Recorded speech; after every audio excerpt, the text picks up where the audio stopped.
The story begins in North Korean, an unexplored region. At this time, a group of martial artists were gathered, chatting among themselves. Among them, a young man stood looking around in bewilderment. Just then, an older man carrying 2 cups of water stepped forward and greeted him. "Hey, young man, is this your first time participating?" Hearing that, the young man hesitated slightly, took a cup, and nodded in admission, "Yes. I've been into gates and dungeons before, but this is my first time in this land, so I'm a little nervous." Seeing that, the older man laughed heartily, "Haha. Then you should steel yourself. Places like this have been abandoned for hundreds of years, so they're certainly crawling with monsters. There might even be ancient beasts, who knows?" As he spoke, the older man sat down beside the young man. Then, as if remembering something, the youth turned and asked, "But, our expedition leader is from the prestigious martial family Lee, right? I heard he's the clan chief's brother, so he must be very strong." Hearing that, the older man glanced at a man sitting nearby and shook his head with a mocking laugh. "You mean him? He's just an illegitimate child. He's so weak they expelled him from the clan." The man he was looking at was about 40 with a sullen face, looking no different from an unemployed person. This was the 9th legitimate son of the prestigious martial Lee family, Lee Cheol. Looking at Cheol's somewhat shabby appearance, the older man continued, "Not only is he incompetent, he clearly lacks perseverance. That's why at his age he's only reached level 7 in martial arts. How could we rely on someone like that?" At that moment, a man in black stepped up to Cheol and reminded him, "Expedition leader, let's move on." Hearing someone call him, Cheol only lifted his eyes to glance at him briefly, then bowed his head again and whispered, "All right." After that, the group quickly packed up and continued forward. However, for some reason Cheol felt uneasy about the trip. Walking, he thought, the Black Trade Company is under the command of the Lee family's head, they ought to protect me. But it doesn't seem that way. I have a bad feeling about this. Cheol silently warned himself. In his mind he began to recall his origins. "I once carried hopes and dreams. The moment I realized the pressure of being part of the Lee martial family was also the moment I was chosen by the top divine weapon during the divine arms selection ritual. Back then I thought that if I kept learning and working hard, one day I would earn everyone's recognition. However, that never happened. It all began when Cheol was about 7 or 8. A family physician pointed at an ultrasound photo on the wall and explained, "Look here, I've never seen mana like this before. Mana like that isn't suitable for studying magic. And if you force martial training, it's very difficult to stabilize." Given Lee Cheol's condition, reaching rank 9 would be nothing short of a miracle. Hearing that, Cheol's father simply sighed, then quietly looked out the window in disappointment. That was the moment everything changed. When people learned about my condition, they assumed my selection by the divine weapon had been a coincidence, or simply a mistake. Still, I gave it my all. I wanted to prove him wrong. I reached level 7 at 25. I was truly overjoyed then, even though my brothers had reached that level when they were young. But that joy didn't last long, because I was expelled from the clan when I turned 30. If not for my eldest brother, I might have been left for dead after leaving the clan. Since then I've been running. It's been 10 years since that time. The era of chaos had arrived. The unexplored regions were expanding, and the monsters were rapidly evolving. My father, hailed as the pinnacle of the martial world, the clan head of the Lee martial lineage, had passed away. Not long after this news spread in the papers, a group of hooded figures came to find me. Seeing them, I immediately frowned and demanded, "Black Trade Company, how did you find me?" Across from me, the men in black said nothing. Instead, they handed me a letter and intoned, "This decree is for you." Back in Cheol's perspective, seeing that the Black Trade Company ignored his question, he sighed and mocked himself, they're just going to ignore my question? So I can never escape this cursed bloodline?" Thinking that, he quickly read the letter and began to grasp the situation. Clan head Lee Gunsong, has third brother become the clan head? What about my elder brother? Cheol wondered inwardly, but before he could form a thought, the men opposite spoke again, "We will meet in 1 hour." With that, they turned and left. Seeing this, Cheol clenched the letter and hurriedly asked, "Wait. What happened to my elder brother?" The Black Trade Company remained silent and gave no answer. Seeing that, Cheol pressed on, "I haven't even drawn a sword in 10 years. So why are you ordering me to investigate the unexplored region?" At this, one of the men in black seemed slightly angered. He glared back at Cheol and said, "So you intend to refuse this task?" As he spoke, he subtly tightened his hand on the sword at his side. Cheol shuddered, realizing that refusing without a valid reason meant certain death. With no choice, he accepted. It's not like that. I'll do it. Hearing the reply, the Black Trade Company seemed satisfied and vanished like a gust of wind. Once they were gone, Cheol clenched the paper in anger and ground his teeth. Those bastards. Returning to the present, Cheol's group, after traveling through the forest for a while, suddenly came upon a vast, decayed building that left the young man astonished. Huh? An abandoned building? It's actually pretty well preserved. Beside him, the man in black suggested, let's go inside. So the group drew their weapons, gripped them tightly, and slowly entered the house, scanning the surroundings as they moved, the sight before them making their skin crawl. Inside the house lay piles of bones, both human and monstrous. What the hell is this? The corpse of an ancient beast? Someone shouted. Before they could find an answer, a man in black shouted, eyes wide, begin the operation.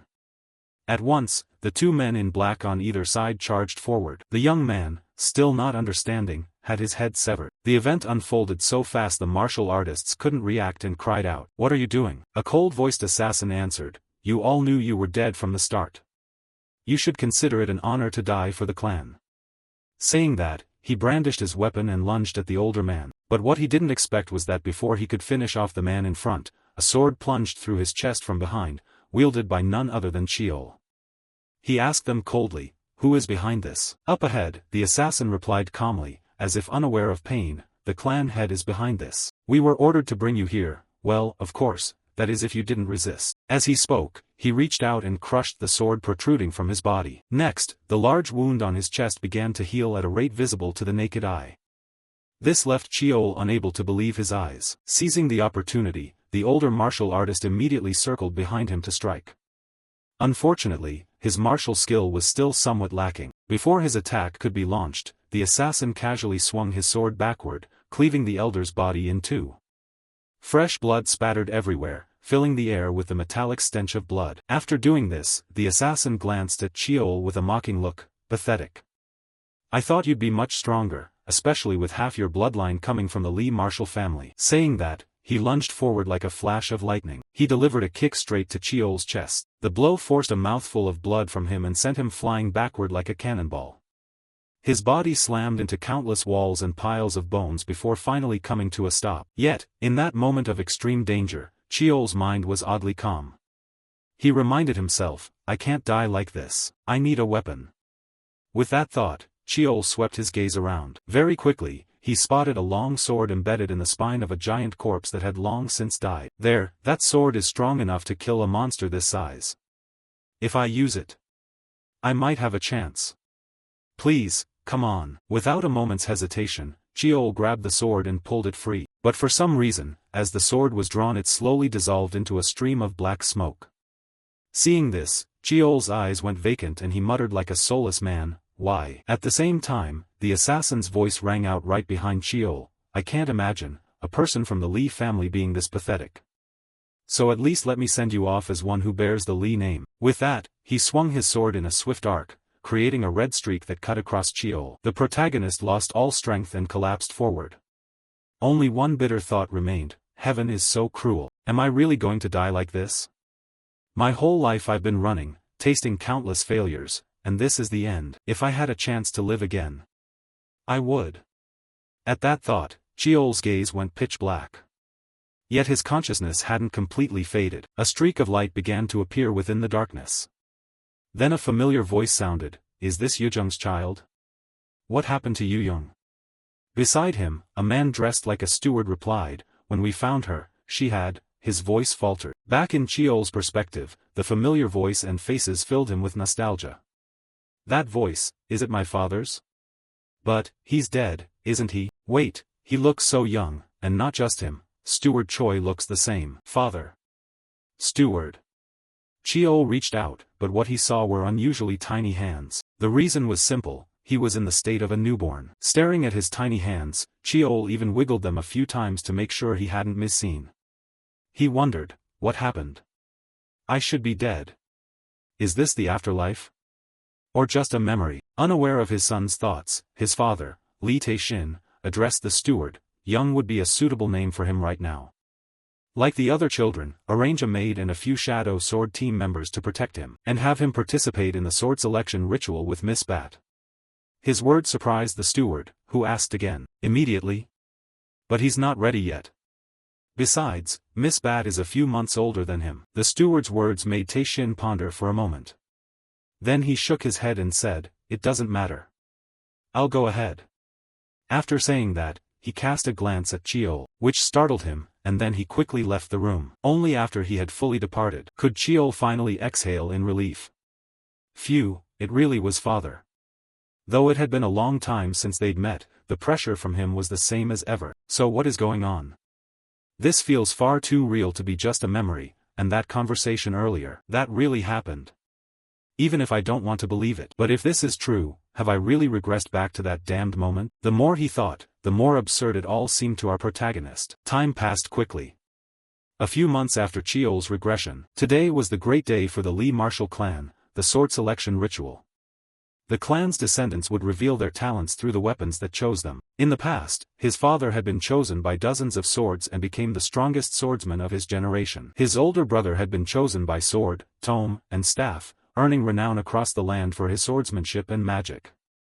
This time, it was his turn. At this moment, Cheol wore an extremely elegant outfit. However, it made him somewhat uncomfortable. Yet a maid, looking at his appearance, squinted and praised, "Oh my! Young master, you look so handsome today. Even in a strange place you didn't cry at all, so mature."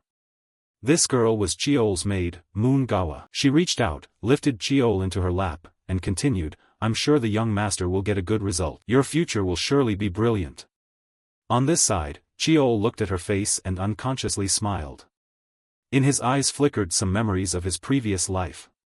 Maid Gawa was like a mother to him, but because of the siblings' jealousy, she had been expelled. She was the only one who cried over her loneliness and always stayed by his side. But this time, I won't let that happen again. I'll protect her at all costs. This action surprised her a bit, but she hugged him tighter. Then, at that moment, someone came over and reminded them both, "Young Master Young, everything is ready." Hearing that, Gawa turned to Cheol and said, "Shall we depart now?" In a different development, Steward Choi stood behind Tae-shin and reminded him, "Everything has been prepared." In response, clan head Tae-shin turned and nodded, "All right. Then let's depart." Thus, the procession quickly moved to a certain area. It looked like an arena. Atop the competition ground stood countless weapons planted upright, while many guests filled the surrounding stands to watch the ceremony. They looked toward Cheol and whispered, "That child?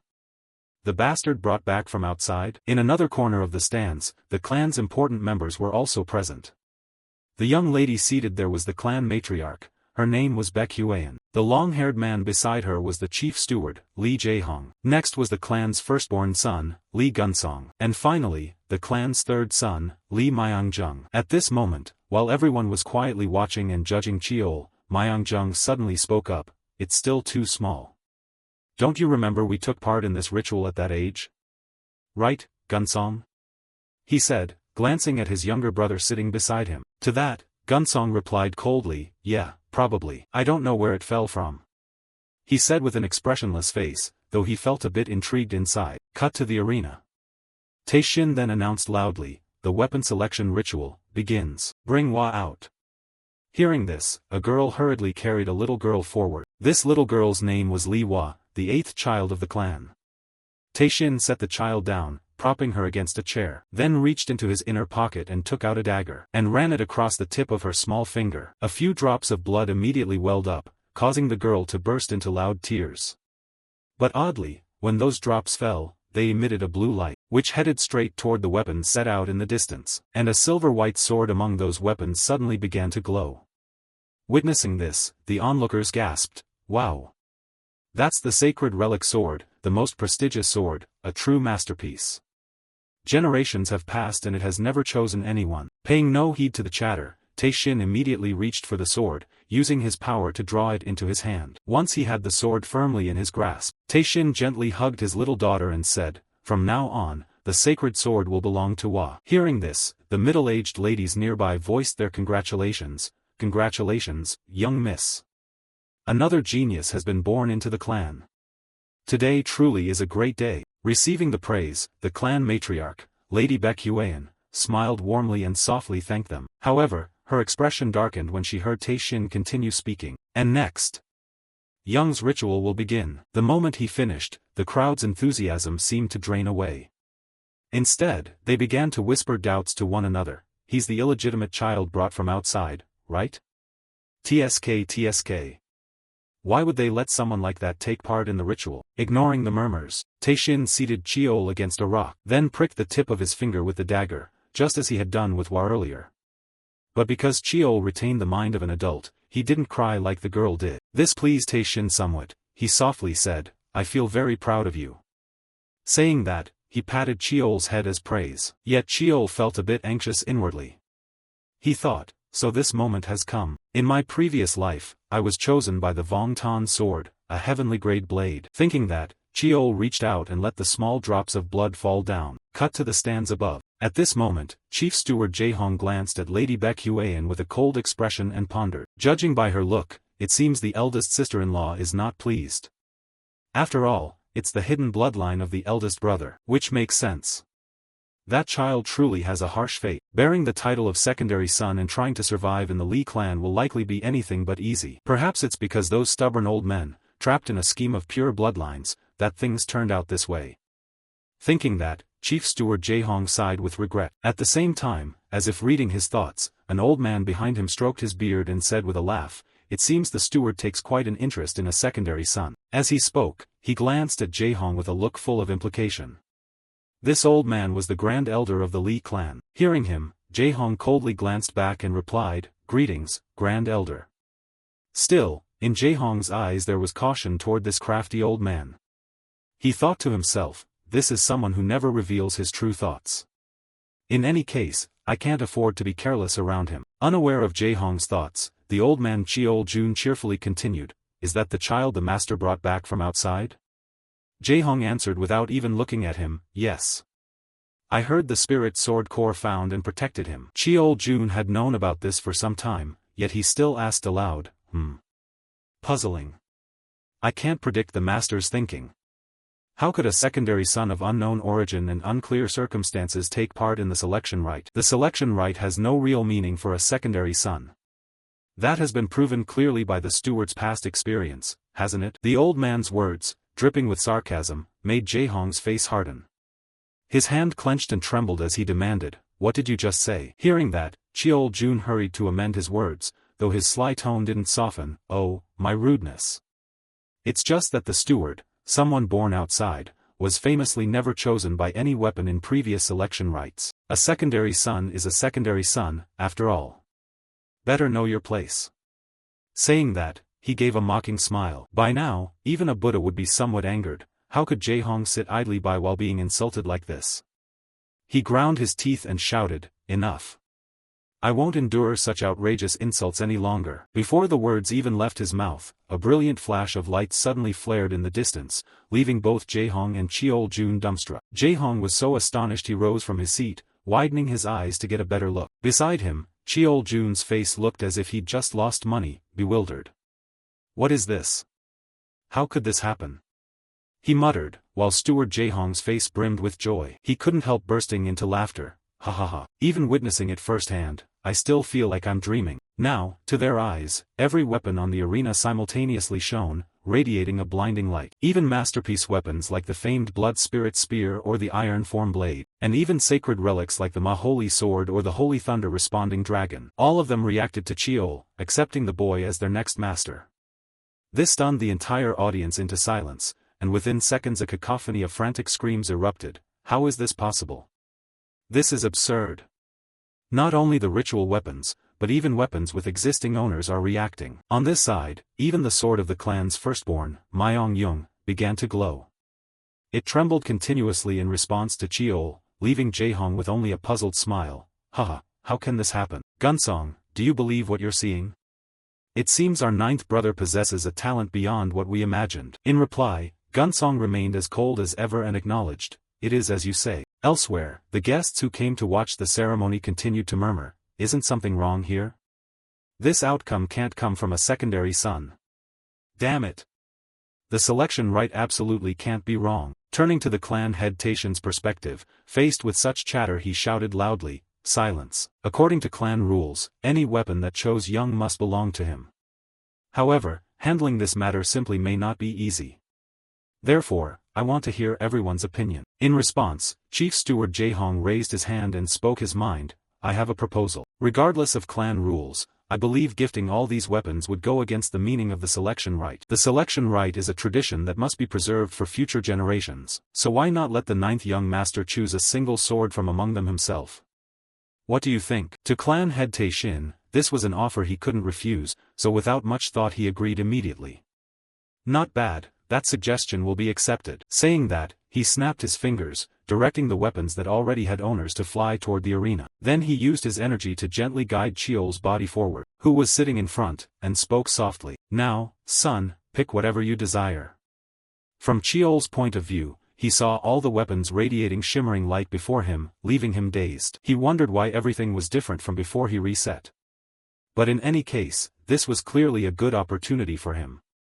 So he would make use of the whole situation. With that thought, Cheol crawled forward swiftly. He crawled past the lineage sword of true dragon Braha without any intention of stopping. Even weapons of destructive, immense power, like the sacred spear White Scenery, forged using part of a saint's body to slay super beings, failed to catch his attention. There were also the staff Valheim, made from a branch of the world tree where spirits dwell, and the spirit moss sword, forged when the moon, sun, and stars aligned. All were great weapons waiting for Cheol to choose. However, he did not hesitate for long. Cheol reached out and touched a certain sword, as if with prior intent. Behind him, clan head Tae-shin could not hide his surprise when he saw which sword Cheol had chosen. That sword was the blade the Lee clan's ancestor had found in untamed, uncharted lands. For generations, no one had been able to awaken its latent power. The sword lay quietly in darkness, covered in the dust of time. Its name was Black Knight. Based on known attributes, this sword did not qualify as upper heaven tier. However, because of its connection to the clan founder, it was always kept alongside upper heaven weapons. To this day, no predecessor had ever been inscribed as choosing it. Was this merely the meaningless choice of an infant, or would it be the beginning of a new great destiny? Tae-shin whispered so quietly only he could hear. Then, after Cheol selected the sword for himself, he drew the boy and the blade toward him, and declared, Lee Young has chosen Black Knight.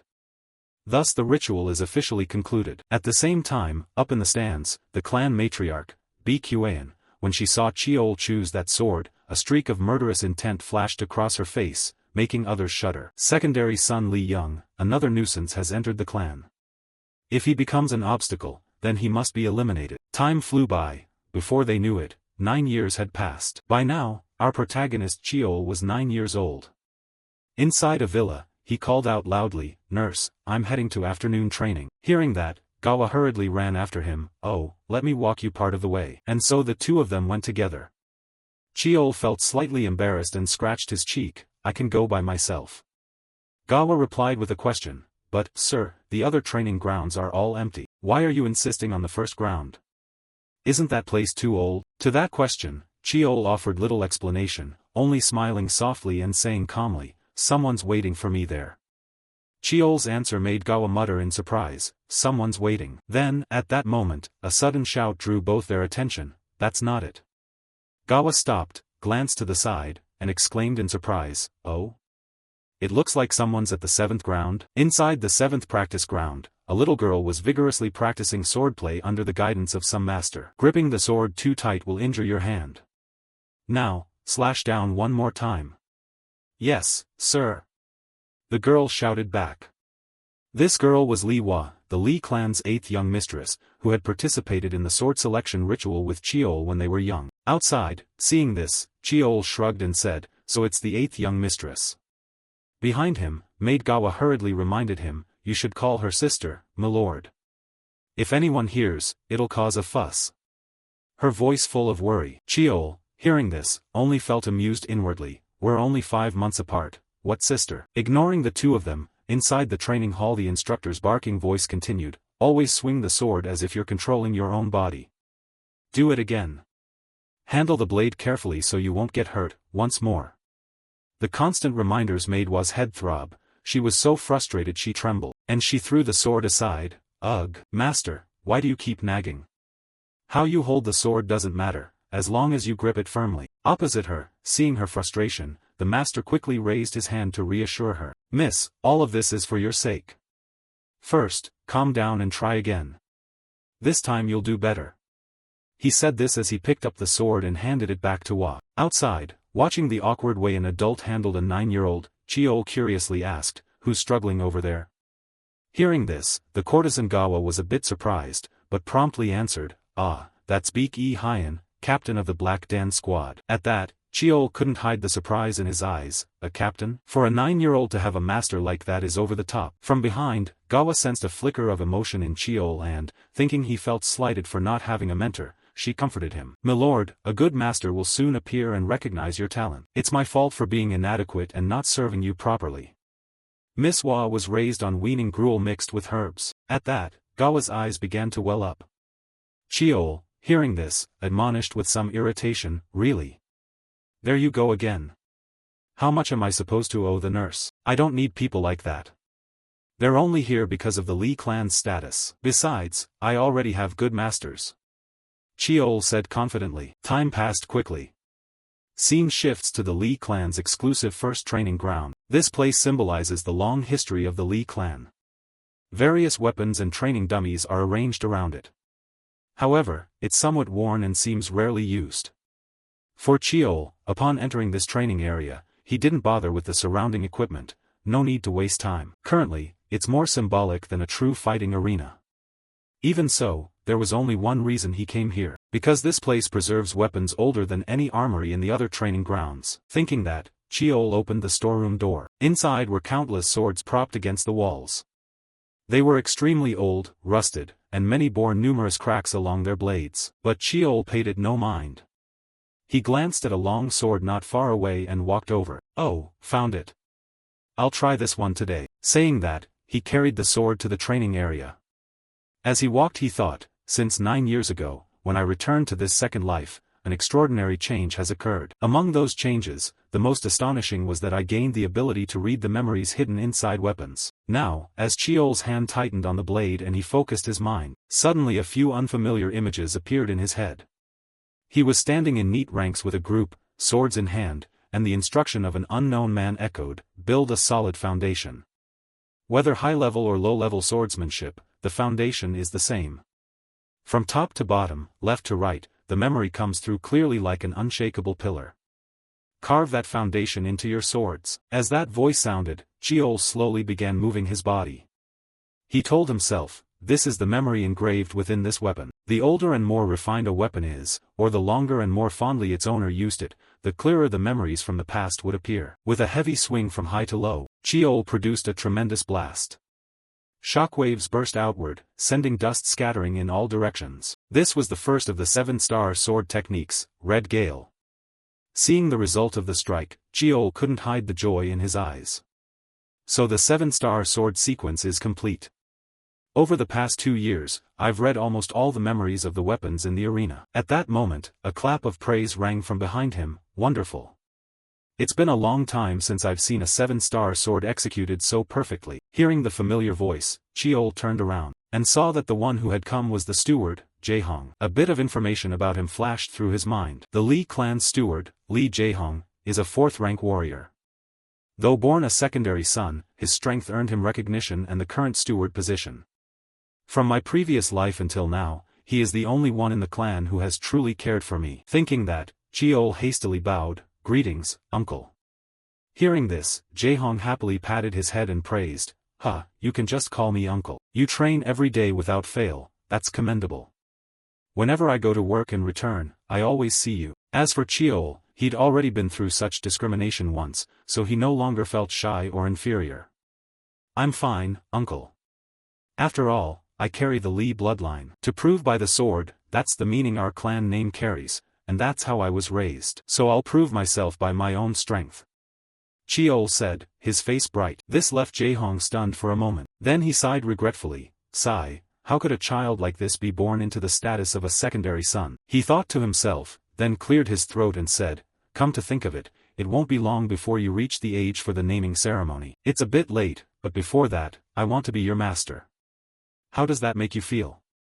He said, pointing to himself. Poor uncle, he was a bit delusional, because Chiol awkwardly refused, I appreciate it, but I can't accept. On the other side, Jae-hong felt as if he'd been struck by lightning. He hurriedly asked, "What? Why?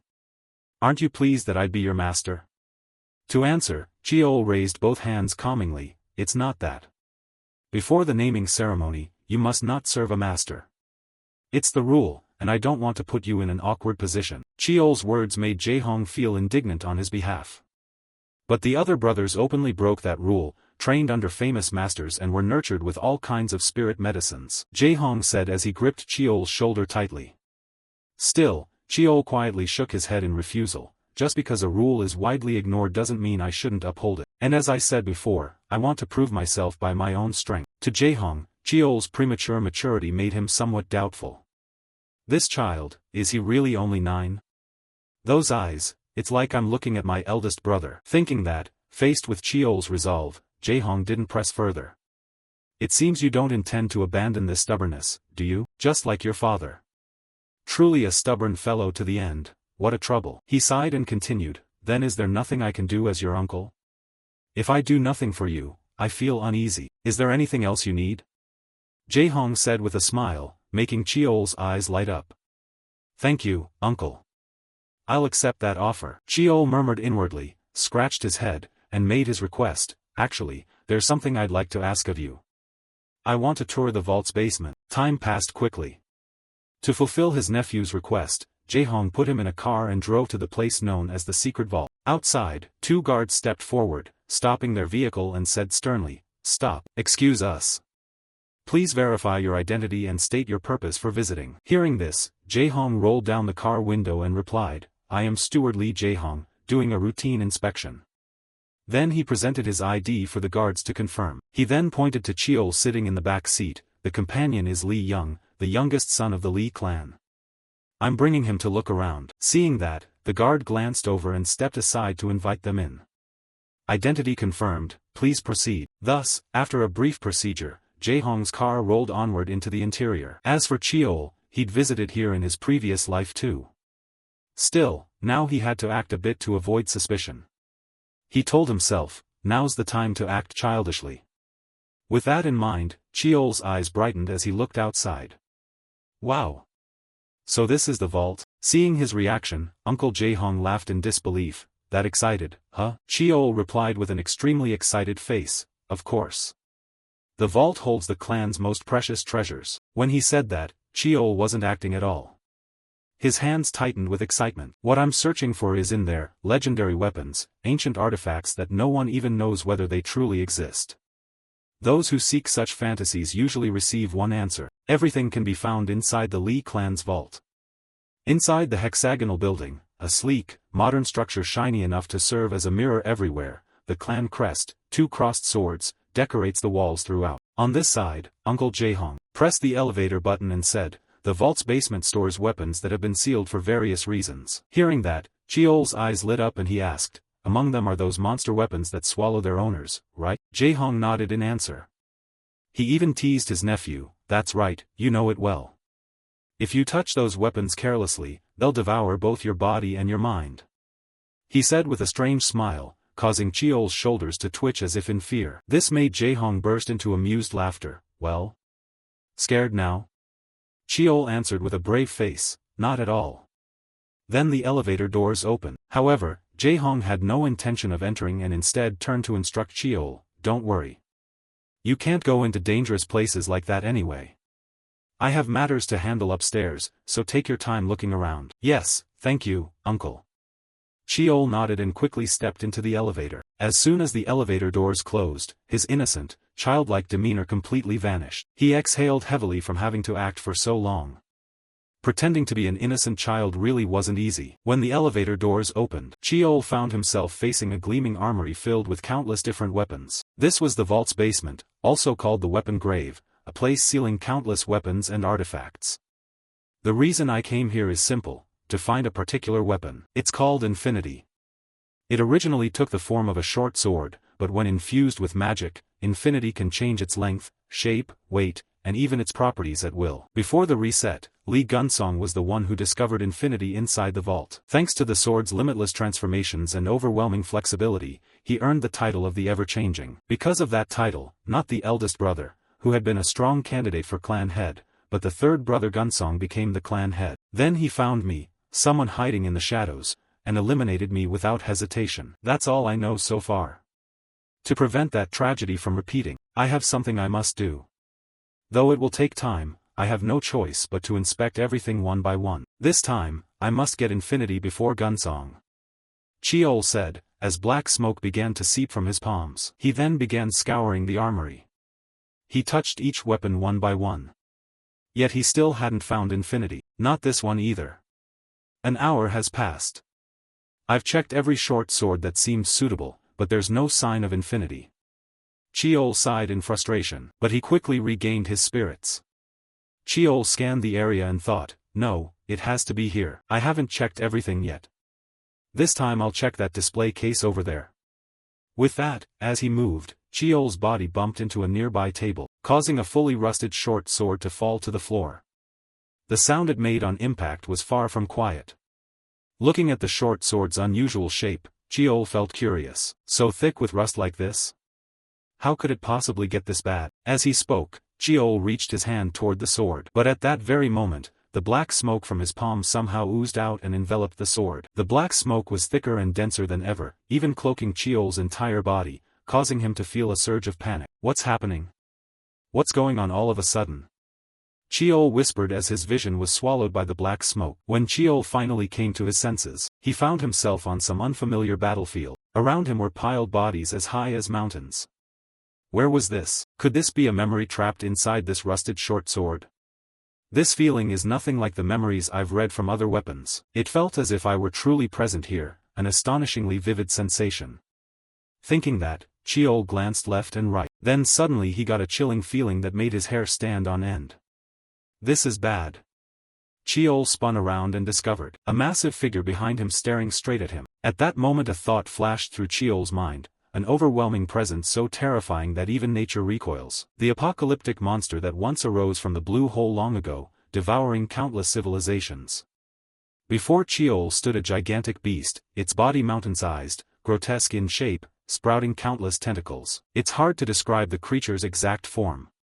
Facing it, Cheol's body trembled uncontrollably. His instincts screamed at him to run. I'm done for. I'm going to die. There's no way to beat that thing. I have to get out of here. Cheol thought as he slowly backed away. But then he tripped over something and collapsed to the ground. At the same time, footsteps sounded behind him. A stranger wielding a long sword was slowly advancing toward the giant monster. This left Cheol astonished. When did this person get behind me? He wondered. Then the stranger gathered his strength and shot forward like an arrow. He leapt high and charged to do battle with the giant. With a roar that shook the heavens, he unleashed a single sword strike to pierce the enemy. In an instant the blow left a streak of light across the creature's body, and a second later its form exploded into countless fragments, a rain of blood spilling through the sky. Meanwhile Cheol remained dazed, not yet understanding what had just happened. He mumbled, "Impossible. One slash and it was finished." Right. Where did that person go just now? Thinking that, Cheol scanned the area for the figure. At that moment, the warrior in front suddenly turned his head, stared at Cheol, and asked coldly, "Who are you?" The question made Cheol tremble. He thought, can he see me? Up front, the unnamed warrior continued, "Why am I here? Out of compassion, I will send you off without pain." Saying that, he raised his sword above his head, and brought it down to strike at Cheol. At that moment, he jolted awake, freed from the illusion. Cheol began gasping, sweat pouring down his face, and the rusted sword had fallen right in front of him. What was that? What just happened? The crushing sensation still lingers all over my body. It felt so real. Cheol thought in confusion. Before he could find an answer, the short sword beside him started vibrating non-stop. Pale orange smoke began to spread from the blade, and in moments its form had completely changed. Seeing that, Cheol hurried over and picked up the sword to examine it. Could this be? It can't be wrong. I'll become the master of 10,000 arms. Thinking that, Cheol sliced the tip of his finger with his knife, letting a few drops of blood fall onto the blade. Immediately, the short sword flared with light, emitting a soft blue glow, as if accepting Cheol as its master. Unable to contain his excitement, he began to swing the sword. With each swing, the weapon's shape kept changing. From a short sword, it quickly lengthened into a long sword. With one more swing it transformed into a spear. Witnessing the change, Cheol had no doubts left. He murmured, "Found you." Mujin. Time passed quickly, Cheol kept practicing as usual. Still, he felt a bit discouraged. Sigh, failed again. A week has passed since I obtained Infinity, the Infinity sword I took from the underground armory that day. Right now I'm keeping it disguised as a ring to avoid detection. But that day, what exactly happened? That's right, that man. His cutting strike, it was as if to remind me I'm still not worthy. The dark energy revealed the technique along with its name. Not to mention its power. Just the man's movement alone carried an elegant beauty. Still, no matter how hard I tried to imitate it, I couldn't reproduce it. Even so, I didn't feel impatient. In my previous life I was looked down on, not even taught the clan's basic techniques. It's only one move. But this is the first time I've encountered such an advanced martial technique. I can do it. I remember how that person moved in the memory, more clearly than anyone. Thinking this, Cheol's face suddenly went blank as he realized something. Wait, that man. I'm not a grown man like him. I'm just a 9-year-old child. If I try to copy an adult's movements exactly, of course I won't be able to bring out the full power. I have to accept this body, slowly, naturally, swing the sword in a way that suits me. With that thought in mind, Cheol slowly closed his eyes. He relaxed his body, raised the sword above his head, then suddenly clenched his hand and poured all his strength into a straight downward swing. The moment the blade's tip struck the ground, a thunderous sound rang out. The earth split into pieces, chunks of rock and soil flying like shrapnel. Cheol looked at his result with satisfaction. Good. It seems I've got the feel of it. Now it's just a matter of applying magic power. Saying that, Cheol's face grew thoughtful. No matter how many times I try to apply it within the memory, it still feels like an important piece is missing. I can't recreate it. What is it after all? I'll just have to keep experimenting. Okay, start over. Cheol let out a sigh and continued practicing. But just as he pulled the sword back, the sword in his hand was suddenly gripped tight by the hand of a young girl. She asked gently, "Hey kid, where did you learn that technique?" To Cheol, the girl's appearance was a bit puzzling. Jet black hair and brown eyes, she's definitely blood of the Li clan. With that thought, Cheol asked bluntly, "Who are you?" Across from him, the young girl's eyes showed slight surprise. Huh? You don't know me? True, you might not know. I don't show my face much, she said cheerfully. So, what's your name?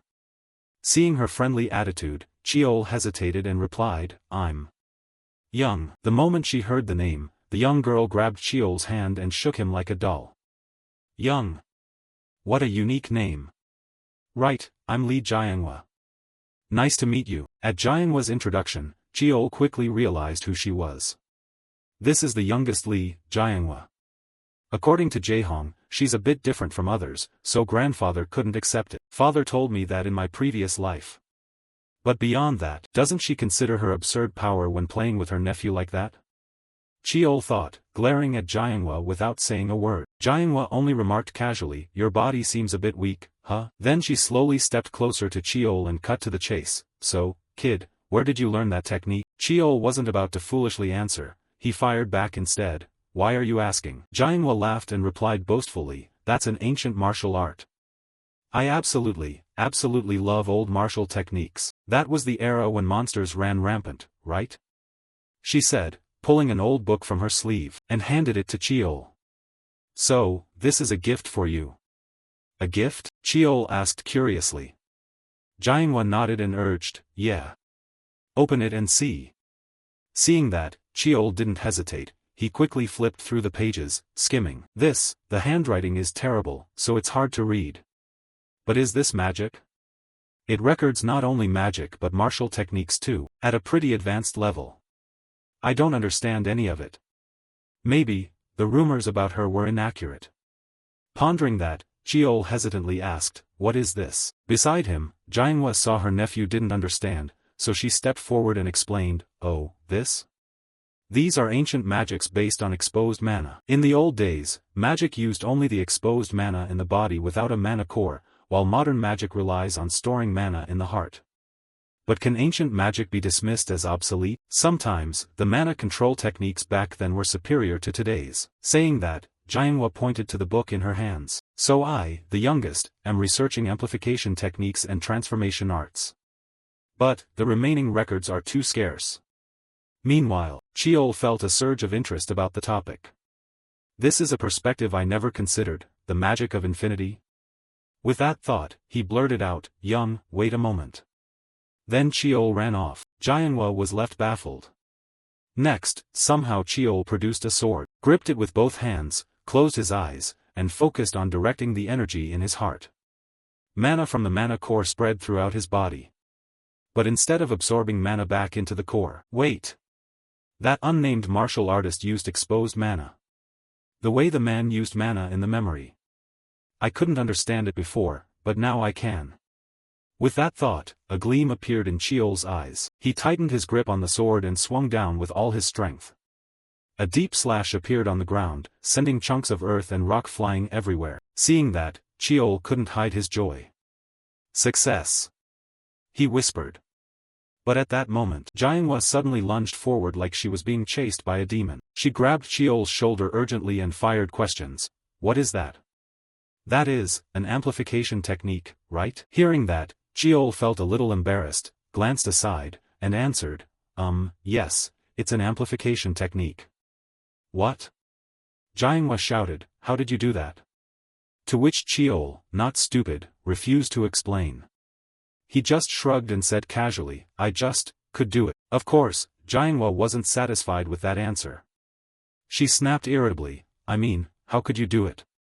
Cheol frowned and shot back, "Why should I tell you?" In response, Jianhua looked anxious. "It's because you only knew how thanks to the notebook I gave you.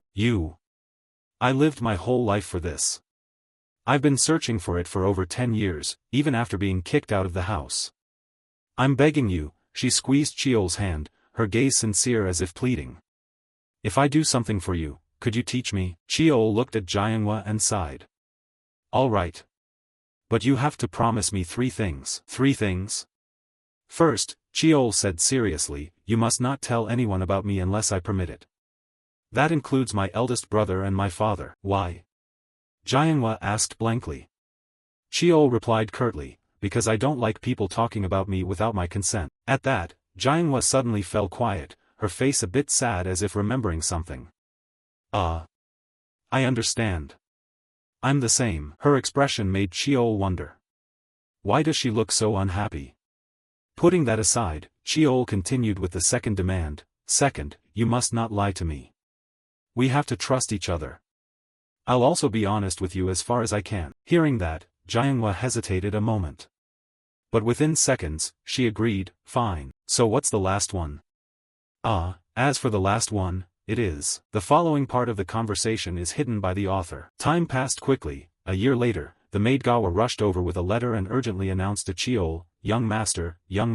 Inside the training yard, seeing her hurried figure, Cheol stopped his motion and turned to ask, "Nurse, what happened to make you run all the way to the training ground?" Opposite him, Gawa was almost out of breath but managed to say, "Here, look at this." Then she handed the letter to the protagonist, making Jianhua beside them a bit curious. But with memories from his previous life, Cheol already guessed what it was. He thought, "Finally, it's here." Inside the letter it read, "Summons, subject, 9th Young Master Young, scheduled date, September 10th at 10 o'clock, content, participants in the naming ceremony must gather at the central arena before 10 o'clock on September 10th, note, anyone carrying items not on the permitted list will be severely punished. Representative, Housemaster Lee Myong-young." Seeing his eldest brother's name as the representative in the letter, Cheol grew curious. Representative is Housemaster Myong-young? Is father not home? I haven't heard any news of him going on campaign. Returning to Jianhua, for some reason she became so irritated she spat fire. A naming ceremony? Seeing that, Cheol didn't understand why she was acting so crazy, and asked, "Why are you suddenly so worked up?" Explaining, Jianhua tore at her hair and said, "Everything is just getting started. This is the most important time. If you take part in the naming ceremony they'll keep you there. No. Don't go." Her stance was like an angry child about to lose a toy. Cheol couldn't help but shake his head in exasperation. It had been a year since the pact with the youngest. Since then, I've been studying magic with her. Modern magic focuses on primal mana, while ancient magic centers on exposed mana. Combining these two systems creates an entirely new kind of magic, the lifelong dream she wants to realize. Primal mana is used for storage and changing mana attributes, while exposed mana helps control and operate it.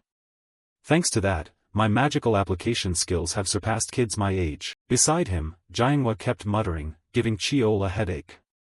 This really can't join, can it? Researching magic is more interesting. Hearing that, the protagonist didn't want to waste time and cut to the chase. You know you can't, right? Don't worry, even if time is a bit shorter, I'll keep training magic and restoring ancient magic. His words made Jianghua's eyes go wide. Question marks seemed to sprout over her head. Huh? How can you do that? The naming ceremony training schedule will be brutal, she said, to which the protagonist replied with utter confidence. I'll do both at the same time. Time passed quickly. Now Chiol and Little Hua were in a room, notably both sitting inside a glass cage. In front of them, a man warned, today's training begins. First, endure magical strikes for 30 minutes. That man was the captain of the Blood Tiger Squad, trainer Jiang Wook. Then the glass cage began spewing countless erratic electric bolts everywhere. However, before they could hit Chiol, an invisible barrier around him deflected them aside. Seeing that, Jiang Wook's brow tightened and he pondered. Normally, the ninth young master, having had no basic training, would have collapsed from the shocks. But he countered them all with magic. Sensing Jiang Wook staring, Chiol glanced back to observe him. That single look made Jiang Wook startle and panic. That kid is testing me to gauge his own level, and forcing trainers to teach at a higher level? A mere 10th-born child dares do that? Damn it! Call him a child? No, with that ability, calling him that is an insult to a martial artist. I need to examine myself. This is no longer simple pre-naming ceremony training, it's an opportunity to impart knowledge to him with full force. Thinking this, Jiang Wook unconsciously clenched his fist. He felt a thrill at Chiol's enormous potential. Time flew. Chiol, exhausted, stretched after the electric shock exercise. Phew, finally done. This family is crazy. To build resistance to magic, they toss you into a mana-emitting device? Still, didn't expect them to be the ones to apologize first. Before he knew it, people's gazes toward him had changed. Anyway, time for a short break, Chiol muttered and hurried off. But things never went his way. At that moment, a shadow suddenly appeared beside him and struck from behind. Yet with vigilance and all the knowledge from his past life, Chiol easily swung to block the attack. The attacker was none other than Little Hua. Seeing her attack fail, she coldly ordered Chiol, "Hey, you lowborn, come out here for a moment." With that she tore her hand free from his. Chiol had no intention of obeying and retorted, "What are you playing at?" Chiol's blunt words immediately enraged Hua. She pointed at him and snapped, "Watch your mouth. I'm a legitimate child, you're just an illegitimate one. Besides, I'm a year older than you." From Chiol's perspective, he had no time to argue with a brat. Rather than waste time like that, he'd rather train or rest. So Chiol waved him off, "I don't have time to bicker with you." Saying that, he turned as if to leave, which drove Hua wild with anger. The girl immediately focused her mana into her fist and yelled, "Hey!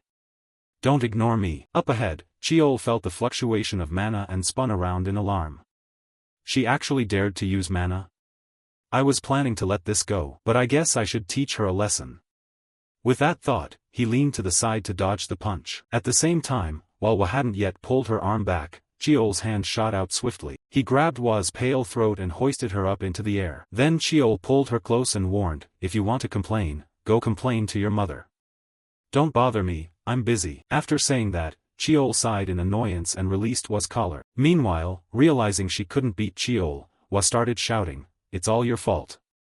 Because of the scandal you caused at the selection ceremony, I'm constantly compared to you. Know your place as an illegitimate child and shut up. This is so unfair. I train myself to exhaustion every day while you were born with talent. I don't want this either. But my mother." At that, Hua realized she'd said too much and hastily covered her mouth. As for Chiol, hearing this flipped him into a lecturing mode. "Blaming others, that's easy, isn't it? As you said, I'm an illegitimate child. That status doesn't grant me such luxuries. Can't sleep? Then don't sleep. Sneaking snacks but still falling behind? Then skip your main meals. If I annoy you, then do whatever it takes to beat me. Force me to apologize. That's the Li family's way. With that, Cheol didn't want to waste more breath and strode off. Behind him, the girl Lee clenched her fist and shouted, "You brat, big talk. At the naming ceremony, I'll outperform you and make you call me sister. Kneel and beg. Remember that." Cheol turned and replied, "Sure, I'll wait and see." Time passed quickly into the afternoon. The scene shifts to the direct line training grounds, the 7th area. At that moment, the family's matriarch, Baek Hwaeun, arrived to visit her daughter. Seeing her, a nearby maid hurriedly bowed and said, "Madam has arrived." Baek Hwaeun replied with a cold expression, "Step aside. I have something to say to my daughter." Saying that, she walked straight into the training room. At that time, Hwa was still vigorously training on the dummies. Then Baek Hwaeun asked, "What are you doing?" The familiar voice startled Hwa and she turned around. "Mother. I'm training." She spoke with her gaze dropping slightly, as if she couldn't look Baek Hwaeun in the eye. As Hwa suspected, Baek Hwaeun had come to scold her. "I've heard about it. You're being dominated by that kid? I told you, if you can't suppress him, crush him. It's disappointing. If you're training only out of fear of punishment, then stop." Opposite her, Hwa fell silent for a few seconds. Then she lifted her head, looked Baek Hwaeun in the face, and replied, "I know what you think about my training, but I do this because I want to. I'll defeat that boy, not because you ordered me to, but because I want to. I'll decide for myself." Seeing her determined look, Madame Baek Hwaeun quickly guessed something and murmured, stirred up by some unknown person, "You are the direct line of the Lee family. You and him were never the same from the starting line. Beating him is obvious, and yet you're letting yourself be provoked." Saying that, she took out a small glass vial, handed it to Hwa, and instructed, "This is Mi Mong. It's a type of potent poison. If you can't surpass him, then trample that boy. That's how the Lee family does things." With that said, she left the room, leaving Hwa standing there in a daze. Meanwhile, the maid Gawa wore a stunned expression as she stared at the computer screen. "No. This can't be." In front of her was the Lee family's website used to evaluate and rank the clan's disciples. It displayed the week 14 results: Lee Cheol, gender, male, mana arts, rank 1, weapon arts, rank 1, theory, rank 1, overall ranking, rank 1. Beside it, Cheol grinned boastfully, "Well? Nurse? Less worried now?" At that result, Gawa's worries vanished. She hugged Cheol excitedly and said cheerfully, "I didn't really do anything to help the young master, and yet you did this well." Cheol smiled back, "You've helped me a lot, don't say that." At that moment, heavy footsteps sounded outside, making them both turn and look at each other curiously. And a second later Jianghua came running in shouting, "Kid! Let's go train." Seeing her enthusiasm, Cheol awkwardly warned, "But I just finished training." "That's exactly why you have to keep going. Mana practice will help you feel less tired," Jianghua said, flexing her arm. "But such lines only fool ordinary kids, they won't work on someone who's lived decades like Cheol." "I've never heard that helps," he said, looking at Jianghua with skeptical eyes, making her a bit embarrassed and unable to meet his gaze. Really? It does." Jianghua stammered. Putting that aside, Cheol remembered something and continued, "Sigh, fine. Anyway, I have something I want to show you." At that, Jianghua's curiosity piqued, then she suddenly widened her eyes. "Could it be, you've reached first star?" Cheol only offered a slight smile, which counted as agreement. Mana control training traditionally has 3 stages: body enhancement, reaching the strength realm; altering mana's nature, reaching the chi skill realm; manifesting extraordinary power through mana, reaching the chi burst realm. But his mana art was different. Although it's the same first stage, it can do much more and unlock additional abilities. Thus, Jianghua's mana system is divided into levels called stars. She channeled her energy into Cheol to check, and after seeing the result she happily said, "Perfect. It's indeed first star. Do you feel anything odd when using magic? I thought it would take at least another year." At that, Cheol began to tremble thinking of the hardships he'd endured. "I realized this just learning theory. Looking back, it was truly a kind of insane training. If I failed to control mana, the balance between my heart and the mana channels could collapse completely. But in truth, letting it flow naturally is enough. Mana is like water, it follows its own course. In the end, our body is just a vessel for mana." Cheol's calm words seemed to trigger a realization in Jianghua. She murmured, "The body is a vessel." "Kid. I think I can do it too. It might take time, but I can do it," she said cheerfully. Seeing that, Cheol smiled faintly, happy for his aunt. Has she just had some kind of breakthrough? He wondered. Before Jianghua rushed over, hugged him tightly, and cheerfully said, "Thank you, my little darling. You're my good luck." Then her arms unconsciously tightened, making Cheol's ribs creak. "Hey! Let go! You'll break my ribs," Cheol shouted. Seeing this, Jianghua reluctantly let him go, but excitedly continued, "Wonderful. Then let's move on to second star now. From the start, I knew my knot tin was different from a normal first stage one, right? So what do you think I'm best at using?" Cheol rubbed his chin, thought for a few seconds, then answered, "The thing you're best at using. I think it's the sword." Before he could finish, Jianghua shook her head in disagreement. "I don't think so." That comment startled Cheol, who asked, "But you've never seen me practice swordsmanship, have you?" Jianghua shrugged and replied, "I have. A few times when I had free time. What I mean is, you have a talent even beyond swordsmanship. It's a bit hard to explain in words, but your greatest gift is magic power. Your magical aptitude is so outstanding that everything else fades beside it. I've tried teaching the magic I created to many people, but no one could do it." Looking at things from Cheol's perspective, he began staring at his hands with a skeptical look. "Before I traveled back to the past, I was mocked for not being able to use magic. I don't know about these thoughts inside me." Seeing Cheol brooding like that, Jianghua flicked his forehead and reminded him, "But for you now, reaching Ni Tin shouldn't be difficult. And if you succeed with Ni Tin, the naming ceremony will be child's play. After that, I'll teach you the real techniques. So focus." "Over here," Cheol happily replied, "Yes, understood. By the way, miss, what's that thing next to you?" As he spoke, he glanced at the wooden box sitting on the table. "Oh, that?" Jianghua said softly, and then, suddenly something whizzed past Cheol's face at super speed.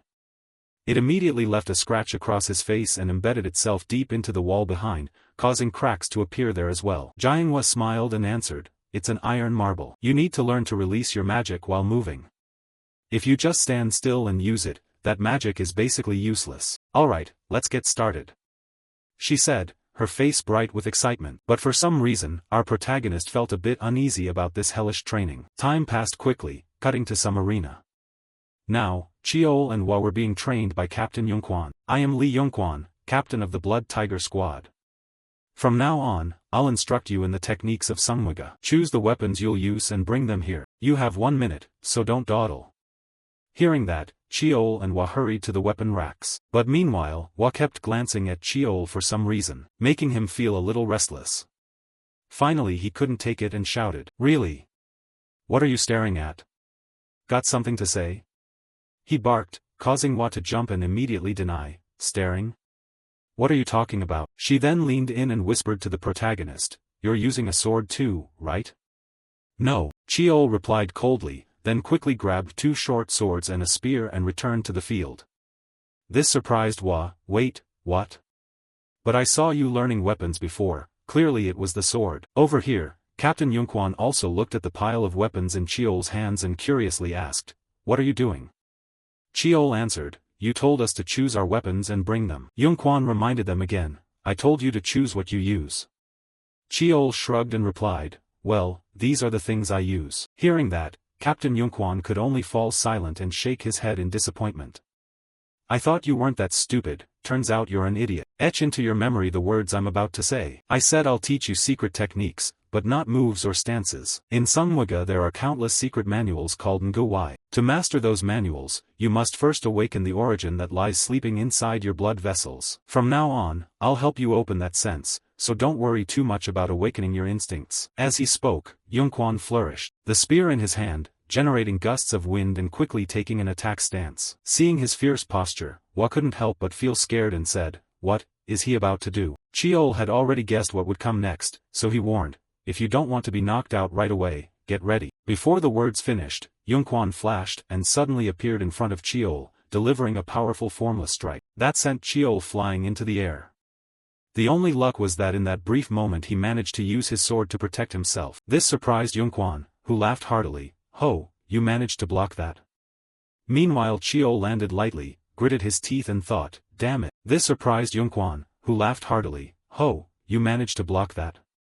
Meanwhile Chio landed lightly, gritted his teeth and thought, damn it, but this life will be different. Saying that, Chio pushed off with his sauls and lunged forward. His stomp cracked the floor, and he charged forward at wind-splitting speed. Time passed, and the training of Chio and Hwa under Captain Yunquan continued. Of course, with his strength, the two of them were beaten mercilessly. A month had passed since I began training with Li Yunquan. Regardless, this kind of training that breaks bones and damages organs isn't suitable for a 10-year-old. But I don't intend to complain, I'm gradually getting the feel for it, Chio said with a small smile. Nearby, Hwa startled awake. Did I faint again? She asked in confusion. Chio shrugged and replied, yeah, this is your 20th time, I'm only at 16. The protagonist's teasing tone infuriated Hwa. She snapped, I should have prepared better on day one. From Captain Junquan's viewpoint, watching the two kids argue, he thought quietly, Miss Bat, this kid has exceptional physicality. I may have pushed him hard, yet he's never been seriously injured. As for that bastard child, from the first day I sensed he was something valuable. At first, seeing him bring a pile of weapons, I thought he was an idiot, but his skill with each weapon is pretty solid, and his practical application exceeded expectations. Moreover, after just 1 month results are already emerging. It's interesting. Thinking that, Junquan's cold face broke into a faint smile and he decided to beat the kids a bit more. Alright, begin training. Everyone, back to your positions. Hearing that, Chio and Hwa hurriedly stopped arguing, tightened their grips on their weapons, and took on serious expressions. Then Chio realized that fighting normally wouldn't touch Yunquan, so he proposed, hey, I'll give the signal, try to block it once. Hwa asked curiously, why should I do that? Chio shrugged and replied, fine, don't if you don't want to. I just thought I might land a hit on the uncle. Chio's words made Hwa's face change instantly.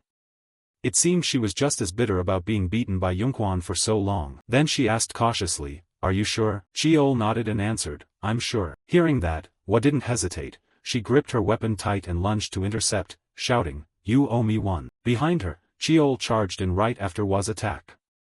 He thought, with a genius-level opponent I have no chance to win, so I'll have to rely on numbers. Across from them, Yunquan watched the two of them coordinate and didn't spare his praise. Isn't coordinating your attacks the optimal choice? But that's only if the plan succeeds.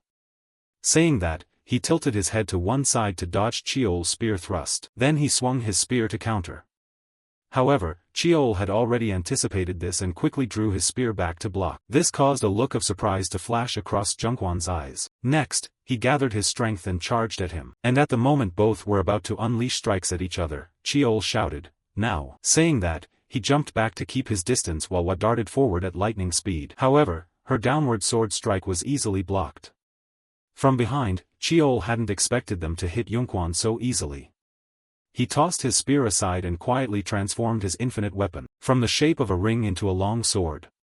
The only thing that could deal real damage was a sword he had obtained from the endless secret stash. Then he began to cloak the sword with his energy and drove force into his sauls. He stomped hard and shot forward like an arrow. At that moment, Hwa had already been blown backward by the trainer. But Chio seized the opportunity with perfect timing. Right then, he suddenly let go of the sword in his hand, channeled his power into his fist, and launched a straight punch forward.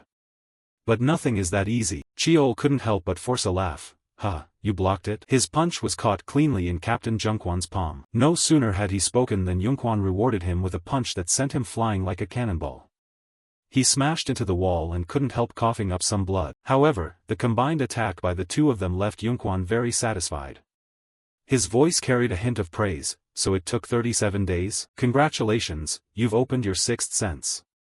But the young lady is still far from it. As he spoke, he leaned to one side to evade Hwa's attack, and swept her leg, sending her crashing into the wall.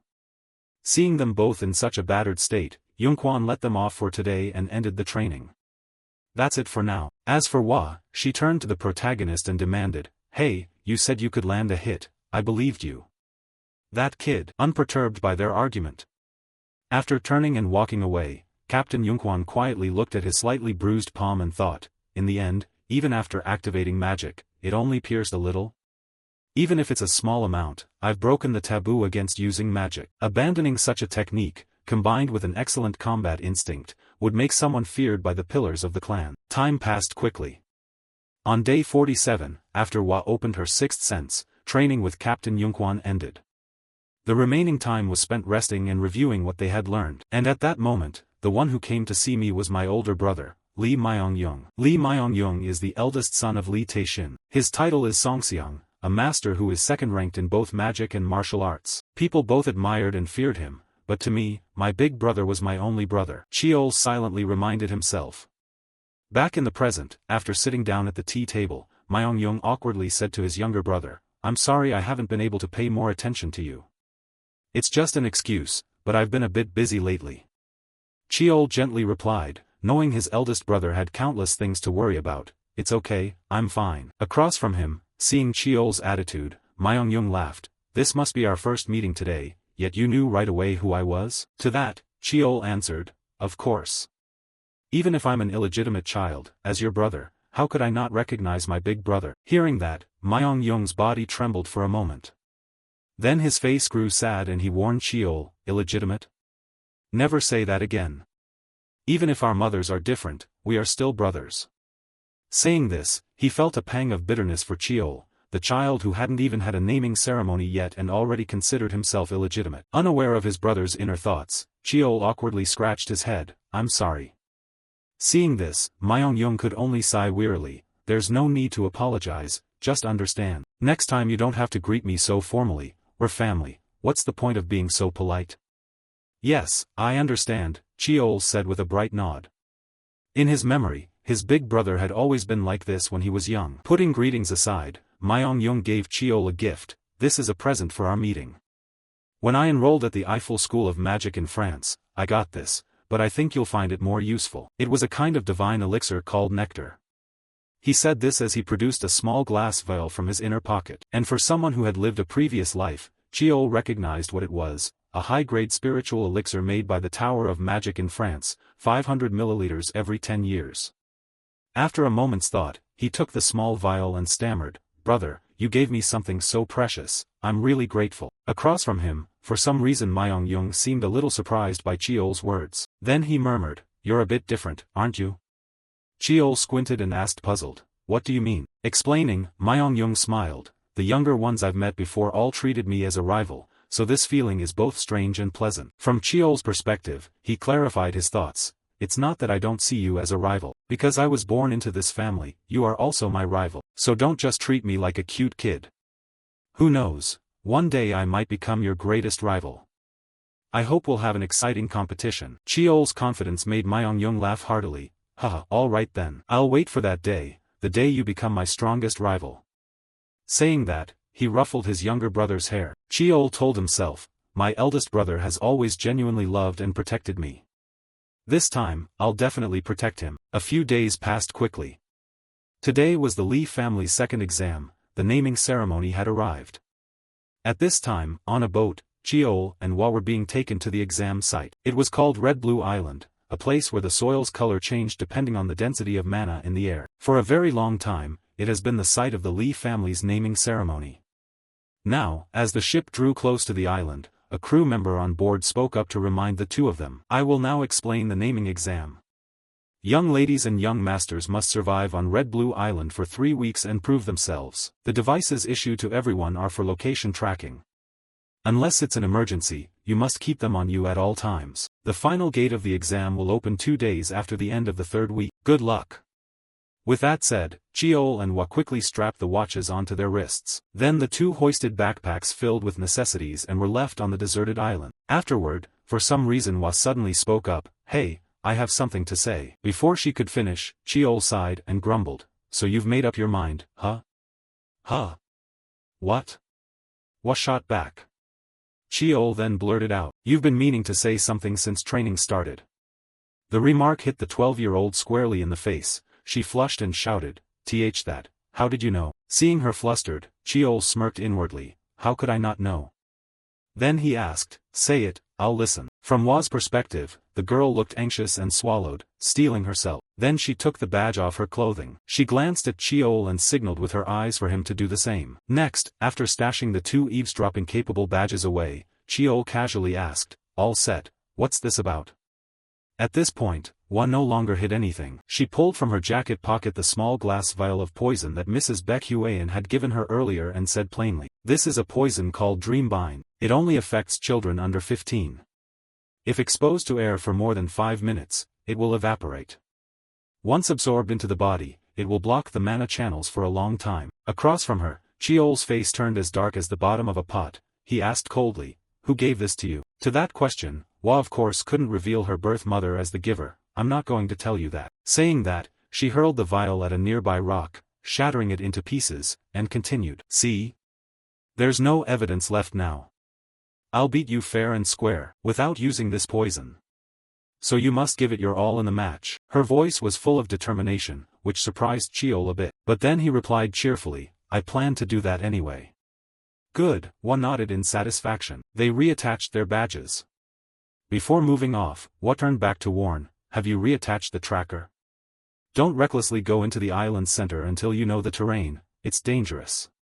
From behind, hearing her nagging, Cheol said bored, Okay, I know. Are you worried about me or what?" Up ahead, Cheol's tone immediately angered Hwa. "Worried? I'm just afraid you'll die somewhere before you even face me." Mid-sentence, suddenly guttural roars from some monster erupted from within the forest, cutting their argument short. The two kids exchanged uneasy looks and stared at the forest before them. Then Hwa softly warned, "Then don't die, okay? I'm going ahead." With that, the girl quickly hurried off to one side. Watching her silhouette shrink, Cheol whispered, "She's gone. Even so, my goal isn't the island's outskirts. Alright, time for me to get moving too. Head straight for the center of Red Blue Island." He cracked his knuckles as he spoke, his eyes lighting up with endless excitement for the next journey. At the same time, in the Lee family's observation room, the family's core members and retainers watched Hwa's actions through monitoring screens. Someone commented, "That's the Lee family's 8th child. She's already completed her first hunting task. She took down quite a few monsters. After all, this must be Hwa's first real combat." But that sense didn't come out of nowhere. It took 47 days, didn't it? The crafty old man Cheol Jun said with a chuckle as he stroked his beard. Replying, Captain Yunquan, leaning against the wall behind them, spoke up, "This child wasn't like that before. I figured it would take at least 2 months." He thought to himself, "She has talent, but that's about it. Someone must have provoked her. That someone is the youngest, Lee Young." Having thought that, he glanced at another screen ahead showing Cheol. Unlike Hwa, who was constantly fighting monsters, Cheol seemed to be exploring the island. This made the old man Cheol Jun curious and asked, "But what exactly is that kid doing?" "Looks like he's finding shelter," Yunquan voiced his thought. Right after that, a few derisive sounds rang out, acting like a little mouse running away. "What a coward. Truly an illegitimate child." Elsewhere, Myung-Young was also in the observation room. Hearing them mock his younger brother like that, how could he stay silent? He glanced at the others and warned, "Don't say that. In a dangerous place like this, finding shelter first is wise, there's nothing to mock." His words made a few fools clear their throats awkwardly and respond hollowly, Sure, huh. Maybe we've been watching Miss Bat too much, so our standards got raised." On the other side, the crafty old Cheol Jun, unconcerned with Myung-Young's status, continued to sneer, "Now then, in the Lee family, ordinary behavior is a crime, isn't it? Someone with Lee blood acting like a commoner is laughable." Hearing the old man's words, Myung-Young's hands clenched in anger. He thought to himself, lowering and mocking a child just because of their origin? Since when did our family become like this? Or perhaps we've always been this way. But still, what on earth is Lee Young planning by heading toward the island center? Thinking that, he glanced over at Uncle Jae-hong beside him. At that, he was so worried he kept biting his nails. TCH, what the hell is that kid thinking? He muttered something, making Myung-Young feel he wasn't the only one puzzled. "What exactly are you planning, Lee Young?" Cut to Cheol's location. By now, he'd found a cave to use as shelter. Next, he started burning some herbs, then tossed a burning torch into the cave to check what was inside. After that, he covered the entrance with leaves. His careful actions drew a few approving remarks. His stealth skills aren't bad. Then suddenly the crafty old man Cheol Jun widened his eyes and shouted, "Wait, hold on. What is that kid doing?" From his view, Cheol had taken off the watch and the badge on his chest, and set them aside. Next, he covered the 2 items with some leaves. The signal was immediately blocked and the screen went black. In the back, Captain Yunquan couldn't help but laugh heartily. You really can't predict him." Jae-hong and Myung-Young could only clutch their heads at Cheol's actions. As for Cheol, he had many secrets, so he couldn't let the family members watch him like that. After carefully stashing those 2 items, he muttered to himself, "No need to let others see this. Now I can use infinity. Once on Red Blue Island, you have to harvest as much as possible. Alright, let's go." As he said it, he transformed the ring on his hand into a short sword. Time quickly passed until evening. At that moment, our protagonist frowned, staring at an earthen pot before him. Inside the pot was a deep blue liquid that looked extremely toxic. Cheol even vaguely saw a face screaming within the liquid. Just looking at its appearance was enough to make one recoil. It's probably done, but it looks awful. Is this really mana tea? No one would think this is an infusion of mana herbs, he told himself. In his past life he couldn't even afford cheap potions, so he used to tag along with herb gatherers and apothecaries to find mana herbs. Red Blue Island is saturated with ambient mana, so you have to take advantage of it to boost your mana. Youngest sister said the same. If you drink an infusion made from mana herbs, it will surely be more effective. Phew, okay. Cheol ground his teeth and slowly lifted the earthen pot toward him. Not long after, he tossed the pot aside, dangling from his hand. And Cheol's face had gone ashen, as if all life had left him. That tastes like it came from hell, he complained. Thus began the solitary 3-week struggle. Time flew by, and today was the 18th day of the naming ceremony. Cut to Lee Myung-young's office. While he was working, someone suddenly entered the room and said, "Captain, may I come in?" Hearing that, Myung-young paused his work and replied, yes." The visitor, seeing Myung-young still at work, apologized, "Sorry to bother you." Myung-young waved it off, it's fine. Seems like bad news, huh?" To that, the brown-haired man nodded gravely and explained, "A large group of migrants appears to have entered the northern region of Han. I thought they'd pass through the uncharted lands, but they headed straight south. 2 days' march from them is the Lee family's mana quarry." The speaker was Yu Gunsong, deputy captain of the Blue Heaven Sword Unit under Lee Myung-young. At this news, Myung-young stroked his chin. He thought of other reports he'd received recently. Migrants? They usually choose uncharted lands to pass through, committing countless crimes as they move. He muttered in speculation, "Those jackals wouldn't invade our territory without an agenda." Gunsong fully agreed and added, "They may look like migrants, but that could be a cover. It's possible another force is pulling the strings behind this." Myung-young began tapping his fingers on the desk and added, "Previously we had intelligence that Nine Dragon City was mobilizing forces toward the northern border. Speaking of Nine Dragon City, it's a giant power from Central Plains. We share a border with the uncharted lands.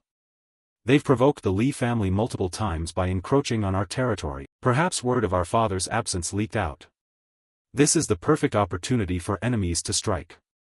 Thinking that, Myung-young looked up and asked, "Does our intelligence branch have confirmation on this?" Gunsong answered with a shake of his head, "I knew even before them, since you told me to keep an eye on things." Hearing that, Myung-young rose from his chair and said tiredly, "Then coordinate with the Intelligence Investigation Unit and look into it further. I have a feeling this isn't simple. I hope it's just a bad hunch." He said this while watching out the window. Still, the sense of unease hadn't faded at all. Cut to somewhere inside Red Blue Island. At that moment, a red magic circle suddenly appeared on the ground. Next, the magic circle flared brightly, and produced a floating spatial rift in the air. From inside that rift, the silhouette of someone stepped out. He wore white robes and carried a monk's staff. The stranger muttered mockingly, 2 nights is more than enough to kill an illegitimate brat. It seems his target is Cheol. Time quickly passed to the next morning, somewhere up on the island. A huge dragon with glowing red eyes was roaring, threatening something ahead. This was a rank 7 dragon monster, Draco. Opposite it stood none other than our protagonist. He gripped his sword, panting from exhaustion, as if he'd been fighting the massive lizard for some time. Then, as if wanting to finish the fight quickly, the dragon suddenly opened its mouth and drew a deep breath.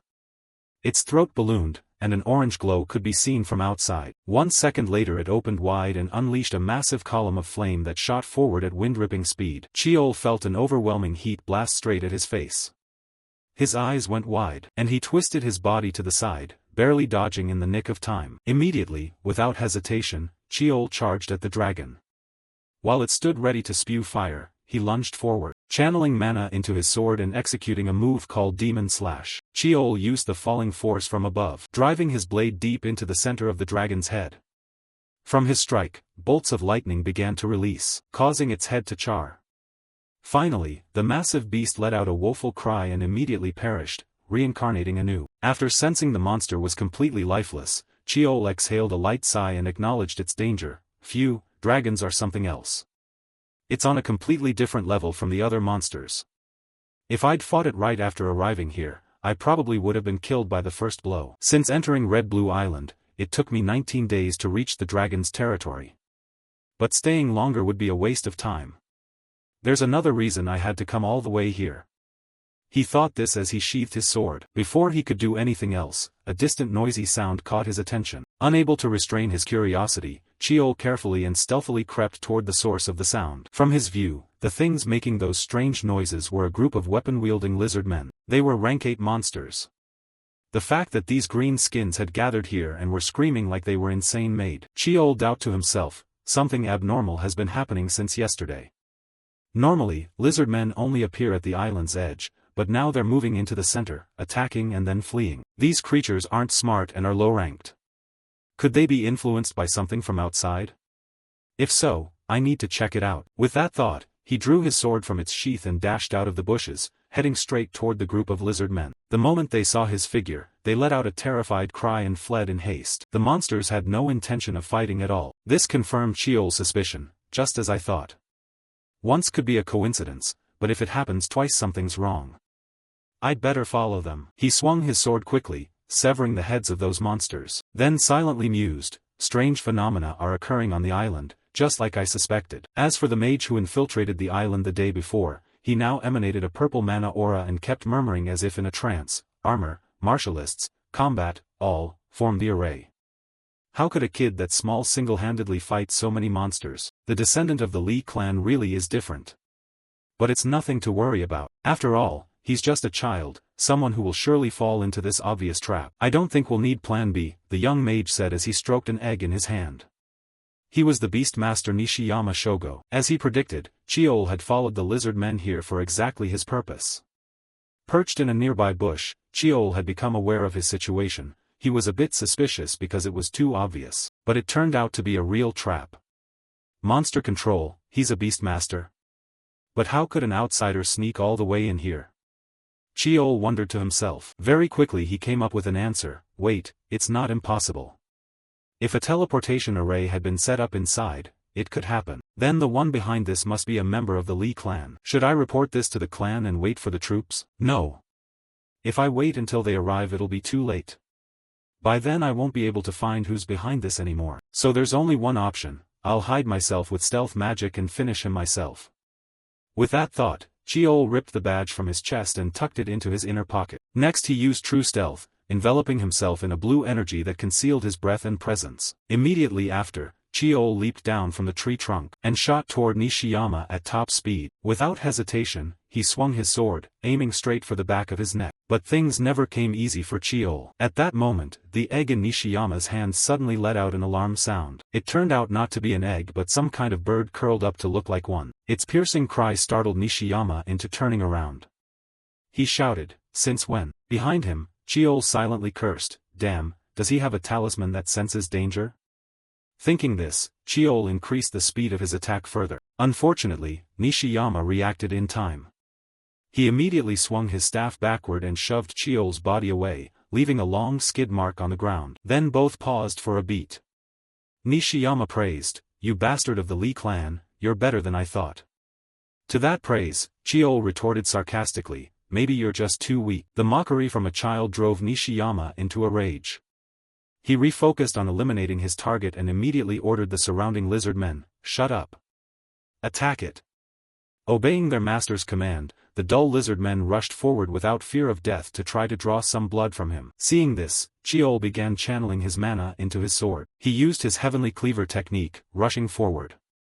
His sword swung through the air like a ribbon and neatly lopped off the heads of 3 lizard men before they even realized. However, this did not faze the mage. From the start, he'd used the lizard men to hold Cheol back briefly, creating an opening to cast his magic. At that moment, a magic circle suddenly appeared beneath Cheol's feet. From inside it, countless blazing red chains shot out, wrapping tightly around his body and sword. Cheol's face went blank as he said, "My body won't move." In front, Nishiyama laughed loudly, as if tasting victory. you've fallen into my trap. This is a high-level formation that can seal a martialist's mana vortex. Without mana, you're nothing but a weak, useless kid. Die helplessly. He laughed, not realizing those words were the dumbest he'd spoken all day. They accidentally gave Chiol a hint on how to handle the situation. Seal my power, Then I'll just use my mana channels instead, Chiol muttered as he began distributing mana throughout his body along his meridians. Gradually his body moved forward. With the pressure Chiol applied, the chains could no longer hold him.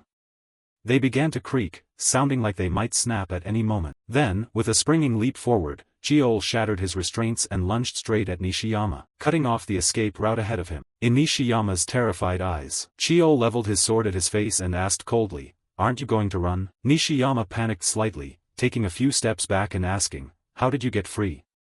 Facing Chiol, he of course had no obligation to answer, so he only shook his head. "I have no duty to tell you. I've reported this to the clan. So surrender now." From Nishiyama's perspective, whether he still had an ace up his sleeve or not, he confidently said, "No problem. I'll kill you and reclaim my freedom." Chiol found the mage's wild words truly baffling. What? What the hell are you talking about? Before the sentence finished, a huge shadow suddenly hurtled toward Chiol, sending his small body flying like a cannonball into a nearby tree. The impact was so strong it made a deafening crack in the air, and Chiol spat a mouthful of blood. After being struck, Chiol's mind formed a fleeting impression. He shakily lifted his head to look around, and saw that what had just hit him was a giant green turtle with a long beard. It was the guardian of Red Blue Island, Mountain Turtle Head, a rank 3 monster. Truly an overwhelmingly powerful creature. Could an ordinary beastmaster like him have tamed that? Chiol thought, turning a skeptical look toward Nishiyama. From that expression alone, Nishiyama could read Chiol's thoughts and admitted, "Seems you catch on quickly. Although I haven't fully controlled it, if it coldly kills you on its own it will still obey. So you'd best give up fighting." Saying that, he pulled several talismans from inside his sleeve and tossed them into the air. Then his form dissolved into a purple smoke, avoiding the risk of the giant turtle accidentally trampling him into a pulp while it fought Chiol. Back in Chiol's view, merely sensing the terrifying presence radiating from the giant turtle made the hair on his body stand on end. Chiol reminded himself, "Stay calm. If he hasn't fully controlled it yet, I'll just capture the Beastmaster first. To do anything to the mountain turtle head, this is the only way. I prepared this just in case, but I didn't think I'd have to use it like this. A banned drug because its side effects are too severe, though its benefits are great, a mana enhancement pill." Saying that, he took out a brown pill and tossed it straight into his mouth. The moment he swallowed it, it emitted energy that flowed through his body, making him feel overflowing with power. However, this was still not all that Chiol needed to prepare. One more thing. The technique youngest Jianhua told me to use only in the most dangerous situations. Now is that time. With that thought, Chiol's body began to emit a tremendous surge of energy. The force he radiated pushed away the surrounding earth and rocks. He prepared to use the heaven-defying technique. Next, since the pill's effect was limited in time, Chiol wasted no seconds and darted forward like a lightning bolt.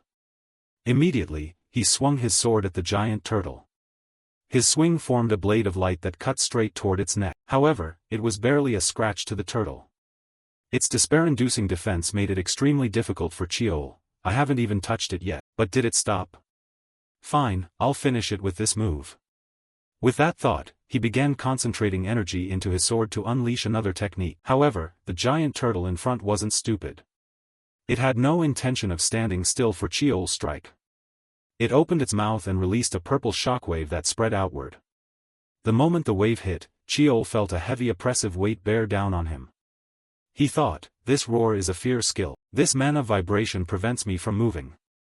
Damn it." Then, while Chiol still didn't know how to counter this skill, a familiar black smoke began to spread from his chest, immediately lifting the pressure crushing his body. This surprised Chiol a little. The dark energy in my body resisted the mountain turtle head skill? Now's the chance. Saying that, Chiol gathered force in his feet and sprang forward hard, and used the demon cleaver technique he learned from the nameless warrior in the memories of the endless azure weapon. The attack struck precisely at its throat, causing the turtle's head to tilt up toward the sky. From its mouth a column of deep purple light began to blast out, sending shivers down the spine. So much so that part of a cloud high above was scattered by the beam. Back to Chiol, right after releasing that move he felt excruciating pain throughout his body. He collapsed to his knees and kept vomiting blood. "Damn, I don't have much time left. The side effects of the mana enhancement and the heaven-defying technique will paralyze me for a while. Within 10 seconds I have to find that beastmaster. Thinking this, with no time to lose, Chiol dashed forward, using all his senses to search where Nishiyama had run. And it seemed even fate wanted to help Chiol. At that moment, he suddenly noticed a red energy thread on the ground. He hurriedly followed it, and sure enough, the thread led straight to the mage Nishiyama's location. Ahead, Nishiyama saw Chiol charging at him with murderous intent and turned pale. What? How is this possible? He whispered, and scrambled backward. However, at that moment Chiol's sword was already right at him. Chiol thought, the distance isn't enough yet, almost there. If I were a little stronger, I could just extend the sword. Chiol shouted and began using the endless transformation power to lengthen his blade. Immediately after, he swung his sword in a flash, slashing straight into the chest of the mage Nishiyama and sending him to the underworld at once. Right after that, Chiol was so exhausted he could no longer hold his sword. I need to take care of myself first. If I pass out now, it's over for me. Youngest Jinwa warned me to take this if I used that move. Luckily I brought the nectar. Now, before any monsters come snooping around, I have to deal with this guy first. Thinking that, Chiol hurriedly swallowed the prepared pill. Immediately after, his body went limp and he collapsed to the side. Some unknown time passed, and when he opened his eyes again, Chiol suddenly found himself lying in a blindingly white space. Black wisps of smoke kept spreading across his body.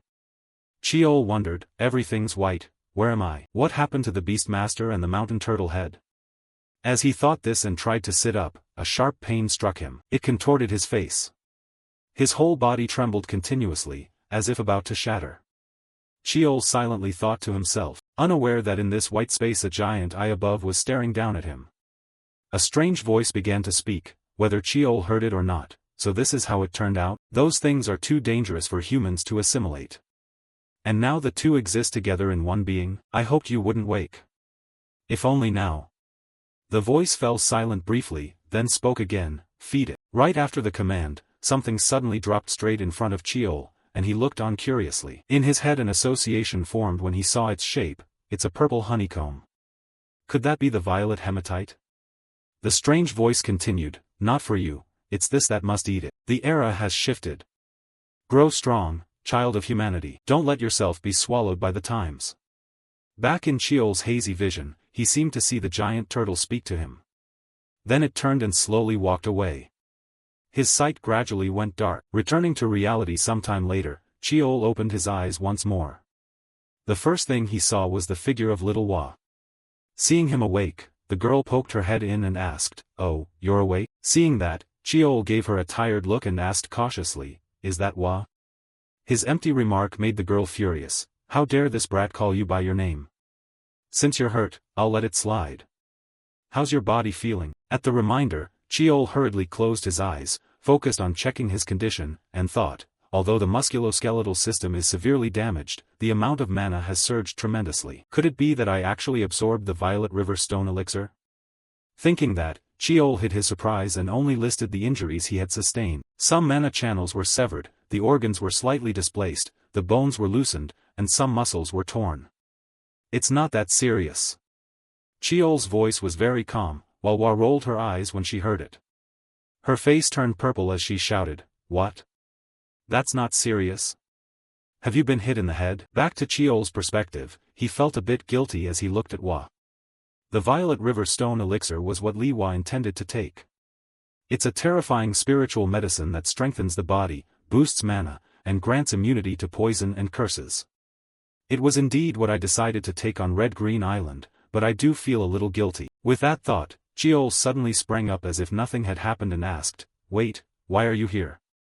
While Wa was about to answer, a voice called from afar, "Little brother." The voice came from his elder brother Myong-yung, who had just run up. Myong-yung quickly produced some kind of healing potion and hurriedly said to Chiol, "Are you okay? First, let me heal you with mana. I also brought medicinal water." Seeing his hurried demeanor, Chiol managed a strained smile and waved him off. "No need for mana healing, but I'll take the medicinal water." Saying that, he took the healing bottle and drank without stopping. From Myong-yung's point of view, seeing his younger brother so badly injured made his chest tighten with pain. After a few seconds of thought, he glanced at Wa and quietly said, "Wa, could you step outside for a moment?" Hearing this, Hua understood they wanted to speak privately, so she didn't stay to interfere. She nodded, yes, I understand. After Hua left, Myong-yung lowered his voice and said, if you die, I'll wipe every organization connected to the beast tamers off this world, no matter how powerful they are. As a member of the Li family, what you've shown is the model of a martial practitioner. But as your elder brother, I can't view it positively, it's recklessness. His tone was full of reproach, but not without concern. This moved Cheol a little. His face flushed as he scratched his head and said, I didn't expect the mountain turtle head to appear. Sorry, brother. If I'd known it was there, I would have waited. Seeing his apologetic demeanor, Myong-yung couldn't help but sigh. It's good that you can tell the difference between recklessness and confidence. Putting that aside, Cheol spoke up, brother, since I dealt with the beast tamer, the information about him belongs to me. As he spoke, Cheol reached his hand forward, and this action of his made Myong-yung wince. I knew you'd say that. That beast tamer used to be a standard 5th-rank sorcerer of the Inyang Agency in Japan. It seems he was expelled for attempting to learn forbidden arts. Someone behind provided high-grade talismans and magical items, then activated them while the mountain turtle head slept. They wanted to make it appear as if the monster acted on its own. Turning back to Cheol, upon hearing this he frowned in thought and asked, so you still haven't found the mastermind? In response, Myong-yung shook his head, he's in a near-death state, so it's hard to extract information immediately. Suddenly an idea flashed through Cheol's mind, and he hurriedly said, so this wasn't their main target against you. They wanted to damage your reputation by making people believe you failed to detect the intruder and reacted too slowly. Cheol's explanation seemed to wake Myong-yung up. That's exactly it. Looks like we can't just pretend we don't know. Myong-yung sighed, and Cheol, a bit worried for his elder brother, asked, are you alright? In response to Cheol's concern, Myong-yung ruffled his hair and reassured him, I'm fine. My reputation took a bit of damage, but it's nothing significant. I can't be absent for long, so I'll return right away. With that said, just as Myong-yung was about to leave, Cheol suddenly reached out, grabbed his hand, and said with a serious face, Big brother, do you want to make a deal with me? Say that you anticipated the beast tamer's intrusion and ordered me to take care of it first so I can testify that way. That would make it look like you had prepared even for things the family's intelligence hadn't detected. Hearing this, Myong-yung quickly guessed Cheol's true motive and asked back, you'd prefer to tell the truth, right? Cheol stood and replied, if people believe I did it on my own, they'll be more wary and cautious of me. So that's why you call it a deal. Right, a deal is when both sides exchange something they each need. So what do you want? Myong-yung asked, and Cheol bluntly stated his request, give me access to the archive vault, 3 days will be enough. As he said it, he reached forward, and Myong-yung grasped his hand, teasing, arrogant brat, fine. Thanks. His voice was full of gratitude. However, Cheol shook his head slightly, no need to thank me.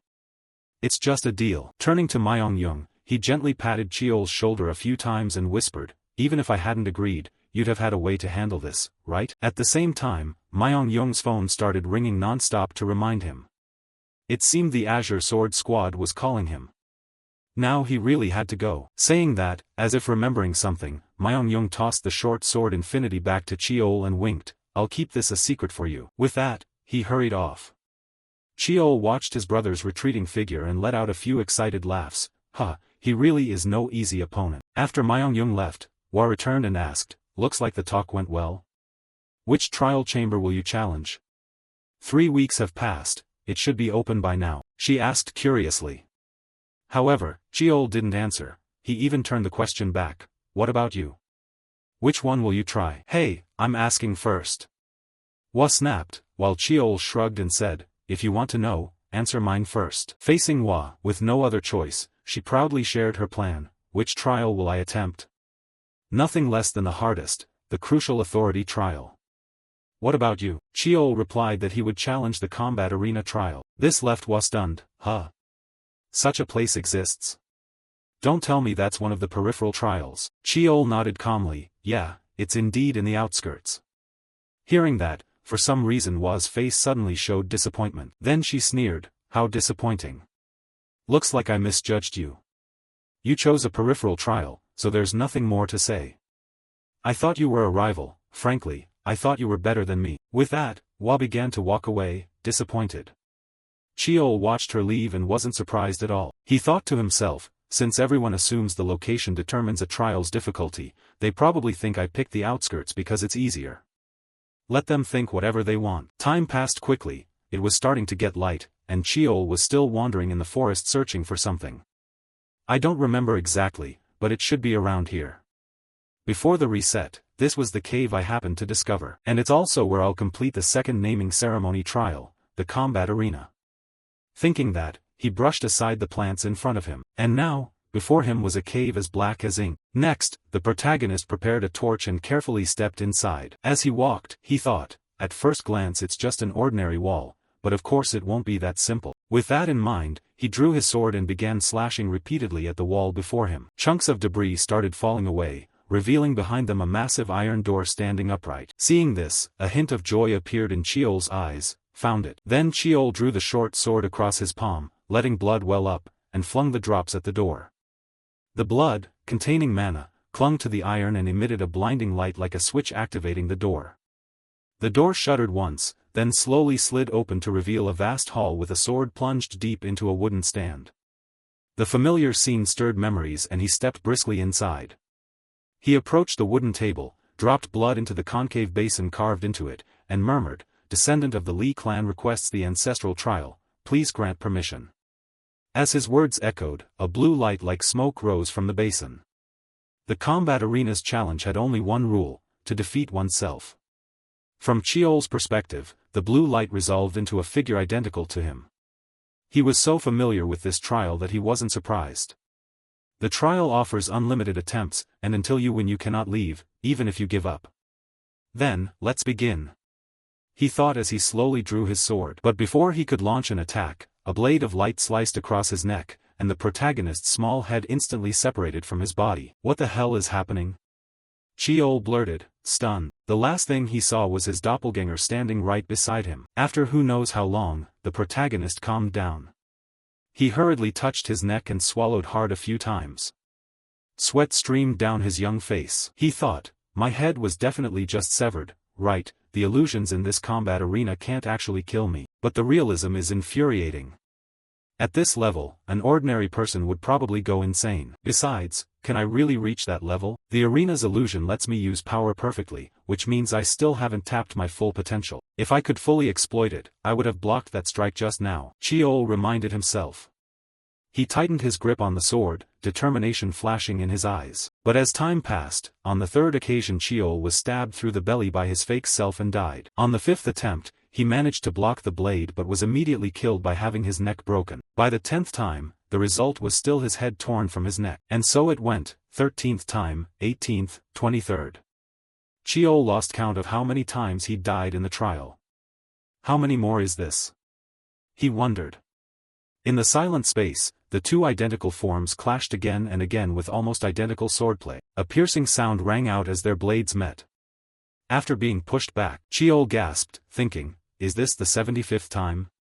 Or the 80th? But now I understand a little. The greatest strength I have is freedom, a crushing versatility, an unpredictable fighting style. This time I'll definitely do it. With that thought in his head, Cheol began changing his longsword into an axe and charged to attack again. Thus, the two figures once more launched into a flurry of close blows.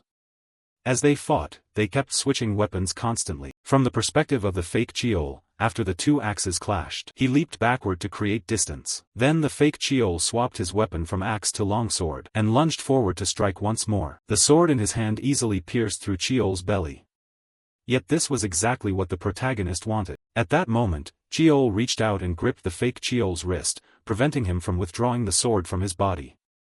Idiot, I deliberately left an opening, he said, and immediately used the technique demonic cleave, slicing the fake Cheol in two in an instant. His strike was so powerful it churned up the ground behind them.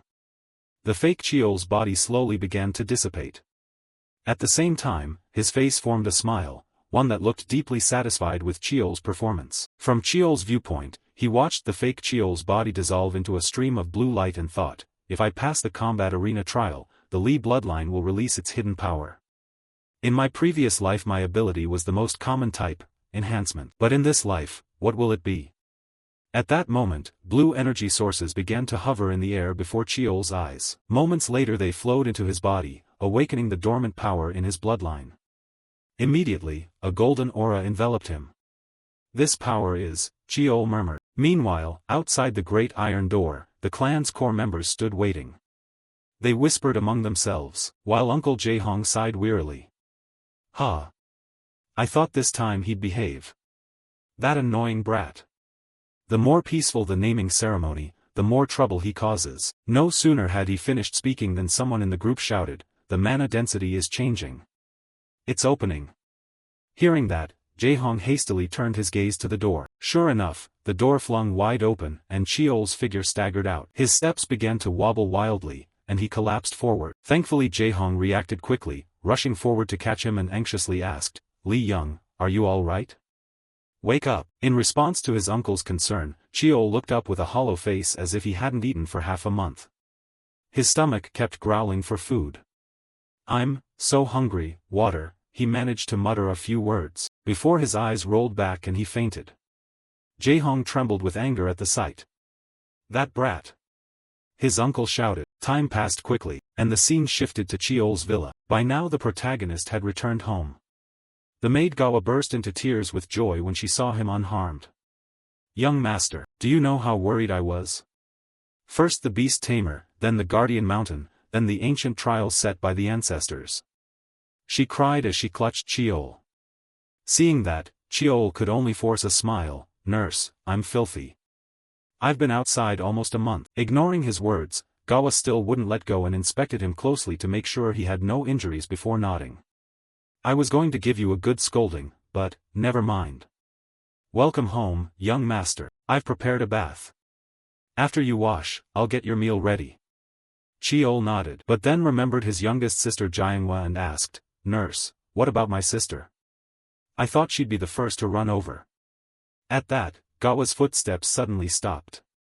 Her voice faltered, unsure how to explain. This made Cheol curious. He wondered what had happened while he was away. Time passed quickly, scene shifting to some house. At that moment, Jianghua was cheerfully greeting her nephew through the iron gate. "Hee, my dear nephew has arrived?" Seeing her jaunty posture despite being confined, Cheol could only rub his face in pain and ask, "What did you do?" In front of him, Jianghua didn't explain and instead smiled as she asked, "Sorry, but it's good to see you're safe. But, what did you do to make your mana spike like that? You still can't fully process the energy inside your body. Sit down." Now before she could finish, Cheol's expression turned serious. But Jianghua just scratched her head and laughed it off. "Huh, it's fine, it's fine." From Jianghua's perspective, she felt moved to see Cheol so worried about her. She hadn't expected him to go this far for her. The reason she was locked up was that she had caused an uproar in the control room with the elders and the big brother. She poked her fingertips together and stammered, "I'm sorry, dear. I thought they were doing something strange to you, so I couldn't hold back and lost my temper." She said she had been furious at the thought that she might never see him again. As she spoke, her throat seemed to choke up. She began to mime strangling herself to illustrate her point. Cheol himself was surprised. To be honest, he hadn't fully trusted his youngest sister before, but somehow he had come to see her as part of the family. Now he had accepted that. Thinking this eased Cheol's heart. He assured his little sister aloud, "I'll get you out soon, please wait a little longer." Hearing that, Jianghua in the cell hurriedly said, "Huh? How can you do that? Don't push yourself." Cheol shook his head and explained, "I won't do anything reckless, you'll be released soon anyway. See you next time." With that, he quickly left the cell. Time passed quickly, scene shifting to an airport. By then, all the core members of the Li clan had already gathered and were waiting. All because the person disembarking from this plane was the current head of the clan, Li Taixin. Seeing him appear, Madame Baekhuayan hurriedly asked, "Has he arrived?" Taixin replied with a nod, "Sorry to keep everyone waiting." Madame Baekhuayan bowed and said respectfully, "It's all right. The hot springs are ready, please bathe and then join us for the meal." Among the group, Cheol and Little Hua were also present. He subtly glanced at his father and quietly thought, "After the naming ceremony events, I thought I'd matured quite a bit. But the distance between my father and me, how far is it really? I still can't measure it." As he thought this, Taixin noticed his gaze. For a moment their eyes met. However, Taishin soon turned away and muttered, "I've always said those who don't know how to fight are unnecessary to the clan. But among them, there's only one child who carries in him the desire to defeat me." His offhand remark startled those around him, who began to whisper, "Who is he talking to? Big brother?" Cheol naturally understood the comment was directed at him. The sharpness from his old man made him sigh heavily. Had he restrained himself this much and Dad still saw through it? He wondered. Time passed quickly, scene shifting to the Lee clan's great banquet hall. To celebrate Taishin's return from a long journey, of course there had to be a number of parties like this. For Cheol, as an illegitimate child, even if he attended he would just stand quietly in a corner, observing everyone around him. Because this was a rare event in the Lee clan, the scale of this banquet was far grander than other naming ceremonies. That person is the youngest known Mage Tower Master. And this one is the director of the Inyang Institute, no, actually currently the deputy director. Cheol thought to himself quietly. Many familiar faces he'd seen in the papers appeared at the naming ceremony. But before he could dwell on it, Steward Choi approached and reminded him. "Pardon the intrusion, young master, the clan head requests your presence." Hearing that, Cheol frowned and asked, "Father is calling for me?" Steward Choi nodded and guided him. "Yes, this way please." At that, Cheol hurried to follow him. As they walked, he couldn't help but wonder why Taishin wanted to see him. "Father summoned me privately, what could it be? I hope it's not something serious." Soon after, he was led to the meeting place. Taishin saw his son's back. Cheol bowed quickly and said, "Father, did you call me for something?" Having said that, when he looked up he was a little surprised to see that at this moment, his eldest brother Myung-jung was also present. His brother's appearance made the protagonist suspect. Could this be related to the incident where the mage Nishiyama managed to infiltrate Red Azure Isle? Opposite him, Taishin didn't let him wonder for long and said, "I think you know why I summoned you. I want to hear about what happened at the naming ceremony. According to Myung-jung, you discovered the outsider and captured him. This was your plan, wasn't it?" To Cheol, Taishin's words carried pressure, making his face sweat. "Just as I thought. So father already knows." Cheol thought to himself, then nodded and answered, "Yes, that's right. I was the one who proposed the deal with Big Brother. The condition was that I be allowed access to the archive for 3 days and help him avoid this wave of public scrutiny." In response, Taishin spoke sternly, "Considering your contributions this time, I will overlook your false report. But there won't be a next time." "Yes, I understand." The protagonist bowed his head and said. Then Taishin glanced at his firstborn and warned, "Myung-jung, you will receive an appropriate punishment later. This banquet was your responsibility. Return to your duties." Hearing this, Myung-jung held no grudge and accepted, "Yes, I will do so." Having said that, he gave Cheol a smile and briskly left. While Cheol wondered whether his eldest brother would be all right after being punished by their father, he set that aside for the moment. After everyone departed, Taishin continued to speak to Cheol, "Forget the false report for now. This merit belongs to you. You will receive the reward Myung-jung promised. Finally, because you uncovered the trial within the match, I will grant you a reward." At this, Cheol's eyes flashed with surprise. Then he voiced his request, a request the author had deliberately concealed. Time passed quickly, the naming ceremony reached its main phase as Taishin moved to the most important part of today's ritual. He addressed everyone, "Thank you to all the guests who came. May our 2 children, the protagonists of today's banquet, be blessed on the path ahead. Now, we will continue the naming rite. Wa, step forward. You have been chosen by the holy sword and shine like the sun around you. Keep walking this brilliant path always." He gave her the name Seo Hyun, meaning, forever radiant. As soon as his words rang out, a scroll suddenly unfurled before Seo Hyun, the new name written inside. This made the girl very happy. Her eyes lit up and she quickly replied, "Thank you." Then Taishin turned his gaze to Cheol. "Next, Yang, step forward." When he was called up, the atmosphere at the banquet seemed to fall silent. Everyone was quiet, saying nothing, very different from the way they'd treated Seo Hyun a moment ago. Cheol wasn't too surprised by this, their reaction wasn't any different from the previous selection ceremony. But it's fine, he reminded himself.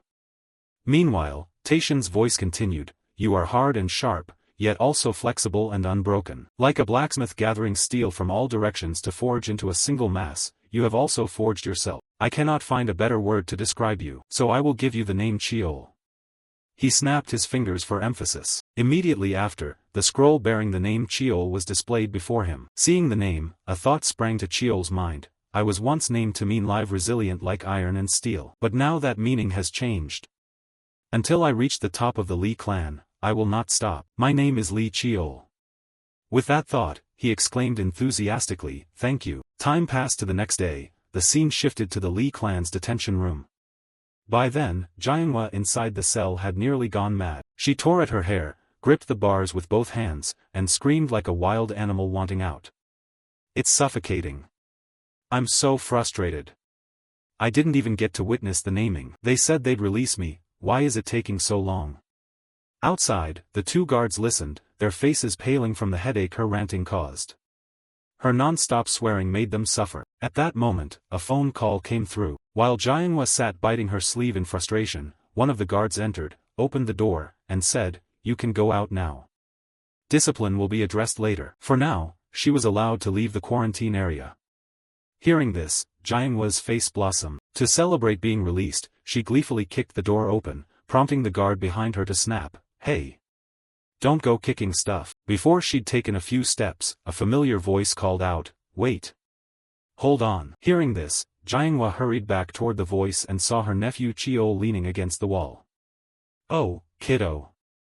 Did you really get me released? Jianhua said in astonishment. Cheol nodded in confirmation, yes, that's right. This made Jianhua jump.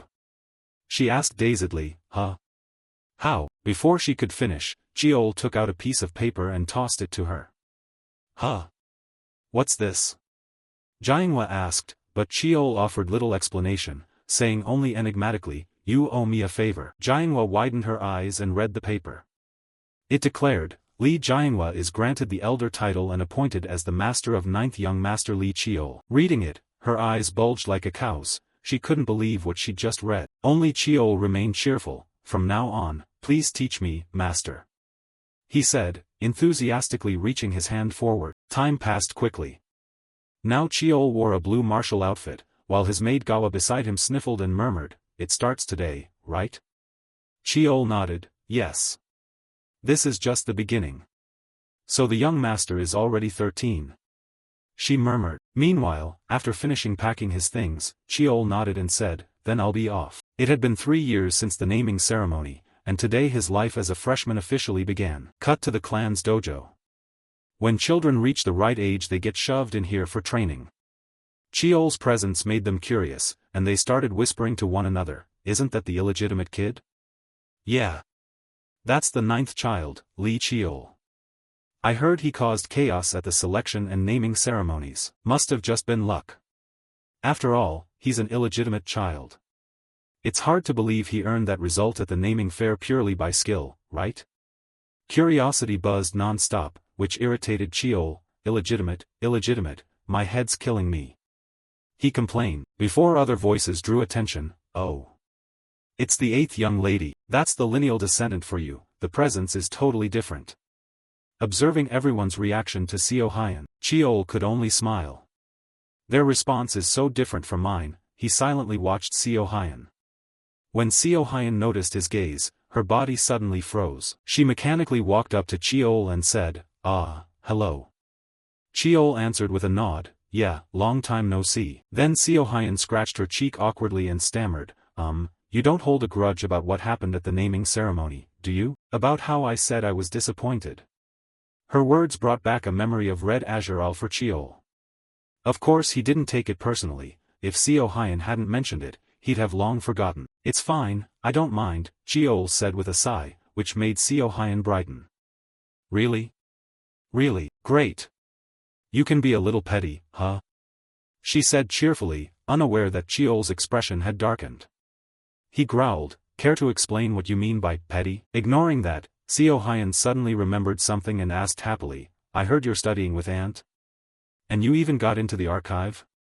Before Cheol could answer, a teacher's shout came from the front, attention, everyone. We will now proceed with class assignments.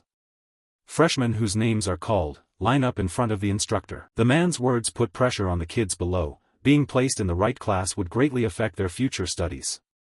What if? I'm getting nervous. If we end up in a bad class it's over, they fretted, sweating. Cheol understood that feeling, he'd been through it once. It's understandable. The academy's training lasts 3 years, so class placement matters. Each grade has 5 classes, the more talented students are placed higher. Across from them, an official handed Seo Hyun a slip and said, "Congratulations Miss Lee Seo Hyun, Class 1. Congratulations." She nodded and replied, "Thank you." Cheol wasn't surprised either. The official then looked at Cheol and continued, "Next is young Master Lee Cheol." The protagonist stepped forward, took his placement slip. The result left him too bored to speak, his displeasure obvious. "Told you, it'd be like this." But he hadn't expected them to be so brazen. Class 5, also called the garbage dump, where repeaters and those kicked out are gathered. Placement for lineal descendants is based on the naming ceremony's evaluation, while the review council is controlled by the elders' court and Madame Baekhuayan. They thought it worked against me, but on the contrary, it's better for me, I don't have to exert myself. With that thought, a man stepped forward to guide him, young Master Lee Cheol, Class 5, this way. Seeing that, Cheol nodded and tucked the paper inside his shirt. At the same time, he felt Seo Hyun's scrutinizing gaze fixed on him from behind. She was angry that Cheol showed no reaction to being placed in Class 5. Looking at her lioness-like stance, Cheol was a bit startled. "Wow, look at that face. Just by that look you can tell if I don't do anything she'll take matters into her own hands. Even though I'm totally fine with it." Thinking that, he waved his hand at her so she wouldn't need to say more, then moved off quickly. Around them, some other kids placed in Class 5 felt like the world was collapsing. Damn, Class 5? Will we even graduate? What do I tell my father? I can't be in Class 5, the family will die laughing. Watching the attitude of those kids, Cheol felt a bit annoyed too. How disappointing. Why do the Lee clan students act like this? At that moment, a greeting sounded beside him, snapping him out of his thoughts. "You're the youngest son of the main branch, right?" "Indeed, I wanted to meet you. My name is Kim Han, son of a small forge contracted by the Lee clan. It's an honor to study alongside you, young master." From Cheol's perspective, seeing a kid come up and greet him like that surprised him a little. Kim Han? In my previous life I have no memories of him. Thinking that, Cheol asked, "But why me?" Kim Han scratched his head and replied, "Because you're a standout figure, I always looked up to you as an idol." The sincerity of his words made Cheol sigh, then continue, "Kim Han, is it? What do you think about being placed in Class 5? The sudden question made Kim Han's face freeze for a moment, but then he cheerfully said, "Well, that's probably the level I'm at right now. But who knows what'll happen later." He added, his face full of determination. Cheol smiled faintly and nodded, "You passed." Cut to the Class 5 dojo. After the freshmen arrived, the upperclassmen greeted them with smiles. "Welcome, freshmen. Please help us out, let's work hard together. And if you don't know something, just ask." Their enthusiasm made the new kids glance at each other curiously. Then the instructor clapped a few times to get everyone's attention. "All right, greetings over, pay attention here. I'm Lee Young-ho, the instructor in charge of Class 5. Today, since we have a new intake, there won't be a lesson, just a brief introduction." Young-ho spoke with a smile, and this was a face Cheol recognized from his previous life. Memories stirred in his head, he still looked full of passion and resolve. In the previous life, he even tutored me because I couldn't keep up with everyone. Unaware of Cheol's thoughts, Young-ho turned to the long-haired student beside him. "All right, that's the end of the introductions. In-ha, please guide the rest for the freshmen." "Yes, instructor," In-ha replied with a smile. Then he turned to introduce himself to the rookies. "Hello everyone, freshmen. It's a bit embarrassing, but after repeating 2 years in a row, I'm still serving as class president for the 2nd year. You've all been standing for a while, you must be tired. Sit if you want. Now we'll elect a class president. Even as students, there are times you'll be thrown into real combat, so the class president is a bit like the captain of a martial brigade. Unlike the instructor, who is only responsible for training and teaching according to the curriculum, the class president can be considered the person in charge of everything else for the class." Hearing this, a kid in the crowd raised his hand and asked, "So how is the class president chosen?" The question surprised In-ha a bit, and he turned to explain, I forgot to mention that. I don't know how other classes do it, but here we'll hold a light match and then vote for the class president." "Very well, then let's begin the matches. Because this is a contest of skill, magic is not allowed. There will be rest periods after each match." Before he could finish, Cheol's cold voice suddenly rang out, "Are you serious? His tone carried a hint of challenge, which made In-ha a little flustered as he asked back, "Young Master Lee Cheol, do you have some objection?" To answer that, Cheol stepped toward the weapon rack, grabbed a wooden sword, and put some sense into them one by one. "All of what you're doing and all of what you've been saying, wake up. This is the Lee clan. If you want to play schoolyard games, don't come to this academy, go to a regular school in the safe district." From behind, In-ha hurriedly protested, "That was a bit harsh. We only wanted to resolve things peacefully." Back in Cheol's view, hearing that, he didn't want to waste words on these socially awkward kids. He drove the wooden sword into the stone floor and challenged them all. "You won't understand talking this way, will you? Come up one by one. From now on, I'll fight every one of you." Time passed quickly, now Cheol was panting like an ox from exhaustion. He propped the sword against the ground to steady himself, while all around him countless freshmen groaned in pain. Meanwhile, In-ha, who had witnessed everything from the start, could hardly believe his eyes. Unbelievable, how many people has he taken down alone? In-ha wondered, before Cheol turned to him and said, "Choi In-ha, call the next person up." Cheol said this while staring at In-ha with a sharp gaze. This made him a bit nervous, swallowing hard. "The pressure is terrifying," In-ha thought, then replied, "This is the last match." Hearing that, Cheol nodded and said, "Is that so? Then send them up, Choi In-ha." And so, their duel officially began. After just one clash with Cheol's sword, In-ha's teeth clenched tightly. A flood of thoughts raced through his mind. Why is he going this far? There's no prize, no value to this match. This is just a practice match at the academy. We're not even supposed to be using serious strikes. No, actually I know this well. I used to be like this. No matter what, I want to win. I thought compromise was another way to live. Don't assume accepting reality and growing up is the only right path. But I want to win. I crave victory so badly it drives me insane. In-ha screamed inwardly and executed a spin to increase the power of his swing. Across from him, Cheol made a similar sword motion, and he was still a step faster. "I win." With that, Cheol knocked the wooden sword from In-ha's hands, sending it flying. In-ha grabbed his wrist and dropped to his knee, crying out in pain. Seeing that, Cheol sighed and ended the match. "Phew, take him to the infirmary." No sooner had he spoken than In-ha shouted, "It's not over. It's not finished." As he spoke, he quickly snatched up the wooden sword and lunged to attack again. However, this rushed attack was also stopped by Cheol with extreme ease. The protagonist narrowed his eyes slightly, beginning to assess. Left-handed sword? Using the left because the right is injured? His gaze was different now than before. Thinking that, Cheol channeled force into the sword, flipped In-ha's arm backward. Then he stepped forward and swung the sword in his hand like a baseball bat, smashing it straight into In-ha's stomach. It hit the young teen so hard he vomited fluids and lay on his back on the ground. His whole body curled up like a shrimp, and he was officially out of the fight. "Take him away," Cheol ordered, and two other freshmen hurried over to carry In-ha to the infirmary. At that moment, Cheol walked toward the group of freshmen in front of him and declared, "I have lived 1 second like an hour, 1 hour like a year. Who doesn't know it's easier to live comfortably? But if you don't risk everything and fight every second, you'll lose it all in the end. So even when I breathe, I fight myself and everything around me. Have you ever lived like that? That's what I call struggle." As he spoke, Cheol clenched his fist, his gaze hardening, his demeanor terrifying. Time quickly passed. After the class president decision concluded, Instructor Young-ho returned. He had learned what happened and couldn't help but scold Cheol. "You went too far. 4 people have broken bones, 3 have internal injuries." From his seat, Cheol rested and answered with no remorse for his actions, even challenging back, "If you want to survive in the Lee clan, you at least have to be able to laugh off those wounds." Responding to that, Young-ho said, "Those kids each have their reasons." But before he could finish, Cheol cut him off. "Instructor Lee Young-ho, even the students understood. Do you really need me to explain it to the instructor too? People like you are rare in the Lee clan.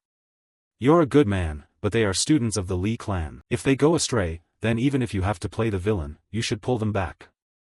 Do your duty." Cheol's words made Young-ho's body tense, his hand curled into a fist. Time moved quickly to the next day.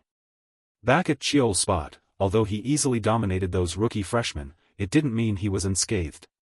As he walked, he rotated his shoulder joints and complained, "Oh man, my whole body aches. I pushed myself too hard yesterday." Saying that, he glanced over at the whole group of bruised-faced freshmen, lined up neatly in front, as if they had arrived early. That gave Cheol some satisfaction. though some still showed hostility or discomfort, none of them avoided or turned away. If they were still as scared as yesterday, there would be no hope. But this didn't look too bad. Saying that, he slowly walked past them. But at that moment, our protagonist heard a few whispers, "He's here, that trash." At the same time, Kim Han's voice called from behind, "Young master, you're here?" Hearing the familiar voice, Cheol turned and replied, "You're early." Kim Han scratched his head and said, "Yes, I was afraid I performed badly yesterday in front of everyone." Hearing that, Cheol offered reassurance, "We're still just students, it's natural to be lacking." To that, Kim Han could only give an awkward smile before asking, "Young master, if you don't mind, may I ask you something?" Cheol nodded casually, "Sure, ask." At that, Kim Han's eyes filled with resolve, and he said, "What should I do? How can I become as strong as you?" To that question, Cheol thought, "I don't even have enough time to train myself, when would I have time to teach others?" Still, he offered a hint to the young teen, "Honestly, I'm not skilled enough to teach anyone yet, but you have very good eyes, or perhaps a keen instinct. Yesterday you dodged my attacks 3 times in a row. Use that. I think you're better suited to technique than raw strength. If you risk everything to train what you have, one day you'll stand out." Cheol's sincere remarks left Kim Han dumbstruck, and he replied awkwardly, Thank you." At the same time, In-ha spoke up to greet the protagonist, "Hello, young master." Hearing that, Cheol glanced back, looked at his bandaged hand, and shook his head, "You look pathetic. At that state you probably can't train, can you?" Hearing this, In-ha couldn't help laughing out loud, "Haha, if I decide to quit, will you leave me alone? Are you going to say some speech about fighting and call me a coward or what? I just don't want to hear that stuff anymore, so I'm out here." He snapped irritably and darted past Cheol. Despite In-ha's annoyed attitude, Cheol still smiled at it. He thought to himself, "He's changed, hasn't he?" Next, Instructor Young-ho arrived and gathered everyone together in front of him, "Assemble. For our sick today, 5 are absent without reason, so that leaves 11 in total." Saying that, he scanned all the students with his eyes. Everyone was bruised all over, which made Young-ho worry for them. They all look exhausted. And the atmosphere has changed. Are the students really this tense just because of one predator? Thinking that, and as if reaching a decision, he clenched his hand and said, "We were supposed to do basic fitness tests today, but given the current situation, I'm changing plans. Starting now, begin the fitness test." Time passed quickly. Young-ho's voice rang out again, "From now on, free training will be led by the class president." At this point, whoever knows what test Young-ho gave the kids, after finishing it they had no strength left to stand. Each of them breathed like oxen who just plowed a field. Not to mention them, even Cheol felt sore all over. He sighed silently, 10 hours just to test fitness. "I'm tired too, but I can't stop," Cheol reminded himself. At the back, during the break, the freshmen looked at each other and talked, "Hey, doesn't the instructor seem a bit different today?" Someone asked, and the person next to him replied, "It's from yesterday's match. A lot of people got hurt. If it were before, he would have let them rest." Ignoring their chatter, Cheol stepped forward and said, "Attention. No need for introductions. I'm Lee Cheol, your class president. As Choi In-ha said yesterday, the class president has full authority over everything except the instructor's orders. My training will be extremely harsh. Those who can keep up, follow along, those who can't, I won't drag along. If you're not satisfied with me, you're free to challenge me. Just hit me once and I'll give up the class president position. Enough talk. Start now. Fight the person beside you." And so, once again, the students who hadn't rested long were thrown into trading blows. After a while, Cheol assessed the results. Looking at those still standing before him, he frowned, 6 remain. The others had dropped out halfway. Thinking that, he spared the weak for now and said, "All right, that's it for today. Dismissed. Good job." With that, he quickly turned and left. As he disappeared, a few jealous students began cursing, "That bastard. Because of him I'm suffering like this. I really can't stand that bastard. What sense does this make? I'm not going to follow that." Nearby, Kim Han heard the mocking voices and shouted loudly, "Cut it out. Honestly, I'm pissed too. But even when he's exhausted, we can't land a single hit on him." The students ignored that remark and turned to ask In-ha's opinion. "Hey In-ha, what do you think? Last year we had fun, right? Or do you think?" Before they could finish, In-ha interrupted, yeah, fun enough to get us suspended. If I don't change this time, I'll truly live like a loser. Even if my arms and legs get broken, I want to try once. Really, I really want to. You all know him. That bastard. I mean, you understand what he wants to do, right? I'll try fighting this time. It might really be the last time. So wake up. Don't resist pointlessly or pretend you don't know. Having said that, Inha turned and left, leaving the students behind silent from his words. Cut to Jianhua's workshop, where Chiol was now present. His body was covered in countless wires to measure some parameters. Now he focused his mana into his palm, producing a blazing blue flame in his hand. Seeing this, Jianhua beside him said with difficulty, "Stop. That's enough. You failed again." Every time he tried to form an aura, its shape collapsed. She hadn't expected this problem to appear after reaching the 3-star level. "I wish there were records of how the ancients used mana," she said irritably. Meanwhile, Chiol pulled off all the wires, silently stared at the ring on his finger, and thought, if it's from Vodun's memories, maybe, but I still can't read the next type. In any case, the trip to the archive yielded unexpected gains. There, Chiol had found a document about the weapon called Vodun. It said the thing was shrouded in black energy that terrified swarms of monsters. Even the kingdom's brave generals had been defeated. Countless heroes sealed it on northward 10,000 Demons Mountain. The king granted land to honor that achievement. The heroes, grateful for the king's favor, transformed it into a sword. They named it Vodun. Finding information about Vodun was a tremendous haul. Thinking that, Chiol's hand involuntarily clenched. Meanwhile, Jianhua's irritation lasted only 3 seconds before she returned to her usual cheerful face. "Anyway, you've touched aura. Making it into the 3-star realm on your own is truly impressive. The current deadlock will be solved soon. In fact, the amplification technique and the transmutation method are nearly complete." Hearing that, Chiol nodded and didn't forget to thank her. "Yes, thank you for teaching me every time. By the way, ma'am, now that I've reached the 3-star realm, what comes next?" Explaining this, Jianhua said, "You'll learn how to use hard energy techniques and aura skills, but mastering them will take a long time." Then, as if remembering something, she asked the protagonist with interest, "So, how is the students' training going? You always look tired." Chiol replied, "Training is normal." However, Jianhua couldn't miss his weary face and heavy breathing. She burst out laughing, "Is that so? If it's hard, let me give you a hand." Hearing that, Chiol's eyes lit up and he quickly asked, "Huh? How do you plan to help?" Opposite him, Jianhua revealed nothing, patting her chest confidently. "Heh, you'll find out soon enough. Just trust me," she said. Time passed quickly to the next day. To help her nephew, Jianhua personally came to his 5th class, making Chiol give a wry smile. Haha, hearing her say, "Just trust me," already makes me nervous. Unaware of Chiol's thoughts, Instructor Young-ho cheerfully announced, "Today we'll have a special lecture on magic." Everyone straightened their outfits and held their posture waiting. "This is Elder Li Jianhua, a researcher of the Li clan." Applaud. As soon as he finished, applause erupted like fireworks. Meanwhile, the goofy Jianhua scratched her head awkwardly. "Hee, I'm embarrassed. I don't like long-windedness, so let's start the lecture." She winked mischievously as she spoke, quickly grabbed a piece of chalk, and began presenting today's theoretical lecture. From the back, watching her focused posture, Chiol assessed, "Looks like she's increasingly enjoying teaching." Time flew, and then Jianhua suddenly clapped her hands to grab everyone's attention. "Okay, the boring lecture part ends here. From now on it gets interesting. I'll teach the Research Institute's improved version of the Iron Line technique." Beside her, Instructor Young-ho, puzzled, asked, "Huh? Didn't the lesson just end?" "What are you saying? The main part is just starting. Everyone, sit up straight in your seats.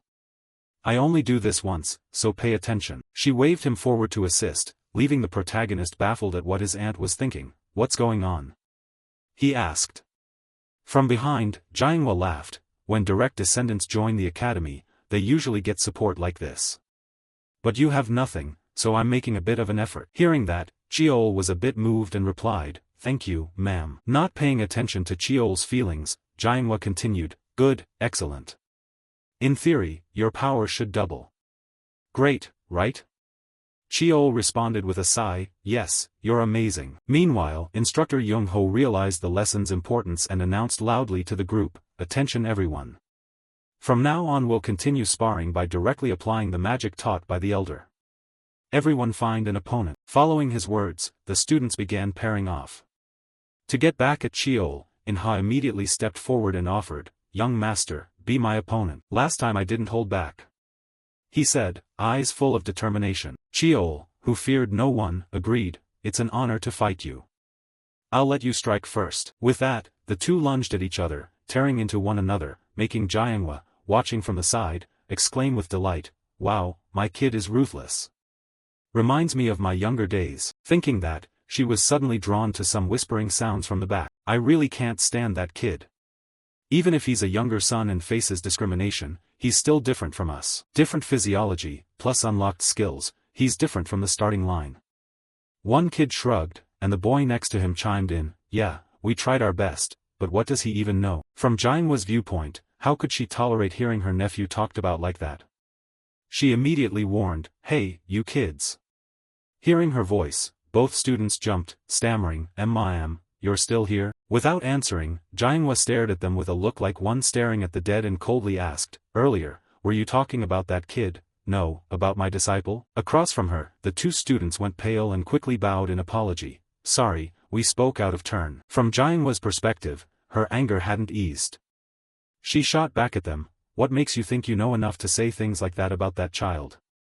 Please forgive us," the two cried out in fear. At that moment, before Jianhua could further scold the two, a student named Kim Bozong stood up and challenged, "Isn't the young master clueless too? We've worked hard too, but we're always treated like nothing.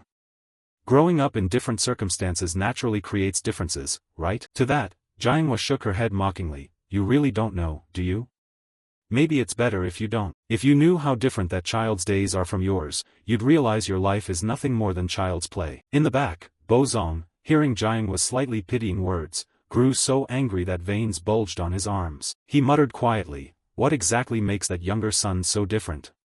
Fine, alright, I'll show you." Time passed quickly, and now it was break time. Instructor Young-ho's voice rang out, "Training ends here for today." Hearing that, the students all breathed a collective sigh of relief.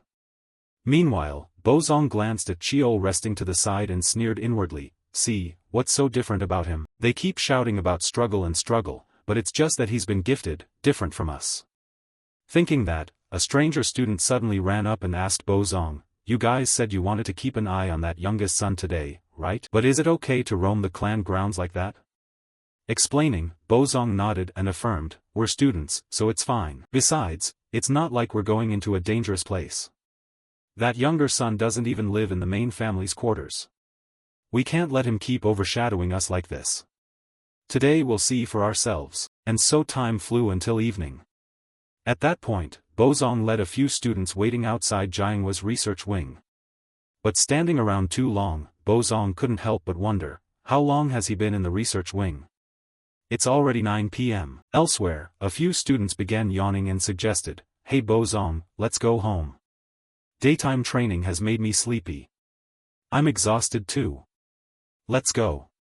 After all, nobody knows what that youngest son does in there." With that, some members of the group awkwardly left, prompting Bozong to grow annoyed and swear under his breath, "What a bunch of weaklings." Soon after, Cheol also left the research room. Bozong hurriedly concealed himself and then followed him from behind. Finally almost home. He went to spring training. That area is reserved for the main line, he couldn't possibly be allowed in. Bozong wondered to himself, before the group heard a clamor of training shouts from outside. The sound made the group startle. They couldn't help but look at each other. "What's that noise? Is that training?" Then one kid in the group cautioned, "Bozong, it seems that youngest kid really is formidable. Let's stop. The young master wasn't wrong. If we trained as hard as Inha then." Before his friend could finish, Bozong's hand clenched, and he snapped, "I never skip personal training. This is nothing special." At Bozong's words, the other two could only exchange weary looks. Then, not wanting to waste time tailing Cheol, they left at once. "Well then, sorry, we're heading back now." Ignoring them, Bozong remained tangled in his thoughts. "What makes me different from that youngest son? I'm determined to prove I'm not wrong." With that, he began to wait in secret again, until the protagonist finished his training and left the training ground. This time, Cheol actually went home instead of lingering. However, before Bozong could react further, a beam of light and a loud shout came from behind, "Hey, you there! Stop right now. The shout startled Bozong, but after the guard looked at his uniform, he said in surprise, "What is this? You're a student." Master Li Chiol walks around at this hour every night, but I didn't expect him to be bringing a student along. By regulation that's not allowed, so turn back now. Opposite him, Bozong nodded quickly when he saw the guard wasn't giving him trouble. Before leaving, he glanced at Chiol's villa and thought, the lights are still on. It's already 2 a.m. This left Bozong contemplative.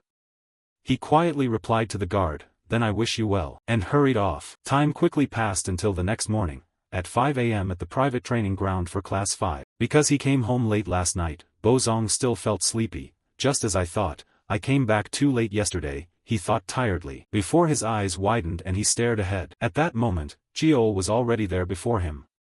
He looked truly exhausted. Even with the mainline's gifted physique and abundant mana, could a 13-year-old endure a life of only 3 to 4 hours of sleep a day? What about me? When I go home, I usually watch TV or play games to relax. I also do personal training, but I still get enough sleep and take proper rest and recreation. Thinking that, Bozong couldn't hold back his curiosity. He stepped up to Chiol and asked, "Aren't you tired?" Across from him, Chiol's brows knit tightly as he replied absent-mindedly, "So you were among those following me yesterday." For Bozong, hearing Chiol say this first startled him a bit. But he then admitted, "Yes, the young master is of the main line, so he gets support. He starts off differently, and besides," he rambled on. But before he could say more, Chiol cut him off. "I've lived like this since I was little. Before joining the academy team, I did sleep a bit longer. If you don't get enough sleep, of course you'll be tired. So why do you push yourself to that extent?" Bozong asked. To that, Chiol offered little explanation, only calmly patted Bozong on the shoulder a few times and whispered, "You already know the answer." Having said that, Chiol moved off to one side.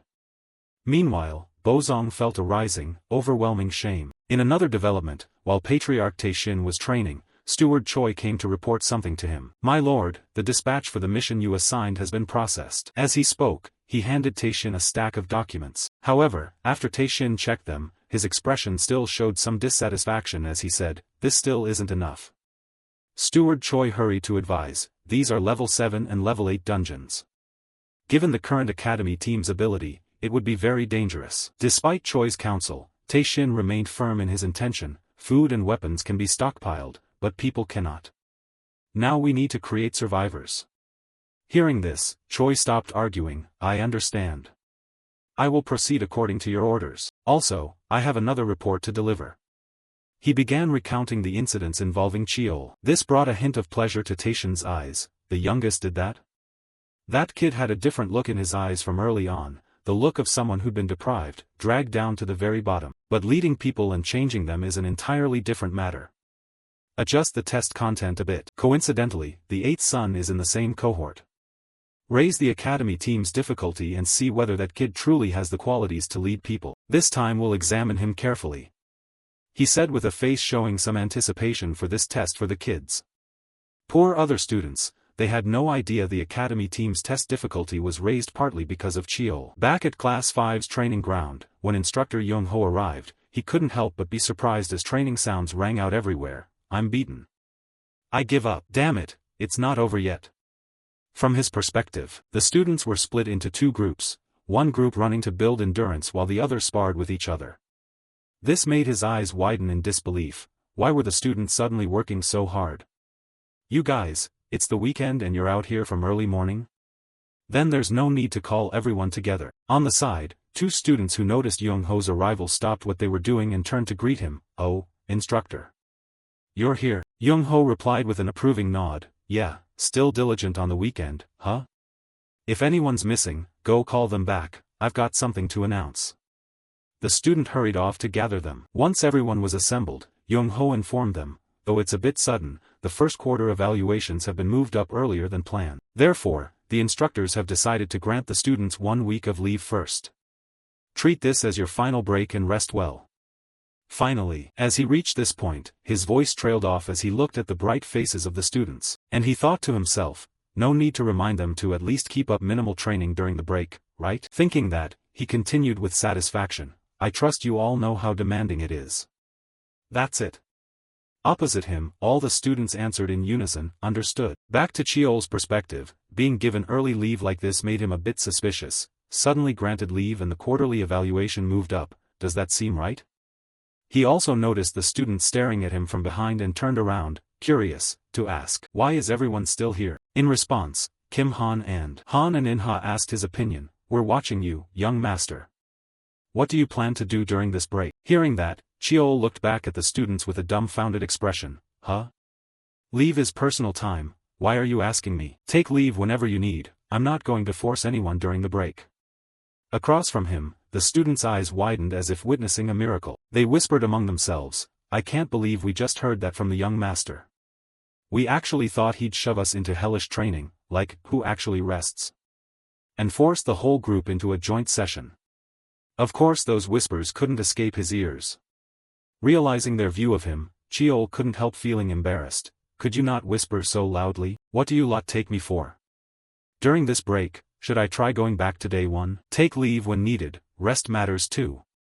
I know telling you to rest won't make you sit idle. Handle yourselves, rest well, and we'll meet after the break.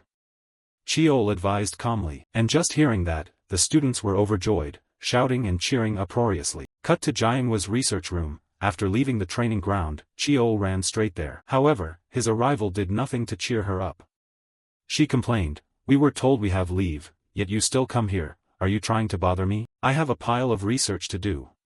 To that, Cheol immediately retorted, you're clearly still messing with your phone, looking at trivial stuff. At that, Jianghua fluffed up like a cat and snapped, what trivial stuff?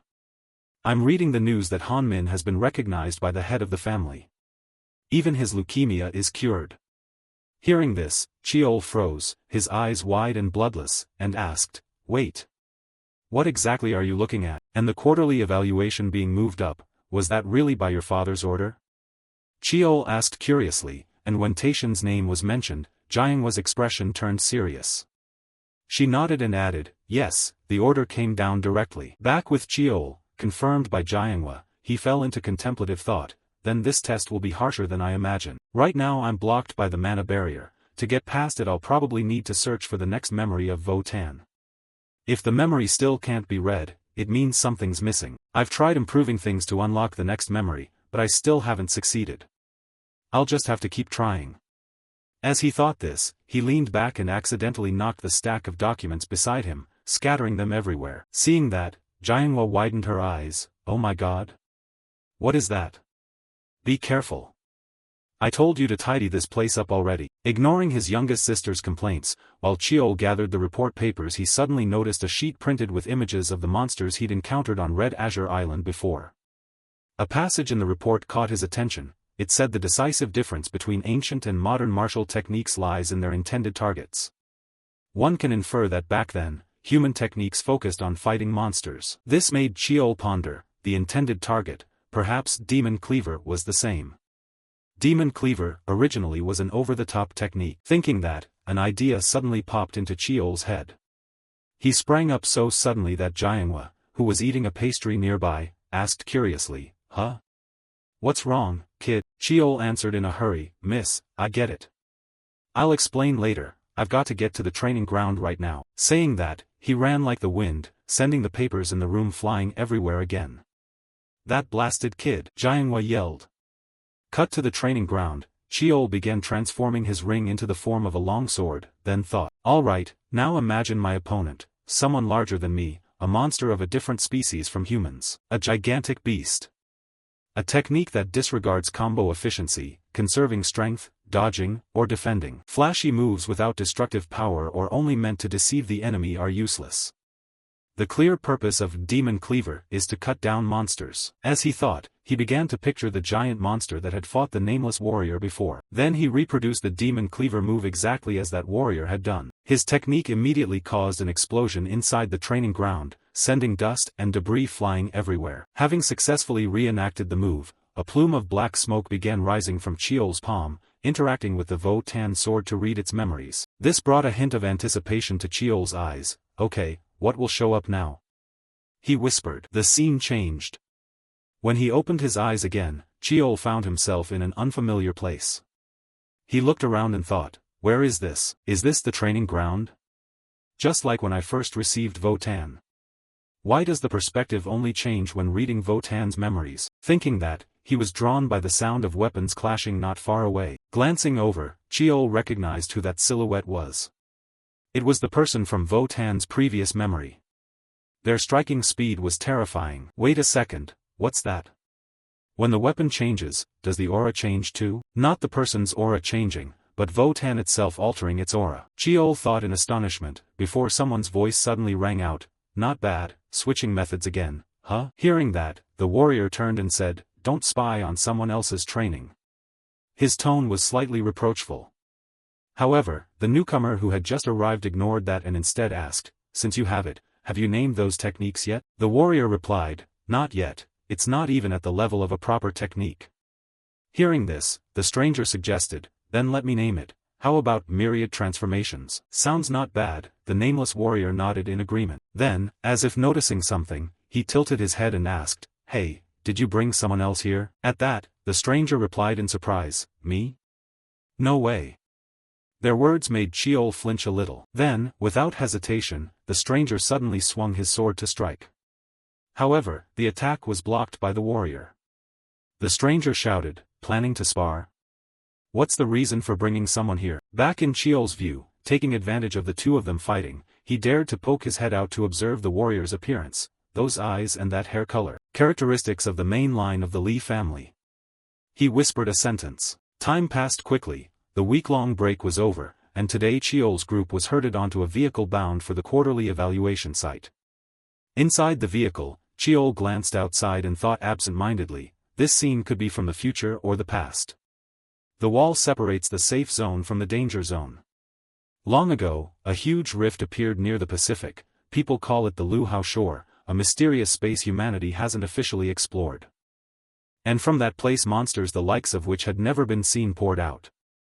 Humans fought those monsters for a long time to reclaim territory, yet there remain uncharted lands, areas still undeveloped, known as unexplored zones or dangerous regions. He muttered to himself inwardly, unsure whether he was anxious or excited about the upcoming test.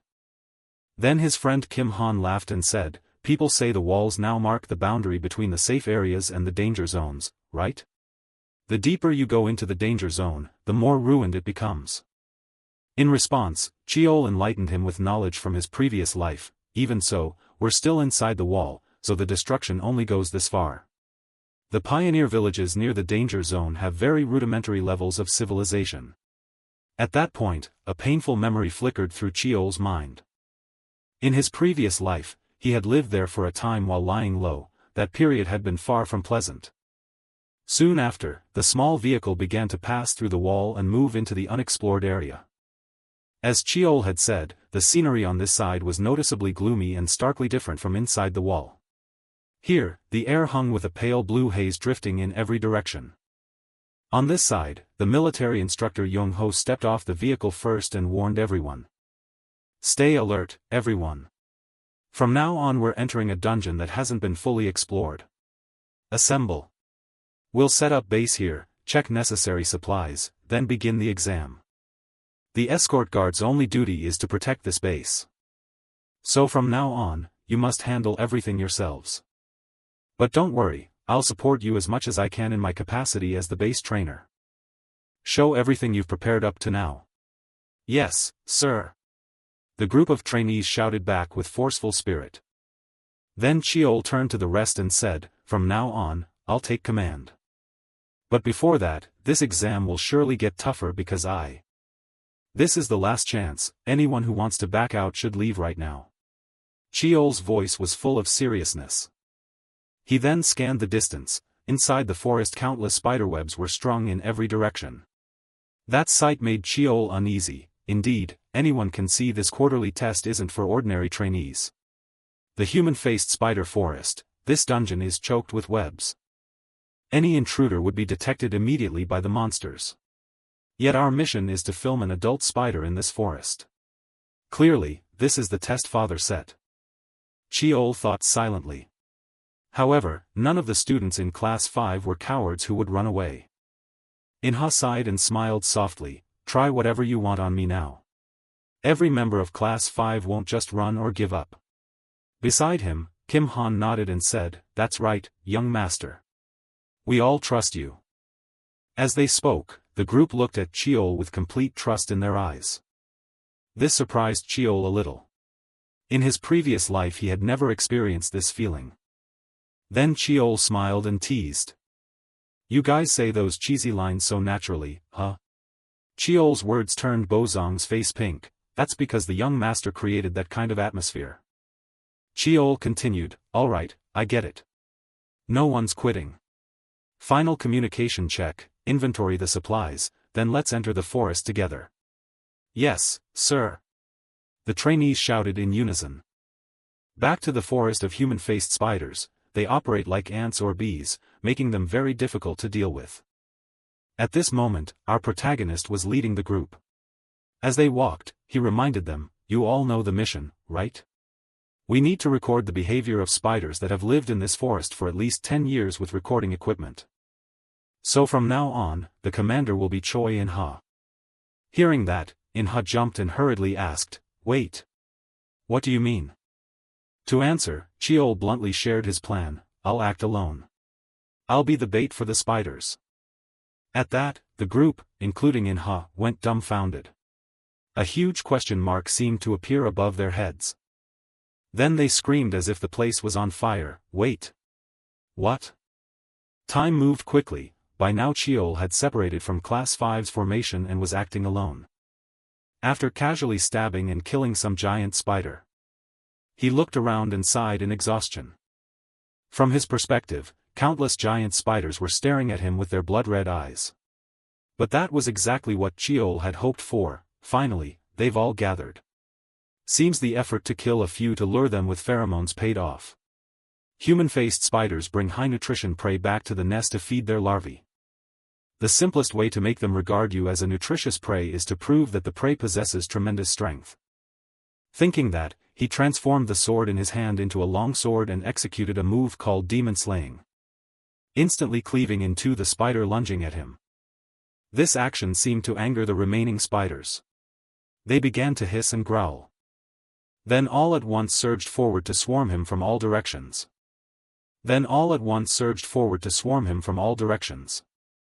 Next, after opening his eyes again, Cheol found himself lying on a soft pile of silk. He wondered, is this inside a human-faced spider cocoon? If so, then the plan worked. My stomach feels queasy from the poison, but this isn't so bad. First I need to use invisibility technique to extinguish my aura. Thinking that, he used the invisibility technique to envelop his body in a veil of blue energy, and simultaneously transformed his weapon into a short sword. Then, using that short sword, Cheol cut away all the silk wrapped around him and calculated his next steps. If this is their nest, the larvae should be concentrated here. Saying that, he used the short sword to cut a large tear in the top of the cocoon. Cheol looked out and couldn't help but be stunned by the scene before him. Wait, why are there so many food cocoons? No way, that's just what they caught today. They should have eaten all that long ago, so why? Cheol frowned, looking around to answer his question. And his face went pale when he saw, not far away, a huge cocoon suspended in the air by countless threads. Beneath it were countless giant spiders, as if guarding that cocoon. Then the cocoon began vibrating non-stop, as if whatever was inside wanted to break free. At the same moment, Cheol suddenly felt a vibration inside his own body, thinking, is the dark chi resonating with it? Before Cheol could think further, the giant cocoon began to be torn apart. From inside, a massive leg poked out, followed by a hand that looked like a human hand. Finally, the creature's form was fully revealed. It was a giant spider with the lower body of a spider and the upper body of a seductive woman, 6 eyes on her face. This was a grade 5 monster, the human-faced spider queen. "Children, you're hungry, aren't you?" she said.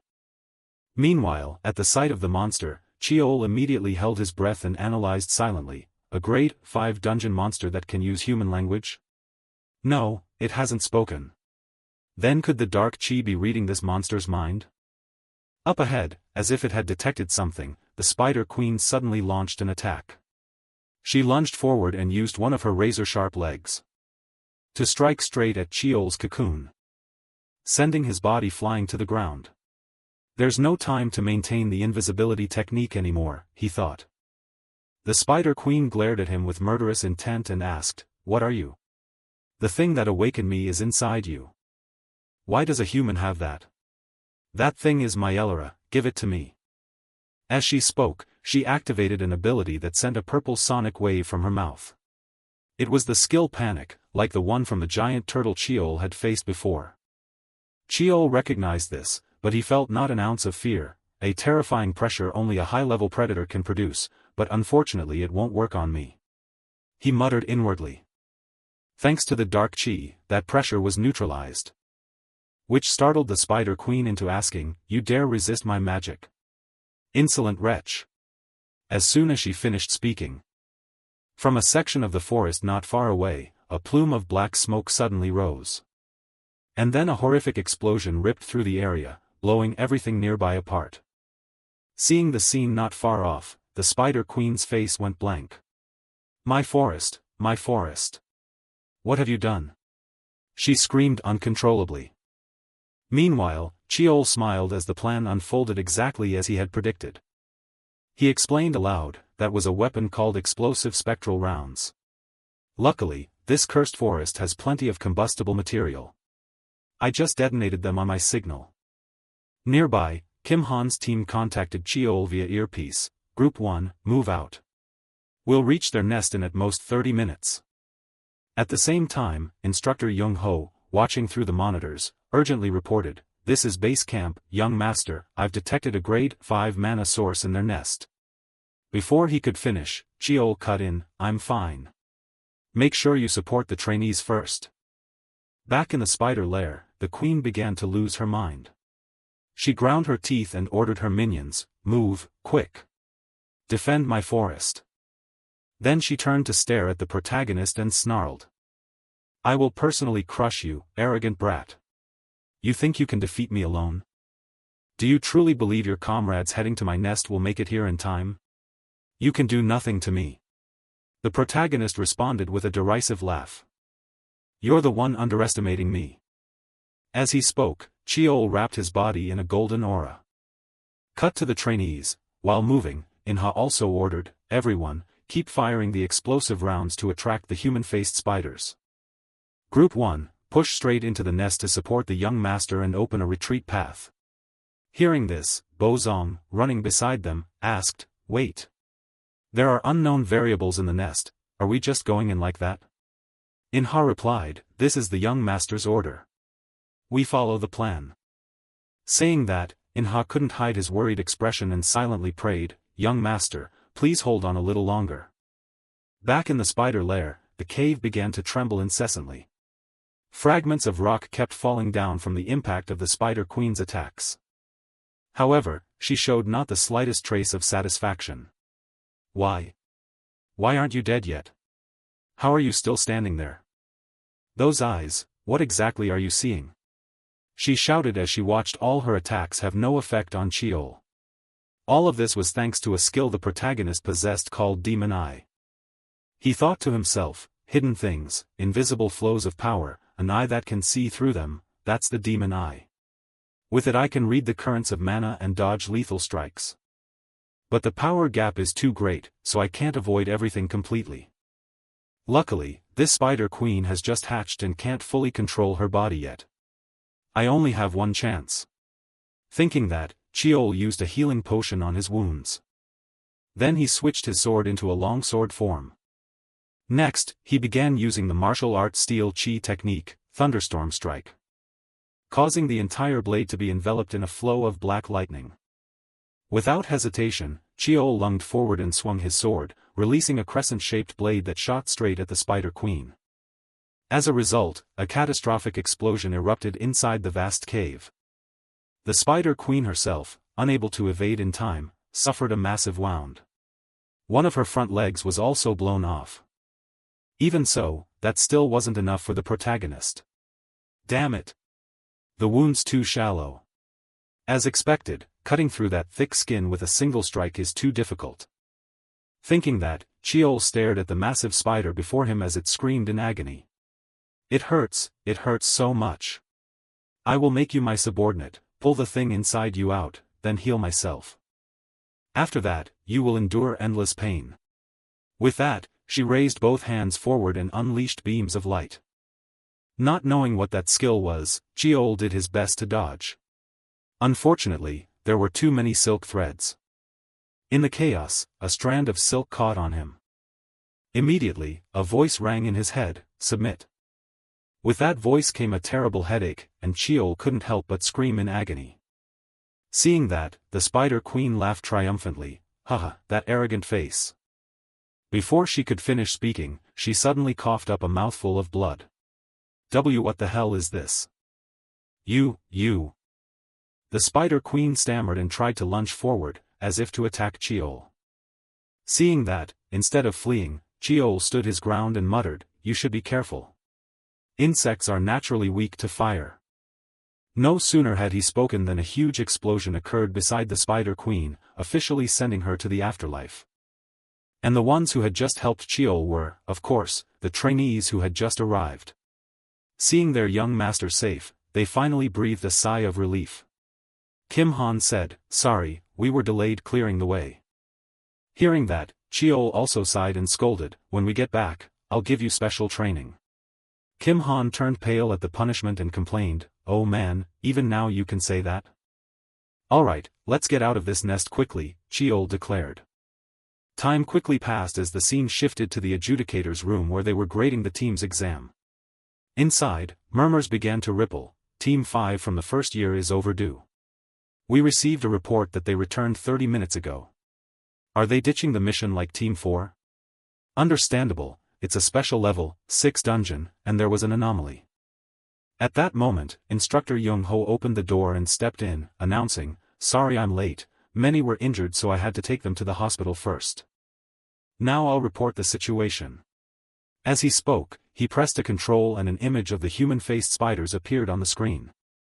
He continued slowly, Team 5's mission was to record the movements of the adult human-faced spiders in the forest. However, during the operation we discovered an anomaly and prioritized information gathering. Team 5 entered the dungeon, split into 4 groups, and planted 132 explosive spectral rounds. At this, a man below interrupted, Wait. Did I hear that wrong? You used firepower?" Young-ho nodded in acknowledgement, "Yes, exactly. Additionally, we used 52 rounds during engagement with the monsters, so the total was 184 rounds." Hearing this, the black-haired man could no longer hide his anger.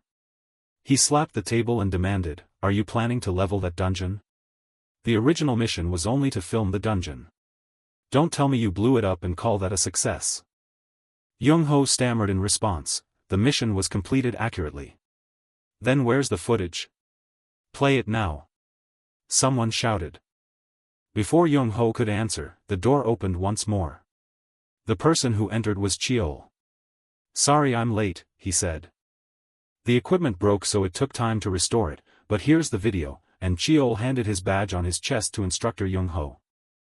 Behind him, Seo Hyun quietly whispered, "This lunatic, blowing up a dungeon, is that normal? Also, don't you prefer to capture them alive?" To that, Cheol replied, "If you want footage, this is the most reliable way." Soon after, Cheol's video was played for everyone to watch. After viewing it, the group fell silent. The black-haired man rubbed his face and said, bewildered, "Unbelievable, the report matches the footage exactly. Using bombs in a dungeon is like bringing a gasoline can into a burning house. Do you think this was a reasonable plan?" He looked toward the protagonist as he spoke. Cheol replied confidently, "I chose the option with the highest chance of success. With a standard plan mission. Do you think the trainees could have succeeded? I deployed every measure to complete the mission rather than fail or abandon it. The Lee family only looks at results, nothing else." The protagonist's words caused the black-haired instructor's eyes to narrow as he thought to himself, "Not an accident after all? It looks like a variable, but in fact it was planned. That fourth one trusted his plan absolutely, didn't he?" The other examiners in the room turned to each other and murmured non-stop. The young master's plan was too radical to be used as an example. It's hard to grade. But since the mission was completed with no fatalities, you could say they earned a perfect score on this assessment. Team 5 is the only team with a perfect score. Time quickly passed as the scene shifted to the Lee family head's office. At that moment, Butler Choi was reporting the test results: 32 dead, 78 seriously injured, many with minor injuries. The contracts include clauses on identity transfer, so there are no special issues. Hearing this, Tae-shin nodded, seeming not very surprised. Then he asked, what support measures will be provided for the casualties from this assessment? Choi answered, we will cover all medical costs for the seriously wounded. For those with irreversible aftereffects. That's settled. Continue reporting progress, you've worked hard, Tae-shin said as he quickly flipped through the report to review it. Meanwhile, Butler Choi pressed a control button to play the video and continued his report. Yes, understood. These are the materials related to each dungeon reported this time. Turning back to Tae-shin's perspective, as he watched the footage he remarked, indeed, there has been an impact. The human-faced spider forest was originally located in a dangerous area. Yes, it's on the northern edge of Gangwon province, Butler Choi chimed in. Ahead, the screen showed the scene where the Spider Queen ordered her brood to attack the protagonist. However, the image quality was terrible. So short, Tae-shin complained. Meanwhile, Butler Choi shrugged and replied, according to the report, the recovered footage only came through this far. It also looks like it's been heavily edited. At that remark, Tae-shin's motion suddenly paused for a beat. He raised the teacup in his hand and said with pleasure. Truly an interesting child, don't you think so? On this side, Butler Choi offered a sincere observation: overcoming harsh missions through sheer will is admirable. I only worry that he might be neglecting basic tactics and strategy. Unexpectedly, his offhand comment received Tae-shin's agreement. You think so too? And breaking the rules like that simply shows the kid's boldness. Because he understands the rules, he knows how to apply unconventional moves. That not only the trainees but even the instructors followed the plan without objection is proof of the youngest's leadership.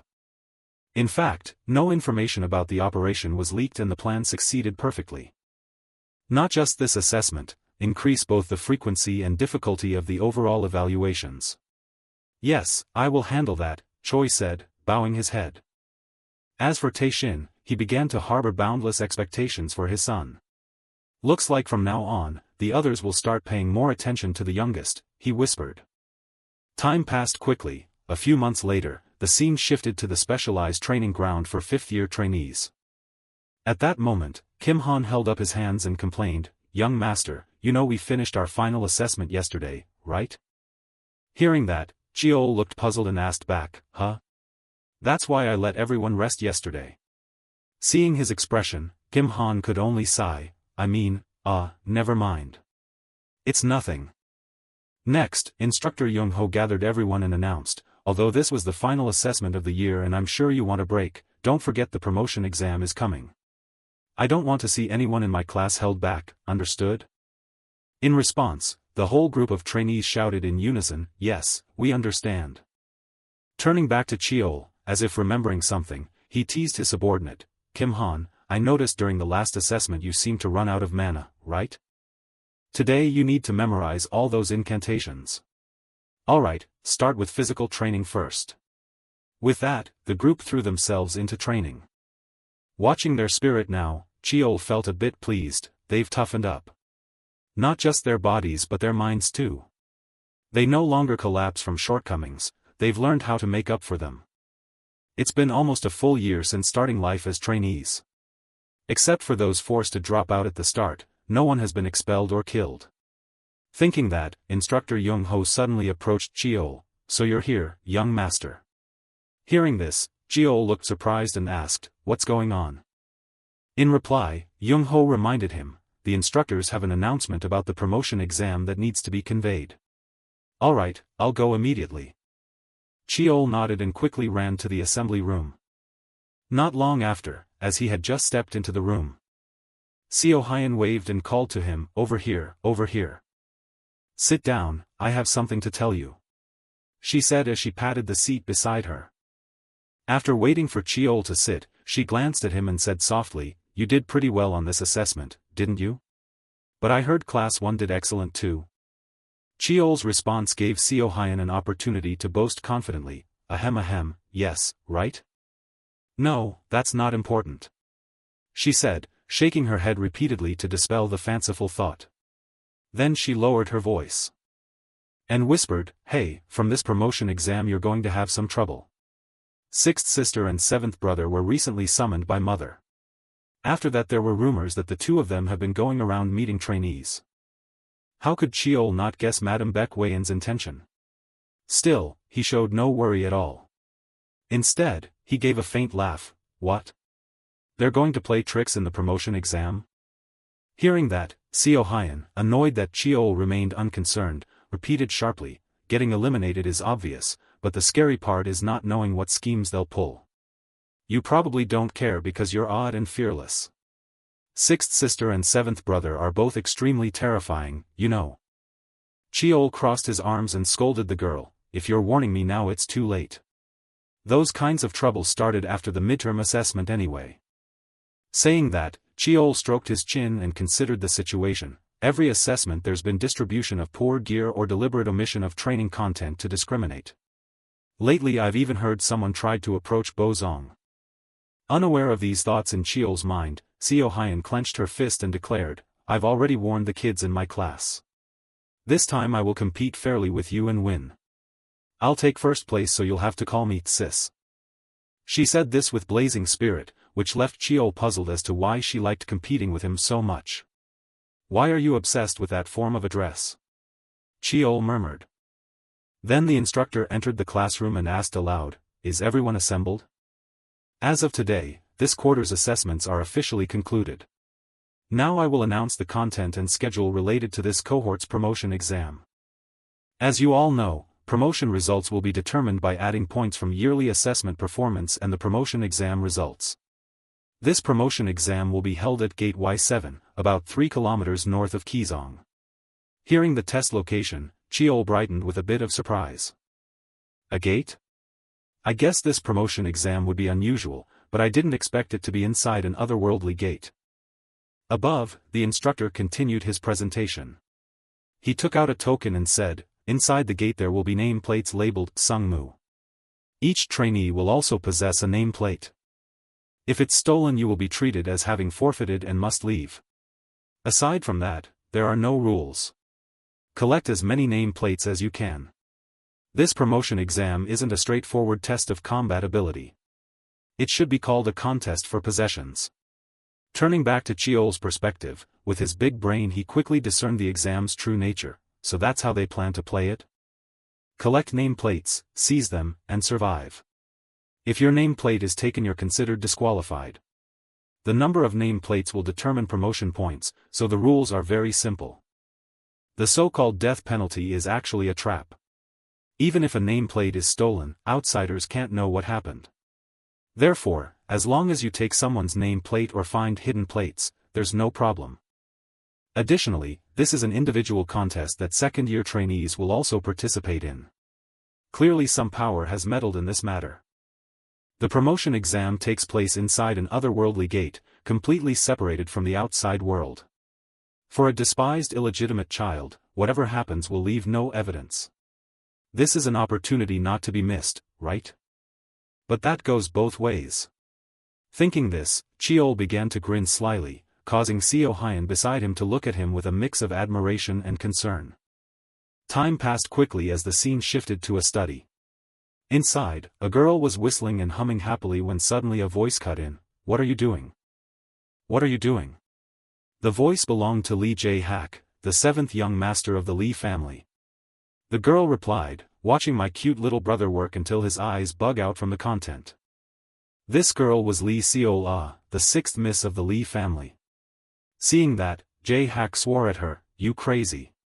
Which drew a little complaint from his sister. Do you just blabber at your sister like that for nothing? But anyway, compared to you, eighth sister really is cuter. With her personality and behavior like a rabbit, I just want to strangle her once. As she spoke, she pulled out a dagger and licked her lips in a frightening way. Then, pausing for a beat, she asked Jae-hak, "So, what do you think?" "About what?" Jae-hak answered without taking his eyes off his laptop. The matter at hand? It's mother's order, Seol-ah reminded him. Jae-hak responded with an exasperated sigh, I just think it's time to get a clear handle on the situation once and for all. Seol-ah began twirling her dagger and voiced her thoughts, it disgusts me. An illegitimate child dares to wear the main family's nameplate. And on top of that struts around clueless about his place. So, as an elder, I will personally teach him a lesson. And he even brings along a weak big brother like Do at his back. We need to teach that bastard his place. Saying that, she gripped the dagger and drove it deep into the underside of the table. Time passed quickly. Now, the final promotion exam finally began. This exam determines which trainees move up to the next year, and this time it's a scramble for badges inside a secured gate. At that moment, Kim Han looked at the two stoic men ahead and then whispered to the protagonist, this secret facility is secured this tightly? Hearing that, Cheol calmly replied, probably to reassure civilians, or maybe as a safety measure since experimental research is conducted here. On that note, Cheol's brow furrowed slightly in curiosity, but there are fewer staff than I expected. Do they think we won't notice so they act brazenly, or are the trainees only capable of so much? But either way, it doesn't really matter. With that thought, Cheol turned and addressed all the trainees behind him, so, is everyone ready? From the back, the group shouted in unison, yes, we are. Hearing that, Cheol nodded, all right, then let's go. Saying that, Cheol led the trainees and quickly stepped into the gate. Back with the Lee siblings, Seol-ah was happily snacking on some pastries and praised, Jae-hak, this office has so many delicious sweets. Behind her, Jae-hak, focused on his work, sighed reproachfully, those are for guests, don't overeat. Seol-ah shrugged, unconcerned, no, it's fine. Hey, any word yet? I'm busy and had to come here in person. Hearing that, Jae-hak finally looked up and answered, the instructors just reported that the second-year trainees have also entered. Upon hearing this, Seol-ah's face lit up with delight and anticipation, just thinking about those illegitimate brats and trash crawling around gets me excited. Mother said if we do well on this we'll get a reward, right? I should write down what I want in advance. Shifting to Jae-hak's point of view, unlike his confident sister, unease began to creep into him. But will everything go smoothly? Even though I believe it will follow the plan. At that moment, Jae-hak recalled what his eldest brother, Myong-young, had warned him before, be careful, little brother. The youngest isn't someone you can deal with easily. Be cautious. Recently, his eldest said that when he came to see him. At the time he laughed it off, but the words still smolder in his mind. Thinking that, Jae-hak's phone suddenly started ringing. Seol-ah, who had been lounging on the couch, jumped up and asked hurriedly, what is it? Are they done? Without answering, Jae-hak only tightened his eyes and stared at the screen in silence. Annoyed, Seol-ah snatched the phone and checked it herself. Just a few seconds later, her voice turned frantic, as if she couldn't believe what she was seeing. 21 killed, 15 retreated, the entire first-year class 5 survived. What, impossible? Are you telling me that even combined they couldn't beat a single illegitimate brat? At that, Seol-ah clenched her fist in such anger that the phone in her palm shattered. As for Jae-hak, he finally understood what his eldest brother's warning had meant. He thought to himself, we lost, completely, against the youngest, Lee Cheol. Cut to inside the gate, where two trainees were desperately running for their lives. The brown-haired one kept cursing, damn it, damn it. He's just some illegitimate brat from class 5. In reply, the black-haired one shouted, shut up and run. If we hide in that cave, not even that bastard will find us. They bolted at full speed until they managed to slip into a cave, where they could finally stop to catch their breath and peer out. Did we shake him off? The black-haired one asked. Then, as if answering, a sword suddenly shot through the air from afar, plunging into the ground and causing large cracks, and while the two were still panicking, Cheol suddenly appeared. He grabbed the black-haired man's arm, twisted it backward, and made him scream in agony. Meanwhile, Cheol smiled at the brown-haired trainee and taunted, I'm Lee Cheol. You hid well, took me a while to find you. The brown-haired man, terrified, collapsed to the ground and stammered as he backed away, "Get away. I said get away. Just because you're from the main line doesn't mean you can do whatever you want. Why are you torturing us?" In response, Cheol stepped closer, seized his collar, and made him understand, "Some might think I attacked you first if they heard that. If you point a sword at someone from the main line, wouldn't that person have to pay the price?" As he spoke, Cheol slowly raised his own sword. A blood-curdling scream erupted from inside the cave. Time passed quickly, and Inha ran up to Cheol to report, "Young master, our side is finished here." Cheol nodded and replied, "Good. If you're done, let's move. We still haven't dealt with all the pursuers." "Yes, I'll rendezvous with Kim Han's group right away," Inha answered. Then Cheol said he would move alone and instructed Inha, "Make sure you take care of everyone on your list and keep collecting more plates." Hearing the order, Inha hurried off, watching his back disappear. Cheol stretched irritably and considered the situation. The most important thing in this promotion exam is how many plates we can collect. Stealing nameplates from other trainees was inefficient, which led him to a hypothesis: could badges be found using the demon eye? When Cheol activated his demon eye, countless strands of golden energy appeared in his vision. One of those strands stretched toward a nearby rock face. Seeing it, Cheol smirked, "Found it." With that thought, Cheol quickly sprinted up the cliff. And sure enough, I found a badge there. Cheol couldn't hide his delight. "This will do. This was worth doing. Great, I can use this chance to train my control as well."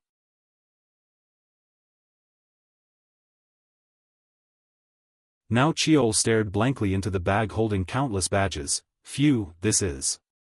I can't believe I collected this many. No wonder the bag felt kind of lightheaded. But more importantly, I can't train my demon eye any further." From a distance, a series of loud explosions began to ring out. That left him a bit disappointed. Because the exam was about to end, battles had been raging continuously since sunrise. And honestly, if I keep avoiding her, she'll just get more annoying. At that moment, Seo Hyun descended from above and landed right in front of Cheol. "Finally found you, Lee Cheol." Her voice was full of joy. But when she looked at his face, she curiously asked, "What's wrong?" "Not surprised?" Cheol shrugged, "I knew you'd chase me." "Then why didn't you stop?" Seo Hyun asked. "I'm stopping now, aren't I?" Cheol said with a smile. Seo Hyun wasted no time on small talk and got to the point. "So you think you're good? No more words. Let's have a match." She said this while tying her hair back and reaching out to provoke him. "A fair fight to see who's on top, you in? If I win you have to call me sister, got it?" Hearing that, Cheol seemed a bit intrigued and asked, "And if I win?" On the other side, Seo Hyun spoke in an unusually sweet tone, "If you win, I'll call you brother." For Cheol, Seo Hyun's oddly sweet voice made the hairs on his arms stand up. Instinctively, Cheol hugged himself and looked at Seo Hyun with embarrassment. "If you're going for psychological warfare, it's pretty effective." Cheol's remark made the swordswoman flush and shout, "Shut up. Talk less. Come on, Lee Cheol." With that, the two gripped their swords and charged at each other. The battle officially began. Time passed quickly, and the promotion exam ended. With stricter evaluation standards, this term's exam featured not one but two direct line main family members participating, so it became a major topic among everyone. In a corner of the arena, some anonymous trainees sat and whispered, "Of course the 8th Miss will take first place, right? Even second-year fighters are participating. Can the first-year trainees hold their ground?" Someone fretted. In another corner, some people covered their mouths and whispered, "You mean those people?" "Yeah, those. The youngest illegitimate child and the first-year Class 5 trainee."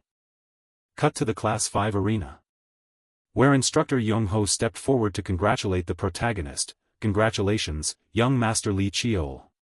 You scored the highest." Saying so, he handed the protagonist a certificate. Cheol reached out to accept it and shook his head, "Thank you. Honestly, I didn't expect to get first place." He smiled, thought to himself, and recalled his duel with Seo Hyun earlier. They couldn't show too much favoritism. Maybe Lee Seohyun performed better in the exam, but in the end I took all her nameplates. Unaware of Cheol's inner thoughts, Young-ho continued praising him, keep calm. You achieved the highest score among all the cadets. That's an achievement to be proud of. Cheol nodded in reply, my wet nurse will be glad too. Thank you for the congratulations.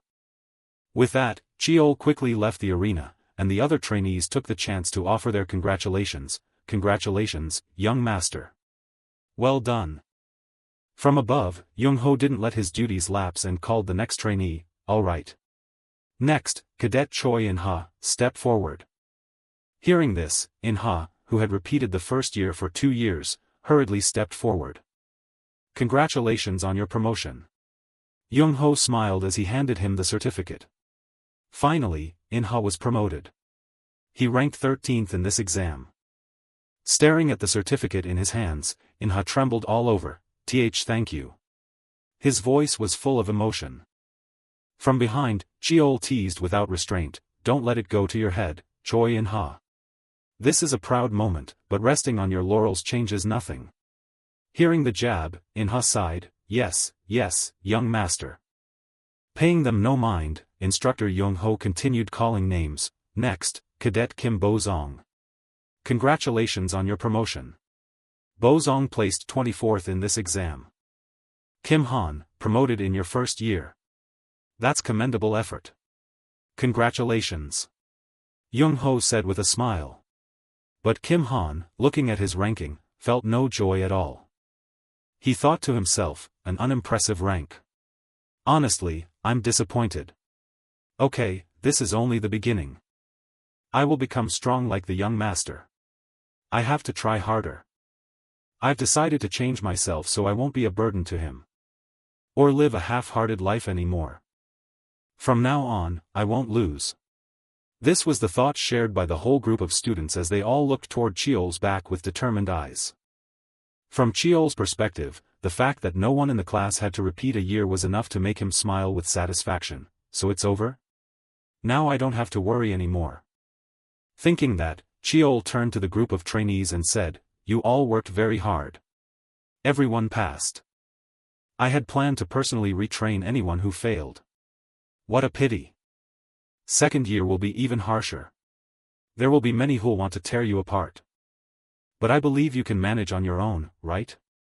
In response, the trainees shouted in unison, yes. With that, Cheol clenched his fist and shouted. Raise your voices. You can do it. Time passed quickly, and Cheol and Seohyun dressed up to go meet their father, summoned for some matter. At the same time, Seohyun's face soured as she thought about having lost to Cheol. Hey! I won't accept this. The protagonist responded with a tired sigh, what is it this time that you won't accept?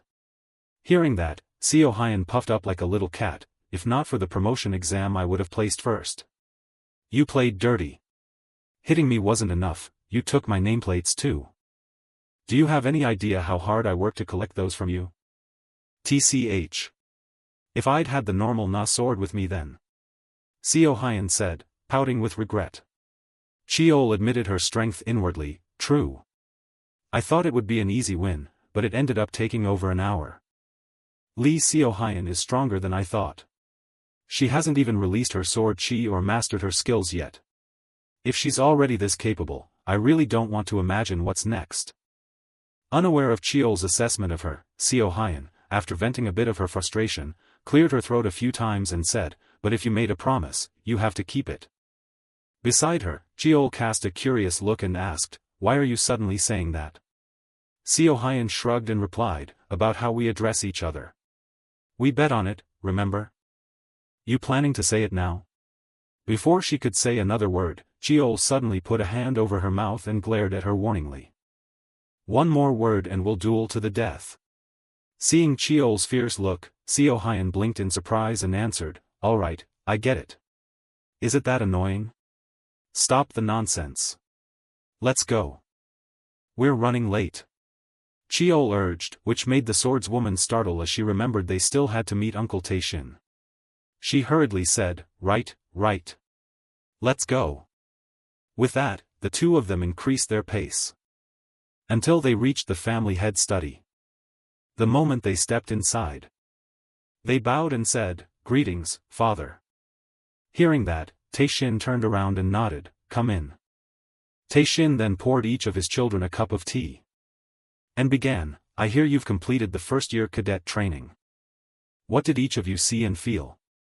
Hearing the question, Seo Hyun hesitated and turned to look at Cheol, making him tense and think to himself, "What is it? Why is she looking at me?" From Seo Hyun's perspective, seeing that Cheol had no intention of answering first, she shouted, "I saw the true face of the family."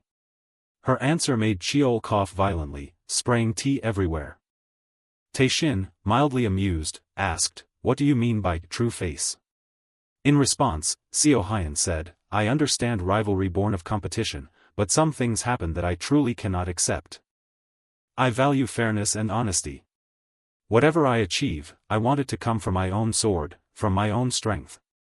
Hearing this, Taishin nodded, relatively pleased. Fairness and honor, huh? Not bad. He silently assessed his daughter, "So that's why the sword chose you before. You were always cautious and shy. But the one who brought about this change must be the youngest." He thought as he watched the protagonist and asked, "Now, Cheol, what did you feel?"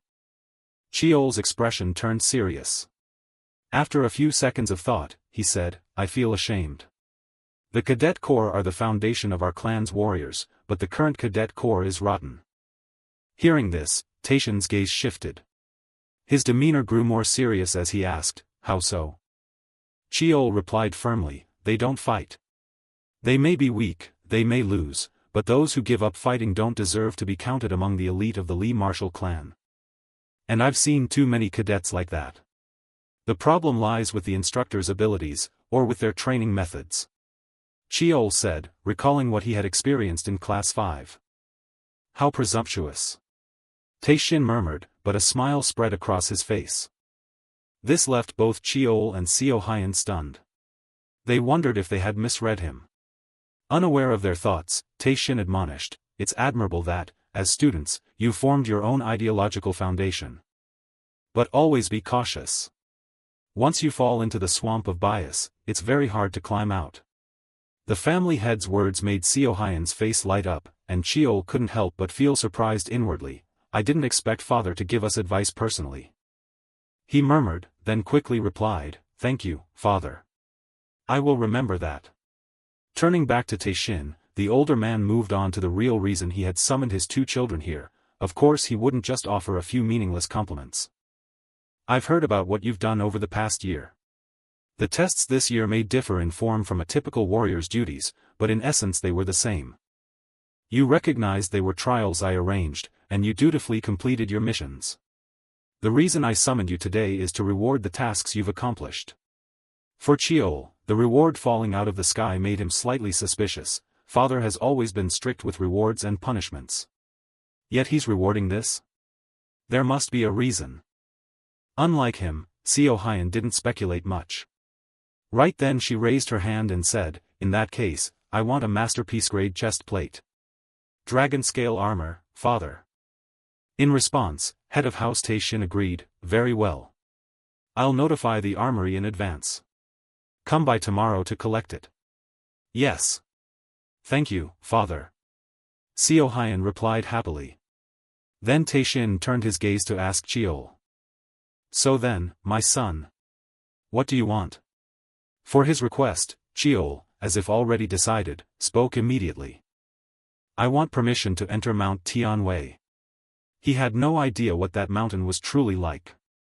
But the moment he said it, even Taishin and his daughter couldn't hide their surprise. They widened their eyes at Cheol. Time passed quickly, and the scene shifted to Cheol's private room. It seemed his father had consented to let him go to Mount Tianwei, so now he was checking his gear before departure. Herb encyclopedia, iron pot, medical kit too. Perfect. Looks like I've packed everything I need. Because Mount Tianwei is a sacred mountain, not only herbs but spirit medicines also flourish there. My potion crafting in Kyoto is still unfinished, but this time I'll make it properly. Thinking that, Cheol couldn't help being surprised by his father's decision. I can't believe father actually let me go to Mount Tianwei. Thanks to that, I'll be able to enter the warrior trial earlier. Speaking of the warrior trial, it's the final exam for the children of the Li clan to be recognized as warriors. Mount Tianwei is a place they must visit before taking that exam. Besides, I've always wanted to go to Mount Tianwei someday. As he thought this, Chiol glanced at the black sword placed nearby. It seemed there was some connection between the mountain and that blade. Suddenly, a knock sounded outside, pulling Chiol out of his thoughts. He called, "Come in." Hearing that, the person outside entered, none other than the woman Gawa. Stepping into the room, she hesitated and said, "Young master, you have a letter. It's an invitation from the 7th young master." Her word surprised Chiol a little. He then hurried to meet his older brother. This time, when Jae-hak saw Chiol again, the hypocritical man welcomed him warmly. "Long time no see. Since we last met at the Chuseok ceremony, right?" Hearing that, Chiol smiled and replied, "So you still remember?" Jae-hak shook his head slightly and said, "I'm not so absent-minded that I'd forget something like that." From Chiol's perspective, just watching Jae-hak's natural demeanor made him respect him a bit more. He's truly hard to deal with. Conversing like brothers, pouring tea himself, even sitting so naturally. It's easier to handle a brazen face than unpredictable kindness. He thought to himself. Meanwhile, after pouring the tea, Jae-hak invited him, "Try it. My only pleasure is the way of tea. The flavor isn't bad." Chiol quickly reached for the cup and nodded, "Thank you, brother. Do you always personally serve your guests like this?" Jae-hak replied with a smiling face, "It depends on who they are. This tea is from an overseas plantation I visited 2 years ago." As Chiol sipped his tea, he focused on thinking, guessing why this annoying fellow had summoned him. Teas poured and yet we're not rushing into business. This leisurely pace doesn't fit my brother's position at all. He sure knows how to manage the situation. I'm not some pathetic weakling. Enough of the circling around. Thinking that, as if reading Chiol's thoughts, Jae-hak went straight to the point, "The reason I called you here is about the recent promotion exam." Thinking that, as if reading Chiol's thoughts, Jae-hak went straight to the point, "The reason I called you here is about the recent promotion exam." Chiol's remark didn't much surprise Jae-hak. He began to explain his side. "What happened wasn't solely my decision. Blah blah." Ignoring those words, our protagonist, having guessed his intention, offered a faint smile. "So that's what you wanted?" Lee Jae-hak, famed more for politics, administration, and commerce than for martial skill, was cunning. He was excellent at avoiding creating enemies. People called him the Golden Sword. So he didn't want to become your enemy, right? Unaware of Chiol's thoughts, the bespectacled man kept babbling, "Even so, I'm at fault. If you want, I'll apologize."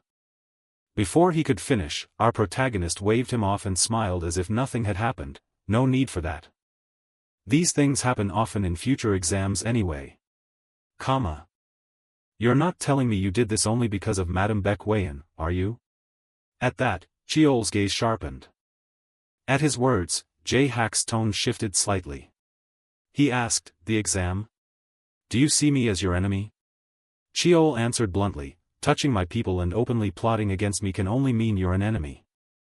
From Jae-hak's perspective, seeing the protagonist's clear stance, he began turning over endless plans in his mind. What should I do?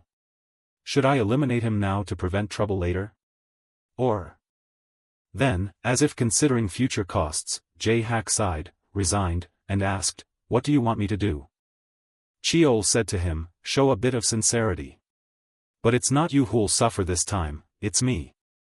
His voice was supremely confident, as if he had Jae-hak in his pocket, which annoyed him inwardly. Arrogant brat. Refuse an apology and demand compensation? Still, I like that. With that thought, he reached forward and offered the protagonist a proposal. "Fine. I'll bring the best spirit herbs for Class 5 students. I'll also give you a suitable reward." Only when he heard this did Chiol feel satisfied. He clasped Jae-hak's hand and nodded, "All right. If you've decided that, I won't bring this up again." Jae-hak smiled in reply, "You're probably the brother who knows me best, haha." "Really? I'm not so sure about that." Cheol murmured. Then, just as he was about to leave the room, the bespectacled man offered him a piece of advice. Let me give you one word of counsel. Be careful with Seol. She really doesn't like you, unlike I do. Cheol paid no mind to this warning. That doesn't matter. After all, next year I won't be here anyway. With that, Cheol quickly left the room. At the same time, in another scene, that crazy woman Seol was receiving a resounding slap from Madame Baek Wayan, who shouted, "Don't call me mother anymore. I didn't raise a failure like you." Her voice and gaze were icy, which terrified Seol. She hurriedly clutched at her dress and explained, "Mother, please hear me out. I didn't use the mission as an excuse to run away." Before she could finish, Jae Hong barked, "Shut up." Along with her words, a violent pressure slammed down on Seol, knocking her to the floor. But that wasn't all. Reproachful voices continued to ring out, "What you did was desertion. Truly a disgrace to the Lee lineage. If you were truly my child, I would never allow you to behave like this." The matron's words sent Seol into a trembling frenzy, her hands clenched so hard they left marks in the wooden floor. She screamed, "Even now, can't I atone for my sin? That bastard, can't I deal with him now?" Across from her, Baek Wayan was utterly disappointed in Seol. She calmly enlightened her daughter, "You really know nothing. If it were possible, I wouldn't be so harsh with you. That mixed blood will be sent to Mount Tianwei for a year. Even if you could make up for today's failure, you wouldn't be able to then. You have smeared shame upon our direct line. If you show that pitiful face again, next time it won't be just a slap." With that, Madame Baek Wayan left the room coldly, leaving Seol screaming in despair behind her. Outside, Jae Hak saw her leave and bowed slightly in acknowledgement. Then he cast his eyes into the room where Seol had nearly gone mad. "That mixed blood. I will do everything to bring him down." Seeing that, Jae Hak could only shake his head in private. Mother is truly ruthless. Treated like this, Lee Seol will only thirst for revenge. But now, between Lee Seol and Lee Cheol, who will be more valuable? I look forward to the future, to the day that child returns after a year. Back with Cheol, he was now on the carriage preparing to travel to Mount Tianwei. However, his expression wasn't good. Because the one accompanying him was Steward Choi, the householder's closest confidant. Up front, Steward Choi smiled and said, "Great. We're traveling the same route. Even if it's only for a few days, I'll take good care of you, young master." In the back, Cheol couldn't help furrowing his brow, muttering, "Why is Steward Choi here? Something's off." Worry was plain on his face. Seeing this, the old steward smiled faintly, his tone soothing, "You needn't feel pressured. It's the season for ancestral grave tending before Lunar New Year, and I also have duties for the guardians at Mount Tianwei. I'm accompanying you only because the head ordered it." "I see," Cheol nodded, saying it aloud but remaining full of doubt.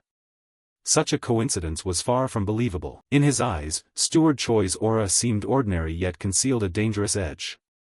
A key figure in the clan, holding a position even more important than an elder, could such a person simply be accompanying him by chance? In this life or the last, this old man is definitely not to be taken lightly, Cheol thought, watching him warily. He cleared his throat, keeping his composure. "I heard before entering Mount Tianwei you will stop by Mount Songwu. May I ask why you visit the ancestral tomb?" Steward Choi glanced at him, his eyes seeming to read every thought. "I wish to pay respects at the previous clan chief's tomb, since this is my first time leaving home." "The greeting is necessary," he replied evenly but with meaning. Cheol nodded, smiling inwardly. A greeting? Sounds convincing. Even as an illegitimate son, he knew to keep up a filial image, especially before men like Steward Choi.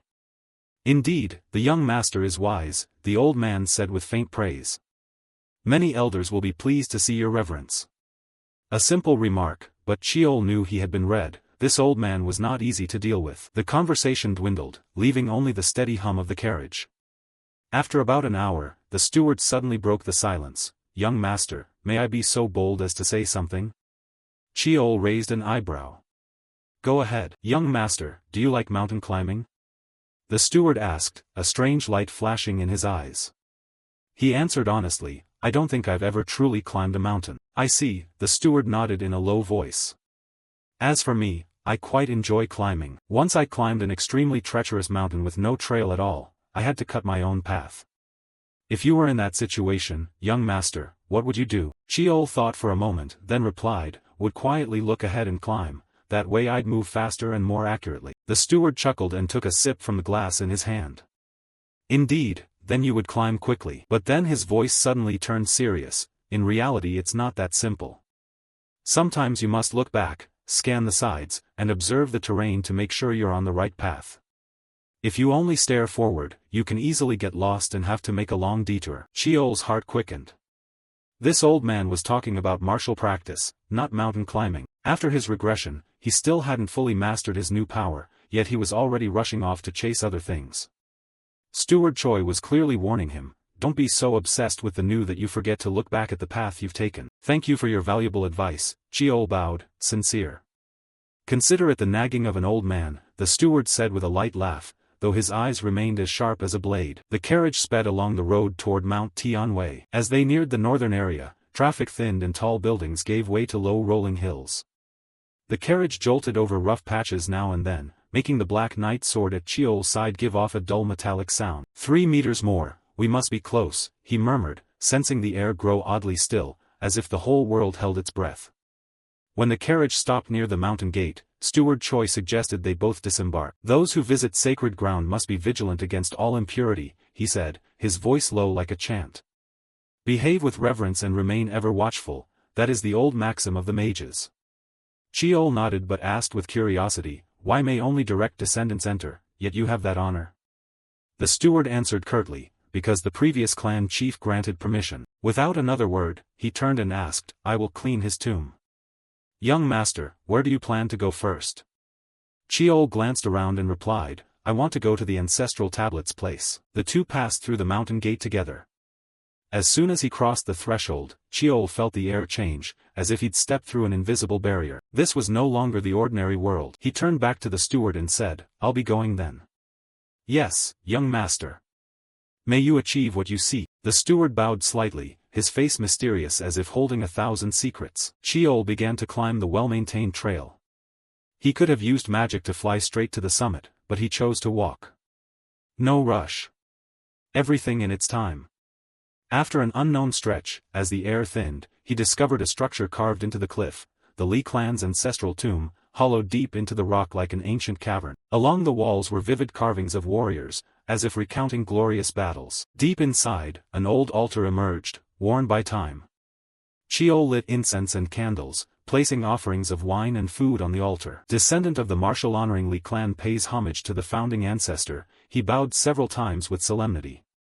Then he drew the Black Knight's sword and set it before the altar. If I have been disrespectful by drawing my sword before the ancestor's tomb, I ask for forgiveness, for this step was arranged beforehand by that very person. In Sheol's mind, the Black Knight's sword was more than just a blade. He'd heard his elder brother say it was a family heirloom that held a great secret. He poured wine onto the sword's blade, and immediately the air trembled. Legend says the Black Knight's sword was sealed by 9 seals. To unlock it, you must pass the trials, prove you are the rightful owner, bearing Li bloodline, and complete the naming ritual, a battle with oneself.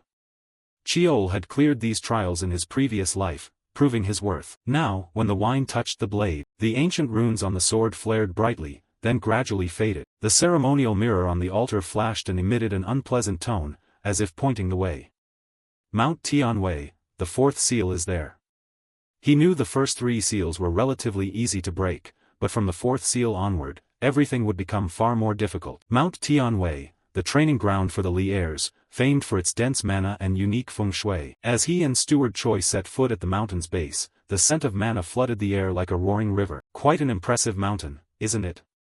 The steward asked, a smile full of meaning. Yes, it's completely different from Mount Songwu or Honglan Isle, Sheol replied, feeling the place's fierce vitality. They say the Li founding ancestor recognized Mount Tianwei's energy and chose it to forge descendants, the steward said. I'm sure you'll achieve the results you hope for, young master. At that moment, a loud shout rose from behind, mixed with barking dogs. Damn stray dogs! A hoarse voice called out, making Sheol start and turn around.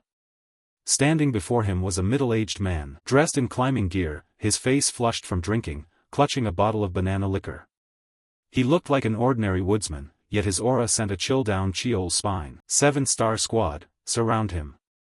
The steward ordered, his voice tense. But before anyone could draw a blade, the man shot past like a gust of wind, leaving only blurred afterimages. You grab iron and expect a fight? He clicked his tongue, easily pinning each 7-star member to the ground. In an instant, the elite squad lay scattered, groaning in pain. Cheol stood frozen, daring not to move. What kind of monster was this? The man took a swig of liquor and glared at Steward Choi. Hey, you ungrateful bastard. I told you to give notice at least a month in advance. If you come empty-handed, don't blame me. The steward sighed and tried to placate him. Apologies for that, but you're overdoing it. Overdoing it, my ass. Lately you people have guts, daring to talk back to me? He bellowed, then turned to Cheol and raised an eyebrow.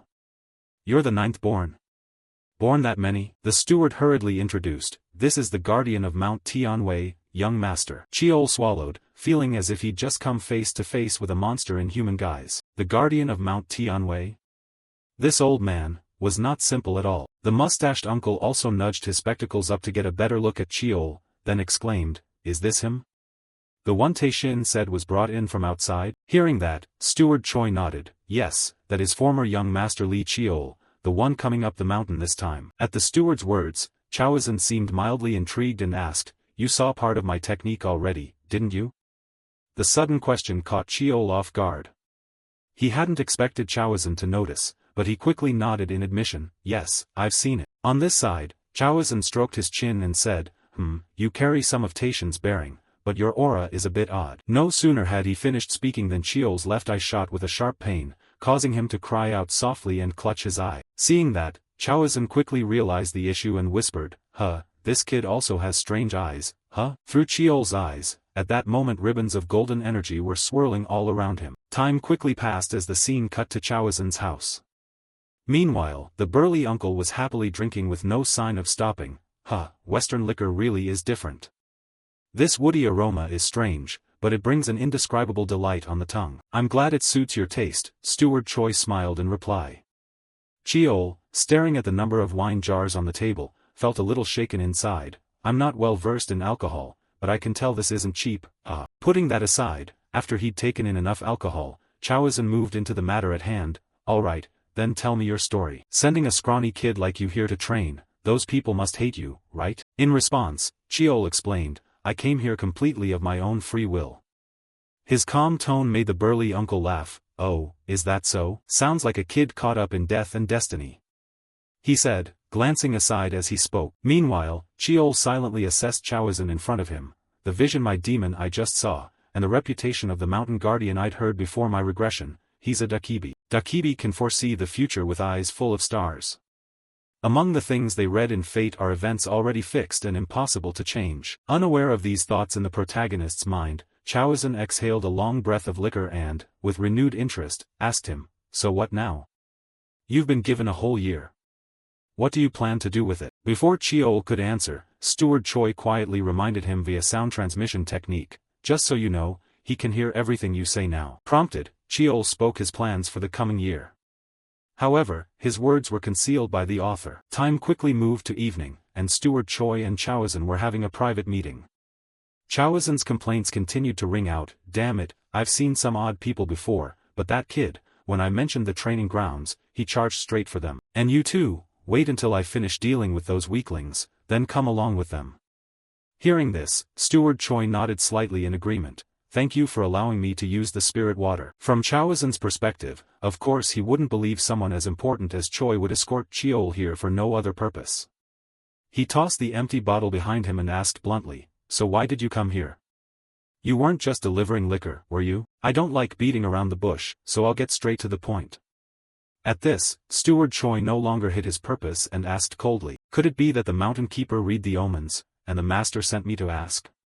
Immediately after the words, Chawazin's hand unconsciously tightened around his cup of wine. He spoke in a slightly drunken voice, omens, I've read them, but there's not much I can say. Before the chubby uncle could finish, Steward Choi nudged, surely a Dakibi who's just been treated to drink won't refuse to lend a hand? In reply, the uncle slammed the table in anger, old man, that's an apology gift.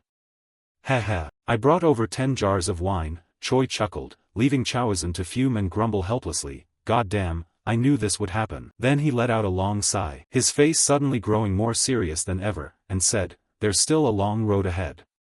The sex gate opened long ago and human power has reached its peak. Chaos will follow. Tell him not to be impatient, let things take their natural course. Across from him, Steward Choi received the reply and cheerfully answered, yes, I will pass this on to the head of the family. For some reason, Chow-Zin sounded a bit irked and grunted, TCH, if I had won that damned wrestling match back then, I wouldn't be tangled up in this mess. But still, it seems you like that beast-skinned kid, don't you? Aren't you worried? Upon hearing that, the old steward's expression grew solemn. He looked at the wine in his hand and shook his head. As a servant, I simply serve the bloodline of the Lee family. On the other side, Chow-Zin shrugged and reminded him, you heard he wants to go there, didn't you? He's still just a rookie. Chow-Zin said as he poured himself a glass, as if providing a safety net for Cheol. Steward Choi also implored, Chow-Zin, just keep an eye on him once, you'll find it interesting. Time passed quickly, and the scene shifted to a general training room. At that moment, waves rippled through the space. And then Cheol's figure appeared from the void. Haha, every time I see this it amazes me. A hollow tree eye actually leads to the training grounds. Even the spot at Thorn Village yesterday had an entrance to a cave. So this is Dekibi magic? Honestly, I still feel like I'm missing something. From now on, I have 1 year. The arcane techniques I learned from Muji Eye and Mujin, the evil eye, intuition, and dark chi, I have to make them all my own. My goal is 1,000 repetitions. If that's not enough, I'll keep going until it is. Cheol said as he summoned his weapon to begin training. What he didn't know was that all his actions were being watched by Uncle Chow-Zin through a series of spells. Watching the protagonist's fervor, the old man scratched his belly and praised, that kid is relentless. I've never seen anyone like him. He trains until his body falls apart, then recovers with spirit water, repeating it over and over. It sounds easy, but it's nothing less than self-torture. No wonder his fate is so bleak. Chow-Zin snapped his fingers to dispel the surveillance magic, then lay back, sighed deeply, and lamented Cheol's fate. He was destined to die young or live in misery. Yet now he's overturning that unchangeable fate and even suppressing his innate energy.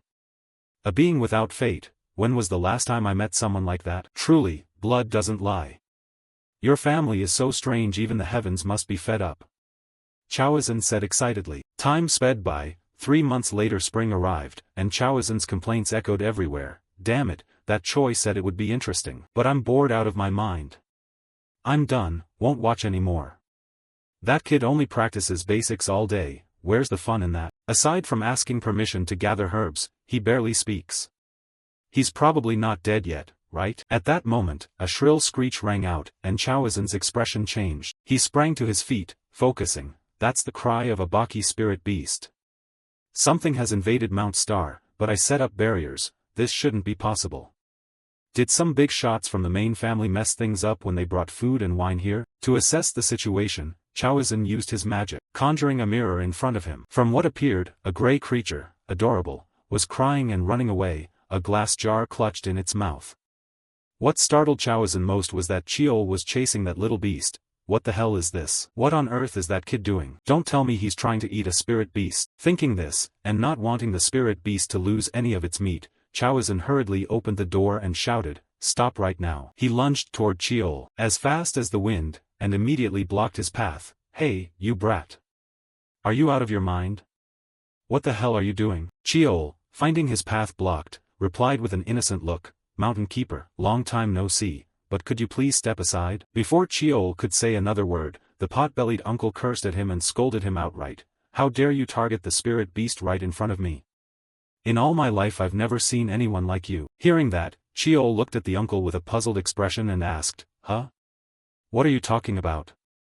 Wizen shouted, the thing you chased with that killing aura is a spirit beast, the one called Baki. The more he heard, the more Cheol scratched his head in confusion. Why would I kill a spirit beast? At this, the uncle's face registered shock, as he looked at the protagonist's hoe and basket, and asked, that hoe and that basket. Before he could finish, Cheol saw the little creature trying to run away and moved to pursue it. But Wizen pulled him back. Hey, wait. Why on earth are you chasing a Baki? With no time to explain, Cheol snapped, that brat stole my secret medicine. Sorry, but I'll explain later. Then he swiftly passed the pot-bellied uncle like a gust of wind, leaving him unable to give chase. Hey, you, now that the spirit beasts escaped, how do you plan to find it? No sooner had he said that than Wizen's expression changed, and he thought to himself, that kid is running exactly toward where the Baki is hiding. Even if you can sense it nearby, it's hard to pinpoint precisely. Even though energy radiates from his feet and nose, the ground shows no damage. Was that kid always this fast? He hadn't looked away for more than 3 months. Could something have happened in that time? He murmured. After that, Cheol turned back and explained everything, making the pot-bellied uncle cough awkwardly. So while you were gathering the last ingredient for the medicinal brew, the Baki stole the secret potion and ran off, right? Sorry, Cheol replied. His face darkened as he slowly listed each ingredient stolen from him, at least a 40 to 50-year-old mountain ginseng, falopia, Hisho Wu, white lotus herb, long lin flower, the songrong mushroom, the cordyceps that grows from the corpse of a demon insect. I worked hard to gather them all. That was the medicine I painstakingly brewed over 100 sleepless days, and now it's all ruined. The more he spoke, the more desperate Cheol's voice became. Seeing this, Wizen tried to comfort him but didn't know what to say. Cheol sighed heavily in despair and continued, so one of the reasons I came to Tianwei Mountain has failed. That medicine was one of my most important goals. Hearing this, Wizen couldn't contain his anger and shouted, I allowed you to gather it, so what if it was stolen? Cheol slapped his hand as if remembering something. That's true. You did permit me, but in the end I still obtained it. If the mountain keepers in your domain can't maintain order, that's on me. His sharp words struck the uncle like a knife, flooding him with guilt. All right, fine. I'll compensate you, anything, I'll accept it all. The uncle declared, pounding his chest. At this, Cheol heard and broke into a sly grin, as if he'd achieved his aim. You just said you'd give me anything, didn't you? Conveniently, Mountain Keeper, there are 2 things I need you to do for me. Time passed quickly, and the scene shifted to inside the training room. At that moment, the silhouette of the Queen Spider also appeared before the protagonist. Seeing that, he took a deep breath to calm himself, then slowly wrapped his sword in his aura. In his mind, Cheol whispered, remember, when used repeatedly, it won't change from the first use. With that, he swung his sword forcefully forward, using a skill called Demon Flame Force, slicing out countless red energy slashes that shot forward at wind-tearing speed, instantly wrapping around the Queen Spider's legs, making her scream in fury. Taking advantage of this, Cheol began to use Rock Wind Force, causing his sword to be enveloped in a jade-green aura. Then he struck straight at the Queen Spider's midsection, sending a stream of green pouring everywhere. However, although he had successfully inflicted a wound, Cheol's face still looked slightly scowling, as if not satisfied. Not enough power to kill it, he murmured. By his estimation, the Queen Spider's body had almost been cleaved in 2, yet with her immense life force, she could still launch a counterattack.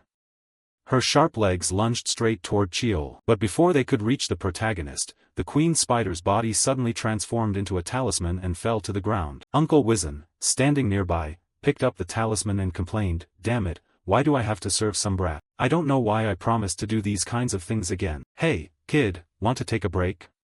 Hearing this, Cheol wiped the sweat from his face and whispered, gotta try once more. Seeing that, the uncle could only sigh, suit yourself. Focus and visualize the target in your memory. Following that advice, Cheol closed his eyes and concentrated.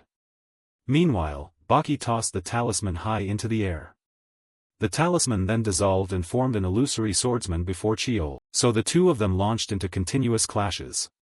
Li too, standing to the side watching, was so furious his whole body felt on fire. My god, the demon energy just keeps leaking out non-stop. He learned it and asked me to help train with illusions, and it's been 4 straight hours. As for that matter, it's happened and has to be let go.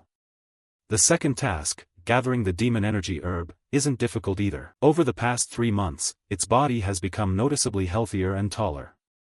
Overall, it's become more refined and shows clear maturity, not necessarily stronger, but steadier. Putting that aside, should probably ask about that weapon sometime. Time flew, and after finishing his training, Cheol was now relaxing in a hot spring. I feel revived. If not for the hot spring, I don't think I could have endured. I wish Tianwei Mountain had hot springs like back home. Right then, the sound of footsteps splashing in the water rang out, making Cheol's eyes fly open in surprise. Someone? I couldn't sense any aura even though they're this close. Cheol wondered to himself. To answer him, the familiar voice of the pot-bellied uncle sounded, "You look exhausted, so you must be real." In response, Cheol turned and asked, "Oh, Mountain Keeper? Did you come here for something?" The uncle replied with a slightly irritated tone, "I've worked hard too, don't you get any rest? You've been here a while, are you resting properly after training?" Cheol scratched his head awkwardly, "I always rest like I'm supposed to." Hearing that, Wizen realized Cheol had misunderstood and clarified, "I mean coming here after each training session, kid. I've lived a long time, but this is the first time I've seen someone train as foolishly as you, seriously." Wizen stepped forward, chewing an egg in his mouth. Meanwhile, Cheol didn't want to bathe with a pot-bellied middle-aged man, so he forced a smile and stood, "Haha, really? I think I've fully recovered. I'll head up first, if you don't mind." But before he could leave, Wizen's serious voice rang out, "Wait, I still have something to say. Sit down. Hey, the thing you just swung a moment ago, what's its name?" Cheol held out his hand, looked at the ring on his finger, and asked, "Do you mean this?" Wizen stared at the ring and nodded, "That's right. Where did you get it?" "I promise I won't tell anyone about it.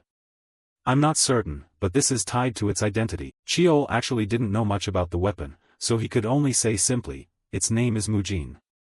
I took it from my family's secret vault." Turning back to Wizen's point of view, his eyes showed a flicker of memory as he began to tell a story. "I don't know how much you understand about that thing, but I once saw something very similar a long time ago. Back then, there was a mage who could communicate with spirits and read the stars overhead. That mage always carried something, a stone that could freely change its shape. With that stone alone, the mage could perform all kinds of magic or use forbidden arts without paying a price. He naturally became the foremost mage of his era, but then the stone he trusted eventually swallowed him. He lost his mind and began to wreak havoc like a monster. He changed like that in less than a year. He wouldn't die easily, so in the end they sealed him." After saying this, Wizen waved his hand, dispelling the image he'd just created. Cheol, curious about the outcome, asked, "What happened to the stone?" Wizen shrugged, "They gathered the power of countless mages of the time and destroyed it." At that, the protagonist stroked his chin and thought, "That's similar to a story I once read in Changeonggak." Then Cheol looked up and asked, "Could that mage have been sealed somewhere called Manhwa?" The uncle shook his head, "No. He was sealed on an island to the east." Hearing that, Cheol relaxed a bit, "So it's not what's recorded in Changeonggak. The stone and Mujin are separate objects. But they might be connected." Unaware of Cheol's thoughts, Wizen continued, "Back to the story. Back then, I smelled a rotten stench from that stone, and that odor is very similar to the scent coming off you right now. A strange smell, not human, not animal, and not a spirit. Mujin is an alien object with an unclear nature. There are better weapons out there, why don't you give this one up?" The uncle said with a smile. Meanwhile, Cheol swallowed anxiously. His tone sounds like a gentle suggestion, but it carries a suffocating pressure, as if it squeezes my heart. Then he drew a breath, embarrassed but steadying himself, and said plainly, "When I got the demon eye, my father advised sealing it, and I said this, word for word, if it is a power given to me, I will subdue it and use it." Hearing that, Wizen couldn't help but burst out laughing, "Arrogant brat. You said that to Taishin? But kid, do you really think that's similar to the demon eye?" Cheol replied calmly, "To me, there's not much difference." From the pot-bellied uncle's perspective, seeing the protagonist unwilling to cooperate, he started to make a move. "Then there's no other way. I'll have to take it by force." With that, the uncle summoned a sharp spiked mace, then brought it down hard straight at Cheol. Meanwhile, Cheol stood there expressionless, as if he didn't see the attack coming. Fortunately, Wizen stopped in time and warned once more, "Give it to me while I'm still speaking nicely. I haven't swung a weapon in a long time. I'm not sure I'll be able to hold back." Answering him, Cheol wore a confident look, "You won't do it, Mountain Keeper, because doing so would break your oath." Cheol's offhand remark made Wizen's hand tremble for a moment. Then he smoothed his face and regained his composure. "So you knew all along?" Hearing that, Cheol casually shared, "Of course. Protecting the mountain and helping those who train here was the vow you made with the founder. You're only testing my will, right?" The pot-bellied uncle grumbled a bit, "If you knew, just say it straight, better, isn't it? You sly kid." Ignoring the uncle's tone, Cheol whispered on, "You don't really intend to take it, do you?" Wizen clicked his tongue in counsel, TCH, I think you should fight with your tongue and brain instead." Cheol burst out laughing, "Thanks for the compliment." Baki shouted angrily, as if the house were on fire at the sight of this attitude, "That's an insult, kid. Putting that aside, Cheol asked curiously, why not just use force and take it? You could claim you did it to help me. At that, Wizen's expression turned serious as he said to him, that thing doesn't carry the weird aura of that mage's item. So perhaps it's not the kind of artifact that devours its wielder. Cheol nodded, looking at the black ring on his hand. I understand. Thanks for telling me. Putting that aside, Mountain Keeper, you just threatened a student with a weapon, didn't you? I'm pretty meticulous about calculations, you know? Don't you know that? Cheol said with a smiling face, like a sage. Wizen couldn't contain his annoyance and shouted, hey, you rotten profiteering brat. Time passed quickly, and the scene shifted to Cheol's temporary lodging on Tianwei Mountain. At that moment, the sword in his hand emitted a black aura and slowly dissolved. Meanwhile, Cheol was somewhat pleased by that. Finally, I can't believe it took me 3 months to complete Judo's memory. In his mind, Cheol thought, before I left Tianwei Mountain, I received 2 swords from 7th brother J-Hack, the masterpiece saber Judo and the stellar sword Effenberg. Effenberg possesses innate energy, allowing it to emit a chilling aura. Its memory is limited, so I absorbed them at the main hall. Let's see what Judo's abilities are. The second memory about Mujin that I had seen before the Academy's regional evaluation and the new power I gained from Mujin. The ability to use a weapon's power by copying it. At that moment, a strand of energy shot out from the protagonist's fingertip, wrapping tightly around the hilt of the black sword, and pulled it toward Cheol's hand. Judo's ability is to transfer attributes from one item to another. Simply copying form alone doesn't demonstrate the power. I can probably only use the strength of weapons absorbed through the black energy, since I already broke the seal on Sungmu Mountain. Then I should check the black sword's memories as well. Next, his consciousness began to be pulled into an unfamiliar scene. Before I broke the seal on Sungmu Mountain, I could only see up to this point. The important part starts now. At that moment, a young man spoke up, I intend to seal this sword. I won't let my children be swayed by the sword's power. Hearing that, a man in a white robe behind him replied, sealing it is not difficult, but are you sure? If you do, no one will be easily chosen by it anymore. To that, the young man in front simply shook his head calmly, if they're not worthy, it's better they don't use it.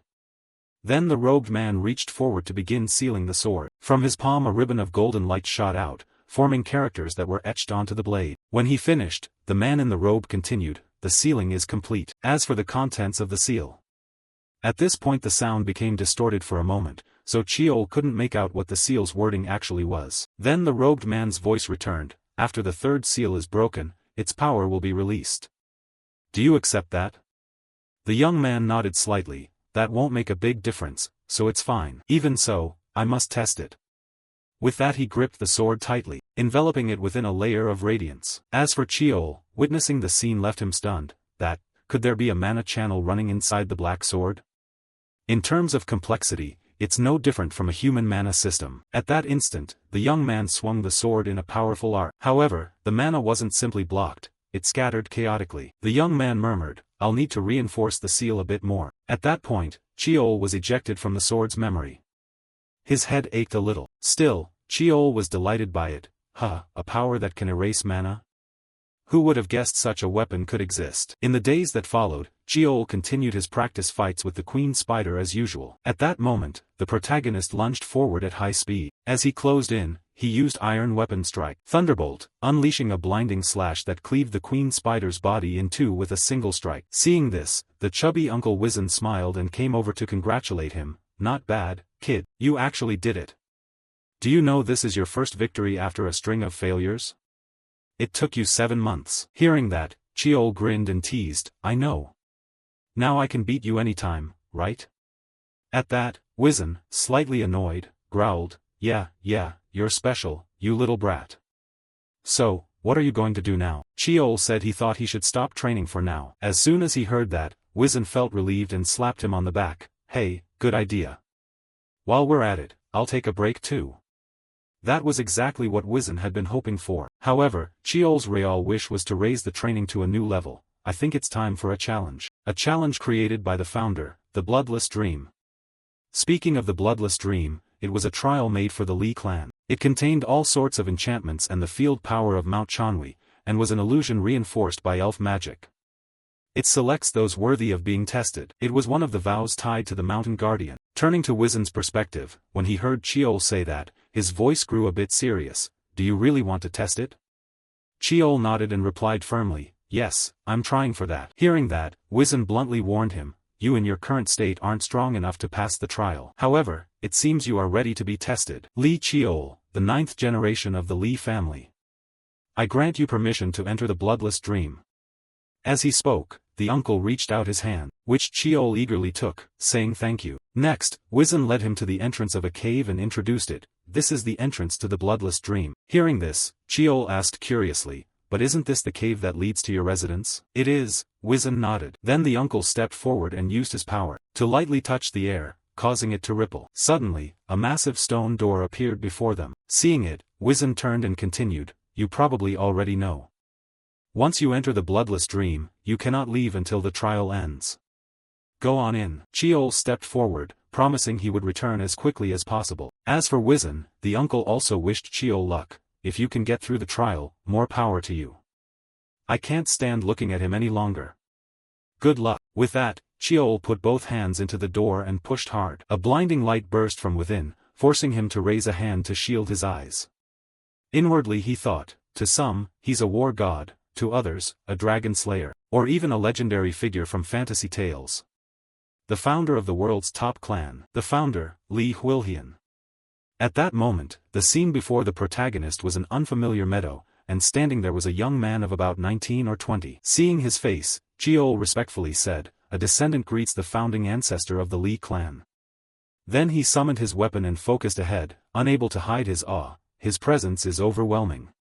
So he's still alive. Throughout history, over the generations, only a few have dared challenge the bloodless dream. There is only one condition for victory: to defeat the founder at age 15. For now, I'll just probe, Cheol thought. However, in the blink of an eye, the sword in Ancestor Huilhian's hand plunged deep into his chest. When Cheol opened his eyes again, he could hardly believe how quickly his life had ended. What just happened? Was my heart just pierced? I wasn't being careless. I've been beheaded in simulations before, but at least I knew how it happened. But this time, aside from having my heart pierced, I know nothing. The more he thought, the more worry showed on Cheol's face. But quickly he shook his head, counseling himself, calm down. Think this through carefully. He didn't use any secret techniques or special moves, not even an aura-enhancing body technique. Even with the sixth sense, I couldn't detect it. Even with my eyes closed, could it have been a strike to a blind spot? But could that be possible? He would have had to read all my movements to do that. Then again, that also means he's that strong. Thinking that, Cheol gripped his sword tightly and slowly rose to stand, facing his ancestor. And even after witnessing it once, the protagonist couldn't help but feel a numb chill across his scalp as he sensed the terrifying presence radiating from Huilhian, which made him force a laugh. Haha, honestly, I don't know if I can win or not. In another development, Butler Choi reported the news to head of the household Taishin, Master, we've received word from Mount Chanwi. Nearby, Taishin wiped his sword with a handkerchief and said, so he's gone into the cave. But he shouldn't have that level of skill. That child has never truly failed. From the naming trial in Mount Sungmu to the challenges of the Blood Tiger and the Faceless Cursed Queen, in terms of results, he didn't win them all, but he never truly failed. In other words, he's never encountered a real wall. Do you know why the survival rate in the Bloodless Dream is below 50%? It's because they break mentally when they hit the wall named Li Huilhian. So what happens to someone who's never faced such a wall when they stand before it? The master wondered aloud, curious. Back with Cheol, he was lying on the grass, panting like a beaten animal. Then ran a hand through his hair in frustration. Damn it. Downed in one more move again. He tricked my senses with a feint to the front, then from the flank launched the real strike. A strike that pierced my blind spot perfectly. Could he really have grasped all my patterns in the blink of an eye? Thinking that, Cheol jumped up, looked at his trembling hands, and reminded himself, this feeling hasn't returned in a long time. The feeling of despair, helplessness, and fear that comes from someone I absolutely cannot beat. But I can't let myself collapse now, because in this world, no one understands this feeling better than I do. One who has hit bottom, and the only thing left is the way to rise. Every move I make is not meaningless. Gradually, I'm starting to understand. The ancestor isn't a wielder of some unfathomable mysterious power. His strength is the gift of finding the right answer in each moment. He instinctively seizes the optimal choice. That's the essence of martial arts. Small fundamentals, simple techniques, are the solid foundation like the earth itself. So, I must watch the ancestor's blade exposure closely. Cheol quietly reminded himself, his eyes wide as a cow's, stunned as he carefully observed the young man's movements ahead of him. Then, in a moment, Wilhian's blade seemed to slow in his eyes, allowing him to gather the information, a horizontal slash from left to right. This time, I will see it. After that, Chiol threw himself into training and forgot everything else. As time passed, he gradually began to parry Wilhian's attacks. First strike, second strike, third strike, fourth strike. Bang bang. I'm starting to be able to fight on par with the ancestor. Finally, I've learned to use my own flow of chi in combat. It's transformation and freedom, and what I lacked for so long, controlling countless weapons and rooting every technique on an immovable, solid foundation. Now I understand. The true purpose of the bloodless dream is to break the wall called oneself.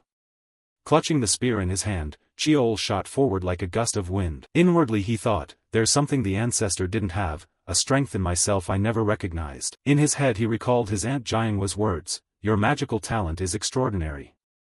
I stake my honor on that. At that moment, Chiol beamed and called out, thank you, Aunt. Then he used a move called air-resistant chi waxing wind, causing his entire spear to be enveloped in a spiraling green energy. Next, Chiol put all his strength into a powerful forward thrust with the spear. The impact was so strong the air detonated with a deafening boom. And at the point where the two weapons collided, Wilhian's sword couldn't withstand it and shattered into pieces. Thus, the white wall before him collapsed. As for Uncle Wizen, though he was sitting drinking, he couldn't help worrying about the hero's situation. It's been a month since the kid entered the bloodless dream, right? Back in Taishan's time, no one passed the trial for 100 years. Yet less than 50 years later, another person appears. No sooner had he said that than the space around Wizen trembled violently, making him startle and cry out, could something be happening on the mountain? Could it be?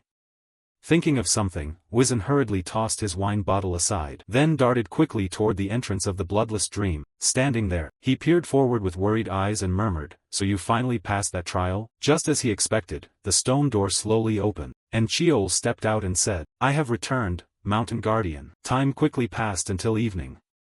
Chiol rested in the hot spring, and Wizen came to him with a smile and asked, so? How does it feel? Hearing that, Chiol reflected on what he'd been through and shook his head. I absolutely don't want to go through that again. Seeing his expression, his uncle couldn't help bursting into laughter, as if he'd struck gold. Yet you don't seem changed at all. Usually those who come out have dead eyes like rotting fish, because their inner aura has changed. Hearing this, Chiol realized that everyone seemed to have their own answer. Next, he turned and asked, so, do you know what my father was like back then? The conversation shifted to Taishin, prompting Wizen to grow a bit excited and share, you mean Taishin? So, old man, he's my father after all. You're curious, aren't you? Do you know what that kid said the moment he stepped out of the bloodless dream? The training is finished. I take my leave. Thank you for everything. He said that with his arms crossed, trying to mimic Taishin's tone so hard that even Chiol was stunned. Chiol muttered, did you just imitate my father? Wizen asked, did I? Really? Not very similar, is it? Chiol shook his head in protest, not similar at all. Putting that aside, Wizen continued to praise, hey kid, you've caused quite a stir. You're the youngest person ever to clear the bloodless dream. Although that trial isn't really about who finishes fastest, there's still more than a month left before you leave the mountain. What are you going to do? Keep training? Hearing that, Chiol stood and replied, no, I plan to rest, recover, and what I've learned. Wizen cast a teasing, delighted look at him. This kid, looks like he never changes, but he actually can change. Wizen cast a teasing, delighted look at him. This kid, looks like he never changes, but he actually can change, he said cheerfully. Chiol could only sigh. By the way, Mountain Guardian, isn't it time to receive my reward now? Surely you haven't forgotten you once threatened me with that, right? His words made the pot-bellied uncle suddenly embarrassed, unable to meet his eyes. Now, kid, that is. He stammered, at a loss for words. Chiol didn't want to faff around, so he said plainly, I'm not asking for anything too difficult, I just want to borrow your demon warhammer. At that request, Wizen's eyes widened in surprise. But then he glared at Chiol and scolded, that thing isn't something ordinary people can hold. You probably can't even use it. Chiol was of course aware of that, and had a plan when he made the request. It's fine, I just want to touch it a little. Touching it shouldn't be a problem, right? Hearing that, Wizen could only rub his face and grumble, giving in, not really. Fine then. Damn it, I'll lend it to you, but you won't be able to do anything with it. With that, the burly uncle summoned his warhammer. It was a weapon carved from a shard of a fallen star, fused with the spirit of a demon, thus called the demon warhammer. Wizen then tossed the weapon to Cheol and reminded him, "I'll lend it for 1 hour only. If you overdo it, you might overdo it for real, kid. So be careful." "Thank you." Cheol replied with a bright smile, but before he finished the sentence, the moment he touched the warhammer its weight nearly snapped his wrist. With a single touch, the hammer cracked the ground into chunks. Seeing that, Wizen laughed like a man who'd found his treasure. "Ha, I told you so. You might not even be able to hold it. Play with it for an hour then." Seeing that Cheol couldn't even lift the weapon, Wizen turned and left, satisfied. Time passed quickly, and the scene shifted to the training room. After exhausting himself to the limit, Cheol finally dragged the warhammer into the room, panting, "Phew, I finally moved it. I had to use mana to inch it bit by bit, and this still isn't its complete form yet." He said this while rolling his endlessly aching shoulder joint, then recalled the information tied to the weapon. "This is a weapon that can summon thunder and storms, tear mountains away, and fill seas. If fully unleashed, isn't it basically a natural disaster? The only reason I'm borrowing this demon warhammer is to see, if the dark energy treats it as a weapon, can I absorb it, or does it only meet certain conditions? I need to test it to find out." So, black energy poured from Cheol's palm, slowly enveloping the warhammer. Then, suddenly, a voice rang in Cheol's head, "Huh? So stubborn. Why do you keep trying this kind of thing?" Right after that voice, Cheol gasped and collapsed to his knees. Yet his hand clenched tighter in excitement. "I can read it already." Just hearing its voice was enough to fling me aside. "But if I can read its memories, then I can absorb it. And if I absorb it, that means I could wield a weapon even humans can't use." Time flew by like that. It was already time for Cheol to leave the mountain. "Got everything," he whispered as he slung his backpack over his shoulder. At that moment, Uncle Wizen's voice came from behind. "No wonder I felt uneasy at the foot of the mountain. You're heading back today?" Seeing this, Cheol turned, nodded, and said, "Yes, today marks exactly 1 year." "Oh, really?" Wizen said as he produced a pouch from thin air, which made Cheol curious and ask, "What's that?" Wizen smiled and answered, "Salt. I want to use it to ward off evil when you come back."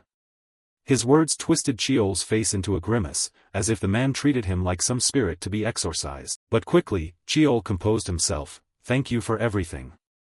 I'll visit again next time." Wizen gave a small smile and reminded him, "Don't come back empty-handed. Bring me plenty of fine liquor."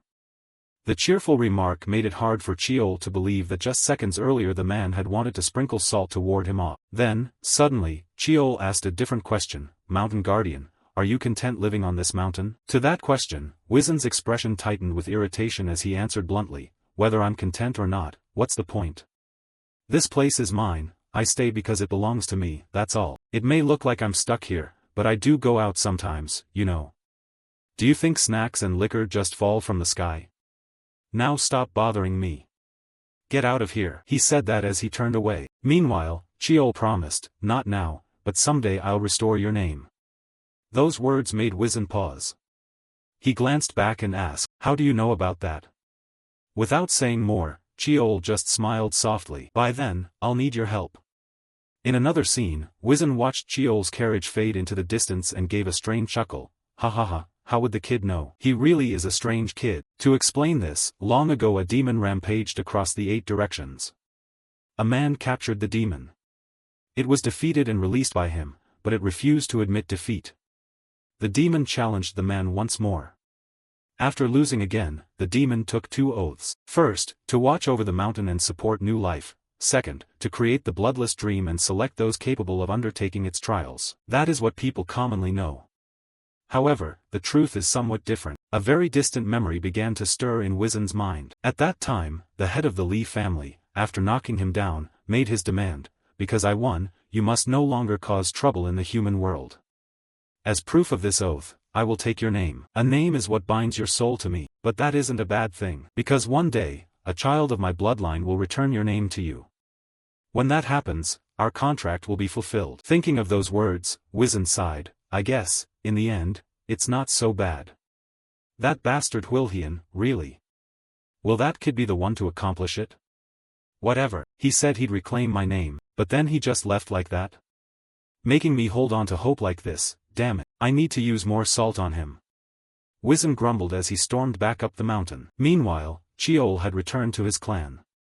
The sky had already gone dark. I stalled at Mount Sungmu to seal things, which took a good amount of time, he thought. When Cheol arrived, Steward Choi, having received prior notice, came out to greet him. Long time no see, young master. Are you well? Seeing him, Cheol suspected Tae-shin might want to see him, so he asked right away, "Father sent for me?" Mr. Choi nodded slightly and made way for him. "Yes. I'll have someone carry your things in, so please go to the main hall to meet the head of the family." And so Steward Choi began to lead Cheol. However, when Cheol tried to enter the master's study, the old man stopped him. "Not that way, young master, this way." As they walked, Cheol began to realize where they were headed. This path must lead to the master's private training room. Sure enough, inside the training room, Tae-shin was practicing swordplay. Hearing footsteps, the uncle turned and said, "Oh, you're here." On Cheol's side, after entering, he felt his father's strength even more clearly. Inwardly he thought, "I'm not as surprised as before. I still can't gauge my father's level." Then he bowed slightly and greeted, "Father, are you well?" Tae-shin coldly nodded and said, "It seems you've made some achievements out there, haven't you?" Hearing that, the protagonist replied modestly, "Yes, but when I see you, I know I still have many shortcomings." His words caused Tae-shin's face to relax slightly into a smile. "You learned how to flatter people out there? If so, I'm disappointed in you." Seeing his current expression, Cheol was a bit surprised and thought to himself, "Damn. That was just a joke a moment ago. Father is smiling?" At that moment, Steward Choi spoke up, "The tea is ready, sir." Tae-shin calmly thanked Mr. Choi, then asked Cheol to follow behind him. Next, once the two were seated at the tea table, Tae-shin seriously asked, "How have you been lately? I don't want to hear only from your performance reports. I want to hear your thoughts, so I had you summoned privately." At his father's question, Cheol's hands involuntarily clenched. "If you want to hear my true thoughts, then..." Blah blah blah, and with that, the protagonist began to speak out everything he felt. Meanwhile, Uncle Tae-shin had his own thoughts. This strange feeling. Summoning you wasn't to hear a report of your achievements, but to hear your thoughts on this training. It's also the first time. After listening, he calmly sipped his tea and whispered, "Is that so? You didn't waste your time, did you?" Cheol smiled and replied, "I didn't want to squander the time you granted me." Before he could enjoy that line of praise for more than a few seconds, Tae-shin's voice turned colder and demanded, "Is that why you came back late today?" In response, Cheol said he stopped at Mount Sungmu to pay respects to the ancestors. "That's all, sir." "That's all?" His uncle frowned, asking in a tone that suggested he didn't believe his son really only stopped to bow to the ancestors. Knowing this was inevitable, Cheol answered plainly, "I wanted the elders to witness the moment." Across from him, suddenly, a terrifying pressure radiated from the head of the family. His face darkened as he growled, "You've had a little success and already gotten arrogant? You're saying that in front of me? You went to the mountain, paid respects to the ancestors, just to boost your reputation?" Under his spreading pressure, Cheol doubled over like a shrimp, teeth clenched against that fearsome force. Inside, he cried out, "This overwhelming pressure." His face darkened as he growled, "You've had a little success and already gotten arrogant? You're saying that in front of me? You went to the mountain, paid respects to the ancestors, just to boost your reputation?" Under his spreading pressure, Cheol doubled over like a shrimp, teeth clenched against that fearsome force. Inside, he cried out, "This overwhelming pressure. But because of the seal, I need to go to Mount Sungmu regularly. I can't always have an excuse to go there." Then Cheol summoned all his wits and blustered, "It's not just talk. I want them to see the traditions, and the acts that show respect. They may have raised me as a bastard, but I carry the illustrious Lee blood. I dare to stand and set an example for others." Hearing this, Tae-shin seemed a bit satisfied. He withdrew his pressure and nodded slightly, saying, "Good, this time I'll let you off, but don't get complacent because of it." Cheol nodded repeatedly, "Yes, I'm sorry, father." Then Tae-shin asked again, "One more thing. There's something you still haven't told me. I permitted you to go to Tianvi Mountain, but I did not permit you to take part in the bloodless dream trials. You only asked me to let you train there. Lying to your father warrants punishment. Follow me." Saying that, he drew his weapon and challenged his son. "Draw your weapon. I'll see what you've gained while you were there." Elsewhere, Steward Choi seemed to have anticipated this and hurried off, bringing the black sword to Cheol so he could be prepared to take his father's blows. Only then did Cheol finally understand why he had been led to the training hall. so this is why they brought me to the training ground? It seems father intended this from the start. He knew everything, didn't he? Thinking that, he suddenly refused to take the black sword. Instead, Cheol transformed his conductor substance into a long sword. And indeed, when that sword suddenly appeared, Choi did not seem overly surprised. Instead, he calmly said, "Charge." Hearing that, the protagonist didn't hesitate and immediately activated his demon eye skill to probe Taishin. However, moments later, his eyes widened as he stared ahead. Impossible. I can't see anything, not even mana or the flow of aura. So my demon eye still isn't strong enough to perceive it? I don't need to use it anymore, it only distracts me further. Against father, there's no need to probe, just put everything into a single strike. Thinking that, Cheol pushed all his weight into his soles and sprinted forward. At the same time, he activated his Mujin first form skill, Demon Break, causing his sword to be enveloped in a blue radiance, then fired forward like a laser beam. For this attack, Cheol even infused it with wind and ice aura. And yet it still didn't cut through him. Taishin, he should at least create some aftershock. That was what Cheol had hoped for. However, in response, Taishin only gave a very light swing of his sword and easily shattered Cheol's powerful attack. The shockwave from the collision of the two strikes cracked the training ground into pieces. Afterwards, Taishin asked in a low voice, "Is that the answer you found after meeting him?" Cheol replied with a firm tone, "Yes, a power that no one else possesses but me.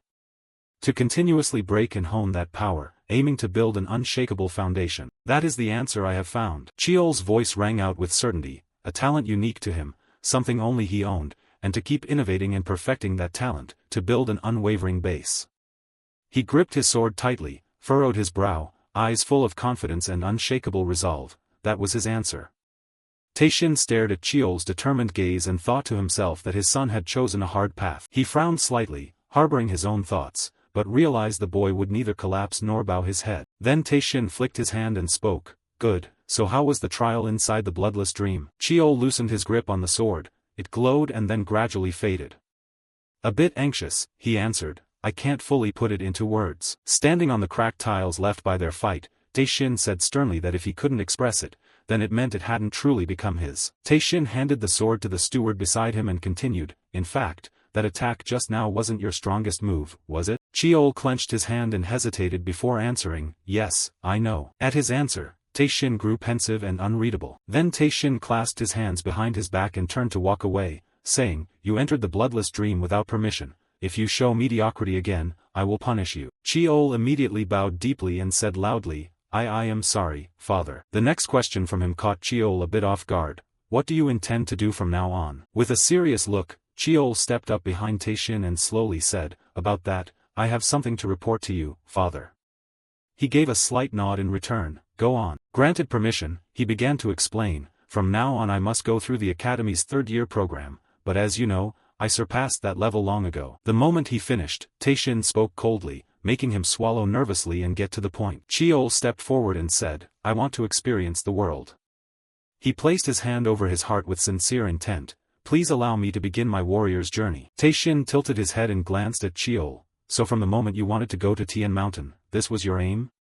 Cheol nodded decisively, "Yes, that's right." Then Cheol hesitated for a moment before continuing, "However, the bigger reason is that I want to increase my own strength." Taishin bowed his head slightly, his eyes full of thought, trying to achieve many goals at once. Those habits, one day they could be the noose that tightens around your neck. Cheol stood straight, feet together, bowed low and replied politely, "I will remember." Cheol squinted and fell into contemplative thought. This was both advice and a warning, wasn't it? Then suddenly he spoke again, "Right, the warrior's journey." Moonlight bathed the manor at night, evoking grandeur and an indescribable mystery. The warrior's journey is the ultimate trial that direct descendants of the ancient Lee martial family must undergo. Receive no help from the clan, train in martial arts until you mature, then return. There's no fixed exam, but you must achieve results that everyone acknowledges. Cheol clasped his hands behind his back and stood in the large courtyard lost in thought. At 15 he was still very young. The common starting age for the warrior's journey is around 17 to 18. A brilliant shaft of sunlight shone toward him, but this kid wasn't the sort to be confined by what's considered typical. His recent actions proved he possessed power equivalent to a rank 5 warrior. Seeing him, other youngsters would surely be more wary.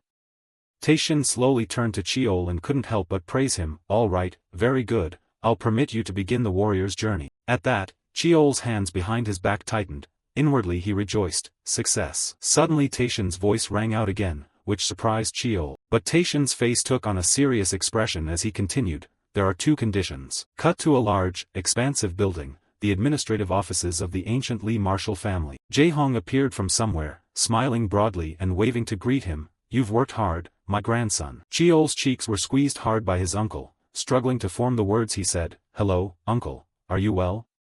Jae-hong kept rubbing his cheeks and his grin grew more playful, when are you not well? Only after a while did his uncle release Cheol, hands on his hips as he appraised him while patting his cheeks from top to bottom, you've grown taller, haven't you? Startled, Jae-hong hurriedly pulled him into a chair, don't stand like that, sit down. Cheol replied politely, yes, thank you, uncle. Seeing him seated, his uncle sat beside him and kindly asked, would you like something to drink? Cheol shook his head slightly to decline, no, thank you. He remembered the lavish meal earlier at home, eat more, young master, oh my, what to do, there's not enough food. Please stop, though the exchange haunted Cheol a bit. Actually I just ate with my nurse, he said, rubbing his belly, I'm so full I could burst. Jae-hong laughed heartily, fair enough. Cheol looked up at his uncle in mild surprise, you seem tired, uncle. Jae-hong rubbed his neck and gave an embarrassed laugh, dark circles are showing, work's been heavy lately. Then Cheol shifted to the main matter with a serious tone, actually, I have a gift for you, uncle. He placed a small wooden box, palm-sized, on the table and pushed it forward hesitantly, it's nothing special, but it's a pill I refined myself. As he looked at Jae-hong he explained, it's nothing fancy, but it will significantly boost your vitality and mana control for a few weeks. His uncle, eager, reached for the box and smiled, my grandson is thoughtful, let's see. Jae-hong opened the box and a strange fragrance rose from the pill, what was that scent? Like a pine forest after rain. Cheol smiled at the pill, even the mountain steward had recognized it as a quality medicine. His uncle held the box and looked up at Cheol with some surprise, the mountain steward? He didn't answer the question and instead urged, uncle, you should try it. Jae-hong nodded, reached into the box, took out the pill, and said, oh, all right. His uncle held the pill up and stared at it, thinking to himself that if even the spirit praised it, it must be very effective. Then Jae-hong closed his eyes, opened his mouth wide, and put it in front of Cheol. With his eyes closed he savored the taste and the pleasant sensation it brought, this is the real deal. A surge of energy flowed into Jae-hong's body. If one trained mana while taking this medicine, the effects would surely be many times greater than normal. Then his uncle slowly opened his eyes, visibly surprised, truly astonishing. Jae-hong looked at him and commented that besides acting fast, it was no different from a spirit elixir. Did you really make it? Cheol smiled faintly and nodded, yes, that's right. His uncle stroked his chin, lowered his head, and glanced up at him. You still remember how to make medicines, right? Cheol smiled honestly and replied, of course. I can substitute rare ingredients with other beasts if needed. Jae-hong snapped the box shut and said, if that's the case. His face turned serious as he looked at him, don't tell anyone, keep this to yourself. When you grow up you'll be able to use it in many ways. Cheol smiled brightly, thinking that his uncle always looked out for him first as usual, then he bowed politely and said, yes, when the time comes, I hope you'll help me a lot. Having said that, Jae-hong ruffled Cheol's hair vigorously and laughed loudly, haha. This kid's planning to use his uncle, huh? Fine, I'll let you take advantage of me when the time comes. Then his uncle suddenly remembered something and withdrew his hand, oh right, I heard you're planning to join the warrior's journey this time. Startled, Cheol smoothed his hair and replied, yes, uncle, I am. Jae-hong lowered his head, his expression thoughtful, there will be a lot of controversy. He thought of the eyes that would watch and judge him and whispered that the boy would inevitably be accused of favoritism. Since they couldn't touch the eldest, all the resentful looks would fall on Cheol. Jae-hong gently placed the wooden box on the table and said, wanting to join the warrior's journey requires not only the clan leader's permission but also the approval of the elders. He furrowed his brow and glanced at Cheol, speaking seriously, moreover, the elders don't favor you, maybe you should give this up this time. But Cheol only smiled gently and replied that he had somewhat anticipated those concerns, and so his father had set a condition. Jae-hong tilted his head in puzzlement and asked, a condition? Cheol nodded quietly, yes. Then he looked up at his uncle earnestly and said, because of that, I need your help. Cheol flung the door wide open and said excitedly, it's been a long time since I've been back here. He stepped inside and began to spin and stretch, wondering whether he should warm up a bit. Suddenly, the sound of pounding footsteps rang out, and Cheol's expression showed helplessness. I'm here. Jaewa burst through the door excitedly, grinning broadly as she called out, my dear nephew. In an instant her excitement turned to fury, she spat each word, you little brat. Then lunged, grabbed his collar, and shook him wildly, how dare you, you should have come to see me first, you ungrateful thing. Cheol panicked and slapped her hands away, shouting, I was busy, how could I have come? Only then did Jayawa let him go and, jealous, said, I knew you went to see second uncle first. Cheol desperately rubbed his sore neck and replied with difficulty. Only then did Jayawa let him go and, jealous, said, I knew you went to see second uncle first.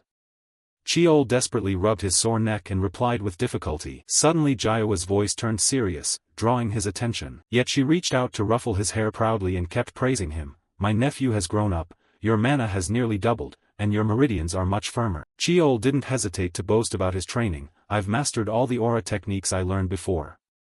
Seeing this, Jayawa grew even more delighted. Really?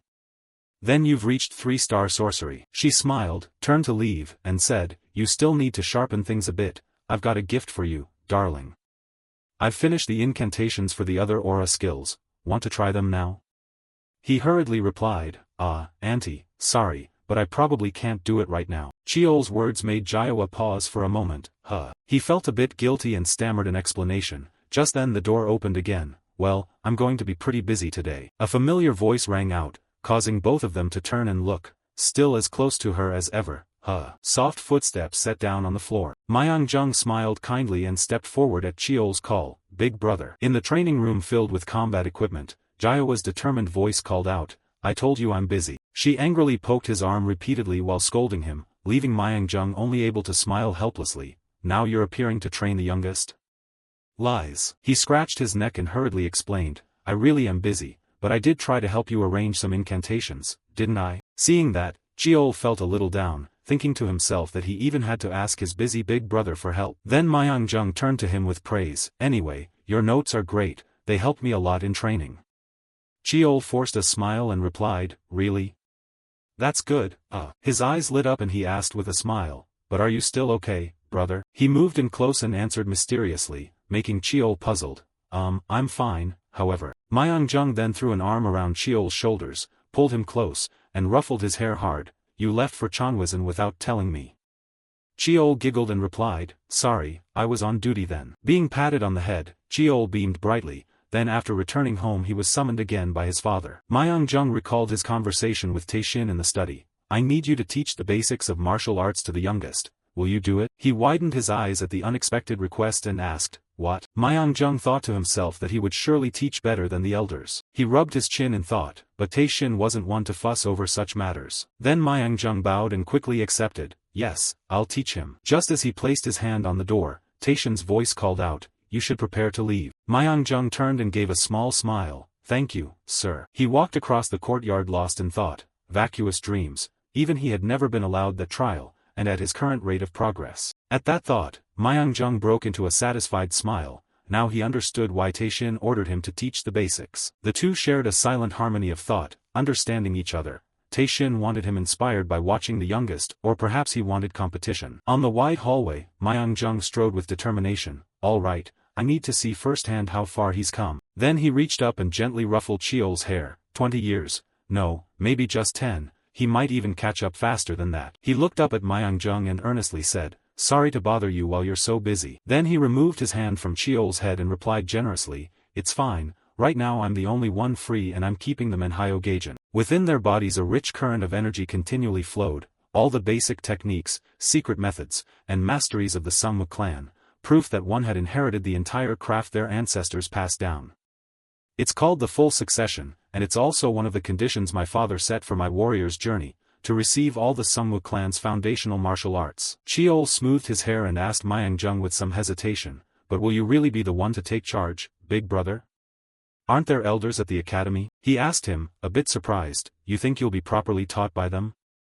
Myung-jung rubbed his forehead helplessly and forced a smile as he revealed the truth to Cheol. The dirty tricks during instruction, the ambushes at naming ceremonies, the political sabotage in promotion exams, being shoved into the worst training class. You opened my eyes to a different perspective, and turning to him Cheol said, thank you for everything. Myung-jung understood, patted Cheol's shoulder, there. His gaze grew pensive, beyond that, you've grown to this level. Ma Young-jung looked at him half as the man he knew, half as the overflowing current of energy running through his body. Before, when he concentrated he could still see the flow of mana in him. But now, in some ways, he couldn't even predict it. Then he smiled and ruffled Cheol's hair proudly. Even so, I wouldn't mind if you caught up, I'm very proud of you. Seeing that, Cheol called out helplessly, Big brother, it seems you aren't paying much attention to me right now. I still want to be the big brother you look up to, but Jaewa suddenly appeared between them with a grim expression and a low, threatening voice. You kids, she loudly complained in displeasure, planning to gossip while the adults are talking. He beside her hurriedly soothed her, hey, calm down. Jaewa feigned petulance and turned to leave. Fine, I'm going. You're not going to stop me, are you? Cheol suddenly remembered and called after her, we're meeting for dinner tonight too, right? She pouted in mock anger and said, I told you I'd train, right? I'll practice until late tonight, he replied, which immediately lifted Jaewa's mood. Training is one thing, but researching together with you is another. Hearing that from Cheol made her involuntarily smile. How could I pass up learning from someone world-renowned in mana? Sorry, but please wait just a bit longer. Jaewa beamed triumphantly, there's nothing to be done. Who told me I'm world-famous? I'll let you off this time. Saying that, she stepped out the door still smiling and waved, alright, because I'm generous I'll be off, not because there's a movie showing or anything. Cheol politely waved back, yes, go ahead. He sighed after smoothing his hair, finally she was gone. At the same time Ma Young-jung smiled calmly, drew his sword, and said they could truly begin training now. His blade was sharp and fine. Ma Young-jung grew serious and said, alright, to fully satisfy the condition our father set. Standing before him, Cheol now became more focused. I'll train you seriously. In the training hall the clash of weapons rang out continuously. A week later at Sungmu Estate, practicing basic kung fu with his big brother was simple but intense. Ma Young-jung repeatedly launched attacks at Cheol, and on this side, Cheol answered back just as fiercely. He swung his sword hard, forcing Cheol to stagger back several steps. The time spent teaching stances and theory passed in an instant. He gritted his teeth and slid along the ground, fighting to keep his footing. Rest was limited to a single breath. Cheol planted his hands on the ground, lowering his head as he panted heavily, the bout feeling almost like real combat. Ma Young-jung gripped his sword with one hand and kept the other behind his back, calmly stepping through the dust. I think imprinting it directly onto the body carries more meaning than teaching by words. He looked at him with eyes glowing orange and said in a low voice, you're observing with your mana eye, right? Move with intent. With that, Cheol drove his sword hard into the ground. Earth. He let out a cry, struggling to brace himself and get up. Ugh. Cheol stamped hard on the ground, then dashed forward at high speed, shouting, Hiya. He decisively lunged his sword at Ma Young-jung, thinking to himself that he could clearly read the flow with his mana eye, yet his body wouldn't obey his will. Cheol's eyes flared red as he launched relentless attacks. The sword strikes came from angles that were structurally impossible to withstand. Not just the muscles, even the joints could hardly take it. Suddenly Ma Young-jung spoke calmly, you thought that move was beyond you, didn't you? He flinched and stepped back, eyes wide in surprise as the other had somehow surged in like a storm. Wrong move. The Lee Sung-mu bloodline's body is stronger than you thought. Cheol stared, bewildered, at the sword inches from his eyes. A red flash sparked in his eyes as he leaned back to dodge Ma Young-jung's incoming blade. Move, he told himself. He was slightly surprised to see Cheol already able to evade his strike. Had he caught up that much? Ma Young-jung grabbed the collar and pulled him out hard. Solid foundation, quick to absorb. This kid couldn't perform moves like this before. Ma Young-jung grabbed the collar and pulled him out hard. Solid foundation, quick to absorb. This kid couldn't perform moves like this before. Ma Young-jung rolled up his shirt sleeve and said, alright, you seem to be catching up, I'll raise the difficulty a notch.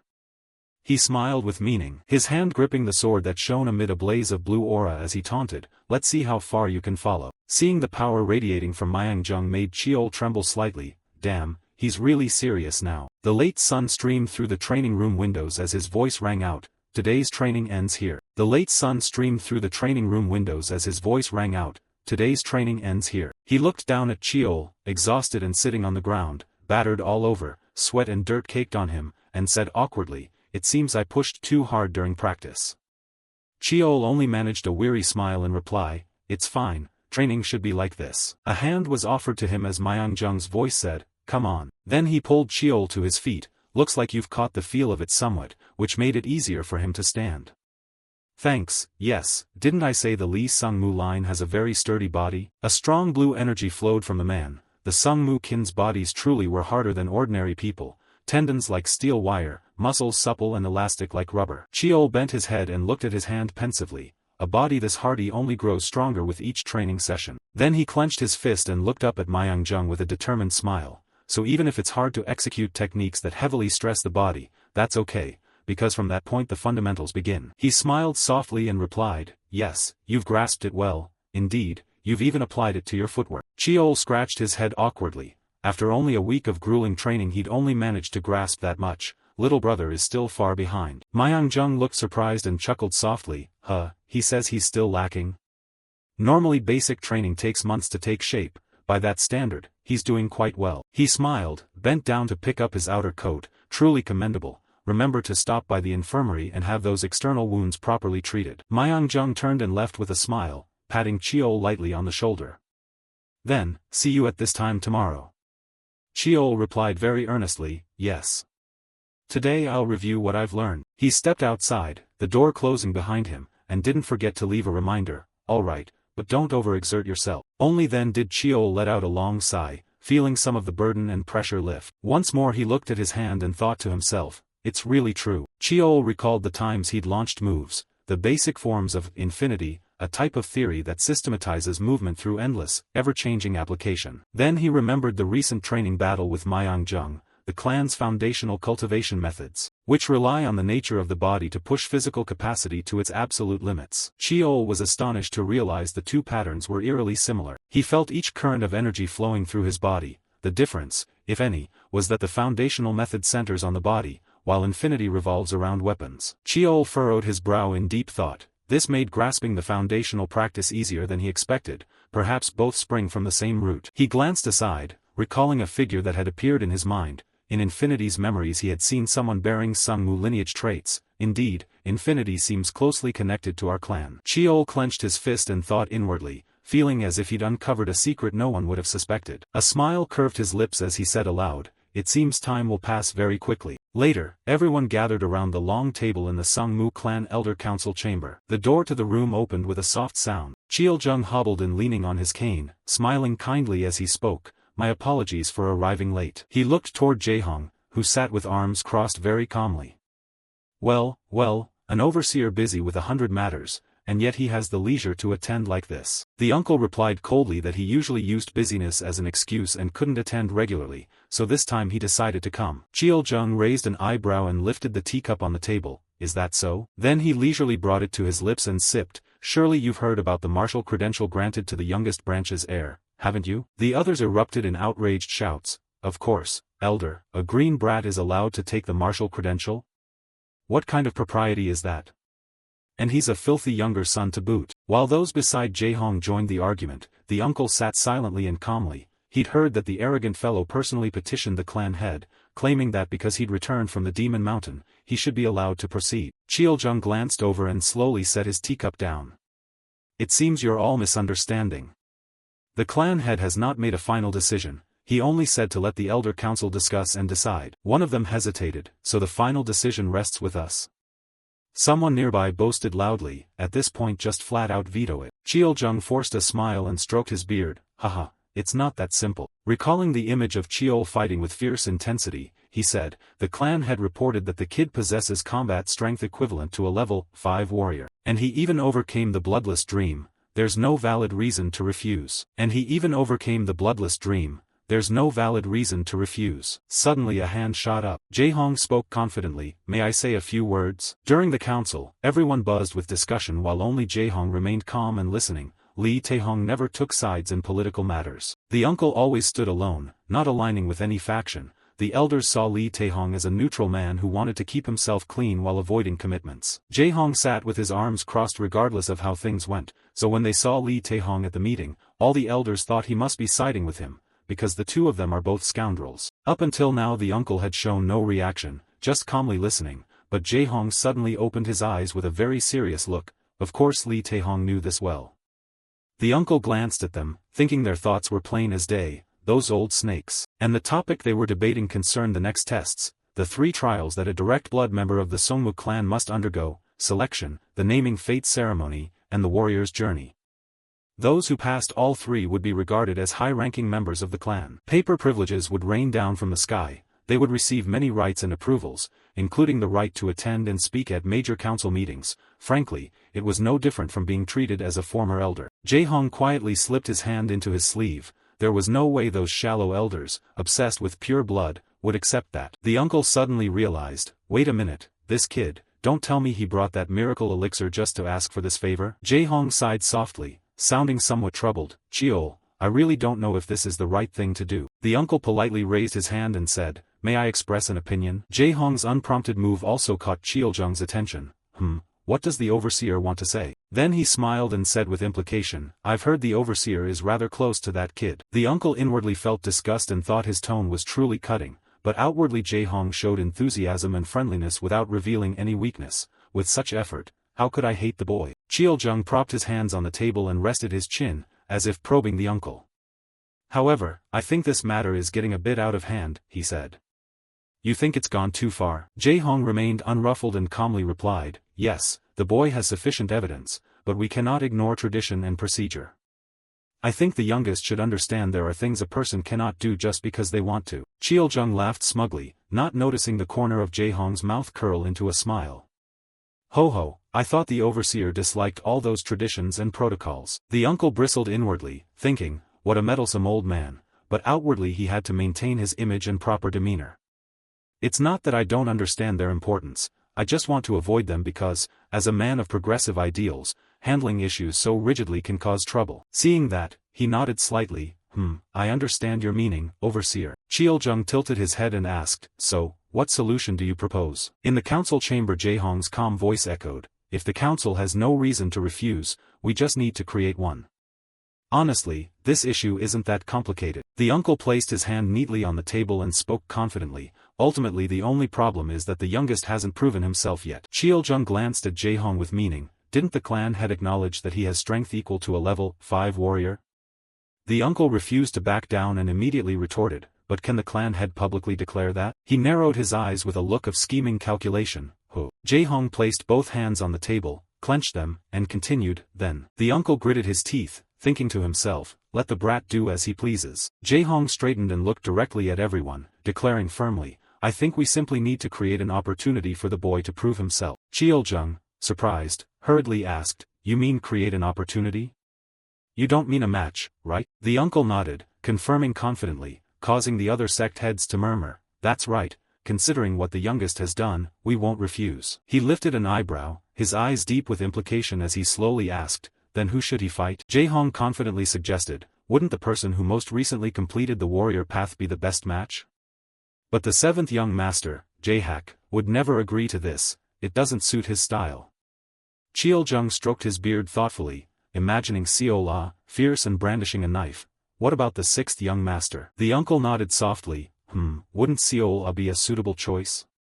If there's an issue, we can set limits for Seol-ah. He felt quite pleased, thinking to himself, not a bad idea. Cheol-jung could already picture her hateful face when they met again. Besides, as Madame Beck said, the sixth young master harbors strong hostility toward that kid. He smiled and spoke a bit louder, I think this approach isn't bad. What do the other elders say? The others had no objections. I also think this plan is pretty good, it's acceptable to me. Everyone agreed with the proposal. If the chief elder had consented, none of them would object. Then Cheol-jung's voice rose, then let's adjourn the meeting. In the waning light a voice praised, you did well today, overseer. Jae-hong stopped and turned, great elder. Cheol-jung stepped through the doorway against the light, hobbling along with his cane. He smiled kindly and probed the uncle, it seems I misjudged you, what made you change your mind so quickly? Jae-hong replied calmly, as I said earlier. Cheol-jung tapped his cane and nodded in understanding, I know well your loyalty to the clan. Suddenly he struck his cane down hard on the wooden floor. But listen, overseer. Cheol-jung's eyes had taken on a different look, his voice carrying a warning. In performance, even the smallest details matter. Jae-hong only grinned sheepishly and scratched his neck, replying, performance?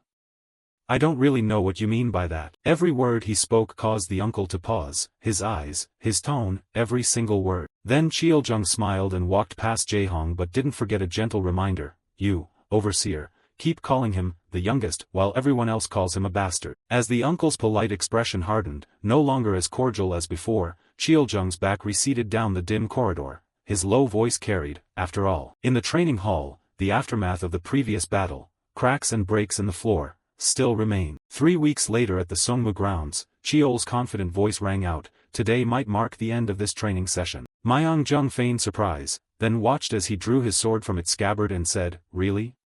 You were beaten to a pulp just yesterday. Cheol leaned in, assuming a ready fighting stance. Don't you also feel the same way, senior brother? Cheol leaned in, assuming a ready fighting stance. Don't you feel the same way, senior brother? Without another word, he swung his sword and charged at him. Cheol frowned, watching Myung-jung's every motion intently. He raised his sword and successfully blocked the strike. Then Cheol swung his sword and knocked Myung-jung back. Myung-jung grinned with delight and launched another attack, praising him, nice stance like that. Cheol continued to block Myung-jung's next strike. His eyes suddenly gleamed gold. Through training, his sixth sense and mystic sight could trace every path of the blade. At that moment Cheol lunged and raised his sword, seizing the initiative to attack. I can block them all. His eyes went blank and soulless as he slashed down at Myung-jung. He could also parry the blow from him. The clash of the two created a small shockwave that sent dust and debris flying in all directions. Myung-jung gripped his sword, was knocked back by Cheol, and skidded across the ground, and he couldn't avoid being thrown clear. Seeing that, he couldn't help but laugh. Myung-jung sat on the sandy ground holding his head and laughed loudly. You've mastered the basics, took you 3 months to get there, you're a genius. He exhaled and, still dizzy, rubbed his head thinking, 1 week to grasp them, 2 weeks to internalize them, and only 33 days to apply mana and perfect them? Cheol stared at Myung-jung's outstretched hand. He never failed to surprise me. He smiled brightly and said, I hereby officially recognize that you fully mastered the basic skills. Myung-jung's clear voice echoed in his ear, and it seemed he hadn't just learned them, he'd gained something more. Cheol smiled, both pleased and resigned. I really can't hide anything from the senior. He reached up, took his hand, and replied, yes, I'm also training my teleportation. Do you want to help? Myung-jung immediately asked. They clasped hands warmly. Cheol gladly answered, I'd be grateful if you would. Fog hung thick among the withered trees, black, twisted branches reached up, bleak and cold. A powerful slash drove down and extended, accompanied by a curse. Those pathetic useless ones always put on a show of bravado. Seol shoved her hands into her pockets, her face registering sheer boredom. She lowered her head, her expression darkened. It's all that bastard's fault, stuck with these annoying tasks. Seol walked through the puddled, uneven ground, her mother still angry. She stepped over many monster corpses, muttering as she went, all of this, it's all because of him. Suddenly one monster corpse twitched. It let out a loud roar, gaping its mouth and baring jagged teeth as it lunged at Seol like it wanted to swallow her.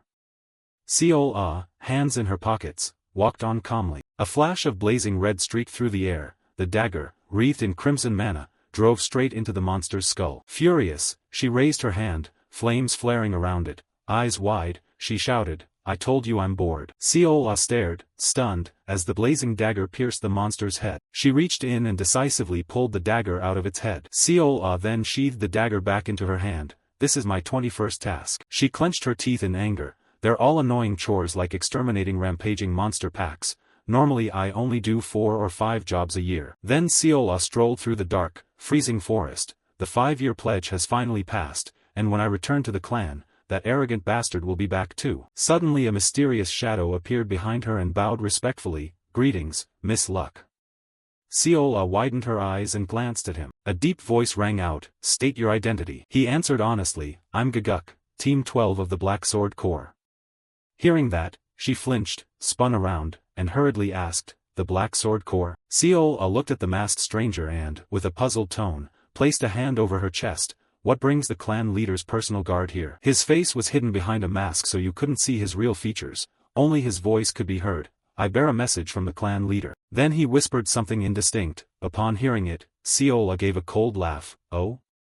That arrogant bastard. A chilling, raucous laugh burst from her. She then drove the dagger repeatedly into a nearby tree. Seol lowered her brow so her expression was unreadable. Perfect timing. He's just dug his own grave with his own hands. She wore a crooked, mocking smile. Her eyes widened and her shrill laugh pierced the air. So the clan leader is really something, huh? Then Seol glanced back at the man and said to him, tell him I've received the message. His respectful voice answered and then he vanished. Yes, miss. She gripped the dagger until sparks seemed to fly, thrilled. I'm really looking forward to this. Saying that, Seol drove the dagger harder into the tree, mana flaring brightly. I'll crush you into the mud, Li Chiol. On a clear, beautiful morning, Chiol approached, gently opened the door, and leaned in to peek. Sorry I'm late, sir, my training ran a bit long. Jae-hong, seeing him finally arrive, turned and beamed, you're here, I've heard you've mastered all the basics. What else is there to train? Chiol replied politely, yes, there are a few things I'd like to test. The uncle watched as he pulled out a chair and sat slowly, then got down to business. The detailed schedule has been released, so I'm here to discuss it. Chiol sat upright in the chair opposite Jae-hong and smiled, if there's an official notice, I'll come to see you. The uncle sighed deeply. Jae-hong looked him squarely in the eye and asked seriously, aren't you nervous? Chiol remained calm and asked back, what's there to be nervous about? His gaze darkened slightly and a knowing smile curved his lips. Everything is unfolding just as I predicted. Chiol recalled everything he'd done before. His father had approved the warrior expedition but set 2 conditions. Then came the joint training sessions with Myung-jung. The first condition was to master all the basic martial techniques. Fortunately, thanks to what I learned from him and my studies of mana techniques, I managed it in a short time. The second condition, which Tae-shin told him, was the hardest for Chiol, to convince the chief elder. Chiol was taken aback by Tae-shin's words. Sorry?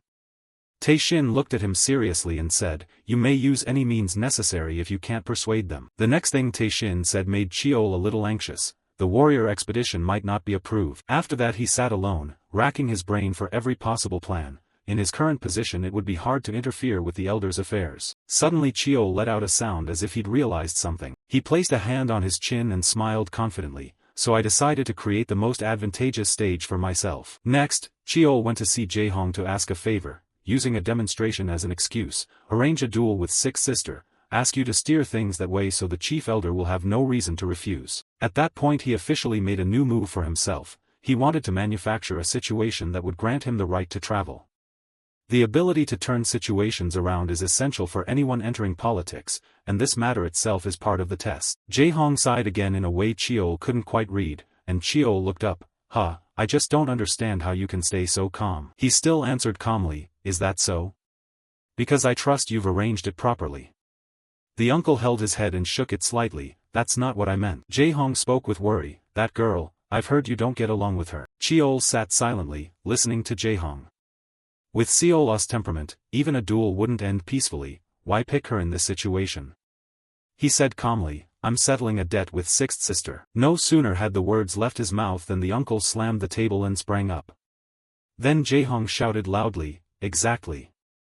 The uncle felt bewildered. He raised his voice, couldn't that matter be postponed? Why force yourself into a situation like this? The hand resting on the table tightened slightly, and then he collapsed back into his chair. It's not that I don't think you can do it. Jae-hong held his head, torn between sorrow, pity, and worry for Chiol. I'm afraid you'll get hurt in some way. Seeing the uncle like that, he thought to himself, Uncle, you really do care about me. Just then Jae-hong pulled a long face and wailed pitifully, what am I to do now, Chiol? And Chiol could only smile helplessly, or leave it be.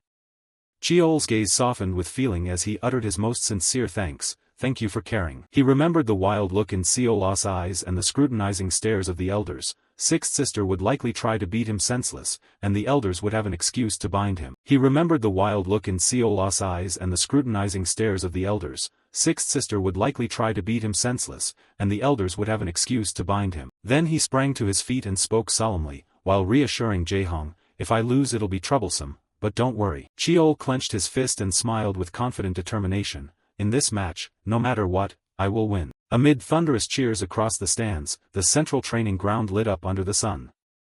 The Council of Elders quickly issued the official announcement and pushed the duel forward, and soon the venue was set, the central training ground. In the brightly lit waiting room, the largest and most spacious training arena of the Sungmu clan, the same place where the selection ceremony was held. Chiol glanced around and, pulling on his black outer coat, thought to himself that they wouldn't let things pass quietly. He smiled lightly and exhaled. Without a doubt, this is the chief elder's plot. Outside was a vast arena with seating for a huge audience. The central training ground had stands encircling the central ring.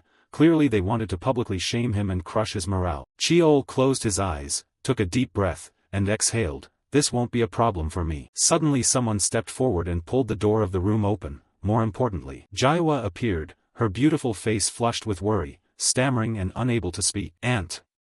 He looked at her still fidgety, fingers twisting together, she'd worn that expression all day. Cheol stepped closer, puzzled, and asked, "Why are you looking at me like that? It's really making me uncomfortable." She sighed and brushed it off. "It's nothing." His voice was a bit loud, which made Jaiowa flinch. "You've been like this all day. How can you say it's nothing?" She bowed her head and snapped angrily, "I'm sick of this clan deciding things on its own. I hate the whispers and backroom deals." Jaiowa gripped the white dress she wore, bowing her head in worry. "She's a rank 4 warrior while you've just reached rank 5. The gap between rank 4 and 5 is enormous." Cheol looked at her calmly and said, "That's precisely why Sixth Sister will be restricted in magic. She won't be allowed to use secret techniques or finishing moves, right?" Jaiowa hesitated with her head bowed. "Yes, I know." She held out her hands, clearly trembling, her voice trembling with fear and worry. "But, what if you really lose?" Jaiowa clutched her head in panic, eyes darting around as she whispered, Magic. If only I had trained you harder. If only I had revealed Mujuan to the clan earlier." Suddenly a clear, respectful voice rang out, jolting her. "Please stop, Elder Lee Kyunghwa." Gawa appeared beside them before anyone noticed, smiling confidently. "Young master will win, just like he always has." She narrowed her eyes, stepped forward, put a hand on Jaiowa's shoulder, and reassured her, "As his teacher, shouldn't you offer some encouragement?" Her eyes remained downcast, the weight and worry hadn't completely left her. Still, Cheol thought to himself as he looked at Jaiowa that she trembled like a frightened fawn. She must have lost something in the Sungmu clan. A solitary image of her flashed in his mind. He didn't know her past, but if he wanted, he could easily investigate it all. Cheol, very clear-headed, pushed the thought away. Intentionally, he did not pursue it. Then he gently lifted his foot, because he believed that one day she would tell him her story herself. Cheol moved toward Jaiowa with a bright smile and, instead of scolding, comforted her. "Aunt, now's not the time to be down, you should be excited." Jaiowa tilted her head, looking at his confident expression and smile, and brightened. Her golden eyes widened in surprise, lips parting at his suggestive words, and then came an even more unexpected twist. A voice called from outside, drawing Cheol's attention as he looked up. "Young master, it's time to go out." He didn't forget to turn and smile at Jaiowa. "Watch closely, I'm not going to lose." Cheol grabbed his sword, gripped it in his palm, and strode out with confidence, radiant. "Cheer loudly from the stands. If you don't cheer enough I'll be sad." He felt a flutter of nerves walking down the long corridor toward the arena. "It's been a long time since I walked this hallway." Cheol suddenly halted, thinking to himself with some unease, "Since birth I've been constantly trying to prove myself." Then he stepped forward decisively toward the light at the end of the long corridor. "Now it's time to close that chapter of proof." Cheol tightened his grip on the sword and smiled,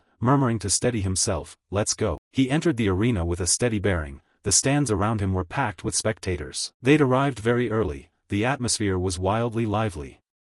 Cheol quietly noticed the tier of seats closest to the arena. There sat Tae-shin with a stern expression, his wife beside him, father and Lady Beck, and the row of elders including Jae-hong and even Cheoljung. Both he and the elders were present. Suddenly a sharp, acidic voice sounded that made him glance over. "Hey, you arrogant bastard of a bastard." Seola stood opposite and spat with contempt. "You keep your head held high like that, huh?" She sneered to show her disdain. "I've never liked your neck." Seola casually twirled the knife in her hand. "Just some bastard who always acts high and mighty. It's so irritating to see." Then she caught the knife, pointed it at Cheol with a confident, provocative smile. "Today I'll snap that neck, get ready." He tilted his head and smiled dangerously, replying, "I'm looking forward to it, Sixth Sister." The referee standing between them raised his hand and shouted, "Then, begin now." The duel between Miss Yuck and the 9th young master starts. With the referee's go-ahead, both place their hands on their weapons simultaneously, ready in the fighting stance. "Ready." Cheol closed his eyes briefly to sense the air around him. The moment the referee shouted begin, he opened his eyes. Cheol's eyes flared brilliantly, and many streaks of energy, demonic glare, radiated around him. But in an instant Seola had appeared behind him, holding a knife that blazed with fire. Cheol was stunned by her speed and glanced back. Where Seola's knives were streaking in from, when had she gotten behind him? He stood rooted as 3 throwing knives came at him from the rear, 2 more blazing blades shot toward him from the front, 2 more in front. He hadn't even had time to see her throw them. Seola saw him trapped from both sides and grinned smugly. Throwing knife technique. Her knife was scorched and burned, blazing with mana fire, a skill where she channels mana and ki into the blade and throws it. A unique technique the Sixth Sister devised herself. Its name evoked falling flames. It's called Firefall. 5 blazing throwing knives surrounded Cheol. He stood stock still, unable to evade. Cheol's eyes suddenly lit up. The black sword he held radiated pure black power, then, the brutal energy skill. Cheol gripped the sword and slammed it down into the ground with tremendous force, summoning a bolt of lightning that struck the arena's center, causing the ground to tremble slightly, the thunder variant. The incoming throwing knives were knocked aside by the impact. Seola was no exception and stepped back several paces. Terrible. Dust and smoke billowed across the arena, completely obscuring Cheol. Only a dark silhouette remained. Then the smoke slowly cleared to reveal his face, smiling calmly as he said, "I've heard a lot about Sixth Sister's wondrous throwing knife techniques." Cheol confidently pointed his sword straight at her, his voice carrying a challenge, "But they're not as impressive as I expected." Seola grew furious at that, gritted her teeth, and rummaged inside her clothes for something. She pulled out another knife and screamed, "You're finished." With that she clutched the knife and lunged swiftly toward Cheol. She stabbed angrily at him repeatedly, but Cheol was still able to dodge those strikes, the kid still wet behind the ears. How dare he speak so arrogantly? Seola's eyes widened with wild intensity as fiery throwing knives flew up one after another. "I'm going to crush you head on." Immediately they all aimed and hurled themselves at Cheol. But facing the blades, he calmly watched her movements and gestures, quietly assessing. Luke Tai moved like an acrobat, using many blades at once, swinging at skewed, unnatural angles, a skill impossible without superior reflexes and situational judgment. A smug smile appeared on Cheol's face, but he took a running start and shot forward like an arrow.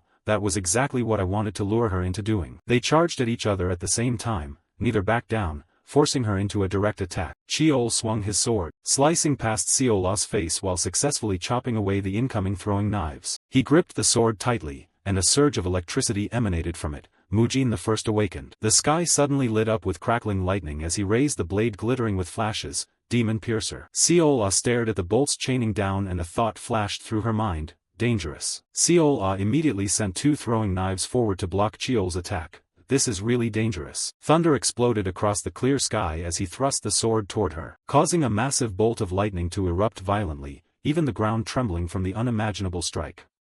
The footprints Seola had left on the earth had already cracked and shattered. She gripped her two knives, which were now almost shattered from the blow. Kneeling on the ground, Seola clenched her teeth and looked up. He lessened the force at the last moment by pulling back as the blades met. She looked down at the battered knife in her hand. That bastard used swordsmanship like a clan's heir. Seola threw the ruined knife aside, her eyes cutting toward Cheol. She must not take that hit. She picked up another knife, stood up to face him, and spoke. "Turns out you've got a move worth something. But too bad, that move." Then Seola gripped the two blazing knives and lunged viciously, yelling loudly, "You should have saved it for a more important moment." Cheol carefully watched her speed, assessing silently, faster than before, but he charged straight in again. At the same time he also raised his sword. But Seola spun several times in midair to evade Cheol's strike. She quickly reappeared behind him, turning the tables from passive to active. "What, lost your voice? Come on. Talk back." Cheol swiftly raised his sword to block the unexpected strike from Seola. Then they surged at each other, trading blows in rapid succession, the clash of weapons ringing across the arena, a flurry of fast, unpredictable combos. He frowned and lifted his sword to parry Seola's knife. He could block it, but at that speed it was hard to counterattack. Cheol's eyes suddenly flared golden. Luke Tai. He could read each of her actions and make judgments. "I can see everything." Cheol tilted his head to dodge the knife Seola thrust. "Instinct told me the blade's path, and my demonic eye tracked every direction it came from." He gave a small, smug smile. "The reason I insisted on dueling Luke Tai." Cheol, eyes blazing, wore a confident smile amid the lightning-filled battlefield, thinking that his ability was Luke Tai's greatest counter. When Seola saw that look she shuddered in surprise. That monstrous eye. She hurried to steady herself, crouched back into a fighting stance. The short blade's advantage is mystery and agility, but if everything is seen through, the fighting style becomes limited. Seola recalled Cheol's earth-shattering strike and thought to herself that he still dared to try to overpower her with close combat and then counter like before. She glanced down at the magic binding shackles around her ankles and wrists and cursed under her breath. Damn this man a limit. If it were just 10% higher I could use an advanced aura skill. Seola remembered the time she spent slaying monsters everywhere. For a year she only thought about avenging that bastard, crushing him, destroying his pride. Seola stood amid the corpses of monsters, gasping with exhaustion, intending to torment him until he begged for mercy. Along with that was a savage, satisfied smile. She never expected it to turn out like this. Lost in her own delighted thoughts, "Me, above all these people," Cheol's voice suddenly rang out and snapped her back. "Do you still have energy to gloat?" He appeared in front of Seola before she knew it, smiling as he warned, "You better focus, understood?" Cheol swung his sword, and she nimbly brought her 2 throwing knives up to block. But compared to his power she was still a bit weaker. Seola trembled as she defended, clicking her tongue in annoyance. TSK. Suddenly her whole body burst into red flames. I didn't plan to use this. Which also surprised Cheol. A current of energy spread out and ran into his body. It moved toward Cheol's heart and wrapped around it, successfully sealing it tight. He stared down in shock, thinking that his mana channels had been blocked. Sensing something wrong, Cheol immediately leapt back a few steps. Seola, seeing him retreat, taunted, "So you can think too, huh?" She screamed with a wild look in her eyes, "No mana. You're just a useless bug." Cheol remained calm, watching Seola and silently deducing that she was using a psychic ability. A kind of energy slips deep into the body to touch the heart within, a psychic power of Luke Tai Li Seola that can bend an opponent's mana channels and misdirect control. That's a mana sealing technique. If the opponent's mana is stronger it can resist, but if not, even if they know it, they're still bound. Seola saw him rooted in place and jeered, "You're done for." But there was something Cheol still hid deep inside. One thing Luke Tai didn't know. A moment later she had to widen her eyes in shock. Impossible. Seeing a stream of blue mana swirling around him made Seola exclaim in surprise, "How can he still use mana?" Cheol smiled inwardly with confidence. His mana technique is unlike anyone else's. Amid the roaring cheers of thousands of spectators, a girl in the crowd couldn't help but tremble and pray, "Everything will be okay. Everything will be okay, because my nephew is really skilled." At that moment Jayawa's face showed clear unease. She kept clasping her hands and praying, trying to reassure herself subconsciously, "Yes, this time won't be like the last." But what if you end up in the same situation as back then? Gee, Yoa was so terrified that Gawa beside her kept calling, "Elderly Jayawa." But she didn't hear a word. Then what am I supposed to do? She couldn't face reality, so the black-haired woman's eyes remained tightly shut. Suddenly the commentator's voice cut through Jayawa's thoughts, "He's okay?" Hearing that, she startled and opened her eyes wide. A young spectator nearby also exclaimed in surprise, "I didn't expect he could develop like this. His foundation is terrifyingly solid." A spectator behind the black-haired woman called out curiously, "What kind of aura skill is that?" His friend immediately answered, "Isn't it one of Sungwaga's mana masterpieces?" "You mean that illegitimate brat is only 15? Hearing their discussion about her grandson, Jayawa stared down at the arena in astonishment. Down in the arena, Cheol's deep golden eyes flared as he charged forward with his sword. Kangchi technique, thunderclap. This strike smashed into the ground, shattering it. Seola nimbly evaded that attack. While she was still off balance from dodging, Cheol didn't stop and swung his sword forcefully behind him. He then used Kangchi technique, Yenla, to continue attacking Seola. This time she was still leaning back, making it extremely difficult to dodge. Bright red cords from the black-haired boy's technique wrapped tightly around her body. Held fast by the restraint, Seola immediately tumbled to the ground. She quickly activated Kangchi technique, Tempest, a powerful move that sliced through the red cords created by Yenla. Having taken several full hits from the black-haired boy, Seola grew increasingly battered. She glared furiously, clutching a small knife in her hand. Seeing her escape attempt, Cheol couldn't help but feel a surge of excitement. She used Tempest to cut through Yenla. In the stands, Jayawa couldn't believe her eyes, thinking, "Thunderclap, Yenla, Tempest. These are the aura skills my grandson and I once developed together, all those tangled emotions. Like being washed clean." Thinking that, she clenched her fists. Jayawa's eyes shone at her grandson, "Yes, you must win. Because you're a genius." A bright smile appeared on her face, a fierce faith in Cheol. As the dust on the arena began to clear, Seola froze for a moment. Impossible. My skill should have sealed his mana source. How can he still use mana? She couldn't accept what had happened. Her eyes widened in disbelief. Cheol and Seola now stood opposed. The black-haired boy thought to himself, "There is one thing Luke Tai doesn't know. My mana method differs from ordinary people. It can operate using only mana channels." Thinking that, he gave a slight grin as the sword in his hand began to absorb abundant energy from the surroundings.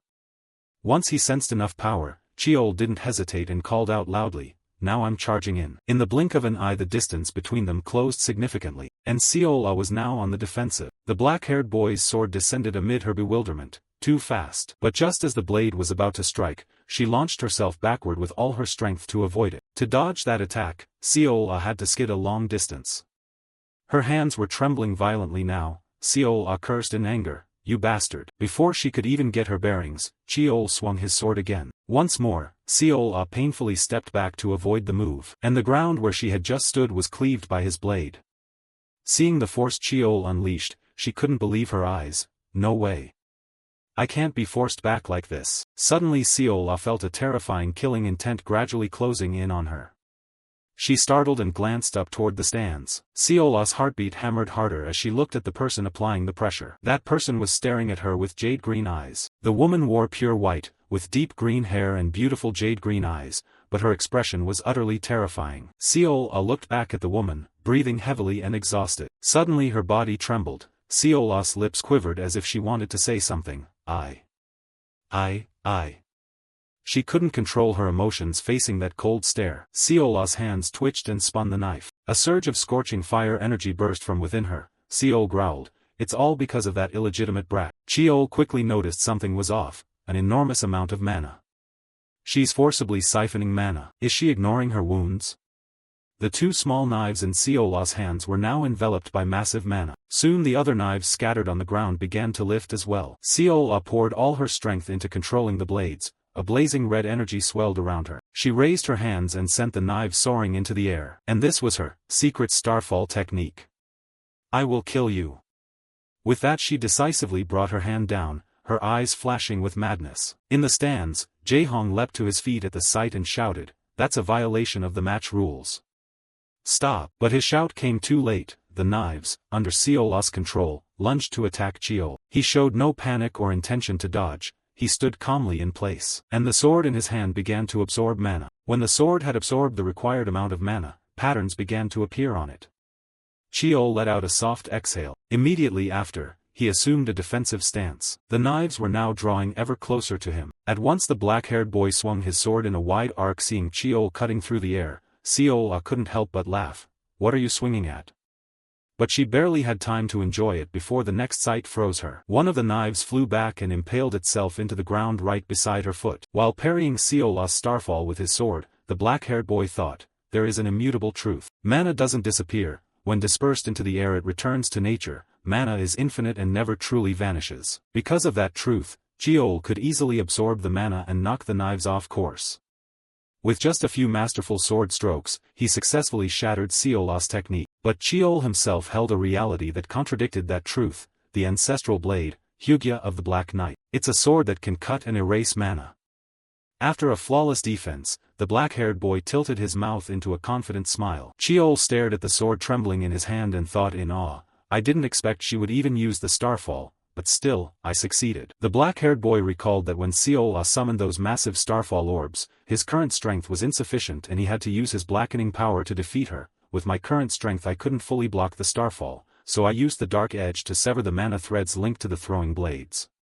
Not only that, Cheol had to combine his demon eye with the throwing blades to perfectly beat Seol-ah. But doing that required absolute, maximum concentration. With the demon eye I can see the mana streams connected to the throwing stars, but both tasks demand total focus. After thinking it through he decided to follow the planned approach. Then Cheol stepped forward challengingly and announced with eager tone, "Now, it's my turn." Hearing that, she couldn't help but startle. Seol-ah clenched her teeth with a worried look. Is he going to use that move again? She quickly darted to another spot at lightning speed, too fast to clearly see, only debris where she had stood kicked up from the ground. Seol-ah positioned herself as far from Cheol as she could, reasoning, "If I increase the distance, he won't be able to execute it." Suddenly long blue lightning streaks appeared along the sword the black-haired boy held. As the sky darkened, he readied himself to counterattack, throwing her into panic. "What? He's entering an attack stance even from this distance." Cheol smiled smugly and confidently explained, "Chiakma is a sword technique born to deal with monsters." Seeming to know what she was thinking, he immediately clarified thoroughly,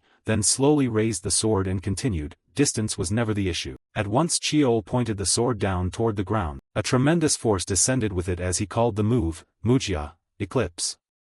A ravenous flash tore the night apart, sweeping everything on the ground and sending debris flying chaotically through the air. The black-haired boy stood firm and unleashed the Chiakma, piercing demon, technique toward Seol-ah. Seol-ah stood there dumbstruck, unable to react. Only then did she realize the danger closing in and she gaped, swearing, "Bastard." A loud explosion rang out with a terrifying boom, and lightning bolts struck directly where she stood. When the blast ended, a drifting white smoke cleared little by little. things came into focus. The sky was no longer pitch black, and a long, jagged sword-shaped crack appeared across the arena floor, an appalling sight. At that moment Cheol felt a sharp pain in his eye. He raised his hand to shield and protect his eye while uttering a cry of pain.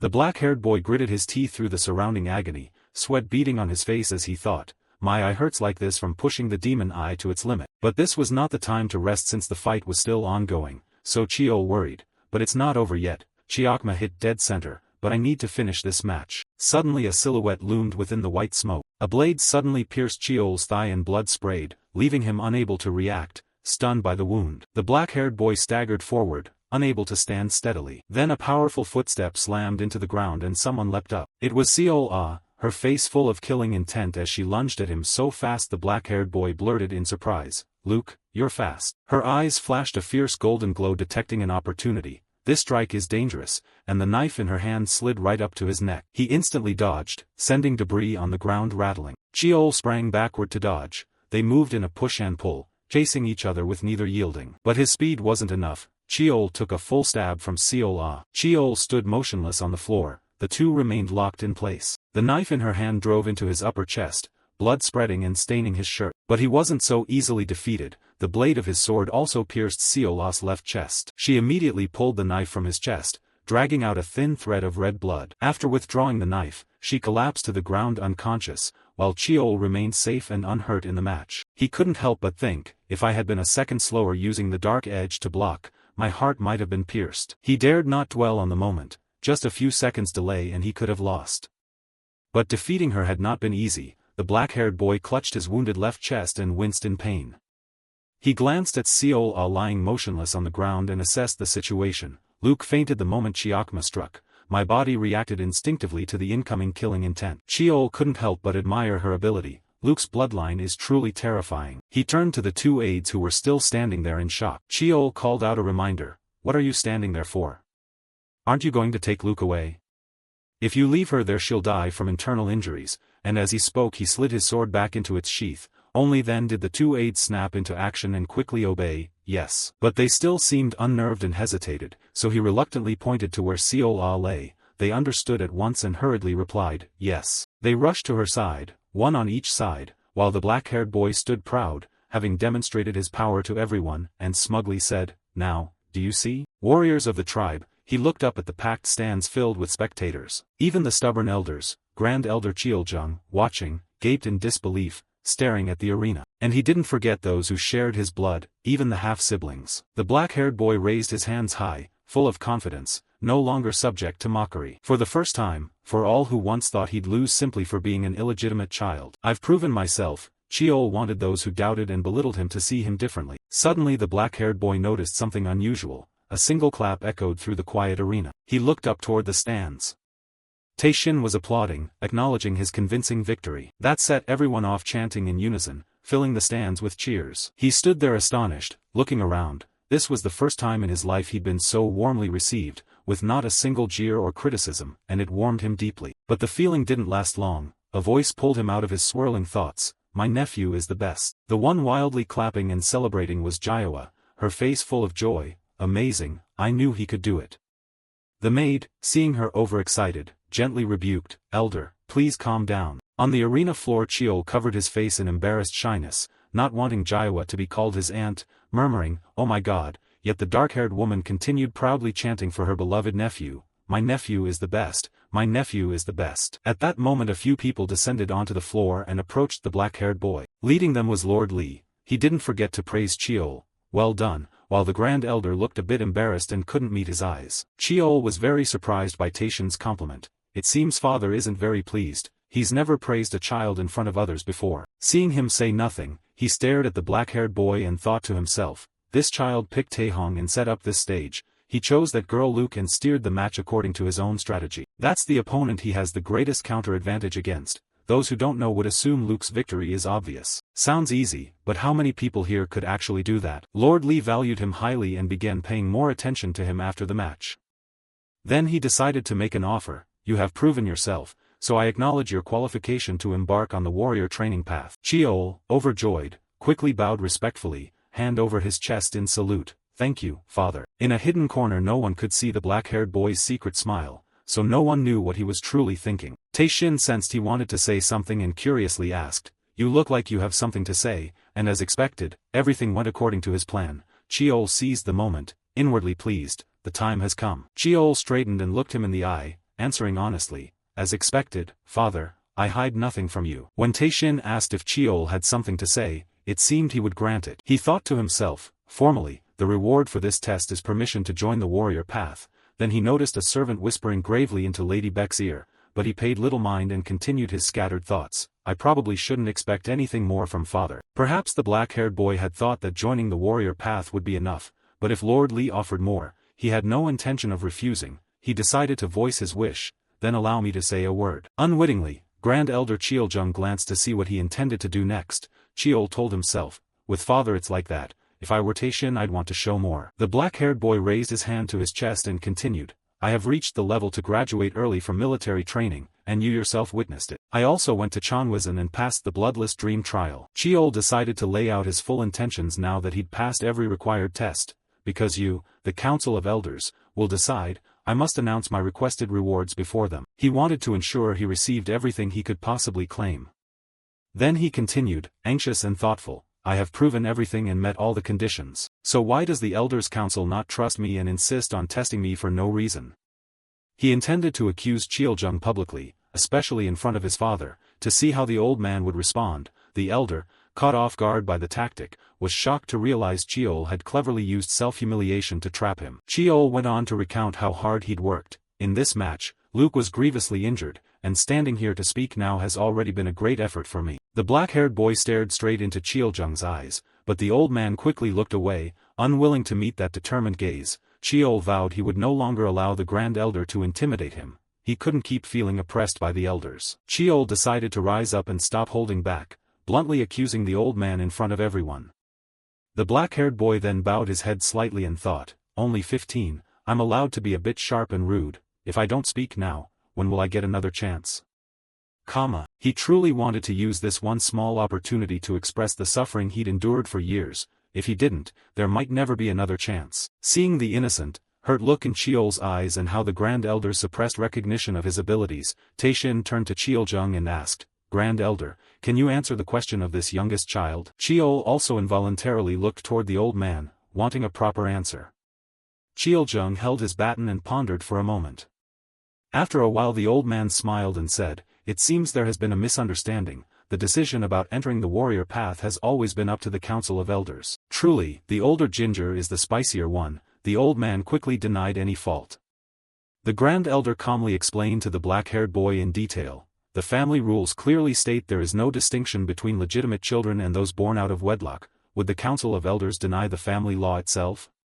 Hearing that, Cheol only gave a slight smile, understanding the sarcasm in the elder's words. "Yet you deliberately brought up the phrase, out of wedlock." He knew the Grand Elder had always targeted him. "I never mentioned my status," yet the man had already invoked the family rules, and the black-haired boy, feeling hurt, asked, "Would the Council of Elders really use that as an issue?" Cheoljung gave a kind smile and quickly changed the subject without answering his vague question. "Yes, setting out on the warrior path at too young an age can lead to unpredictable dangers," the old man reminded him like a senior relative. Suddenly Cheol spoke up, making the Grand Elder's smile turn more enigmatic. He continued to press, unable to let the matter drop so easily. "Then why must it be Luke? Anyone can see she's much stronger than me, and she's older too." Only then did Cheoljung grow flustered and unsure how to answer, stammering, that is, not letting the old man continue. The black-haired boy pressed him more sharply. "I read the official notice. It said the person who would assess me was someone returning from the warrior path." Cheol shouted in outrage, demanding the elder clarify, "Then shouldn't Jae-hong have been the one to appear? If not him, there are plenty of other warriors who could have been chosen." He had countless baffling questions about the matter. Lord Lee, hearing his question, gaped and found himself unable to reply. The words he was about to say died on his lips because Cheol's remark was so incisive. Meanwhile Jae-hong turned his back so no one could see his face flush with excited laughter, and he praised the black-haired boy. "This insolent brat set the stage and cornered the Grand Elder. It's hilarious." The uncle highly praised his top-tier performance, leaving no one able to speak. The steward acknowledged his cleverness in rendering the Grand Elder speechless. "Well done, truly cunning." Then he realized something and looked back at Cheol with curiosity. "Could it be you chose Luke from the start just for this moment?" Cheoljung tried to explain. We simply thought Luke was better suited for the test, and the black-haired boy, puzzled, replied, if that's the case, there was no need to make it public like this. The match should have been held privately and discreetly. Cheol clenched his fists and bluntly stated his point, so I want a clear answer. Why did the Council of Elders conduct a test like this? He stared directly into the Grand Elder's eyes, openly calling out the trickery. The black-haired boy could clearly see Cheoljung's expression darken and his brow knit. This only excited him more. Checkmate. It looks like the elders are bullying a child. He intended to reveal the elder's true face to everyone, but Lord Li intervened to stop the back and forth. Enough. He wanted to maintain the proper order. The Grand Elder is the senior in the clan. Taishin admonished him for his excessive rudeness. I understand you're stirred after the match, but that behavior is insolent. Cheol immediately bowed respectfully and placed his hand over his chest toward Cheoljung. Yes, I apologize. Then Lord Li turned to ask the Grand Elder's opinion, but simply ending it there wouldn't be proper. He glanced at the old man's face. Grand Elder, what do you think? Cheoljung felt displeased inwardly and sneered. An illegitimate child has completely defeated me. But the old man kept his composure, stepped forward, and replied with a gentle smile. I must admit, there were aspects of this test that are hard to justify. The Council of Elders should grant him a reward. The black-haired boy stood up straight and sincerely accepted blame. I also apologize for my insolence. Jae-hong stood watching as Cheol sincerely apologized in front of everyone, admitting he had been a bit insolent, though he felt no remorse for what he'd done. I only did what needed to be done. So I won't expect an excessive reward, the green-haired ant said, enjoying the spectacle he had staged. When the Grand Elder heard the apology from the black-haired boy he too was taken aback, but it was only for show. Cheol remained firm in his choice to claim what was rightfully his. Still, I want to receive what I ought to receive. He deserved better things, not to be branded an illegitimate child and have his abilities completely dismissed. A few days after the duel, in Cheol's room, warm rays of sunlight streamed through the window of the black-haired boy's room. He was still stretched out on the bed, hands clasped behind his head, feeling a bit bored. I never expected I'd miss Chonwisan. He had to rest his injuries and was forced to stay home, which felt suffocating. Kept here until I fully recover, and he couldn't forget the nagging he'd heard for days warning him not to wander off. Hey, do you think you're fully healed? Jae-hong scolded angrily. Where are you planning to go, kid? Even Nurse Gawa, eyes brimming with tears, barred him from leaving. You may not go out until you've fully recovered. Cheol wanted to recover quickly so he could move about. Staying like this would leave him crippled, he thought. If only there were restorative waters, I'd heal faster. When suddenly there was a knock at the door. The black-haired boy sprang up and called to whoever waited outside to enter. Come in. To his surprise he heard a familiar voice after a long time. Long time no see, young master. 3 people entered in turn, Kim Han, Bo Zong, and Inha, and Kim Han cheerfully asked first, you've been doing okay lately? Inha quickly apologized upon learning he'd been injured and delayed in visiting. I plan to visit as soon as you return to the family, but I heard you were busy, so I'm late, and she asked after him, is your back all right? Cheol happily replied, it's fine, then voiced his frustration at being confined these past days. Did you think I wouldn't make time to see you? Wanting to chat with them, he pointed to the pile of chairs and reminded them, quick, grab seats and sit properly. All 3 obeyed and sat neatly at the foot of his bed. Cheol sat up straight and asked, how about you all, are you well? The quick responding bobbed-haired girl answered, of course. Inha answered honestly about the days he was absent. There were a few meaningless skirmishes, but we took them as signs we were being watched, so it wasn't too bad. Kim Han, eyes shining with admiration, asked the black-haired boy, more importantly, what kind of training did you do over the past year to become so strong? Cheol, surprised by his intense, excited gaze, replied blankly, huh? Seeing Cheol still puzzled, the brown-haired boy clarified, I mean that duel, I watched it. Suddenly Cheol's eyes flared red and flames seemed to erupt around him, scaring Kim Han. We're almost sophomores now, so you must have lots of free time, right? That one question made him panic. He held up a hand to placate and answered cautiously, no way, nobody would want to miss an important moment like that with you, young master. The brown-haired boy, sensing trouble, turned to the 2 beside him for help. I bet the others watched it too, right? But his question was met with silence. Both Bo Zong and Inha shut their eyes and ignored him, leaving Kim Han puzzled. Huh? Seeing the brown-haired boy's embarrassment, Bo Zong spoke up to cover. Sorry, young master, I meant to come after training but I ended up late, and Inha awkwardly added, Bo Zong was also busy because he participated in the duel. Cheol returned to his usual cheerful self and replied kindly, no need to apologize, it's fine. Then the black-haired boy didn't forget to admonish Kim Han. Kim Han, you mustn't slack off just because I'm not around, okay? He heard that and, embarrassed, the boy denied it. No way, which made the green-haired boy beside him chuckle and tease him. Seeing them before him, Cheol let out a relieved breath. You've all grown a lot. Seeing them before him, Cheol let out a relieved breath. You've all grown a lot. Kim Han decided to join Yukmun, the academy, training swordsmanship in the sword division and concealed weapons in the marksmanship division. Studying both at once was no easy feat. He felt very proud of them, and I heard half of the S-class students were recruited too. That's impressive. Then the black-haired youth urged them to keep getting stronger, keep working hard. In the future I'll need a lot of your help. They all followed his command, placing hands over their chests to pledge earnestly, leave it to us, we'll become strong enough that you won't be ashamed, a firm promise that repaid Cheol's kindness. Inha put the chair away and said her goodbyes, then we'll take our leave. The black-haired youth stood and politely saw them out. Yes, great to see you. Suddenly Kim Han remembered something and asked the black-haired youth. Oh right, nearly forgot, today the young master goes to receive his reward, right? Cheol, curious at his excitement, asked, I'm the one receiving the reward, why are you all so excited? The brown-haired boy raised a hand to explain, because it's a good thing for you, young master. Then he continued, curious what Cheol intended to receive, so have you decided what you'll accept? Cheol only gave a faint smile. The black-haired youth, excited and pleased with his choice for this reward, replied lightly, of course. Early the next morning at Sung Mu's treasury, 2 guards stood watch at the gate. A car braked to a stop in front of the gate. A pair of feet stepped down from the car door. It was Cheol. Today he wore only a white shirt, looking calm as he took in the scene. It's been 6 years since I last came to the treasury, hasn't it? Suddenly a voice sounded, curiously looking at him. Huh? Isn't that the youngest master? A young guard at the gate saw him and asked, by the way, may I ask the purpose of your visit?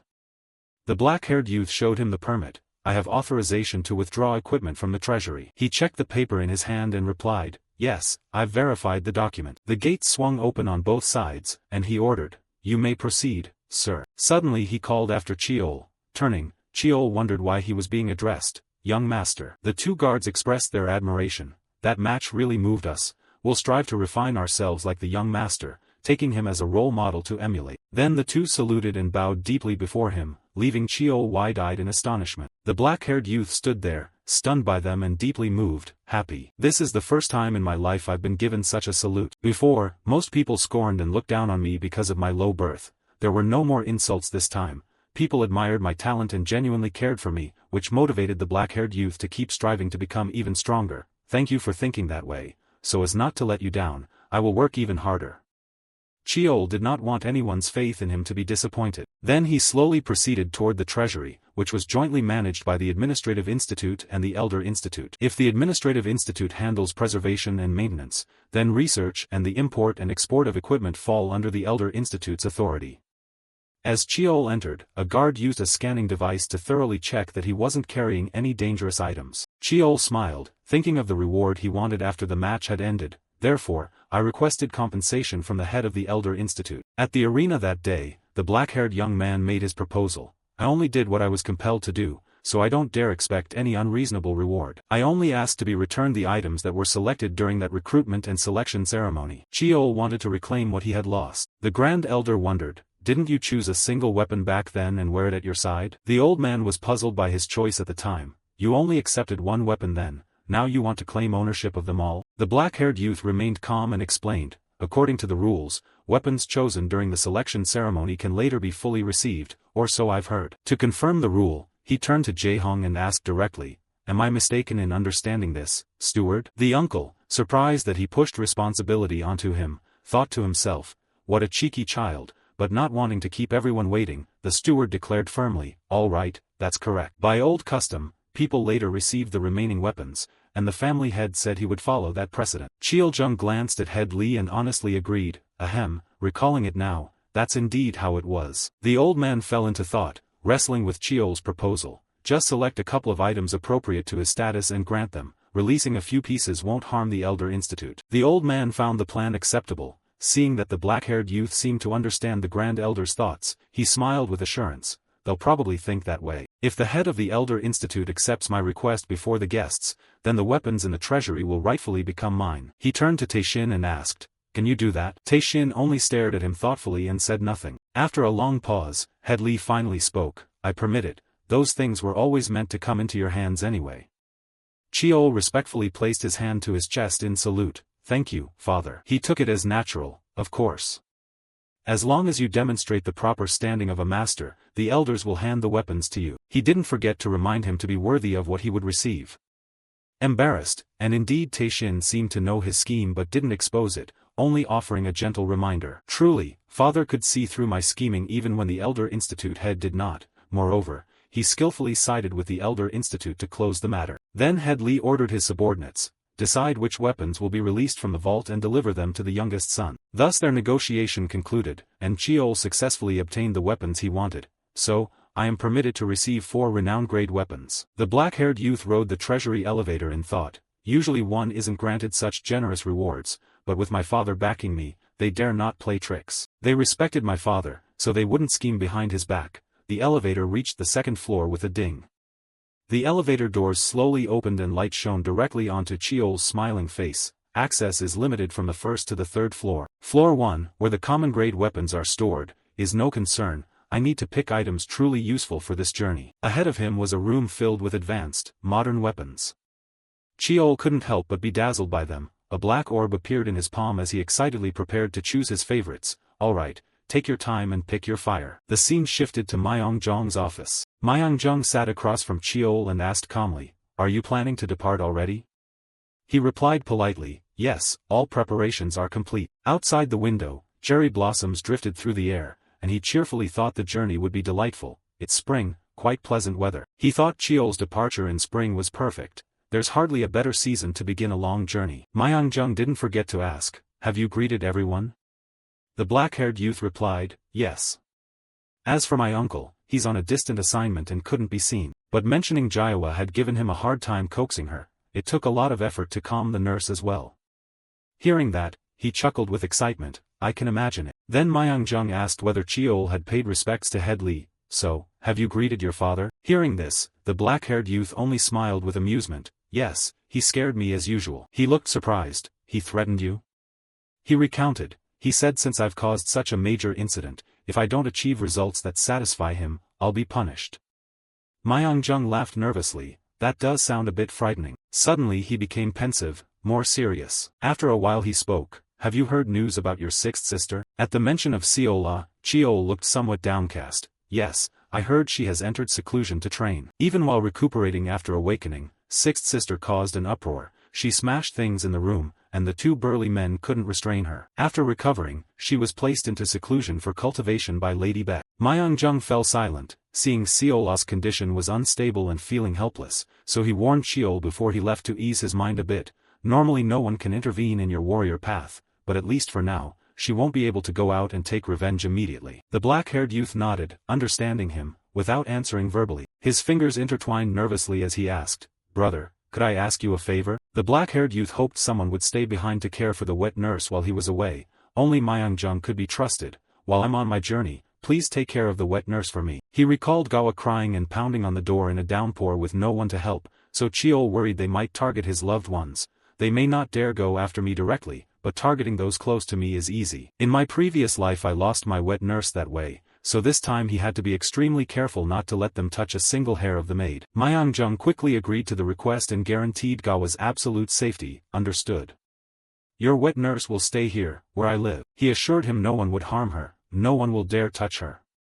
Hearing that, Cheol was deeply moved. The black-haired youth stood, bowed respectfully, and sincerely thanked him. "I will definitely repay this debt." Myong-jong smiled politely. "As your elder, how could I not do this?" He looked forward to how Cheol would be when he returned next time. "I'll wait for your return after you finish this journey." Cheol stood up enthusiastically and answered, "Yes." 15 years since returning. The places to visit, the things to obtain, the people to meet, all were packed in his mind. For the first time leaving the clan, he would act freely and have time of his own. The black-haired youth raised his ringed hand to block the sun's glare as he prepared to begin a new journey. "Everything starts here," he said, slinging his backpack on to embark on the warrior's route with countless novelties awaiting Cheol ahead. At that moment, Lady Beck was leisurely enjoying tea in the flower garden. She lifted the teacup and took a small sip. Then Lady Beck gently set the cup down on the table. Then she slowly spoke, "Report." Lady Beck's subordinate, hearing this, stepped out from the thick foliage. He quickly knelt and respectfully reported, "Sorry, I lost his trail." Lady Beck glanced over and said softly,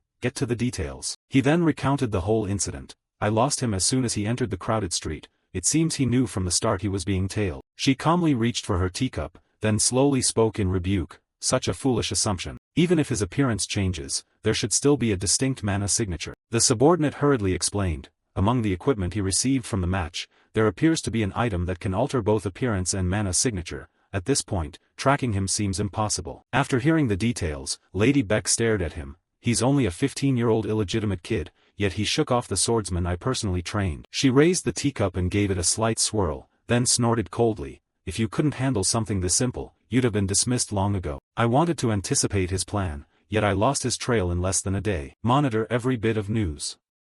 Lady Beck glared at the swordsman and issued the order. If anything suspicious comes up, tail him immediately. The subordinate quickly acknowledged the order. That same night at a tavern, a young man roared in anger. You bastard, cheating? You clearly hid cards up your sleeve. Others, sensing a fight, egged it on excitedly. What, a brawl? I bet 100,000 won on the bald guy. Another youth joined the fun. I bet 150,000 won on the cross-eyed one. At that moment a fully cloaked man entered. He strode to the bar and ordered, a beer, please. Seeing him, the bartender stared curiously. Strange face, never seen you before. At that the man slowly removed his hood and coat and explained, I just came down from the north. Kowloon's been chaotic lately. When his hood and coat were fully off, they revealed a face with a large scar. Learning the scarred man's reason, the bartender grew suspicious. But your accent sounds like Seoul. If you're Korean, why come from the north? As he spoke he set the beer down.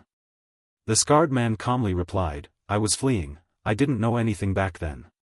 The bartender, not wanting to pry, changed the subject. What's your name? But the reply, people in this dump use names?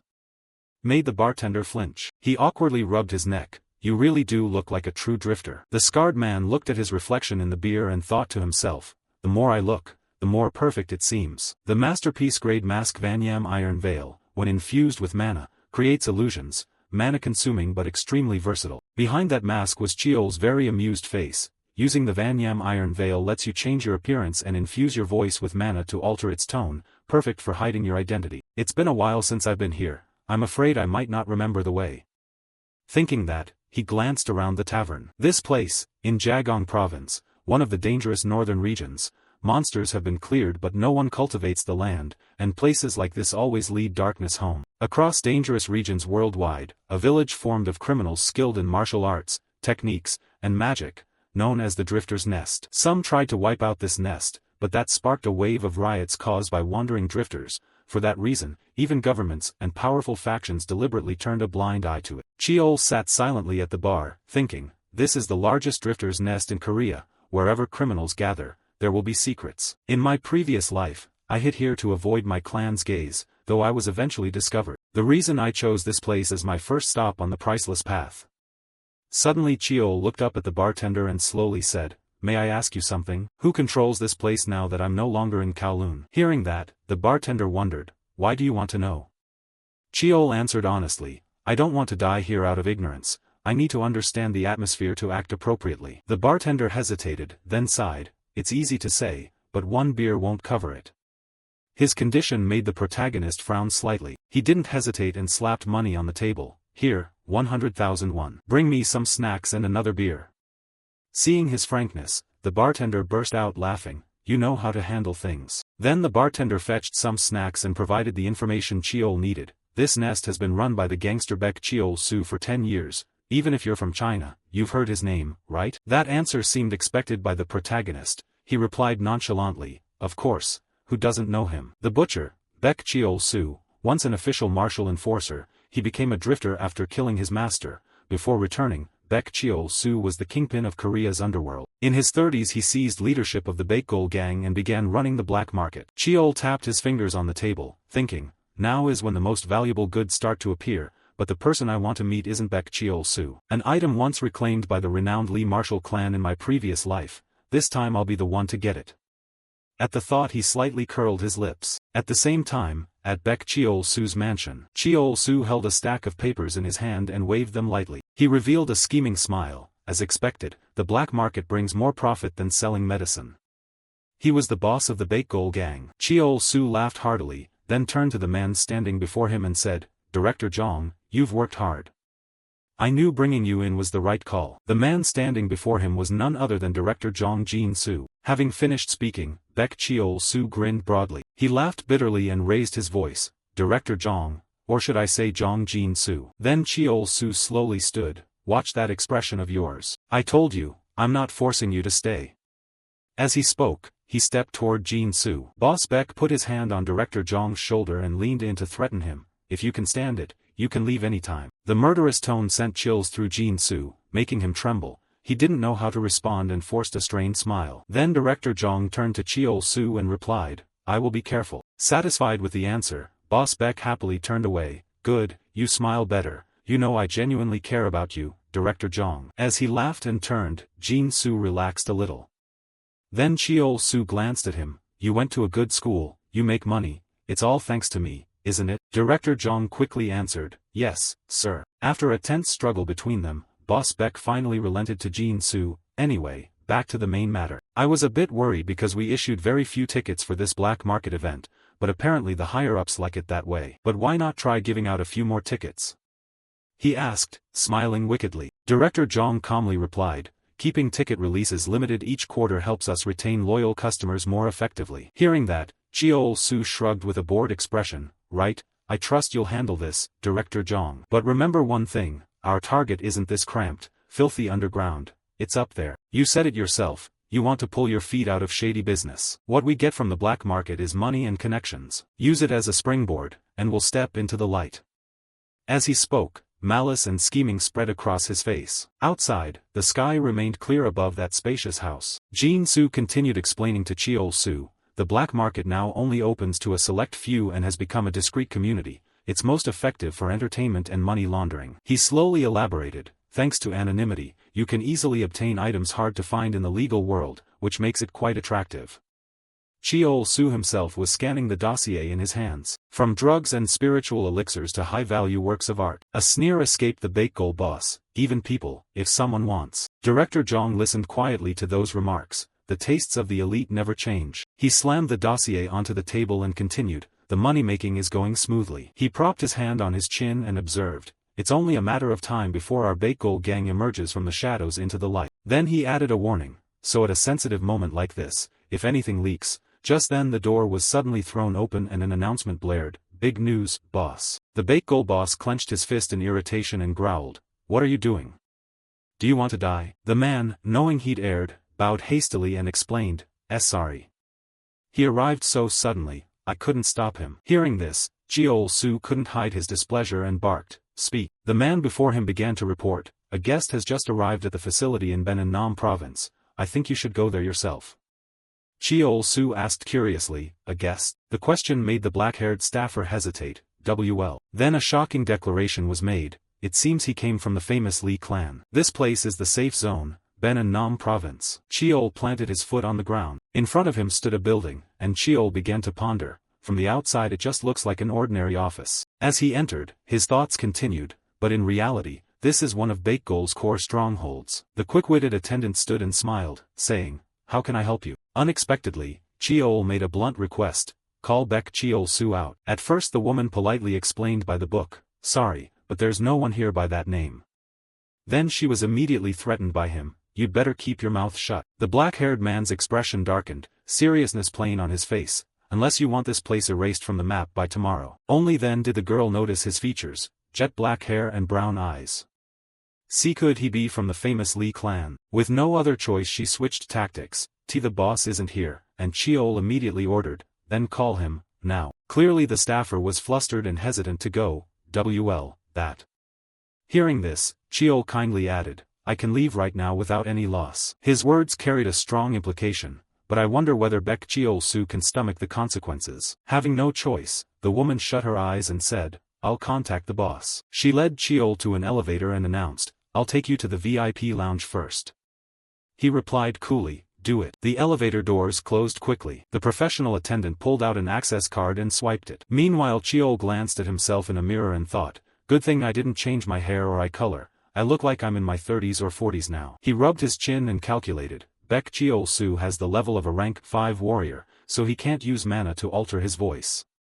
He quickly concluded, I just need to lower my voice a bit. The attendant bowed and politely said, I'll bring out the tea right away. He slowly sank into a seat, eyes half closed, thinking, if this were a drifter's base it wouldn't matter, but someone from the prestigious Lee clan wanting to meet a drifter, and personally entering their nest, is extremely unusual. He resolved, so I have to force Baek Cheol-soo to show up himself. A moment later the door opened again. The figure who entered was the boss of the Baekgol gang. Cheol took a sip of tea and casually remarked, "You're late." In response, Cheol-soo scratched his head, "Sorry, the road wasn't close." He stammered on, "But I heard you were waiting, so I came as fast as I could." He then dared to turn the question back on Cheol, more importantly, "Why are you here?" A fake smile remained on Cheol-soo's face as he spoke, but before he could react Cheol closed the distance. To see, he drove his knee straight into the Baekgol boss's gut. The blow sent him crashing into the opposite wall with a cry of pain. "Ugh," Cheol warned in a low voice. "You kept me waiting 30 minutes, you should have bowed the moment you entered the room." He asked, "How dare you walk in here with your head held high?" The two of them hurriedly bowed and cried out in unison, I apologize." Cheol-soo still hadn't recovered, panting heavily, eyes wide as he thought, "At first I thought he was just a madman pretending to be from the prestigious Lee clan." His hand pressed against his stomach tightened as he felt the pain from the recent blow, "But this is real." Studying the man before him, Cheol continued to ponder, "I slipped up and was taken down in a single strike, and that supreme, arrogant killing intent typical of that clan." He quickly assumed a deferential posture, forcing a smile as he assured him, "Surely you're from the main line or a close branch of the clan. It's an honor for me to meet a blood relative of the famed Lee family." His words instantly grew extremely polite. "I am Baek Cheol-soo, the manager of this band of drifters and this enterprise." Seeing his change in attitude, Cheol frowned and remarked with hidden meaning, "It seems you run a very interesting operation." He startled and hesitantly asked back, "Huh? You mean?" Cheol stated directly, and upon hearing the accusation, Cheol-soo was shocked, his face paling. "I hear you run the black market, bold of you, a thug from one of the 10 great sword schools." He looked down at him with contempt. "I thought you'd rot in the shadows, but you plan to use it to climb into the light?" The more he spoke, the paler Baekgol's boss became, "Using the black market to build wealth and connections, is that it?" He stared at the man before him in alarm. "You know about both the martial sects and my current activities. If my actions have offended the great clan, I apologize." Cheol changed his tone, "That's not why I'm here." A calm explanation followed, "My master has had his eye on you, he wants to start something through you." He then asked before Cheol-soo could inquire, "Curious who my master is?" He didn't hesitate to admit, "If it's not rude, may I ask?" Cheol chose his words, successfully deifying him. "He is the purest-blooded scion of the famed Lee family and the most worthy among them to claim the position." He sneered as he continued, "The 7th son of the Lee clan." A name was then spoken, Lord Lee Jae-hak. The story of the 7th son of the prestigious martial Lee clan, Lee Jae-hak, a direct descendant, was that he was a business prodigy. They said he could fail but never truly lose, a proactive merchant who always ensured he secured the final victory. Cheol slowly explained, "The young master wants to launch a plan through you," a statement that left Cheol-soo bewildered. "Someone like that wants to cooperate with me?" He frowned, thinking carefully, even if the black market is tempting, would a direct descendant really come out himself? He then considered the scale of it.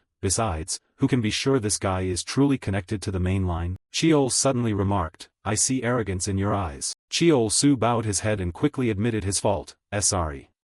He turned his head as he replied, "The young master is far too generous to lowly people like you." As he sat down, Cheol hinted further, "Leave this whole matter to me." His hand reached for an object nearby, "Relax." Cheol-soo's eyes tracked his movements. "If I wanted to kill you, I would have done it the moment I stepped into the room." The identity of the object was quickly revealed, that is. The boss of the Baekgol gang nearly cried out in shock, "Demonic spear, Baek Cheol." He then appraised the weapon silently. The spear is even longer than its shaft, its curve flowing like a wave. Cheol-soo recalled, a few years ago, when Lee Jae-hak went to the North Sea on a mission, could this be a weapon drawn from the Dragon King's maritime realm? Cheol raised his sword and asked again, "You know what this is, don't you?"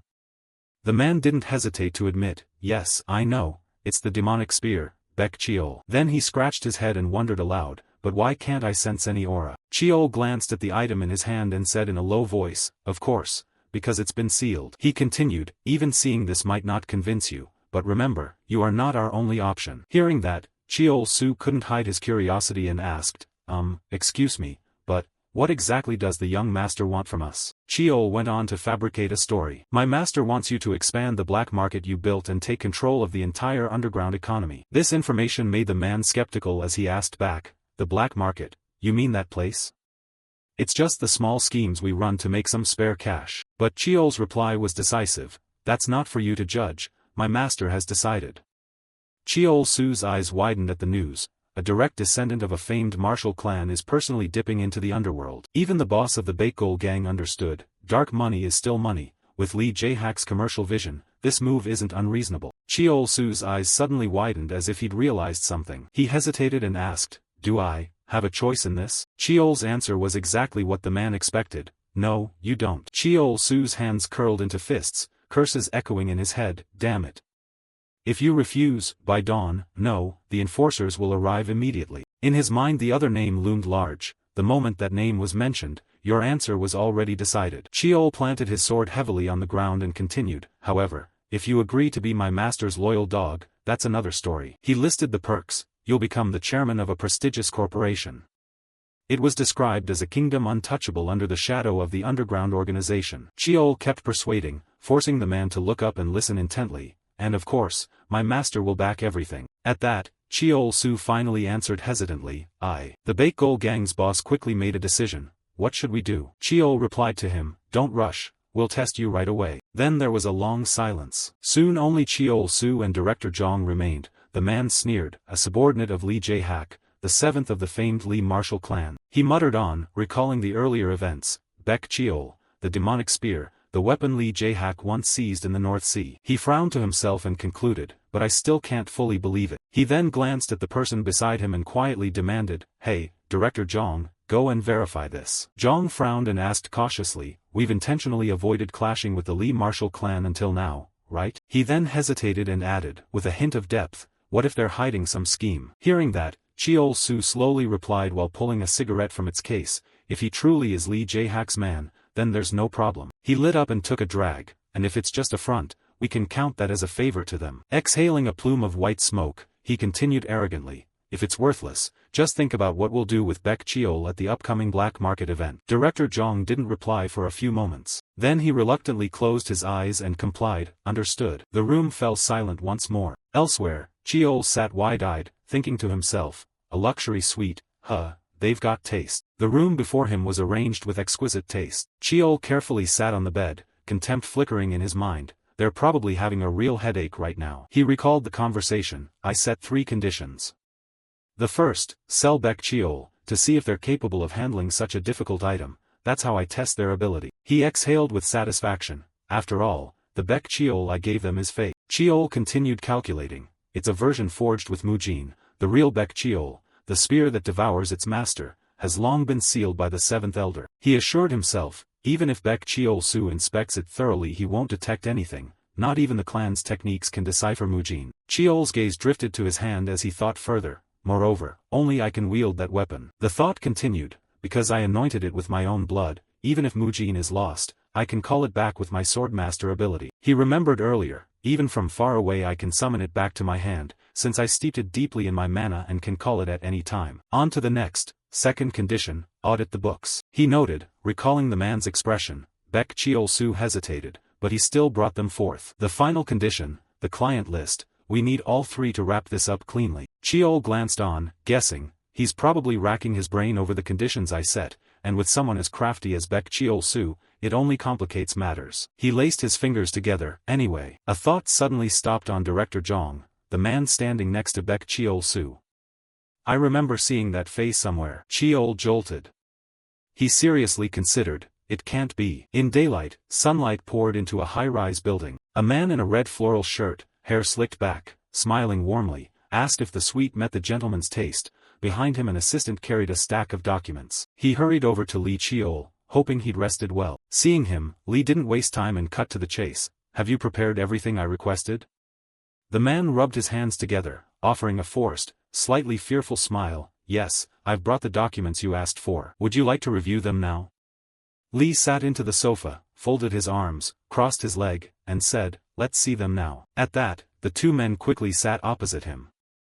As soon as they lowered themselves, the man swiftly reached toward the person beside him and introduced him. This man handles all operations in my business system. It'll be easier if he presents the details, he said, and the young man in a suit holding the document quickly stood up. He rose, one arm cradling the documents, the other relaxed at his side, bowed respectfully. then introduced himself. Apologies for the late introduction, I'm Director Jong Jin-soo. After the introduction, without beating around the bush, he handed over the stack of documents he'd prepared and said, "This is the consolidated revenue report for last year." And this is. While Jin-soo was focused on presenting his report, he kept staring at the young man's face with a skeptical look. Jong Jin-soo, could it really be him? He rummaged through his memory. Jong Jin-soo, I clearly remembered him from before the regression. He was famed for using intellect and rhetoric like a blade, like a sword. He recalled the image of the boy with one eye covered, his face half ruined. He had once been the brain behind the third brother, Lee Gunsong. The young man's eyes flicked past with a smile when he saw that image. He also remembered the press coverage when the father died and the fierce struggle for the chiefship began. Even on the web it was easy to see that he had stepped up for the third brother.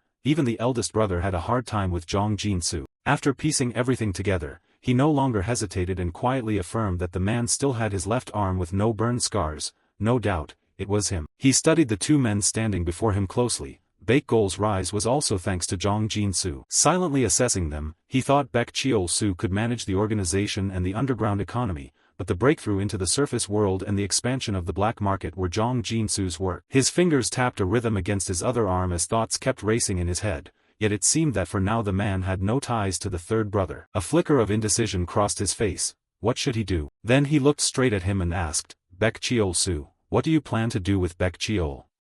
The question surprised him. His expression went blank for a moment. He quickly recovered and smiled. I intend to auction it off on the day of the black market. Only verified buyers will be allowed, so you needn't worry about security. As he spoke about his concerns, the man not only listened but kept his eyes fixed on him, watching every expression closely. He asked further, when does the black market open? Baek Cheol-soo answered without hesitation, in 3 days. Hearing that, he agreed but added one condition, I'll attend in person. But first I want to review the catalog of items to be sold. At that the man flinched, sweat beginning to bead on his face. You want to attend personally? It seemed he was trying to hide some secret and make an excuse, but because he was lying he couldn't avoid stammering. The goods are stored some distance away, and the place isn't very suitable for someone like you, he said. He listened intently, his face revealing no emotion. I know the goods are stored in the Wanderer's warehouse. His statement stopped the two men for a few seconds. He laid his cards on the table with no deference. Do you think I don't know that? The man's hand, resting under his thigh, had clenched some time ago. Then let me personally escort you. Baek Cheol-soo immediately stood up. Shall we go now? He rose as well and replied with a single word, fine. The young man let him go ahead, then stepped forward to retrieve his stack of documents. His action made him glance over. Feeling that everything was in order, he turned and walked away. All items brought into the black market were stored here. According to the introduction, this was the warehouse where he kept his goods. Arriving at the building, he politely gestured for him to enter first. Please, after you. Following the two of them into the building, he thought to himself that it was a massive warehouse with security tight enough that even the best thieves wouldn't dare touch it, equipped with full magical arrays and security formations. Impressive, he muttered as he made a quick appraisal, and the man spoke up, with a group of wanderers. What would you like to see first, sir? He said something out of turn that froze the man for a few seconds. Not you. Continuing, he thumbed over his shoulder, indicating that this person was the one who really knew how things ran here. Irritated by his tone, the man's brows knitted. What do you mean by that? Seeing the man's expression deepen, he thought provocatively, you're not even bothering to hide it, then adopted a stern look.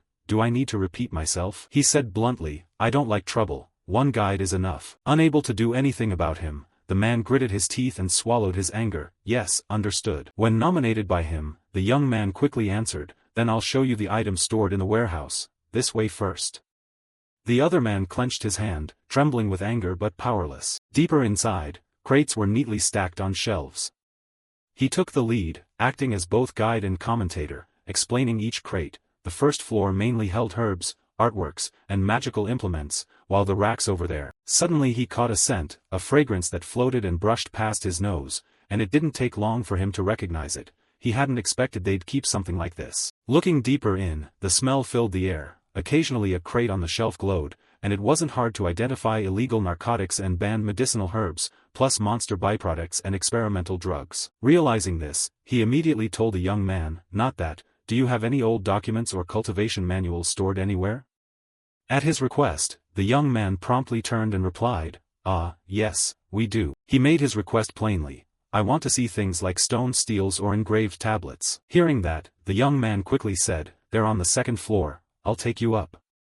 He nodded without another word. Then he followed the young man up the stairs, step by step. Up here, the aromas grew even stronger. Suddenly his gaze locked on something. Before him, an object shone so brightly it hurt his eyes. He silently cheered, found it. He moved quickly, unable to look away. The end was corroded, but to find this thing right now. Without hesitation he grabbed it and assessed it inwardly. Even everything else in this warehouse combined couldn't compare to its value. He held it up and inspected it. There were inscriptions about astronomy, a stone tablet carved with the motions of the stars, and symbols of the sun and moon. Realizing he'd been careless, he returned it to its place. He wanted to take it now, but it wasn't the time. Moving to another aisle, his eyes were drawn to something else. As he stepped closer, he was stunned. Impossible, a spirit beast?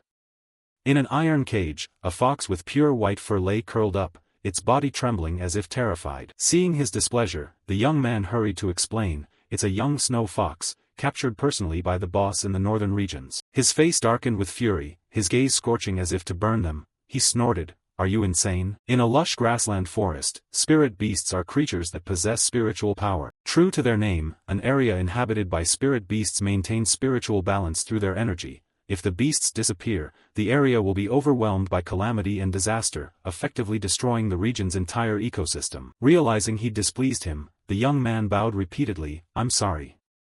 He didn't want to press it and instead said, forget it. Scanning the shelves, they were full of landmines, knives, even a skull. He thought of poisons, ghost bombs, level 6 military gear, and even dark magical weapons of shadow mages. He couldn't believe they stored such a collection. His brows tightened more and more. I once feared that intervening would distort the timeline, but perhaps it's better to take them all down now. Then he turned back and asked, those kinds of weapons aren't sold at every black market event, right?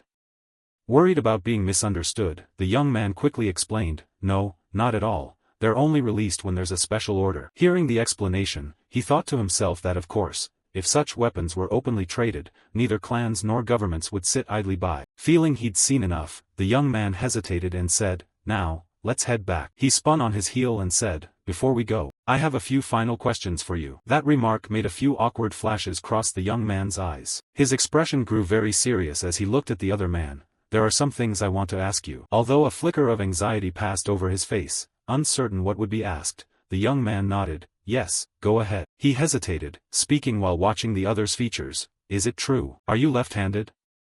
The question stunned the other, who replied in surprise, yes. The surprise didn't last long. The young man immediately nodded, a bit embarrassed. Yes, that's right. He then asked another, while working with the Wanderers, you didn't learn any self-defense skills, did you? Hearing this, the young man's hands tightened together beneath him. Knowing he'd hit the right point, he pressed on. Is there a reason for that? Seeming to accept that it couldn't be hidden, the young man spoke up, it's a congenital illness of mine. He looked down at his hands and continued, so I can't cultivate mana. Recalling the earlier and current images, despite slight age and facial differences, he assessed quietly, the subtle change in expression made me suspicious. Indeed, it's the Zhong Jinsu I know. Having heard it all, he looked at the man bowing before him and wondered, then why are you under Baek Chiol-su's command? You don't really fit here. Is there some special reason you followed him? That question made the young man even more embarrassed. He fell silent. You don't have to say you didn't want to, but this might be the first and last chance. His brows visibly tightened. He bowed his head and stammered, struggling to speak, I have a daughter. The words hit him like a weight. The answer exceeded his expectations. The young man added, his face full of sorrow, but my daughter's condition has inherited mine and worsened. Because it's a rare disease, treatment is very difficult, and the only drug that helps a bit is banned domestically and unavailable. Every word he heard from the other made him fall silent. He stood and listened thoughtfully. At that time, through the chairman of the company I once served, I learned about him. The young man poured out the secrets he'd kept, saying, I dealt with Chairman Beck and worked for him in exchange for medicine and money. He thought to himself that he'd given up everything for his child, a little girl with a short fate. At first it was just things like money laundering or speculation, done for his daughter and his career. Using those as excuses, Zhong Jinsu found himself shackled. Although he felt pity for them, his suspicion didn't ease. How could Zhong Jinsu be so careless as to be exposed like this? He asked one more question, so you've prepared to betray him? This stunned Zhong Jinsu again. He replied, yes. You're ready to betray Baek Chiol-su, aren't you? The question was repeated once more. Realizing he hadn't misheard, the young man flinched, his face growing even tenser. He raised his voice slightly, what does that mean? Facing Zhong Jinsu's tension, he remained utterly calm and said, the ledgers and the lists, clearer, more detailed than necessary. Gradually his words gained weight, however sly Baek Cheol-soo might be, he wouldn't go so far as to order something like that. Jong Jin-soo bowed as if begging forgiveness, stammering an explanation. That was only because I wanted to be thorough with what you asked me to do. Don't make excuses, the 3 words came out sharp and direct. Jong Jin-soo's face could no longer hide his worry and fear. Reading the other's expression, he added, you can't have records like those unless you prepared them in advance. Don't make excuses, the 3 words came out sharp and direct. Jong Jin-soo's face could no longer hide his worry and fear. Reading the other's expression, he added, you can't have records like those unless you prepared them in advance. He remembered his father teaching him meticulously, which explained his sharpness with numbers. Before the regression, I mainly handled administrative work, so I could read ordinary ledgers at a glance. The documents he'd just seen meant little to him, but the materials Jong Jin-soo brought surpassed that level, blatant, brazenly explicit and detailed. Before the regression, due to some incident, the White Bone sect clashed with Sung Mu and was dissolved overnight. Perhaps it was then that he betrayed them, 2 hands clasped in proof of cooperation, yet Sung Mu wasn't compelled to wipe the White Bone sect out completely, since they needed an organization to manage their turf. And of course, Jong Jin-soo must have suffered retribution. It wasn't hard for him to see how severely Jong Jin-soo had been abused by that man. A crushed worm still writhes, perhaps out of resentment, or through some covert deal. He had struck a bargain with the 3rd brother. Seemingly realizing he could no longer hide it, Jong Jin-soo knelt down and said, I am sorry. Jong Jin-soo repeatedly smashed his forehead to the ground, begging for mercy. Please, please don't tell Chairman Beck, my daughter. Looking at the man kneeling at his feet, he thought inwardly that this was someone once called the brain of the 3rd brother's crew. If the flow of history continued as before, this would be someone who had to be dealt with now. And the punishment he had in mind for Jong Jin-soo would be the loss of a hand, not leaving the body intact to kneel here. He thought to himself, if so, then, he said, all right. Instead, I'll make you an offer. At those words, Jong Jin-soo immediately looked up at him, bewilderment on his face. Elsewhere in the same building, a small bulb stayed lit, thin streams of smoke drifting in waves through the air. He sat in one spot, smoking cigarette after cigarette, waiting for the 2 to come back out. Seeing the door they had entered remain quiet, he began to suspect, they only planned to take Director Jong with them. He gripped his cigarette, teeth clenched, thinking, they've dared set foot in my warehouse, even if they're Sung Mu's fighters, this is serious. Sitting idly, his mind wandered. Suddenly he imagined another scenario. Could they be looking out for Jong Jin-soo and planning to abandon me? He brushed that thought away. No, the black market has grown this powerful because Jong Jin-soo carried out exactly what I ordered. While he sat quietly, a crew-cut young man walked in, rubbing his hands together and smiling as he greeted, Boss, you look a bit pale, should I bring you a drink? At the sound of voices, he slowly stood up. The crew-cut youth beamed with his eyes nearly closed, apparently unaware that he was about to face someone's storm. Suddenly the crew-cut youth was launched across the room by a blow, smashing into the rear door. The crew-cut youth lay still, trembling. After beating him, he slowly pulled out a handkerchief to wipe his hands clean, adding, I told you to change the way you address me. He sneered as if his eyes had been dirted and said, take that bastard away.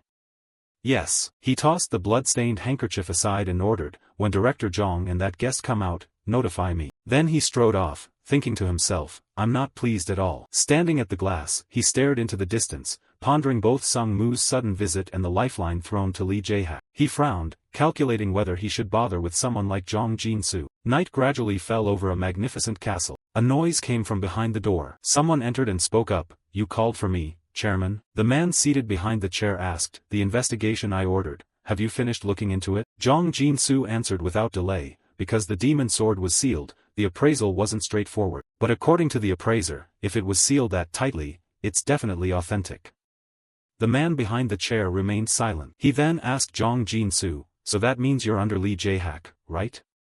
Jong Jin-soo stammered, not sure how to answer that matter. After a moment, Jong Jin-soo spoke, I inquired through clients, but only heard that Master Lee Jae-hak is expanding his operations. He's always been growing his business, and Director Jong. He braced his hands on the armrests and rose slowly, seeming to have lost a lot of his sharpness. He turned, running a hand through his hair with a cool gesture. You think the things you dug up, Jong Jin-soo, are things only you could find? Baek Cheol-soo scowled and turned, hand to his hair, his face darkening. Director Jong seemed to have lost much of his acuity. He growled, so in the end, you found nothing, right?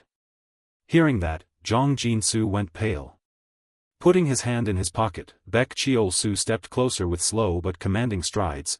I don't like keeping useless people. He stopped right in front of Jin-soo, taunting, now, the things you've investigated, do you really think only you could do that? Suddenly Baek Cheol-soo's tone shifted, gentle but sharp. Is your daughter all right? Jong Jin-soo's hands clenched behind his back. He sneered, the medicine's almost out, isn't it? Baek Cheol-soo spoke calmly, I have a proposal for you. At that, Jong Jin-soo's face twitched, tension etched into every feature. Rewinding a few hours earlier, the man opposite had proposed a plan, to shut down the black market and, of course, remove Baek Cheol-soo as well. The other slowly removed his mask, revealing his true face, and for that, I plan to use my master. No. At last Lee Cheol's face appeared. In a steady voice he said, I intend to use my older brother. Back in the present, Jong Jin-soo's face sat half in shadow. He swallowed as if in inner turmoil. A heavy silence passed. Finally Jong Jin-soo lifted his head and, voice trembling but resolute, declared in the cold room, Sir, I have something to report. At dawn the next morning, the city awakened under a pale sunrise. From a high rise, through a glass window, a man silently watched two people approaching below. Lee Cheol, disguised now, looked down, and from behind came a voice, for security and secrecy, the black market's location will change each time. Baek Cheol-soo and Jong Jin-soo stepped forward to explain further. The black market location is sent only to those who have an entry ticket at midnight that night, and if you lose it will not be reissued. He rubbed his hands together in a flattering tone, adding that they had also set up formation spells and bodyguards, with very thorough preparations. Lee Cheol glanced at the man behind him, assessing silently. Indeed, though they're just a band of drifters, they're tightly organized. This must all be Jong Jin-soo's work. His eyes drifted back to the window frame, his brow twitched slightly, but, looking at the procession below, Cheol found it ironic. Even I can easily spot the gaps. He could say with confidence that, because of Baek Cheol-soo's incompetence, Jong Jin-soo couldn't fully exercise his abilities. If Cheol-soo had trusted him, the black market would be much larger. Seeing Lee Cheol remain silent, Baek Cheol-soo continued, saying it was feasible because the entire northern slum district was under his control. He even declared grandly, I am confident I will be wholly loyal to your agenda. Lee Cheol suddenly snapped out a line that made him falter, You loyal, are you? Baek Cheol-soo shot a sidelong glance at Jong Jin-soo behind him. Unlike others, I don't distinguish between clean and dirty work. Give me any task. Standing aside and taking in every move, Lee Cheol quickly judged that Baek was being wary of Jong Jin-soo. It seemed he was deliberate about not letting him into the warehouse. He curved the corner of his mouth in a slight smile. On the contrary, I welcome that even more. At that, Baek Cheol-soo gestured in a direction and proposed, There's going to be an auction soon, so I'll guide the way. Lee Cheol nodded, Fine. As they passed him, he warned, I don't intend to attract attention, so don't stick close once we're inside. Baek Cheol-soo bowed in acknowledgement, understood. A short while later, in the auction hall, the vast room was clearly sectioned off. VIP patrons were seated in separate private boxes up high. Lee Cheol removed his disguise but put on another mask covering half his face and looked down as the handlers placed items on the first floor table for auction. He scanned the guests, pausing at one tier where two men sat cocky and lounging. He sneered inwardly at their pretense of nobility while taking part in an illegal auction. Looking elsewhere to assess, he noted that the martial artists posted around were mostly level 6 to level 5. White Bone Sect's internal strength was stronger than expected. Lee Cheol quietly concluded that their purpose was more surveillance than protection. At that moment, steady footsteps echoed. Before a face appeared, a voice was heard, honored guests. At that instant, the stage lights flashed on, focusing entirely on the man conducting the auction below. Today we have gathered only the rarest of items. Many of you have surely been eagerly awaiting today. If you see what we've prepared, I'm sure you'll be delighted. So, without further ado, let's begin.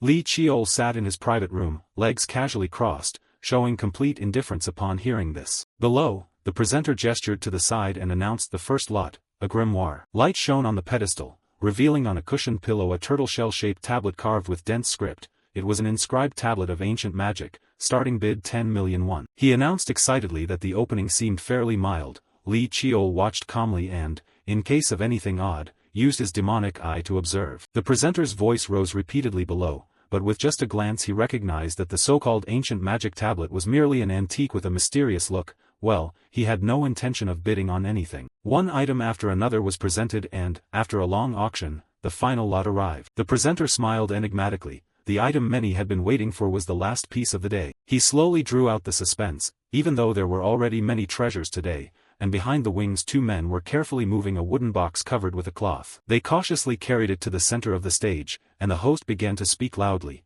No item can compare to the value of this piece. It was personally brought by Lee Jae-jak, the 7th son of Sungmu, brought back from the North Sea, he announced, then gripped the covering cloth. With one decisive yank he pulled it away, officially revealing the object inside, the devil sword Baekyeol. The bidders below erupted at once. Oh my god, is that really Baekyeol?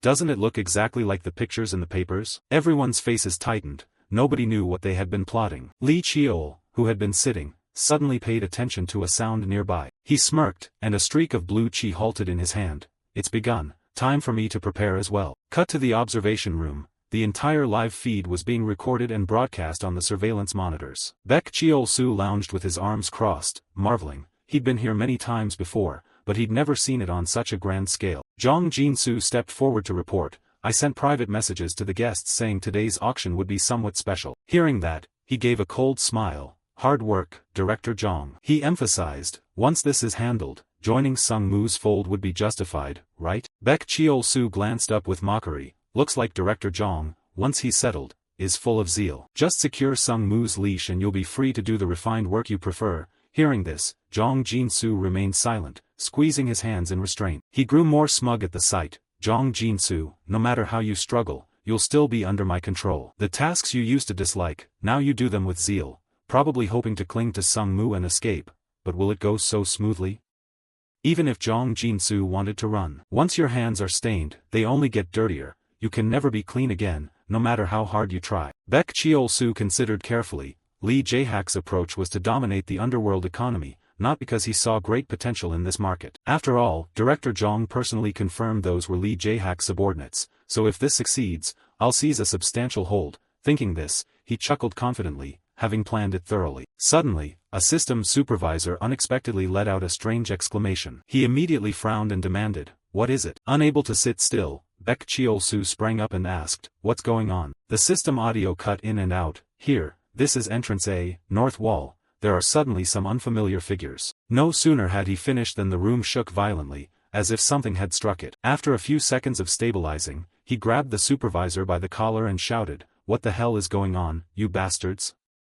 The man stammered, I don't know. Doesn't look like police or government special forces. Hearing that, Baek Cheol-soo angrily shoved the supervisor back and ordered, whether cops or whoever, clear them out, now. He turned and barked, Director Jong, grab the lists and ledgers first. But when he looked back, there was an empty space, no sign of the people they had been after. Baek Cheol-soo stood dumbfounded, muttering, Sungmu, Jong Jin-soo, that. At that moment he realized he'd been deceived and, furious, shouted, that bastard. Bring Jong Jin-soo and those others here now. Outside everything was chaotic, with dust and smoke billowing in all directions. Amid the rubble, a silhouette slowly stepped forward. The bespectacled man looked scholarly, one hand calmly in his pocket as he surveyed the scene. A single step advanced slowly closer. 2 attendants bowed respectfully and reported that the external access points were fully secured and all recording devices had been cut. Cheol turned and ordered teams 1 and 2 to break straight through the outer wall and sweep the area clean. He looked around and decided the items at the scene would be kept as evidence, leave them as they are, and arrest everyone. They nodded and responded in unison, yes. Cheol tensed as he tried to assess the situation. I thought the 9-Dragon camp was involved, but it turned out to be just a bunch of riffraff. Someone behind chimed in with criticism. They're mere drifters daring to use Sungmu's name to scam people. This only happened because the young master restricts his outside activities. He was a bit doubtful. But is there something suspicious? The man asked, what do you mean? Cheol felt puzzled. This incident involved Baekyeol, and the intelligence came from 2 different sources. He'd uncovered more information. It was collected directly by the trading company's director and the Golden Sword Guild. Cheol nodded firmly. That trading company has ties to the White Bones sect, so of course that news would reach us. He suspected their cunning ploy. It seemed they deliberately used the Golden Sword Guild's name to get the information to me. An underling asked, so someone lured the young master here? Cheol affirmed with a nod, yes. The subordinate guessed aloud that Cheol thought it was a trap set by the 9-Dragon camp. He'd suspected they broke Baekyeol's seal and took it to lure him in. The subordinate reported further, Baekyeol was still sealed, and the 9-Dragon camp had no intelligence indicating any special movement. Cheol's face darkened as he strained to think who stood to benefit from this. Suddenly his eyes lit up as if he'd noticed something. The subordinate turned to ask, what is it? Cheol brushed his hand off and said, "Oh, nothing." He breathed a sigh of relief. So it was that kid. Cheol folded his arms, his face taking on a dangerous expression. If he hadn't been detected, who knows, but once exposed he'd pay a heavy price. The host working on stage said, please wait a moment, I'm verifying the situation, please hold on. From a small corner Cheol began to rise. After all, he's quick to handle matters. He watched the scene below through the transparent glass pane. Cheol conjured a stream of blue energy. The sword inside the glass case trembled. Seeing this, the host grew extremely anxious. Suddenly a small explosion occurred. That was caused by Cheol. The blade burst through the glass case and flew toward where he was standing. Everyone panicked, shouting to seize them all. Baekhyul has been stolen. Guards from outside rushed in, yelling, he's got a weapon. He got the weapon, attack him. Cheol then used magic, Kwang Ko Gong. He bound them and sent them flying high into the air. DM La. Cheol turned back and emphasized, I'm very busy. He sprinted forward like lightning. There was too much security around the auction. Slipping past them wasn't a problem, but it'd be trouble if Baek Cheol-soo showed up. While running, Cheol suddenly halted. He broke into an amused smile. You arrived pretty fast. Seeing the man in front of him panting, Cheol asked, so, are you ready, Jong Jin-soo? He laid out his plan. I intend to use my elder to take down the black market. Hearing that, Jin-soo's mind churned with thoughts. Could it be the on-duty person? But Lee Jae-hak has a younger brother. He was thoroughly confused. That guy had recently begun martial actions with unprecedented speed. Jin-soo knew the identity of the man before him, Sung Moo's ninth, the youngest son, Lee Cheol. Cheol stressed the seriousness. Whether you accept it or not won't change anything. The information has surely reached the Golden Sword Guild. He proposed grim possibilities. If he comes, the White Bone sect won't be safe, and neither will you. Instead of arresting Baek Cheol-soo, should we leave the person who actually runs the black market alone? Jin-soo was baffled. Why are you telling me these things? Cheol laughed and reminded him again, earlier you clearly said it was a proposal. He bluntly voiced his inner hesitation. I'm weighing whether to save you or not. Cheol set his condition, leave Baek Cheol-soo and come with me. Jin-soo had his own request, just one thing, promise me one thing. He bowed his head and begged, protect my daughter, no, heal my daughter. Jin-soo decided to sacrifice for his daughter, then I'll do anything, even die. Cheol replied sternly, you think you have the right to set terms now? Jin-soo retaliated, not meek, if you refuse, I'll tell Baek Cheol-soo everything. He struggled to stand and insisted, Baek Cheol-soo will definitely flee, and even Sung-moo would take time to capture him. He could foresee the situation. Baek Cheol-soo is resolute, eventually he'll be caught, but not before causing you trouble. Cheol raced through thoughts, if it's Baek Cheol-soo, he'll obstruct my martial agents out of revenge. He exhaled in relief. Now that's the Jong Jin-soo I know, fine. Healing your daughter won't be difficult. Cheol didn't forget to state one caveat, but there's one thing I must make clear first. He'd calculated carefully. Sung-moo capturing Baek Cheol-soo won't take long, only a matter of being caught immediately or a few hours later. But suddenly Cheol dismissed it. Whatever, it's fine. Then he turned to ask, are you ready to follow me now, Jong Jin-soo? He quickly extended his hand. I am. Jin-soo, face serious, asked, what should I do? Cheol immediately assigned the task, leak information to the seventh brother, and tell Baek Cheol-soo that I am certainly one of his subordinates. When they meet again, praise him highly. It seems you followed my instructions well. Jin-soo, sweating, guessed the issue. A man like you surely has several contingency plans in place. Then he curiously asked, if I betray you, do you have a way to survive? Cheol turned back with a mysterious look. Well, what do you think? Then he took off quickly. Let's go, he said as he ran ahead, finishing his words as he moved. Right now dust and smoke have risen everywhere throughout the city. Jong Jin-soo is chasing after Lee Cheol, calling out loudly, young master. Finally he stopped as well, then lowered his voice and said, the items you requested are all here. Seeing Lee Cheol look at him sternly, Jong Jin-soo quickly told the truth. The gold bars that materialized are in the Soul Vault, and the cryptocurrency account is stored on a USB. He handed him a folder and a USB, and Lee Cheol opened the folder to inspect it. After discovering some documents were still missing, he turned to ask Jong Jin-soo, what about the stone steel I asked for? He pointed in the direction and replied, over here. Jong Jin-soo led Lee Cheol to a warehouse. At a glance the warehouse looked rather old, but everything inside was neatly organized. Once there, he announced loudly to him, I put it in that box. Lee Cheol carefully opened the box to check what was inside. A few seconds later he praised the other man, good, definitely genuine. Lee Cheol then asked him about the paperwork, are the files prepared? Jong Jin-soo answered truthfully, yes, of course. He took the briefcase and warned him,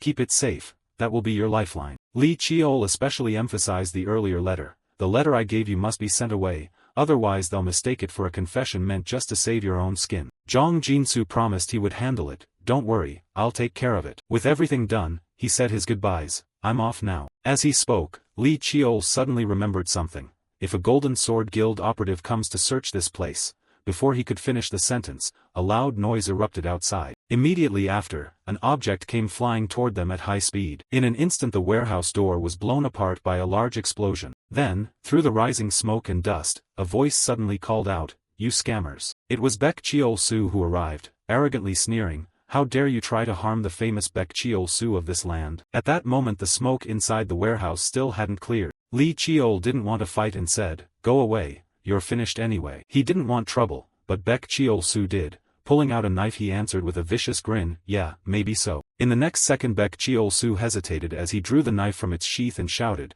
then took a fighting stance and snarled resentfully, "I won't die alone over this injustice." Not stopping there, Baek Cheol-su lunged at them, yelling, "I'll tear both of you apart." Quick-witted, Li Cheol shoved Zhang Jinsu to the side to get him out of the way. Missing his target, Baek Cheol-su shouted insults, "Director Zhang, you bastard." As he summoned his sword, Baek Cheol-su accused him of ingratitude. "You forgot you saved my daughter, how could you betray me?" He even uncovered Li Cheol's secret, sneering, "What a trick, you switched faces, no wonder your voice sounded like a child." Hearing that, he inwardly admired his opponent. Recognizing him from so little information showed he wasn't someone to be taken lightly. Driven by a competitive streak, Baek Cheol-su charged again, shouting, "Die." His blade was extremely fast and precise, yet Li Cheol was still able to evade it. And so Baek Cheol-su reluctantly praised him, "You're not exactly useless. Who are you and what are you doing?" He showed no fear and shouted his name, "I am Li Cheol of Sungmu." Hearing the name and recognizing the background, Baek Cheol-su laughed loudly and sneered, "Ha ha ha, am I being toyed with by a bastard?" Baek Cheol-su mocked Li Cheol harshly, "Like some greenhouse plant. Because you benefit from one drop of good blood you think you're the terror of the world?" Taken aback by the contempt, he fumed inwardly, "Greenhouse plant of Sungmu? If Sungmu were a greenhouse, this world would be finished." Finally he decided to teach the enemy a lesson and waved a hand tauntingly, "You gonna fight with words? Come on." Baek Cheol-su sprinted forward and cursed at Li Cheol, "You insolent brat." They quickly launched into a fierce brawl, and Baek Cheol-su boasted, "Looks like I'm going to play butcher again today." After trading a few blows, he realized the opponent wasn't ordinary. He'd thought he could block easily, but the pressure was overwhelming. Baek Cheol-su was fighting Li Cheol with all his might. To beat him he had to plan carefully. He told himself their ranks were both 5, but their levels definitely differed. Moreover, Li Cheol knew Baek Cheol-su had honed his mana and martial arts in a legitimate sect, endured years of real combat, and possessed superior physicality. He also admitted to himself that he'd never before faced someone weaker than him. Seconds later, seeing Li Cheol switch techniques, he seethed. Suddenly a longsword appeared. Damn, a weapon that can change form at will, clearly not a fate. Unable to overpower him, Baek Cheol-su cursed quietly, "Zhang Jinsu, you damn dog," then realized he'd been distracted and shouted a warning, "Don't be thinking of other things during a fight." Immediately after, Li Cheol succeeded in slashing Baek Cheol-su's abdomen. Blood flowed as Baek Cheol-su shouted, "You arrogant brat." Li Cheol paused for a few seconds to catch his breath and thought, it was hard, but he decided to activate his supernatural eye of mana to read trajectories, his instinct sensing movement. Additionally, Li Cheol considered using the hardened bones of Sungmu to resist the opponent's force. Having found an optimal fighting method, he rejoined the battle with the thought, "I once fought and beat even the 6th rank faster than Baek Cheol-su." They fought a titanic battle that shook the warehouse. Minutes later, Li Cheol was knocked flying a distance away, but he rose to his feet completely unscathed. Seeing that, Baek Cheol-su looked puzzled and wondered how a brat could do that. Baek Cheol-su watched Li Cheol lift his sword and murmured inwardly, "His mana comparable to mine is acceptable given his noble lineage, but the depth of his martial skill, it's too profound to dismiss him as a kid." Baek Cheol-su kept doubting, "He's just a kid, so what exactly is this?" He ground his teeth, feeling like he was facing an immense boulder. Finally, Baek Cheol-su planted his feet and launched himself toward Li Cheol. Baek Cheol-su kept questioning, "He's just a kid, so what exactly is this?" He ground his teeth, feeling like he was facing an immense boulder. Finally, Baek Cheol-su planted his feet and launched himself toward Li Cheol. Each time he swung the knife, Li expertly dodged. The fundamentals of his technique were as solid as a fortress. After evading, Li slid backward and the spear in his hand instantly transformed into a long halberd. Baek Cheol-su froze for a moment, an unusual weapon that can change form. He hurriedly retreated to parry the thrust, astonished as if he were fighting 3 or 4 opponents at once. I only meant to tangle with this brat and Zhang Jinsu and get out quickly. Baek Cheol-su thought to himself that they probably didn't know about his connections at the Nine Dragons camp. If he ran now he might still save his life. But the hatred from being deceived and betrayed wouldn't let him relent. Even if he had to die, he'd slit those 2 throats first. Baek Cheol-su stepped back, channeling his energy into his legs. He suddenly kicked the ground hard, cracking the earth as debris flew up. The attack couldn't be dodged. Countless stones shot toward Lee Cheol. He crouched and swept the long halberd in a broad arc, knocking them all away. Through the dust, Baek Cheol-su's figure emerged and closed in. From the side he drew a short blade, aiming to use the moment to assassinate. This was the same strike that once cut my master's throat. Baek Cheol-su clenched the paired blades and unleashed his ultimate move, the single-form hidden All-Tiger technique. Watching his motion, Lee Cheol was struck with amazement. So fast. In a flash Baek Cheol-su slashed, but Lee managed to raise the halberd to block. Immediately after, he spun and swung the other short blade. One clean, swift stroke slipped through Lee's opening and cut his left shoulder. The blow forced Lee to step back. He cleared his throat softly. Baek Cheol-su curled his lips in a vicious grin. Now's my chance. Seizing the moment, he lunged forward, screaming, "Die." The blade's tip tore through the smoke and shot straight toward him. Lee Cheol's eyes widened as a light flickered around them. In his hand, the halberd transformed into a black sword. Seeing that, Baek Cheol-su, midair, hesitated.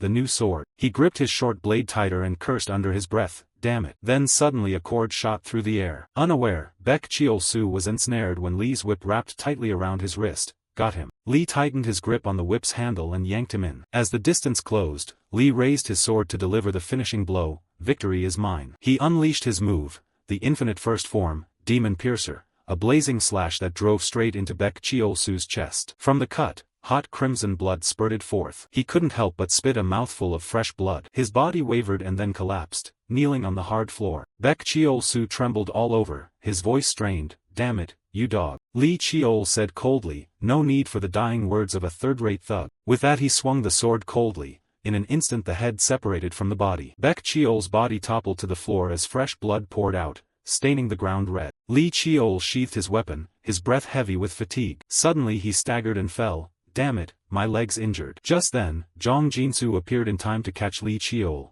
"Are you all right, sir?" He steadied himself and nodded slightly. "Yes, I'm better than I thought." Looking back at Baek Cheol-su's corpse, Lee Cheol thought to himself, "Is this the first time I've killed someone in this life?" Zhang Jinsu stood silently beside him, staring down as well. Then he looked up at the boy, his eyes thoughtful. "Only 15, hardly any older than my daughter." Recalling Lee Cheol's fight, Zhang Jinsu couldn't help but marvel. He's truly strong, and knowing Baek Cheol-su wasn't ordinary made that power even more terrifying. He bowed to him and said, "Thank you, truly." Lee Cheol smiled faintly. "No need to thank me. After all, I did it for something I needed to take." Zhang Jinsu hesitated. "So what should I do now?" He replied satisfactorily, "Having zeal is good, but first we must finish this matter." Lee Cheol added something that surprised him. "Deal with your daughter's situation first, since our transaction started from that." Zhang Jinsu was moved inwardly. He hadn't forgotten what was said. "This child, I have a near certain feeling there's something different about him compared to Baek Cheol-su." A rare, relieved smile crossed his face. "If the man contacts me later, I'll sincerely become his aide." Suddenly, a loud explosion rang out and the whole room shook. Lee Cheol surveyed the situation and guessed the white-boned sect was thrashing about in its death throes. Zhang Jinsu lifted the briefcase and asked anxiously, "In that state, can you get out?" "You shouldn't reveal your identity. I've put the documents in the bag."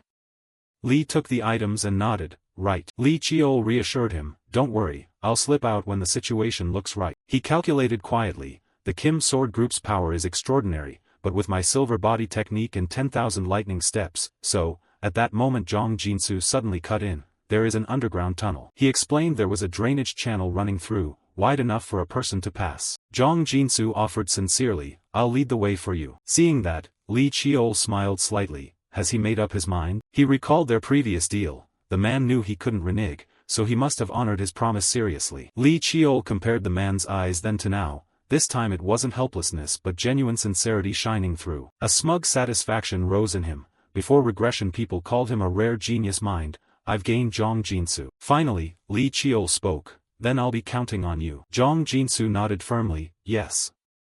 The two then sprinted down the end of the corridor together. At that moment he reported, we've suppressed all White Bone sect members in the building. Hearing that, Sung Mu coldly warned, most members of the White Bone sect are vagrants, no need to fuss over how to deal with them. If anyone resists, break a few legs or arms. He spoke cruelly, if they resist fiercely, they can be killed. Hearing this, the man bowed his head and replied, yes. The subordinate smiled and asked further, what about the black market participants?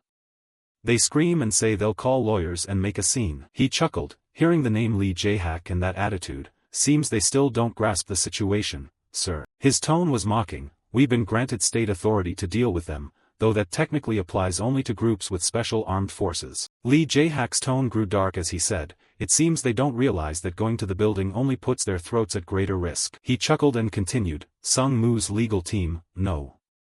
Lee Jae-hak turned his head to look back. The three bound men on the ground listened tensely to the other's words, just mobilize the young master's private defense team and the courthouse case will be settled. At that moment another man came up to report that the fleeing White Bone members had all been captured. Hearing this, he asked, what about evidence? He produced a stack of papers and said, this is all there is from the black market. Lee Jae-hak took them and examined the information in the documents, pondering. He handed them back and said, there's no ledgers or entry lists here, so they must be stored somewhere else. Lee Jae-hak fell silent. It would be cleaner to wipe out those places too, but then the vagrants would scatter everywhere. Suddenly the subordinate beside him hesitated and said, about that. He recounted that the Lin Sword group, while searching, had captured one person. Lee asked, one person? Then the man pointed over and said, I heard he was directly in charge here, but he handed this over. Another person brought forward a handbag and insisted the young master must see it. Lee Jae-hak pulled the stacks of papers from inside the bag and inspected them. After reading through it, he couldn't help but feel a start of astonishment.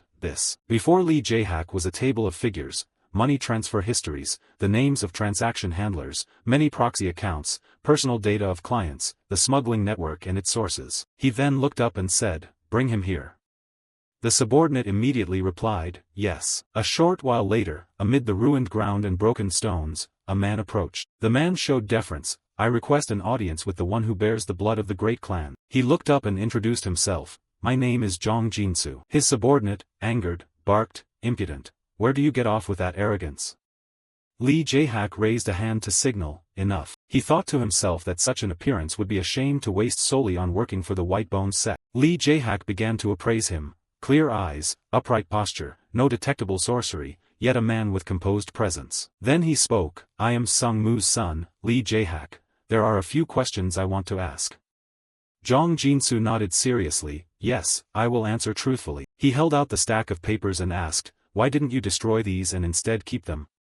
It looks like a trick to avoid the current trouble. He then reminded him, there's a letter in the bag, the person said just show that letter to you. Hearing that, Lee Jae-hak turned to look at the briefcase. He reached into the briefcase and took out a small letter. Feeling its texture, Lee Jae-hak thought to himself that it might be printed on paper designed to obscure handwriting identification. The letter's contents appeared, if those documents are genuine they'll more than cover this operation and then some, just watch over that man over there for a while. He has a daughter, so please help treat her. After reading the letter, Lee Jae-hak smiled slightly, that insolent fellow, daring to blatantly use Big Brother like that. Still, he didn't deny it, the documents clearly had value. If leveraged they could yield funds tied to Baek Cheol-soo and provide leverage to blackmail the wealthy's weaknesses. Lee Jae-hak tapped the paper and thought he could claim credit for clearing the black market, it's just the preliminary sweep, I've handled the follow-up. Now he wants to use this to bargain. Facing the man looking straight at him, he thought to himself that one shouldn't accept family assistance while on a mission. Suddenly Jong Jinsu reminded Lee Jae-hak, there's something on the back too. Hearing that, he bent down and flipped the paper over. The text on the paper appeared, an added postscript warned, are you going to grab the spoon before the rice is cooked and have your head elsewhere? Besides, you've already collected the major gains, so you probably don't care who I am, I think, unless you're truly petty, you'll quietly close this case. That's just how I feel. Reading those lines, Lee Jae-hak couldn't help but snort stiffly. He smiled slightly, the postscript was longer than the main content, he wondered if the kid understood its implication. Lee Jae-hak marveled inwardly, has anyone ever started a fighter's journey like this before? He slipped the letter into his shirt, so it's not direct contact, then. Lee Jae-hak smiled, audacious, but fine, if that's the kind of deal, I welcome it. He recalled Cheol's manner, after defeating the sixth sister he still had that bearing, choosing the youngest instead of the sixth was wise, indeed, I feel we might understand each other. Lee Jae-hak smiled and said, Captain, let's end this matter here. The man looked bewildered. Yes, he said. Lee continued, when the relevant department's people arrive, hand it over and debrief. There are dangerous items, so clean up carefully. With the city's dust and smoke not yet settled, having these documents will make the next steps easy. Then Lee Jae-hak said, and you, Jong Jin-soo, right?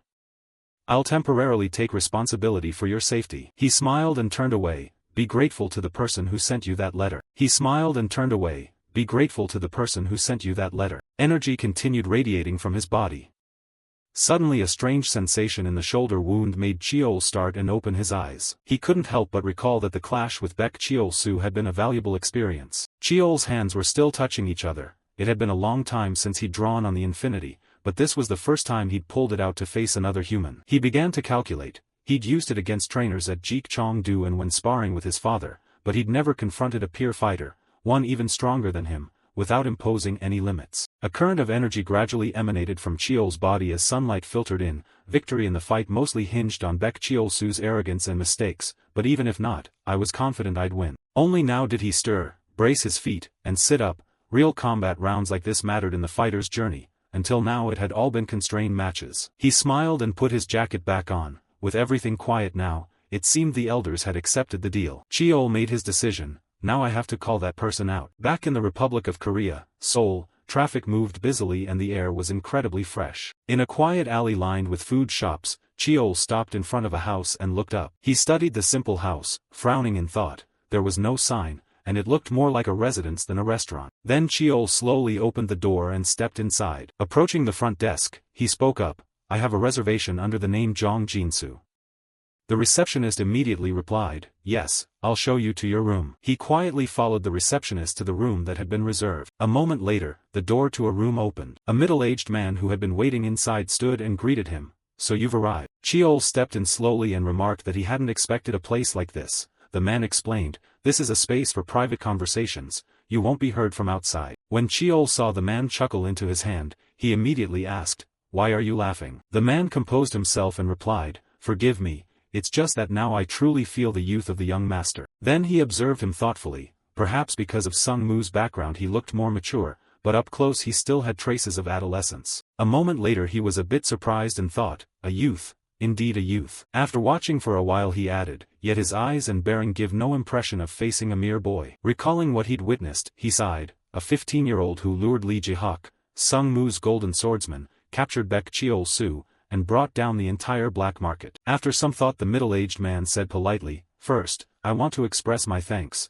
Both my daughter and I received a great favor from you, Lee Cheol. He calmly sipped his tea and replied politely, no need to thank me so much, it was just a deal. The man continued to show his gratitude. Your offer was itself a favor. Without you, I'd still be bound by Baek Cheol-soo. Cheol saw his persistence and sighed, then asked how his daughter was.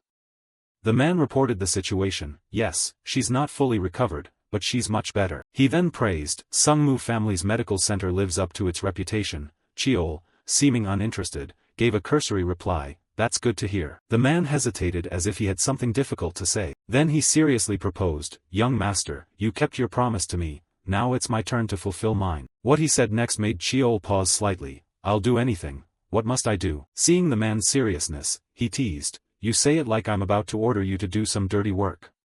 Flustered, the man explained, no, I didn't mean that. He suppressed a smile with satisfaction and replied, I know. Then Cheol reached into the bag he always carried to fetch something and said, first, there are a few things I'd like you to handle. A moment later he placed a set of documents and a USB drive on the table, prompting the man to exclaim in surprise, is that? Then he asked skeptically, aren't those the documents and USB you took that day? Why bring them back here? Cheol explained, I only borrowed them to look through briefly. He pushed the items closer to the man and requested, I'll hand them over to you, so handle them very carefully. It seems I'll have many places where I'll need money soon. Hearing that, the man stared as if he couldn't believe his eyes. His hand on his knee tightened slightly, and he asked, what is it you trust in me to give me this task? The man's voice sounded serious as he asked, this money no longer has an owner, don't you think I could take it and run? Cheol, calm, replied, what, you're planning to run? The man anxiously explained, no, that's not it. Cheol then spoke seriously, of course I don't trust you yet, because you haven't given me any reason to. As he said this his gaze grew deep, but I do trust the circumstances surrounding you now, and I've been thinking, there are two issues Zhang Jinsu is entangled in. Listing them as if prompted by the man's daughters, Chiol began. First, the ongoing magical treatment for your daughter.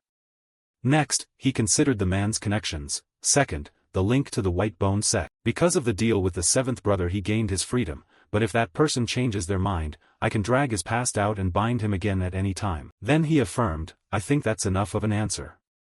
The man bowed slightly and replied, yes. Suddenly Chiol added something that startled him, but, it's still hard to fully trust, so be it. Chiol held out his hand with a friendly expression and said, I hope that one day I can truly trust you. His words seemed to touch the man's reason and heart. It would be nice if we could trust each other without thinking about deals or complicated circumstances. The man looked at the offered hand and wondered, unable to understand what exactly the young master saw in him to be so sincere. Thinking of the contrast between Chiol and his old boss, the man analyzed further. I thought he would be like Baek Chiol-soo, exploiting others' weaknesses.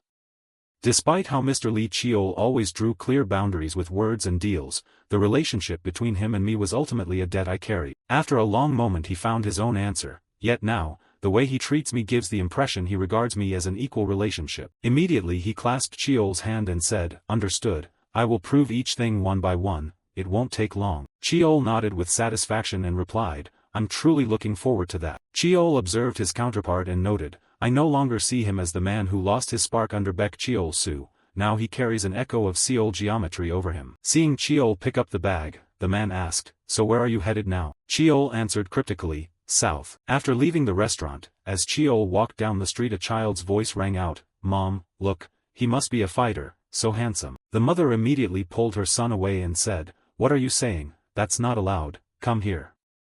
A nearby man who heard it froze in place and muttered worriedly, thought I'd hidden it well, but apparently something still showed. Not wasting time, Chiol continued on his way. On the bustling street, Chiol stood amid the crowd, observing everything around him. Elsewhere, in a simply styled cafe where mysterious wisps of smoke drifted everywhere, a woman with brown hair was smoking a cigarette. When the staff brought her coffee she suddenly gasped, apparently surprised by something. Then she looked out the clear window and said, what is this? I've caught something interesting. With her cigarette still burning, the woman remarked with amusement, I've never seen stats like this before. She stood up and walked outside, saying, let's see who that is. At that moment a face appeared, eyes full of allure and unanswered mysteries, and the woman excitedly added, with these very eyes. Chiol sat cross-legged in a first-class train carriage, holding something in his hand. He propped his chin and muttered, a deposit of about 100 million, this should cover initial operating costs. Chiol looked up, thanks to Zhang Jinsu I can get there comfortably. Folding the bankbook, he thought to himself, I wonder how Zhang Jinsu will present himself this time. He lifted his golf bag and prepared, he already had a plan,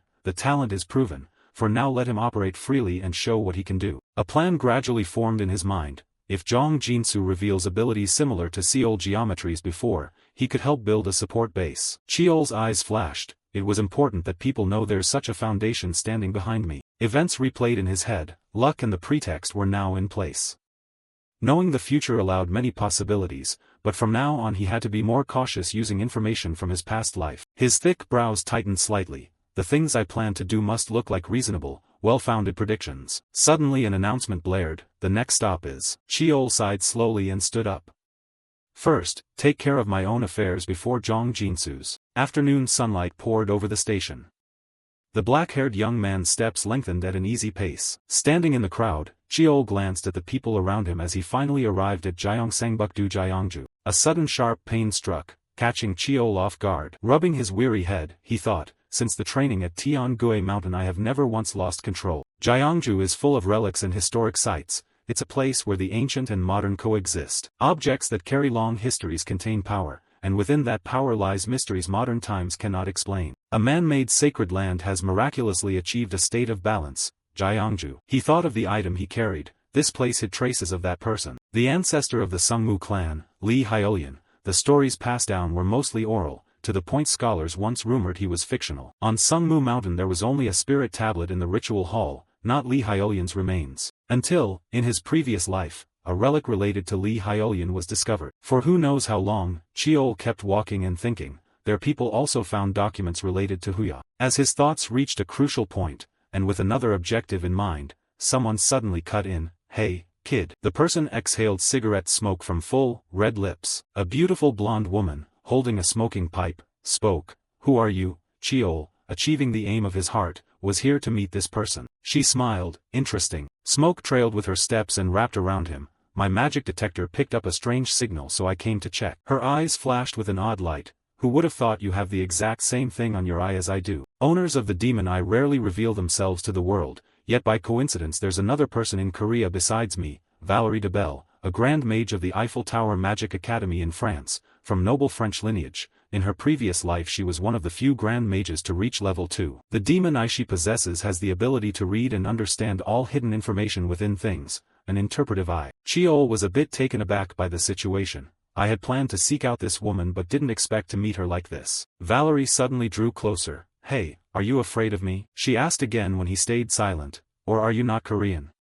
He sighed and said, I am Korean. At that she chuckled right away. Lucky. Actually I only know how to say sorry in Korean. Another quiet sigh escaped him. I knew it, but this woman really is unpredictable. Rumors flashed through Cheol's mind, the nickname that woman would earn in the future, the Tower's eccentric, no, more accurately the Tower's madwoman. What puzzled him wasn't just that, the reason she came to Korea was ridiculous too. Suddenly she wanted to study charmcraft, so she came to Korea to learn, bye-bye, and she didn't even bother asking the Tower Master for permission before leaving. The more he thought, the paler he grew. Her decision to naturalize in Korea was because the fried chicken here is so good. Back in reality, Valerie said, enough about that, so who are you?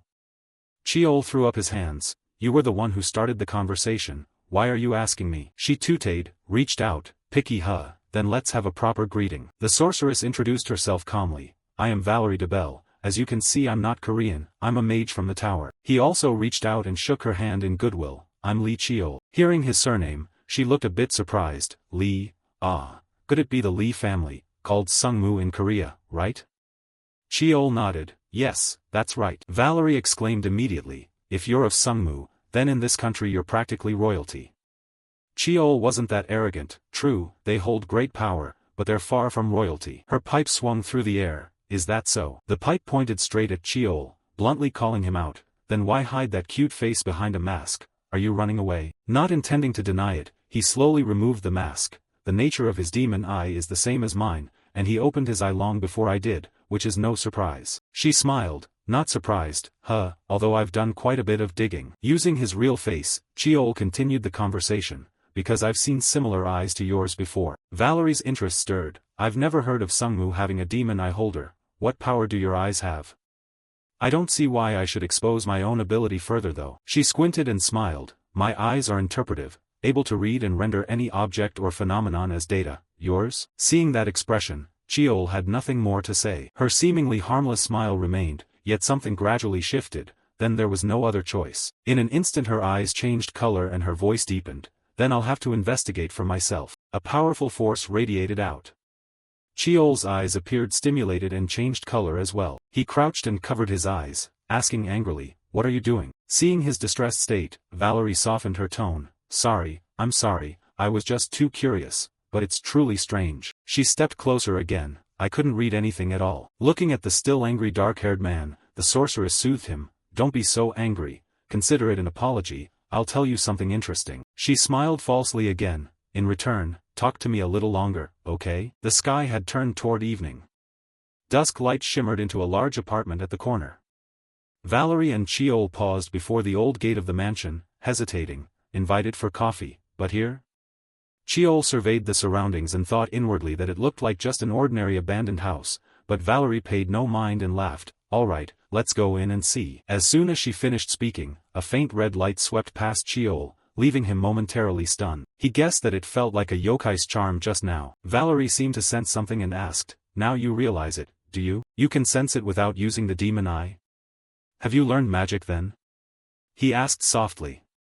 I haven't learned magic. The strange sensation was obvious. What's there to be surprised about? She explained, that feeling, unless you're a master like me you wouldn't notice it. He frowned, considering, master? Do you mean the tower master of the Eiffel Magic Tower, Michael Garrel? If you haven't reached that level you can't sense it? If he's already achieved that, really? Cheol exhaled to calm himself. I've experienced something similar before. Valerie rubbed her chin and murmured, no, it's different. Even having had a similar experience, normally you still couldn't perceive it. A dangerous glint flashed in her eyes. unless you've trained your magic to the extreme. Cheol broke into a sweat and swallowed hard. I've felt that strange familiarity from earlier. He went pale remembering Jiowa. She looked like my aunt, the image of Jiowa smiling and waving at him. Kid, come on, it's time for fun practice. Cheol steadied himself and asked, so was that instantaneous teleportation? Valerie pushed the door open and calmly explained, no, I have some money, but not that much. She entered with a smug air, proud, more accurately, I used magic and internal energy to connect a tunnel. The house was covered in dust on all sides. Valerie warmly invited him in, come on in. Cheol immediately stepped in quickly. Contrasting with the house's decay was a spotless, well-organized counter. Cheol's gaze went to the shopkeeper. Curious, that thing. Looking at the proprietor he thought it wasn't human, he sensed magic but no biological activity. Valerie knew his intense curiosity and answered, that's a golem, a machine with a magic core embedded inside. From now on this is my workshop, all kinds of strange things will show up. She plopped into a chair and asked casually, want to order a drink first? He put his hand in his pocket and ordered, I'll have a cup of hot tea. Valerie snapped her fingers to summon service, fine, I'll have an espresso. Cheol asked if something like this could be set up in a workshop. Valerie replied nonchalantly, I wanted it to feel like a real cafe, but going out each time is annoying. Yeah, it's fine. She took a drag from her cigarette. There are so many things I want to ask, I don't know where to start. Cheol wondered why she thought he'd answer. She shot back, how stingy of you. Then listen, I may look this way, but I know quite a lot. Valerie said in a low voice, holding up 3 fingers, 3 questions. Each person may ask 3 questions and take turns answering one. How about that? The 3 inquiries right. Valerie's ancestral spell, famous for when her curiosity can't be satisfied, she proposes a game of exchanging 3 questions and 3 answers. The unique magic she created by applying this later became one of the signatures of the mage called Valerie. And simple question exchange is boring. She said loudly, so I'll add a game using my magic. Hearing that, Cheol sipped his cup and thought inwardly, just as the rumors said. He answered decisively, I refuse, which made her eyes widen in surprise. He stated his position clearly, I just met you today, what's there to be curious about? She asked awkwardly, aren't you curious about my eyes? Cheol added, earlier, even without asking, someone deliberately told me already, however. He set his cup of tea down with feeling, this game actually sounds pretty interesting. Let's set conditions, the winner gets to make a request. Then I'll participate, Valerie repeated, a request? Saying there's nothing to be curious about, so what will you request? His face serious, that can wait until later. He continued, the chance to make a demand of a mage who even has her own workshop isn't something that comes along every day, leaving her thoughtful. She lifted the wand with visible effort, not comfortable at all, but fine, the rules are simple. The wand swung out a blazing red power that wrapped through the space, her face lit with undisguised delight. From now on, each person will have 3 questions and 3 answers. The red lights merged into a small flame as she explained the rules. Questions are free, ask anything, and answers can be true or false. But you must guess whether each answer is true or false. Whoever guesses more correctly wins. And the loser must honestly and in detail answer the loser's 3 questions from the opponent. She smiled to soften the mood. Overly obvious questions are banned, like gender or full name. He asked, how do you tell what's true and what's false? She pointed to her head. This is a mental type magic, it reads the consciousness waves emitted from the unconscious. She replied that even if the loser tries to hide the truth, the magic's effect will make them speak naturally. And then, from Valerie's chest a bright speck of light condensed. Her voice solemn, I, Valerie de Belle, swear by the title of a mage that I will faithfully carry out what I say, without trickery or deceit. With that, the orb condensed and shattered above the 2 of them, and she vowed to obey the rules and play a fair match. Valerie placed her hand as if sealing the oath. This is a mage's vow, if I break it, I will lose all my magic. She then began, now you can trust one won't pull any tricks, right? He nodded, yes. Just that, Valerie gestured, so let's begin. The red orbs hovered above them as Valerie faced Cheol with an intense, suffocating stare. Cheol politely invited her to go first. Valerie cheerfully replied, all right, let's keep it light to start. Her eyes glowed a bewitching purple as she dreamily looked at Cheol and asked, your demon eyes, what abilities do they have? He closed his eyes to think. Right from the first question she asked exactly what he most wanted to know, and quickly answered, I possess a power similar to yours. As the answer finished, a flame above Cheol instantly went out. Valerie sprang up in astonishment. What do you mean by that? Can I count that as my second question? She sighed in explanation. Fine, alright, now it's your turn to ask. Wasting no time, he asked, why are you curious about my demon eyes? She fell into thoughtful consideration. In a split second she answered decisively, for the thirst of knowledge, simply curiosity as a mage. Immediately a flame snuffed out. Cheol thought inwardly that was a vague answer. After all, in this game the content of the answer didn't matter. They stared at each other while he calmly reasoned that the important thing was to preset the questions he wanted to know and see through whether the opponent's answers were true or false. If I win the game, I'll get detailed answers to my questions, and I don't need to be too picky about the wording of those questions. Cheol smiled with satisfaction. What I'm aiming for is winning the game, because afterward I'll have the right to make a request of her.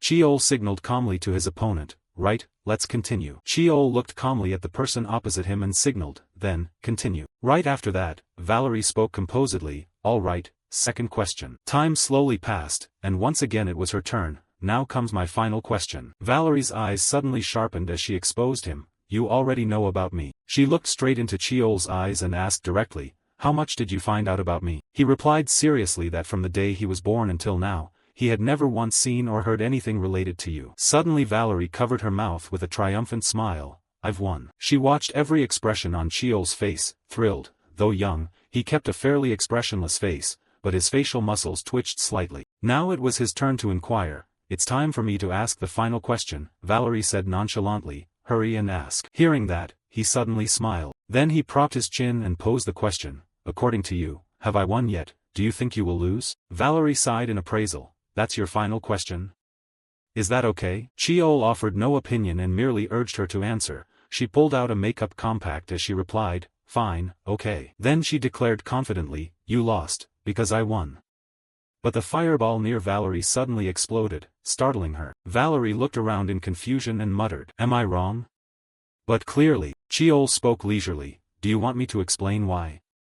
Then he calmly explained, the first question, your curiosity about the magic stems from a thirst for knowledge, that's true. But for the next point he pointed out frankly, the second question, you lied. Those words made Valerie gasp in astonishment, widening her eyes. Cheol merely looked at her calmly, thinking to himself that the third question about the ritual belonged to the mental magic category. He picked up his teacup and leisurely added, and the final question. Cheol concluded firmly that that too was a lie, because the winner is me. Hearing this, Valerie accepted the outcome dejectedly. I lost, and according to the agreement, I'll answer your question first. Then she calmly explained, the first question, I also possess the magic eye, so I've always studied it. However, not only are research materials scarce, finding someone to collaborate with isn't easy either. Moving to the next issue, Valerie hesitated awkwardly and said the second is, it's. Seeing that, Cheol sighed and generously said that if she found it hard to speak she didn't have to answer. He wasn't trying to pry into everything. Innate magic is personal, so hesitation is natural. Valerie, hearing those words, exclaimed in surprise, really? Is that truly okay? Cheol casually made one request instead, in return let me ask one more favor. She raised her hand to shield herself and asked cautiously, so what exactly do you want me to do? Immediately he frowned tightly, showing clear dislike. Seeing his expression, Valerie hurried to explain, no, it was just a joke, is it necessary to be so sullen? Cheol restrained his emotions and clarified, no, it's just that I suddenly thought of someone who looks exactly like you, so I reacted strongly, so what do you plan to do? Hearing that she rubbed her head dejectedly and replied, fine, it seems I have no choice left to refuse. Valerie declared calmly, then the game ends here. She stood up and said, then, come further into the workshop, we'll discuss the favor you want. As she walked up to Cheol, Valerie carefully instructed, don't touch anything, just follow behind me. Then she went ahead and opened the door. Valerie led the way and introduced, this is the center of my workshop. After Cheol looked around, he inwardly exclaimed, very different from the cafe, this is what a wizard's lived-in workshop should look like. Then he turned and asked curiously, I've heard wizards don't let outsiders into their workshops? Valerie said smugly, that's right, accidentally touching a barrier or magic array can cause big trouble, right? But I'm skilled enough, so those things aren't a problem, sit over here. Cheol replied helplessly, yes. Following her, he asked with interest, so then, what is the favor you want? He pulled out a stone stele and, in a solemn tone, requested, I want you to decipher this stele, and of course, I ask that you keep its contents completely confidential after decoding. Seeing that, Valerie put on gloves and thought, a stele, ancient artifacts are a bit complicated, but I can handle it. She then picked up the stele to examine it. Suddenly a bolt of purple lightning appeared. It quickly struck at Valerie's eyes, blocking her from studying it. Valerie was hit and had to cover her eyes. then laboriously uttered each word. This is an artifact from the distant past, at least from the 3rd or 4th century or earlier. Cheol admired and remarked, you recognized it immediately, huh? She gripped the steel tightly, silently wincing in horror. Insane, an antique this ancient?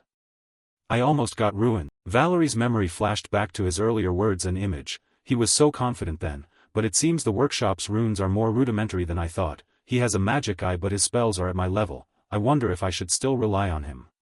The more she thought about it, the angrier she became, scolding herself that with an artifact like this he should at least have warned her. Valerie glared at Cheol in annoyance, inwardly berating him. This is measured in millennia. I almost had to redraw all the workshop's runes from scratch, and he was bragging about his skills earlier. A few seconds later she returned to normal and said, let me take another look. Once again Valerie's eyes turned purple as she examined and pondered. It doesn't resemble an object from nearly 2,000 years ago at all. Valerie focused on analyzing the steel. Can only read up to this level? After a while she propped her chin and mused, I can track the movements of the moon and sun and the motion of the stars, but only up to that point. Valerie thought helplessly that if it were ancient script or a simple cipher she would have decoded it immediately. Then she turned to Cheol and asked, it seems to record Eastern astronomy, dates and several simple scripts, so what exactly is this thing? He replied calmly, it's a map and also a key. Hearing that, Valerie responded, this will probably take me some time to decode. Seeing that, Cheol hesitated and said, well, while we wait, may I state my second request? She agreed without hesitation, fine. Outside, the sky had turned toward evening. The late sunlight streamed through the glass into the room. After hearing Cheol's matter, Valerie repeated in surprise, your second request is that you want me to tell you about the magic eye? He affirmed and added, if it can benefit both of us, all the better. Then he calmly asked, does your workshop have a training room? Valerie's face immediately became extremely confident and boastful. After all, a wizard surely needs a place to train. Of course, every workshop has a training area, however, mine is a bit larger than usual. Cheol was speechless and didn't reply, quietly showing off, huh? A wizard's workshop spacious enough like that means both power and finances are top tier, which reminded him of someone. Then he asked calmly, looks like you're quite wealthy, huh? Valerie replied suspiciously, you don't know? I'm from an old noble family. She then boasted, anyway, that's my second request, don't change your mind, a man's word is his bond. Cheol reluctantly corrected the grammar, goodness, you mean a man's word is his bond, got it. Valerie didn't bother to care, she summoned her power and said, shall we start, let's try opening your Monan. He obediently closed his eyes and activated his Monan. Immediately Cheol snapped his eyes open, and a flash of light shot from them. After Cheol opened his eyes, he saw illusory rings hovering behind Valerie's back. Cheol let out a startled cry, his face showing pain. He covered his face and dropped to one knee on the ground. Seeing this, Valerie hurriedly asked, what's wrong? Cheol explained, no, it's nothing, there are just too many runes in this room, so I'm a bit overwhelmed. She reconsidered, only seeing a few runes and your eyes already hurt? Then Valerie suddenly realized, wait, don't tell me you can see every magic array and ritual in this place. Cheol admitted it and slowly rose, yes, my eyes can read the flow of power and things normally invisible, though they're a bit hard to control. Valerie wanted to confirm, first, can you suppress your Monan? She suggested, describe your Monan more clearly, is it clairvoyance or can you see mana? Cheol clarified, I can't truly clairvoyantly see, but I can infer things, like an opponent's movements or hidden auras. Valerie was very skeptical. Do you know how strange what you just said sounds? She pointed at him and told Cheol, if all of that is true, your eyes aren't an ordinary Monan, no Monan in the world can see so much. This looks like a long story. First, let's go back to the study. In the study, a cup of hot tea sat on the table. Valerie warned Cheol beforehand, before I explain, you need to know Monan and Tamnan are two completely different concepts. He affirmed, I know that. Then she launched into a long explanation, also, Monan may look like a visual enhancement, but it's actually nothing like that, even if what the Monan perceives is manifested by magic, it's ultimately just images the human mind can receive. Hearing that, Cheol awkwardly scratched his head and asked, excuse me, could you explain more simply? Korean is really hard. Valerie tapped her hand. What I mean is like this. Then she had to talk a lot, wildly gesturing to make him understand. Valerie put a cigarette in her mouth with a grimace as she recalled, that's why Monan is more special than any other supernatural ability. I once had an fMRI while my Monan was active, the instant it triggered, blood flow to my brain surged and my nerves became hyperactive. Cheol understood, no wonder it hurts when the Monan is uncontrolled. She emphasized, exactly, because you process sensations humans don't normally have, you get overloaded. Valerie mused that the Monan is such a dangerous power. To date, no pair of Monan has possessed composite abilities. Still, how many things can your Monan do now? He sounded a bit surprised as he listened. Valerie stared at Cheol sharply. You said those eyes were open through the Sungmu ritual. Typically, someone who opens a Monan begins seeing abnormalities around age 5 or so, or after that. So, before undergoing that ritual, did you ever see anything strange? He bowed his head to recall. Cheol couldn't help but admit from the heart that there had indeed been signs before, even when I was only 11. She probed further, in Sungmu, has anyone opened a Monan like yours? He denied it, no. Valerie continued, do you know why I'm serious? Cheol answered only, yes. She suddenly said, that's unfortunate, if you enter combat, you probably won't be able to control it. He took note of Valerie's words. Cheol glanced subtly as if weighing something. In the end he decided to tell the truth, actually, in battle I've used the Monan countless times. She thought she misheard. What? Valerie jumped up excitedly, how is that possible? Even if a Monan had just 2 or 3 functions, the brain would be catastrophically overloaded, you should have had a cerebral hemorrhage and died or gone mad long ago. And yet you could both see and still control it? Cheol, much calmer than she was, admitted, yes. Valerie held her head in exasperation, I've never seen an exception like this. Then a sly smile spread across her lips. Looks like we'll need to run a few tests, she said. Valerie's demeanor made him blanch slightly. Yes, what kind of tests? At Valerie's suggestion, I stayed in the training room for a while, and before I knew it several days had passed. Valerie kept at decoding the stone slab up until dinner. As for me, I began training that pushed the Monan to its limits. Cheol lay on the slab, limbs restrained, while bolts of lightning around him made him grit his teeth in pain. At last the device chimed, the measurement was over. Cheol was dazed, almost falling asleep.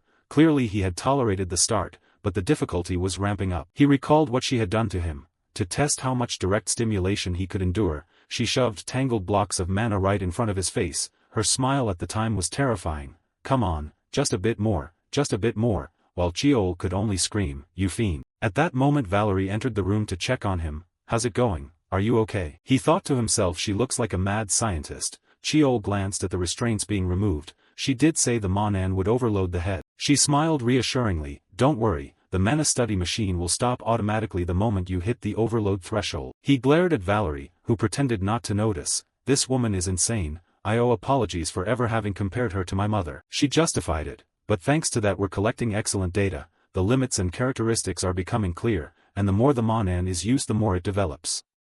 Cheol couldn't deny it, she wasn't entirely wrong, but then she stopped listening and turned away, humming, let's see if you'll obediently take the tests. He realized she was deliberately speaking in French. Valerie looked surprised at what she saw on the display. She studied the parameter readout and wondered aloud, what is this?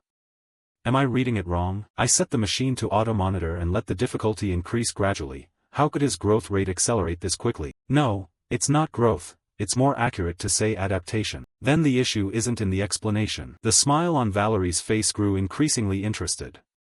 The days that followed continued. Day 1 of training. No, almost called it an experiment. This is training after all. Li Cheol requested this test, not some experiment to satisfy my curiosity. Even so, having painstakingly gathered enough data, I'll save it to a file. It's confirmed that the Monan can easily see one-way mana channels. From magic level 6 upward pain begins to appear, but at level 7 he can still read without too much difficulty. Maybe I'll need to bring in a CT machine to assist. On day 3 of training, to test clairvoyance, I intentionally hid a ritual behind a metal plate and told him to read it. The result showed it wasn't clairvoyance but reading the energy emitted by the object. It was just a pencil, and I still don't understand what he read or how. Then I tested moving objects. He demonstrated an ability to predict blood flow and muscle movement. A hint of limited precognition surfaced, but he can't keep the Monan open more than 2 hours. If only the durability of the brain and eyes were a bit higher. More experiments. No, more training. On the 8th day of testing he kept smashing records for how fast he adapted as difficulty ramped up. I secretly cranked the difficulty and he still kept pace. Even I haven't reached this level. I should have bought that CT machine earlier. At this point I may have to dissect him to see directly. His Monan seemed to belong to a completely different resolution system than mine. Li Cheol's visual ability was on an utterly superior level, yeah, if I had to describe it. Valerie heard the noise and quickly turned her head. What's going on? She wondered why he didn't pretend not to know. look at his expression. Cheol explained calmly, the machine just stopped, so I stepped out. The alarm was blaring, didn't you hear it? She spun back to her desk and asked in disbelief, an alarm? Valerie was a bit surprised, all the training stages I prepared are already finished, I thought it would take at least 2 more days. He stepped closer and peered at the computer screen. It looks like I'm completely done, she said in surprise. What? Wait, you can speak French? Cheol looked at Valerie and explained, direct line descendants of Sungmu are required to learn the languages of major nations, so I can use it for everyday conversation. Her face suddenly flushed, could it be? He grinned broadly as if he didn't care at all, mumbling and cursing to himself, you don't need to worry so much, it could happen, I understand everything, I'm different from someone else. Valerie cried out in embarrassment, you damn brat. Cheol stepped forward from afar and called to me, do you need something? Valerie held a cigarette and turned to look at him, yeah, the preliminary training session is over. She tried to get my opinion, honestly, I really want to keep practicing in the lab, but what you need is combat applicable skill, right? So now I'm planning to start a proper training course. He seemed very agreeable, I'm always ready, but then Valerie suddenly stopped him, wait. A magic circle appeared at their feet with her at the center. Valerie explained, I've reinforced the training area's magic array, it will be much more complex than before. She added, also, you'd better drop the habit of closing your eyes and reopening them when using the magic eye. Small things repeated over time become habits, they can help with short-term control, but later they'll have negative effects. He complied with her and frowned, trying not to shut his eyes. At last, Cheol was able to summon the magic eye. He stared at the room filled with countless magic circles. Even though the training area's magic arrays had been strengthened, I only felt a slight headache. Just days ago, in the middle of Gyeongju, I couldn't control the magic eye at all. Cheol slowly scanned around, yet the flow of mana was so complex it was like looking at a person's entire magical system. I don't understand magic well, but he's definitely an extraordinary archmage. Valerie noticed he wasn't moving and asked, what's up? But Cheol answered dismissively, nothing. She handed him a circular band and instructed, now I'll train you to control the magic eye in real situations. Stick this on your head to feel the flow of mana clearly. Cheol took it, put it on, and asked, how will you train me? Valerie smiled, well, we're training the magic eye, aren't we? Then the method is obvious. Behind Valerie, a flame flared up. She sent it charging off, reminding loudly, dodge it well. Cheol summoned a sword and muttered, damn it. Valerie called out, hey, only use the magic eye. He had to quickly dodge the fireball. Cheol complained, shouldn't you warn me about things like this? You're such a mad scientist. He glanced back, I dodged it. If it had been when I first entered the training room, I wouldn't have been able to. Valerie warned good-naturedly, not done yet, as the fireball didn't stop and change direction toward him. Cheol widened his eyes in surprise. The fireball suddenly detonated. She seemed to have no intention of holding back. While dodging she said, listen, I've got the nature of your magic eye figured out. Your magic eye, to be blunt, is quite similar to my decryption system, but it's 1 tier higher. After the explosion, Cheol was smeared with dirt. She calmly lit a cigarette and said, your magic eye doesn't read many things, like other magic eyes, it reads only a single thing. The room was surrounded by red flames, the objects before you, animals and plants, mana or mere force, and countless types of supernatural energies, and the entire present state of each piece of information. If you had to name it, you'd probably call it the present eye, an eye that reads every phenomenon existing in this moment. Valerie guided those spheres to move. Cheol stepped back to avoid the strike and mocked, your name is awful. She didn't care and continued, your eyes read every present before you, and once you've analyzed the present, deducing a reasonable future naturally follows. Similarly, you'll also be able to infer the past. There seems to have been a neat term to describe that. Right, the law of cause and effect, Valerie said with a bright smile, as the explosion behind her generated a huge shockwave. Cheol managed to stay standing after the explosion, he was now filthy. She told Cheol that, anyway, your magic eye is so high tier that it can become a burden itself. No matter how much your control improves, you could be swallowed by the magic eye in an instant. So, basically, yes, all of this is for your own good, and the fireballs were summoned again. Valerie shouted, all right, let's go, and the spheres charged at him in succession. After the session, Cheol sat on the ground blackened from head to toe, prompting Valerie to tease, which coal mine did you crawl out of? Hey, open your eyes nice, she said, do you know how hard I worked to study your magic eye?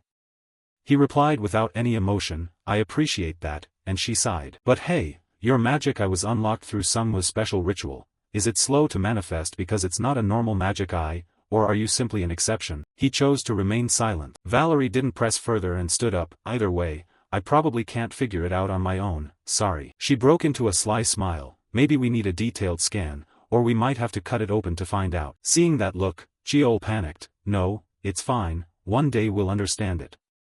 I don't know what you'd cut open anyway. Valerie excitedly summoned the fireballs again. Alright, continue training. Hey, to make it easier to refer to, I think we should give your magic eye a name. Analysis eye or cause and effect eye? Kinda bland. He sternly refused, no names, but she wouldn't listen. No way, something as fearsome as this magic eye needs a name. How about divine eye, Solomon's all-seeing eye, or with an Eastern flavor, the Sand King true eye? Cheol firmly refused, no need. Valerie decided, Diabli, sounds cool, right? You must have had a hard time fending off those barrage attacks. At that moment Cheol was panting from exhaustion, days of it now. Predict, analyze, choose, and focus. When I used the magic eye's full capability, my development rate skyrocketed insanely, yet his face couldn't hide his excitement. A phone in his shirt pocket suddenly vibrated. Valerie looked down and realized, is it this late already? She stepped closer and teased Cheol, you don't look like a charcoal lump anymore, what a pity. Don't train on your own today, shower and go straight to the lab, he said.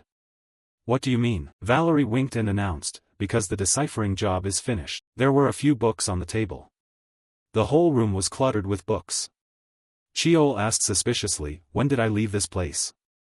Why has everything changed like this? Valerie nonchalantly answered, all this is just research material, you can throw it away now if you want. She complained, at the Mage Tower I have grad students to command, it's so convenient, here there aren't any servants, so boring. Valerie used magic to make the books hover and said, since ancient times, the Korean peninsula has preserved records well, so deciphering the language and script isn't difficult, it's actually pretty interesting.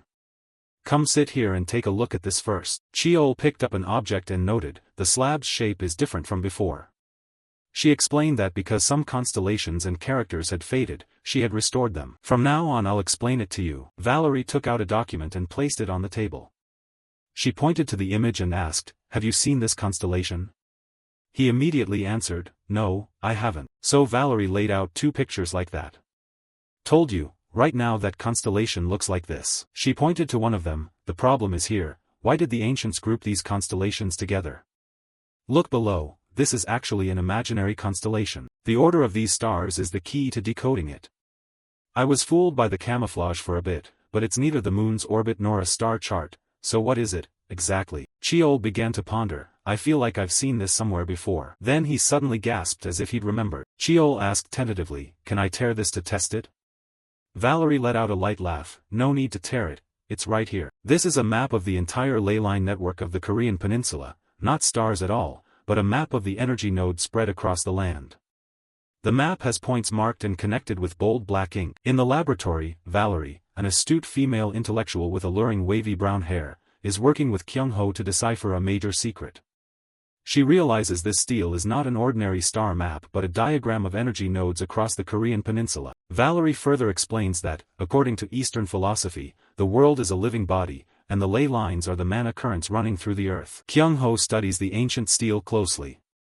He notices a strange point, people in ancient times shouldn't have been able to extend that far north. Valerie smiles faintly, asserting that this is precisely why the artifact is an invaluable historical proof. The fact that the ancients expanded their territory to this land leaves Kyung-ho astonished. After laying out all her deductions about the location, Valerie hands him the decoding so he can uncover the remaining mysteries himself. Looking at the decoded text, Kyung-ho freezes, realizing this is the incantation for the ancient mana arts of the Sungwaga clan that he remembers from a past life. A bold idea sparks, if ley lines are like mana currents, perhaps they share the same operating principles. He closes his eyes, begins to simulate mana flow according to the incantation, and traces the energy nodes in his mind. Finally he finds it.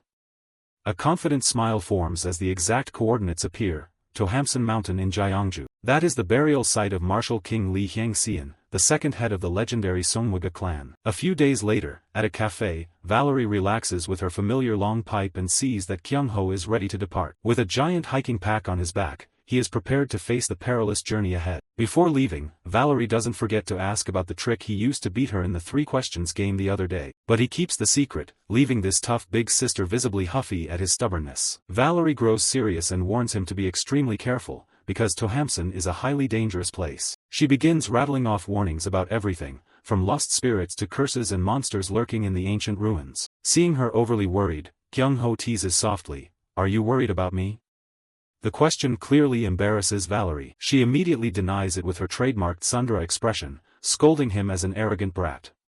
Kyung-ho can only smile and thank her for everything. She is surprised when he firmly promises he'll return after finishing the job, as if the trip were no big deal. Before leaving, he doesn't forget to promise they'll go eat chicken together next time, leaving Valerie still waving goodbye behind him. Back in the present, Kyung-ho sets foot on Tohamson.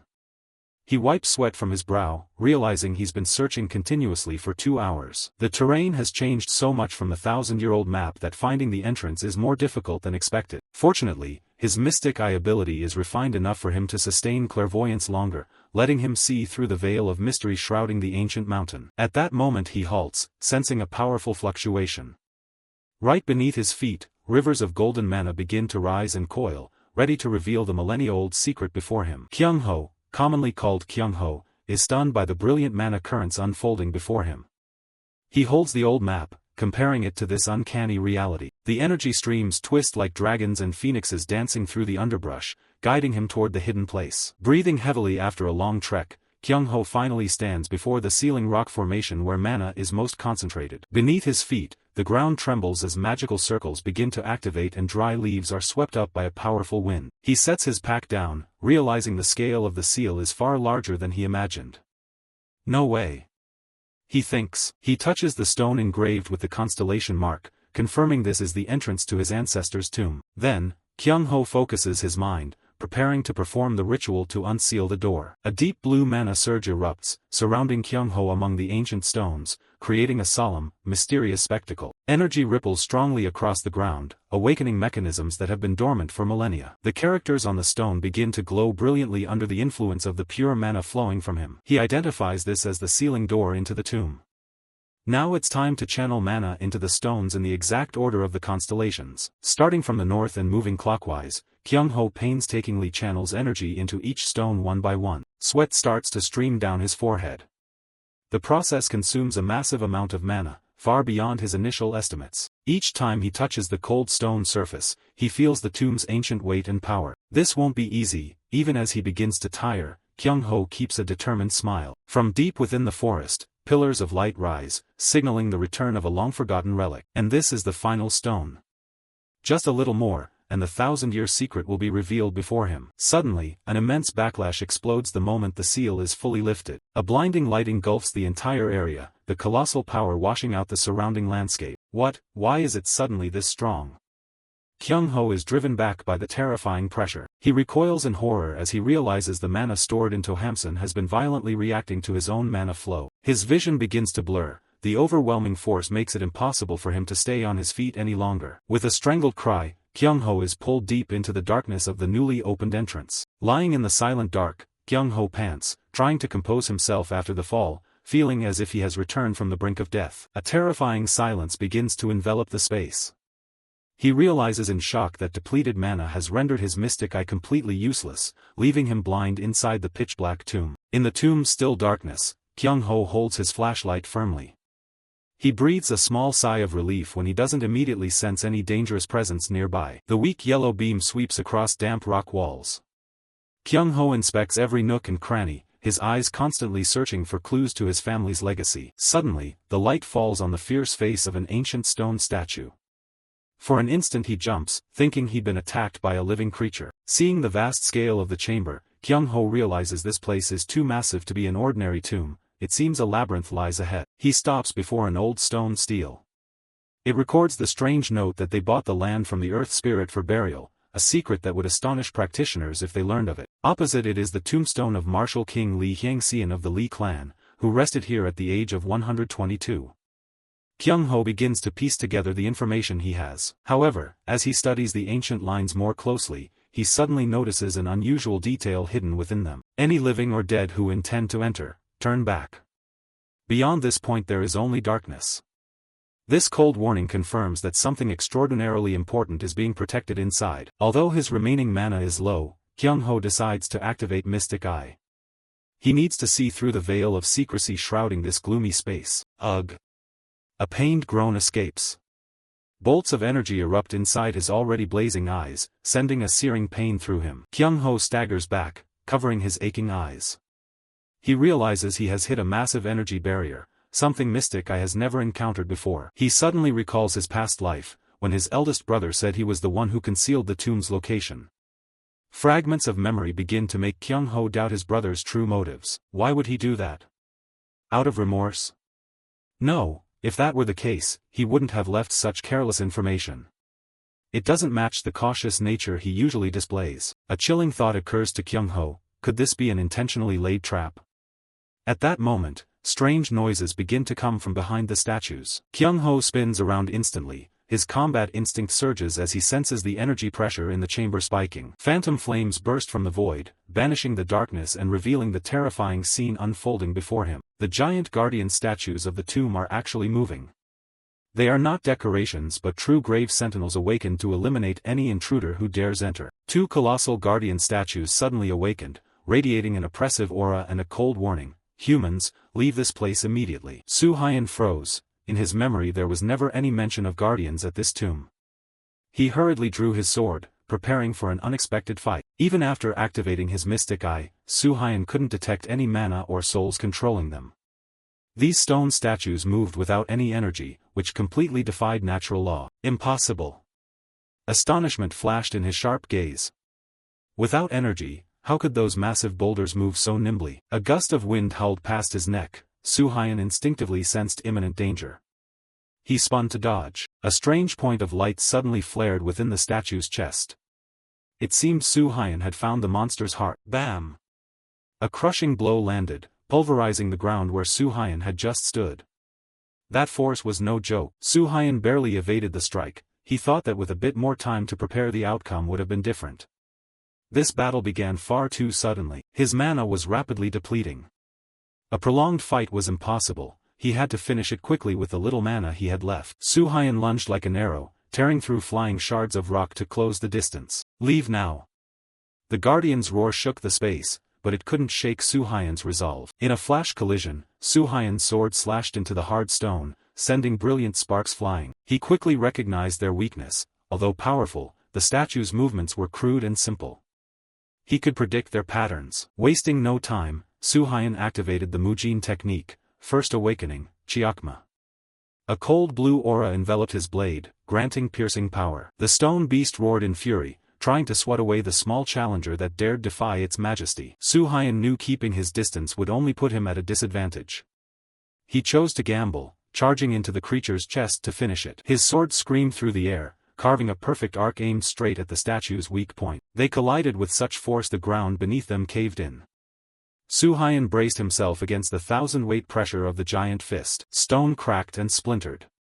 Soo-hyun gritted his teeth, every muscle tensing as he searched for an opening to counter amid the deadly siege. With a nimble move, Soo-hyun spun, using the opponent's attack momentum to power his next cut. He unleashed the forge art, Yomra, blazing red chains wrapped tightly around the statue's limbs, locking its movements. Hop!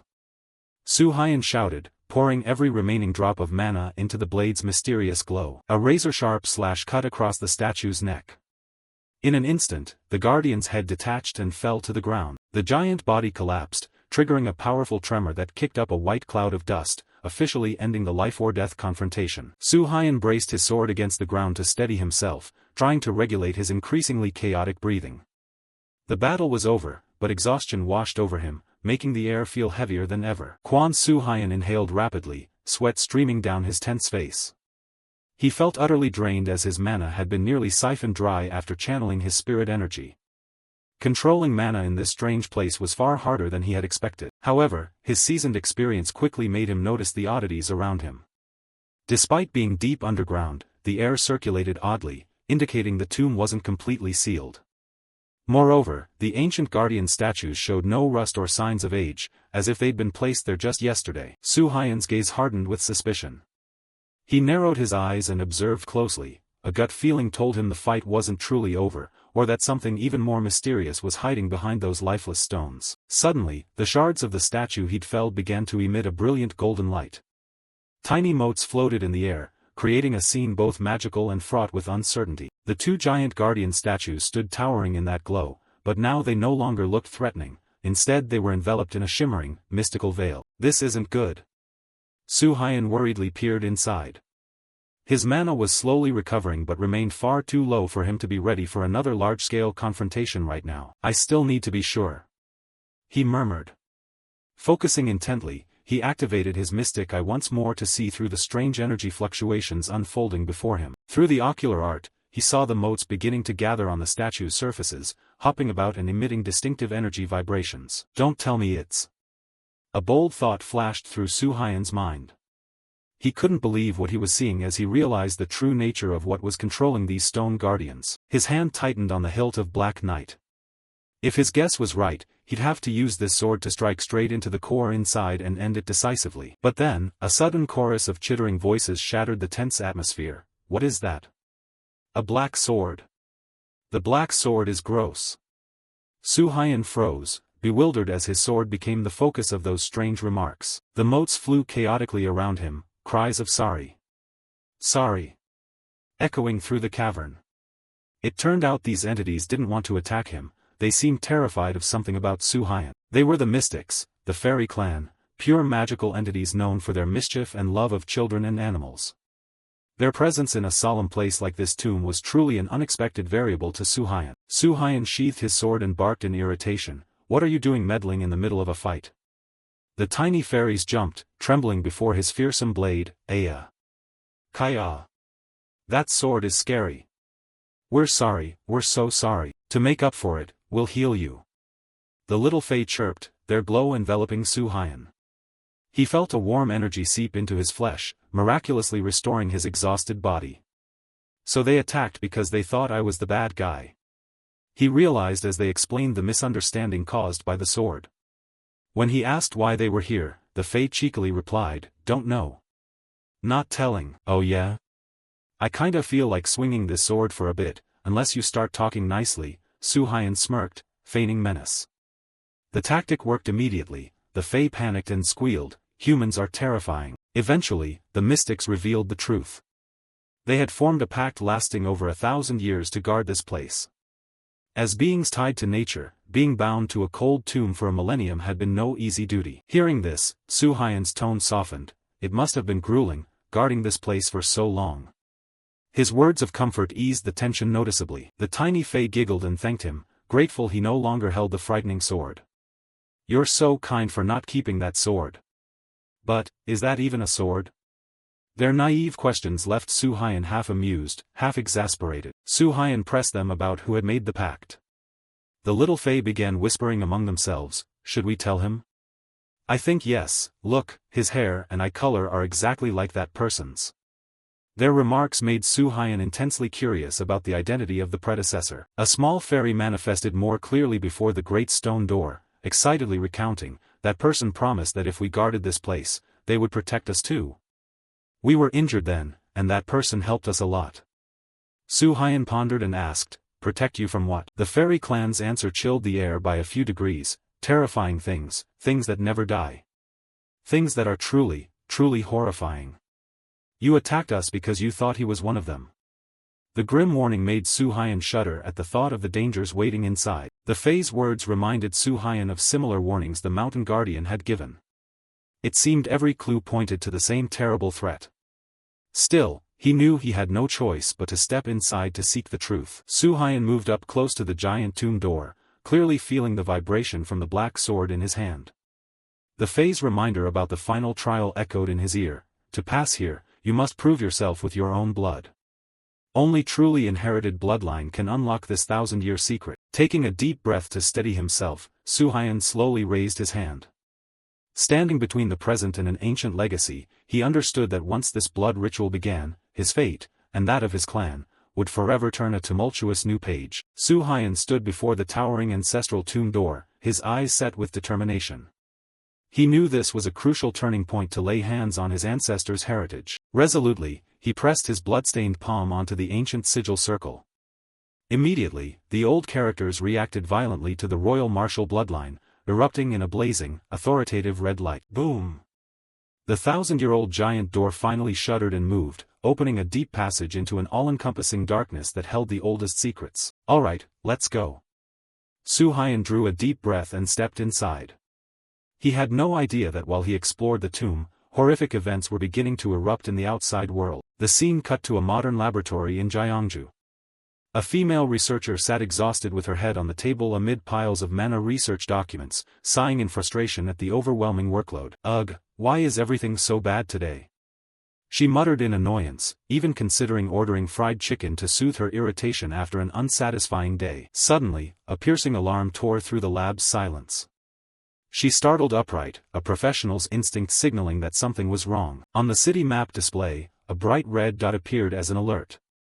It signaled that a mana gate had just opened in the heart of the city. She stared at the screen, her complexion paling as the warnings multiplied and grew more frenzied. No way! 5 mana gates opening at once? She exclaimed in horror. This was an unprecedented disaster-scale incident for the region. Her first thought went to Su Hyan. Could this sudden catastrophe be related to that kid's actions in the tomb? She hurriedly typed to check. However, monitoring screens at Mount Tohamson showed mana levels remaining stable, with no major disturbances matching the city's incident.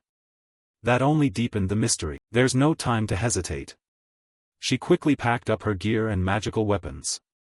Although Gyeongju wasn't densely populated, the simultaneous appearance of multiple mana gates posed an extremely terrifying threat. She rushed out of the room, leaving the quiet lab behind with its devices still blaring emergency alerts. Under dim lights, the computer monitors kept running quietly, recording every energy fluctuation that was spiraling out of control beyond. On the Mount Tohamson map, a red dot marking Su Hyan's location kept blinking, solitary amid the rugged mountains. He had no idea he was the focus of suspicion. As night fell, countless deadly red dots began to spread across the map of Gyeongju at a staggering pace, signaling the start of a horrifying night of blood and tears. Chapter 63 ends here, with chaos poised to erupt. Lee Cheol cautiously stepped into a dark cavern. Immediately, he sensed something amiss. This place did not resemble a tomb at all. His gaze stopped at an old shelf filled with objects. He froze, as if recognizing something familiar. Without hesitation, he strode straight for the shelf, his eyes full of determination. He picked up a roll of bamboo slips. As he suspected, this was what he had been looking for, the Black Knight Chronicle. Although this was the reason he'd come, Lee Cheol placed it back on the shelf. It seemed the time had not yet come. Instead, he turned his gaze toward the deeper darkness inside the cave. Intuition told him something more important was waiting. Suddenly, the dark chi in his chest trembled violently. It wasn't fear but excitement, as if being drawn toward something ahead. He swallowed and forced himself to stay calm. Despite not knowing what lay ahead, he decided to move forward. Lee Cheol pressed deeper into the darkness. But then he stopped abruptly. A strange sensation washed over him, tensing his entire body. He opened his eyes wide in astonishment. There, in the dark, sat a man with white hair, motionless. It was Martial King Lee Hyang-seon. He did not look like a spirit but like a real person, meditating with a sword laid across his lap, solemn and still. Lee Cheol quickly analyzed the situation. This was neither an illusion nor a ghost. This entity could move at any moment. To learn more, Lee Cheol decided to use his demonic eye. His eyes flared with a yellow light. Through the demonic eye, an astonishing sight unfolded. The entire cavern was covered in talismans, golden threads, and magical murals. It was a massive seal. He understood immediately that they were used to bind something. But what exactly required such a powerful seal? His gaze followed the streams of energy, and they all converged on a single point, just beneath where the Martial King sat. A pit. At that moment, the dark chi inside Lee Cheol suddenly erupted violently. The thorn ceiling cords began to snap under the pressure of the energy surge. A torrent of dark chi gushed from the pit, enveloping the Martial King. The seal had been broken, but the evil chi did not attack the Martial King. Its target was Lee Cheol. It lunged at him like a starving beast. Lee Cheol gritted his teeth as the dark chi invaded him. He was being consumed by it. The surroundings shifted in an instant. He was no longer in the cavern but standing before a mirror. He recognized it immediately as the mirror from his room in his previous life. In the mirror was not his present self but a thin, frightened child. That was him, in his old life full of suffering. Harrowing memories flooded back, replaying scenes of being humiliated and trampled by members of his own household, called filthy bastard and forced to do degrading tasks. The vicious taunts cut into the boy's tender mind. Why won't you understand what I'm saying, huh? Back then, Lee Cheol could only ask himself why he had to suffer these things and how he could escape such a cruel fate. The nightmare worsened when his wet nurse, Moon Gawa, was accused of embezzlement and driven out of the house. Despite the injustice, she worried about her young charge. He knew his wet nurse could never have done such a thing. But she was expelled into the rain, and from that day he never saw the woman he considered a mother again. The door slammed shut, as if his world had collapsed. The only uncle he trusted came over, comforted him, and promised he would return soon. But Lee Cheol knew it was a lie. That uncle was actually telling him to leave and hide deep, because the clan would never stop looking for him. With a pained look, the uncle could only pray that he might reclaim his own life. He had failed to protect his wet nurse, the second mother he loved. He had also failed to protect the uncle who was like a father to him. A feeling of helplessness swallowed him. He realized that all these memories were psychological trauma from his previous life, the weakest part buried deep in his subconscious. The fear that the tragedy would repeat, that he would lose the important people in his life again, haunted him. His hand slowly clenched. What did the Dark Chi want him to do after showing him all this? Sink into despair? No. Even though he had been reborn, this was still an undeniable reality, a painful past he had never fled. Because those memories were the reason he existed, the drive that would keep him from losing anything stolen from him again. With that thought, the illusion began to shatter. The present-day Lee Cheol stood there, strong and resolute. He was no longer the weak child he once had been. Back in the real world, he realized what was sealed inside that Dark Chi. It was the Martial King's memories. A vast torrent of memories from the Dark Chi poured into his mind. A brutal headache struck, as if something were trying to tear his skull apart. The Dark Chi wasn't only attacking his mind, it was trying to absorb his sword as well. But Lee Cheol, who had devoured countless weapons before, would not allow that to happen. He poured his strength into resisting. Amid the chaotic memories, a voice sounded. Someone must know how to prepare for the generations to come. It was the Martial King's son, begging his father. He wanted to be sealed along with it. Lee Cheol realized with shock. The feeling was like when he read Mujin's memories through the Dark Chi. He was absorbing the Martial King's memories. Through them, he understood the Martial King's decision. Instead of obeying his father's order to destroy the Black Knight entity, he chose another path, to seal it himself and wait for a worthy successor. The Martial King believed that one day a child chosen by the Black Knight would be born. Though his father wanted to hide it, he believed it could become hope. So he created guiding stones like these and scattered them across the world. He believed that one day, by following those stones, that child would find him. Lee Cheol was the child in that prophecy. The Martial King's memories ended with a plea, a wish to be freed from the burden he had borne for 1,000 years. Returning to the present, Lee Cheol panted. The Martial King's entire will and legacy now rested within him. He staggered to his feet. Before him, Dark Chi still churned from the broken seal, but now that Dark Chi no longer attacked him. It was inviting him. From the center of the seal, a colossal black sword slowly rose up. With his last strength, Lee Cheol pulled the sword free. Exhausted though he was, he succeeded. He had officially inherited the Martial King's legacy and was ready for a greater devouring journey. Kyung-ho panted, bracing his hands on the sword. He was still stunned, not understanding what had just happened to his body. A completely unfamiliar sensation. Kyung-ho realized immediately that this was a fundamental change. The Dark Chi that had once swirled only around his heart now spread throughout his entire body. He could clearly feel himself becoming much larger and much stronger. Kyung-ho spread his hand, watching the black energy, much denser than before, coiling and flowing in his palm. He clenched his fist, trying to sense and shape this new yet mysterious power. Kyung-ho looked ahead. He suddenly understood that this place was not a tomb but a space created for sealing. And that ancestor was not waiting for a descendant, but for him. Even having reached the highest realm, could a person truly see clearly 1,000 years into the future? Kyung-ho remained astonished at this ancestor's arrangement. After a moment of composing himself, Kyung-ho adjusted his clothes, preparing to face the one who had waited for him through the millennium. He stepped before Martial King Lee Hyang-seon and spoke respectfully, "Please forgive my abruptness in coming to greet you so late." Then he performed a formal bow, placing both hands to his forehead and lowering his head. "I considered the shame of the clan, present myself to the great ancestor." Kyung-ho bowed deeply, solemnly declaring that although late, he had come according to the ancestors' arrangement, and from now on he would bear that burden. Hearing the descendants' promise, the martial king's spirit smiled peacefully, his body began to glow and gradually dissolved into the air. His robe gently drifted down onto the well's surface, while his spirit turned into countless sparkling motes. Kyung-ho bid him farewell with a wish for eternal rest. He remained kneeling, offering his final respects to the legendary ancestor. After a while, Kyung-ho rose and looked at the robe left behind. He regarded it as a gift, a legacy from his predecessor. He took the robe, smiling with relief. The promise had been made, and the relic had been fully received. As Kyung-ho walked away, the clear, joyful voices of the guardian spirits rang out around him, cheering because he had come and fulfilled the promise. He left with steady steps, the spirits offering their thanks behind him. The final vow had been kept. They chirped, asking if they could depart. Kyung-ho turned back and gently replied that everything had been hard enough already. In a brilliant glow, the guardian spirits rose together, sending their thanks and promising to meet Kyung-ho again someday. The light winked out.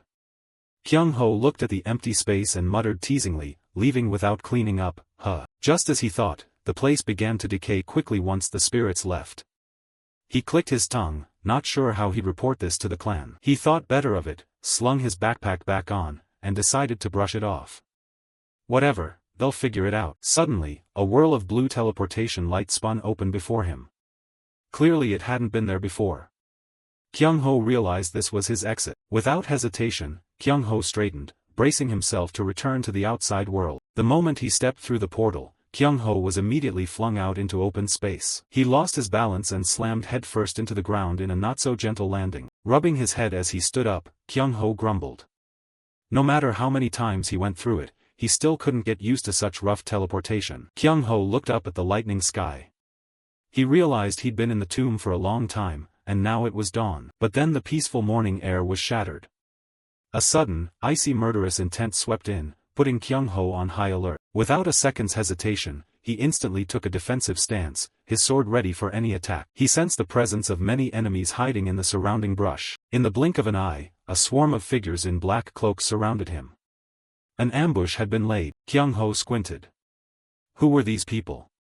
His instincts had been sharpened greatly, without them he wouldn't have noticed. Another wave of murderous intent. Kyung-ho's senses screamed a warning. Kyung-ho sprang to the side. Immediately, an object flew at terrifying speed and stabbed into the spot he had just occupied. It was an arrow. This ambush was clearly well prepared. He looked at the hooded figures and called out, asking who, or what, they were. Weird, overlapping voices rose from the attackers. They cheered that they'd found the fragments and shouted to tear off his mask. The horrific sound, as if many people were speaking from one throat, made Kyung-ho frown. He couldn't understand what they meant. Kyung-ho focused, his golden eyes flashing. Something was very wrong here. He felt a monster's mana radiating from them, yet their presence was clearly human. The attackers were bewildered too. The tomb's door had opened, how could a human be inside? They couldn't comprehend it. Before Kyung-ho could react, one of them lunged forward, swinging a heavy club and shouting for him to hand over that thing, the great mask of freedom. Kyung-ho gritted his teeth and swung his sword to parry the sudden strike. The clash of weapons rang out sharply. He easily blocked the attack's ferocity. The attacker froze. He couldn't believe Kyung-ho could so effortlessly deflect his blow. Kyung-ho's gaze hardened. This weapon was not something an ordinary human could wield. Kyung-ho scrutinized the attacker. Sallow green skin, a face reminiscent of a pig. He wondered, could this be an orc? But no. His eyes snagged on the enemy's collar. A horrifying truth emerged. This wasn't a monster. It was a human wearing an orc's skin. Kyung-ho stared at the group, a cold question echoing in his mind. Why would a human don the skin of a monster? Suddenly, a flash of light streaked from the darkness toward Kyung-ho. His reflexes were lightning fast. He immediately swung his sword. A sharp clang sounded. The sword stopped the flying object. It was a poison needle. Kyung-ho recognized it at once. These attackers weren't just ambushing, they were using poison. The poison needle was deflected, flying up into the air. Kyung-ho glanced up at a tree branch. Another figure in orc skin sat there, holding a blowpipe. He was the one who fired the needle. Kyung-ho clenched his fists. He didn't know who they were, and this terrain was utterly disadvantageous for fighting multiple enemies at once. Determined to break the siege, Kyung-ho focused his energy. A massive bolt of lightning burst from his body, sweeping everything around. Seizing the chaotic moment, he dashed off at terrifying speed, easily breaking through the enemy's encirclement. Kyung-ho leapt to a higher position, deciding to change location to gain the upper hand. He landed on a high rock outcrop, looking down at the forest shrouded in morning mist. But on a higher mountain peak, a figure in a white cloak wearing a mask had been standing there for who knew how long, silently watching him. The masked man's voice echoed in his head, cold and knowing. Seeing Kyung-ho's black hair and golden eyes, he recognized him instantly. It's the Sungmu Lee clan. He ground his teeth. He had rushed here the moment the tomb door opened.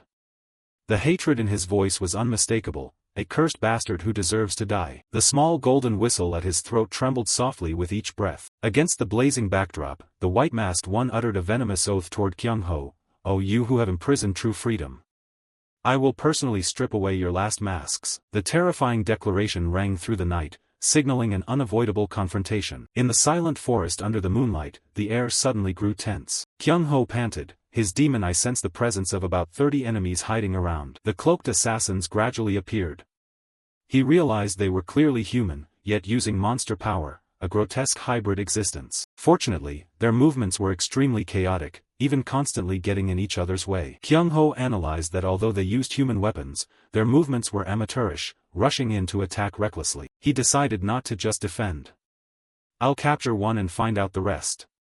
To do that, Kyung-ho summoned a shield that glowed blue. It was a masterpiece-grade shield, the sacred Enkyle. Originally a celestial-grade weapon gifted by a king, the copy forged by a god's command still reached masterpiece quality.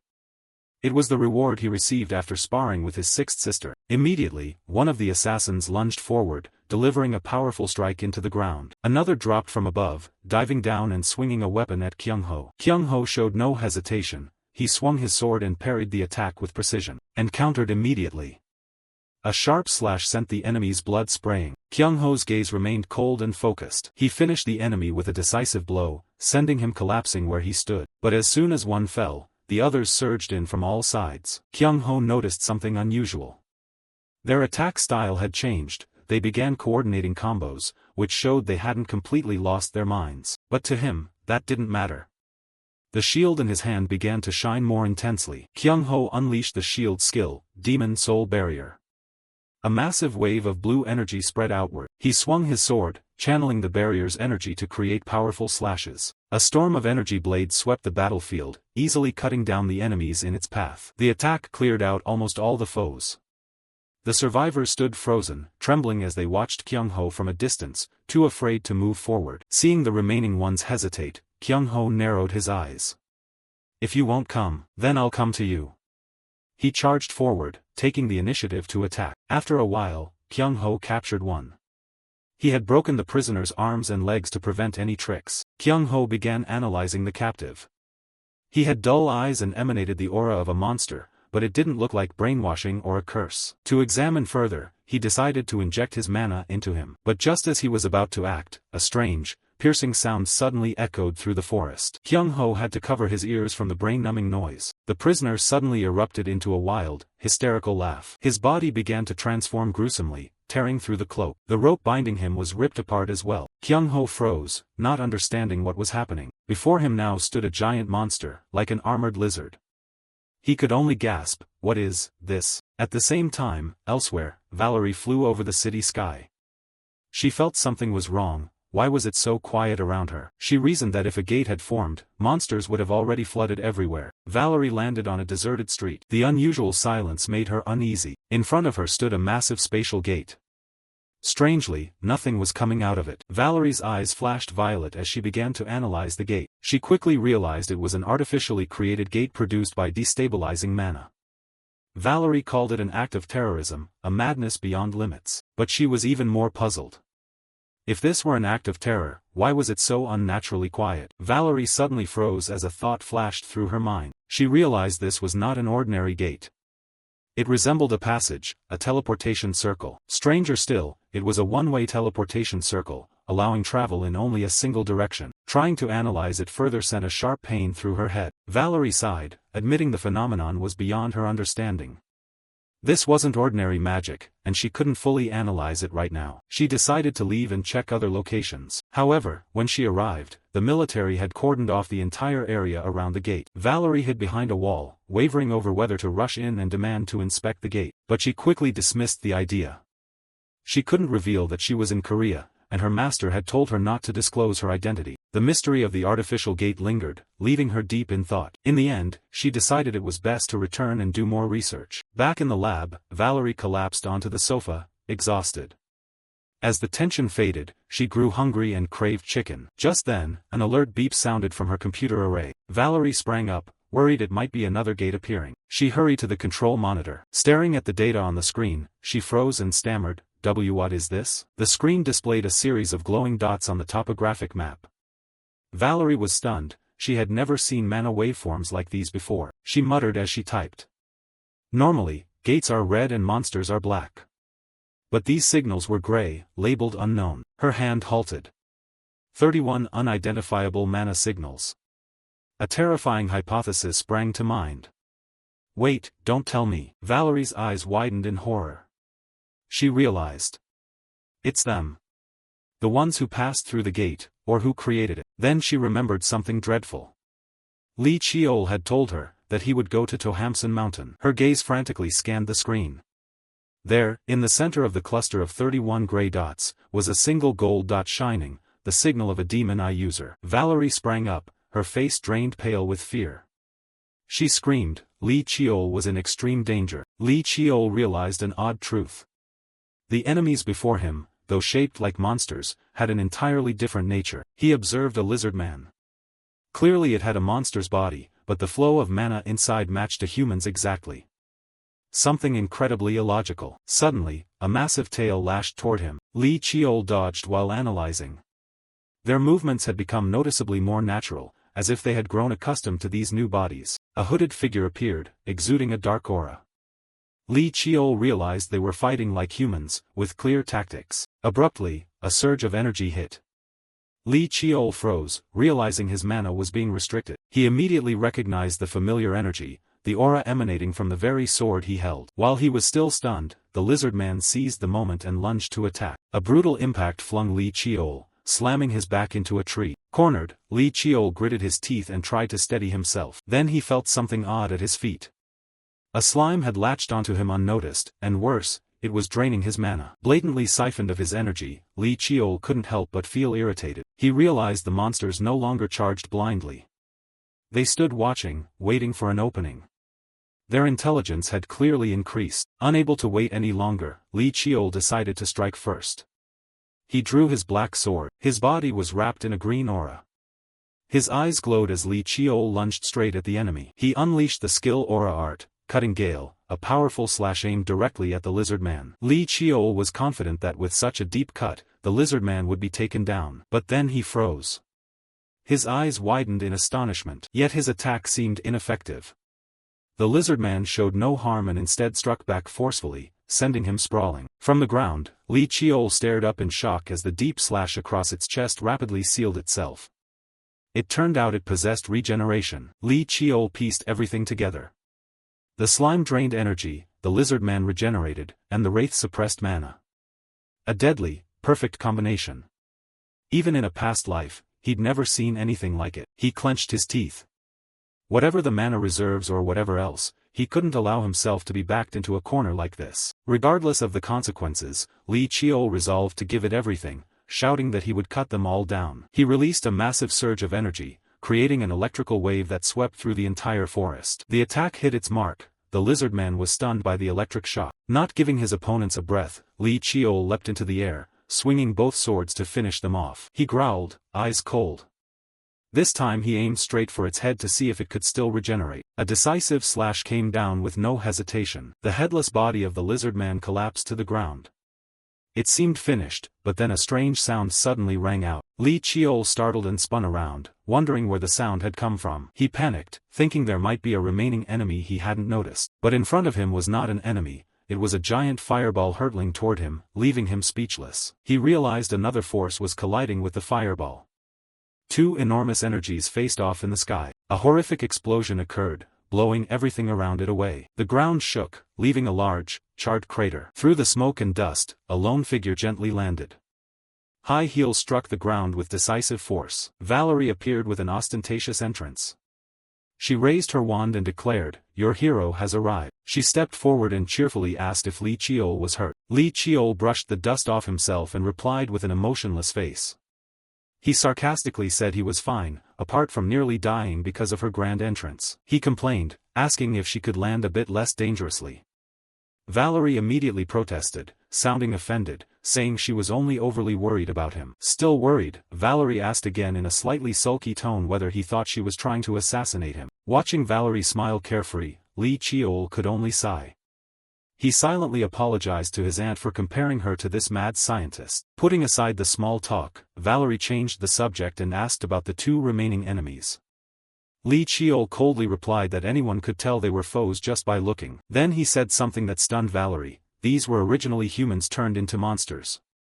She couldn't believe her ears, thinking it was absurd. Li Chiol reaffirmed his claim, saying they had been in human form just moments before.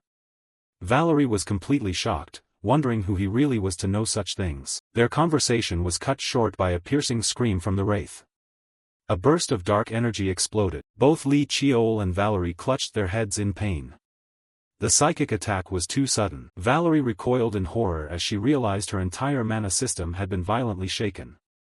This wasn't a normal attack. Li Chiol quickly regained his composure and suggested they talk later. He turned to Valerie and asked if she could capture them alive. She hesitated but then agreed that she could. Li Chiol's eyes flashed. He ordered Valerie to restrain the two monsters on his signal. Saying that, he charged forward, leaving Valerie baffled and calling after him, not understanding why he acted alone. He tightened his grip on the hilt, preparing to use a special kind of aura, one that could seize even spiritual entities. Li Chiol cast aura art, Yomra. Blazing red chains of aura shot from his hands, coiling tightly around the wraith trying to flee. With the wraith firmly held, he shouted the signal to Valerie, "Now." Valerie, slightly annoyed, acted immediately. She pointed her wand forward as magical energy concentrated at its tip. She activated a level 6 sealing magic, Bekbang formation. A massive, intricate magic array appeared on the ground, enclosing the bound wraith. Valerie smiled triumphantly. She knew magic was the bane of such entities. She chanted an emergency binding command. The magic array contracted, sealing the wraith completely inside. Done with that, Li Chiol glanced to the side. Only a slime remained. He confidently rushed forward, declaring that no matter its special abilities, a slime was still just a slime. He plunged his hand into the goo and grabbed its core. In the blink of an eye, the slime was dealt with neatly. Li Chiol let out a relieved breath. At last, the battle was over. He handed the core to Valerie, asking her to store it. She looked displeased and grumbled about why he had to take it. Li Chiol simply said she would need it for analysis. Valerie reluctantly agreed, then seriously said there was something they needed to discuss. The battle over, the two began to exchange information. Valerie confirmed that an artificial gate had indeed appeared in Gyeongju. However, she explained that it wasn't like a conventional gate but more like a passageway. Li Chiol wondered whether it might be a teleportation circle. Valerie elaborated. A normal teleportation circle requires preparation on both ends, like a handshake.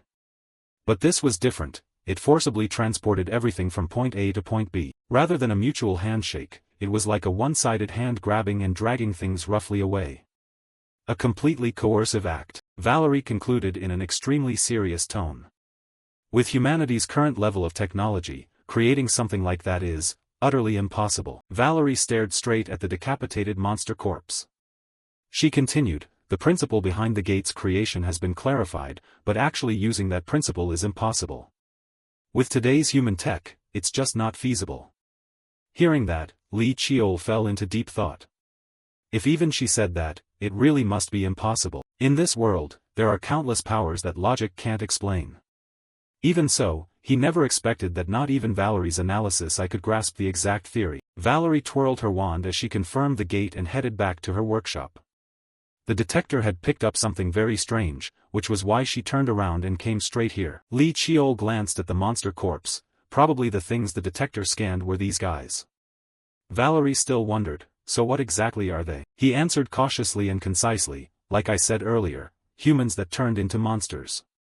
Her face grew more serious than ever. Hey, what have you been saying this whole time? If it's some kind of grafting or something similar, I could understand. You're not under some illusion magic, are you? Li Chiol sighed helplessly. You think my eyes can't tell the difference? That's why I want you to see with your own eyes what I just captured. And check out this lizard man corpse too. Valerie sighed. You really got hit by hallucination magic, huh? So she reluctantly agreed. Fine, let me take a look. Valerie's eyes turned bright and hazy, carrying an indescribably sharp perception. After examining with her mana, she said, this is just a monster. Its abilities are pretty unique, but at the end of the day, it's still a monster. There are monsters that take human form, but this one's just a lizard man. Its mana system is weird and it has special traits too. But Li Chiol suddenly cut her off. However, there are cases where humans in human state are mixed with monsters. Come over here and take a look. The sky was now fully bright, bathing the entire forest in fresh, vibrant light. Li Chiol gently pushed aside some branches to clear a path for Valerie. This way. But Li Chiol suddenly halted, startled by something catching his eye. Right in front of him lay the corpse of an ordinary monster, nothing special about it. Hey, this is just a goblin. Even as Valerie crouched down to examine it, Li Chiol remained frozen in place. When I took it down, it was clearly still in human form. While Valerie was using her examination spell, she suddenly noticed something. Looking down at the goblin's feet, shoes, why are these on a monster's feet? She also spotted the footprints it had left while still human, and even the clothes it was wearing showed clear traces that it had once been a person. Valerie's brows furrowed instantly. Could it really be true? She stood up slowly and said seriously, I need to investigate this more. I've collected enough samples, so I'll look into it on my own. Li Chiol asked again, so now do you believe me? She scratched her head awkwardly. These monsters are all so bizarre, and the evidence is right here. For now, the best thing is to burn all the corpses completely. You've already taken care of them all? He lowered his gaze and answered calmly, yeah, I dealt with all 30 of them. Valerie's eyes widened in shock. Huh? Wasn't it 31? My detector showed 31 unidentified mana sources. That made him recall, could that sound earlier have been? Even though he hadn't seen it with his own eyes, it seemed there was still one more person out there, and that person was the one who had used these monster humans. Back at Valerie's workshop, Li Chiol pushed the door open and stepped inside. Valerie, any results yet? Valerie quietly removed her glasses. I didn't find much. It's pretty much the same as what I saw with my magic eye back then. After a moment of silence, he called her name. She replied, what? He continued, you remember how I won that 3 questions game, right? Valerie slammed her hand on the table in surprise. Of course I remember. What about it? Li Chiol crossed his arms calmly. Didn't I say that when you lie, it's really easy to tell? She pouted. You're so rude. Valerie grumbled. If you knew what I was like back in France, you wouldn't argue so much, you'd just turn and walk away. Yeah, I get it. But she stubbornly added, it's true. I was once the famous Rose of the French Arcane University, you know. That made Li Chiol pause. Rose? Not the crazy one. So he urged her, I get it, so stop beating around the bush and just say it. Valerie pressed her lips together, her whole body trembling with frustration. Seeing her shake like that, Li Chiol understood, this was about to get messy. So he spoke up to calm her, someone on Valerie's level not finding anything? Come on, no need to stall, I know exactly how talented you are. Hearing that, she blinked in surprise. Huh? Li Chiol awkwardly continued, you're the master of the analysis eye, you helped me raise my mana technique realm, and you even decoded the secrets of that stone tablet my ancestor hid so carefully. Only Valerie could have read it. He said it all in one breath before realizing, oops, that came out way too long, like I'm reciting a book report. Hope she doesn't get annoyed. Suddenly, Valerie stood up with her hands on the desk. After his praise, she crossed her arms confidently. Of course that's obvious. There's no way there's something I can't figure out.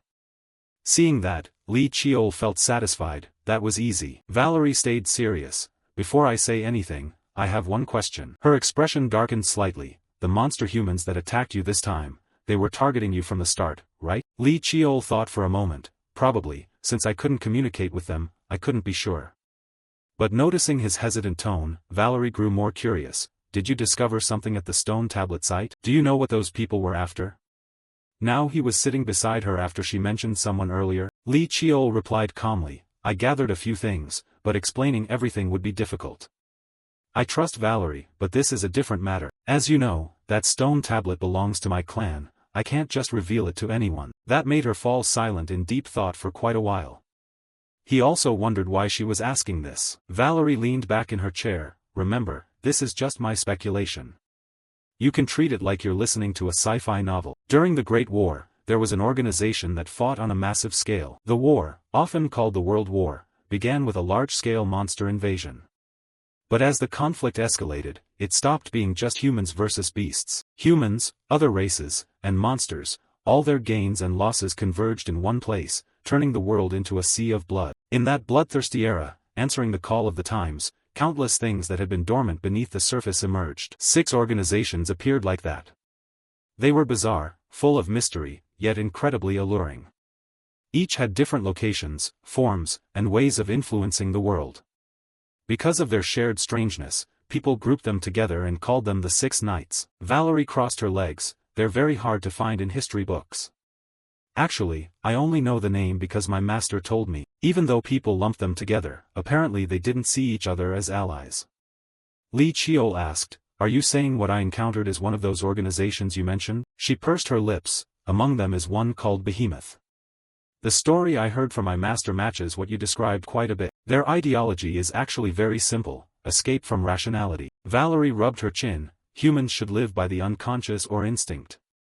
Li Chiol clicked his tongue. Isn't that the same argument scholars and thinkers back then made? She nodded. If it stopped there, yes. But the human form is ultimately just a mask. And if you remove that mask, you can achieve true freedom. To gain that freedom, apparently they operated in the form of monsters. That made him exclaim in surprise. Huh? Valerie explained further. They believe that monsters acting on pure instinct represent the truest form of life. Li Chiol couldn't help asking, so even back then they were turning humans into monsters? If there's precedent, why did Valerie say it's impossible? To his question, she waved her hand. No, what my master said and what you described are different. She said they wore masks or cloaked themselves in monster-like skin, not that people actually turned into monsters. Valerie took out a cigarette and lit it with a match. Behemoth believes their ideology is absolutely correct. They poured everything into spreading it and created countless followers. It's an incredibly powerful organization that once waged war against entire nations. It was still unclear if that person was from Behemoth, but some organization had targeted him and caused this incident. Hearing that, Li Chiol remained calm. Yeah, I know. The cigarette in her hand produced small wisps of white smoke. So what now? Valerie asked. What are you planning to do next?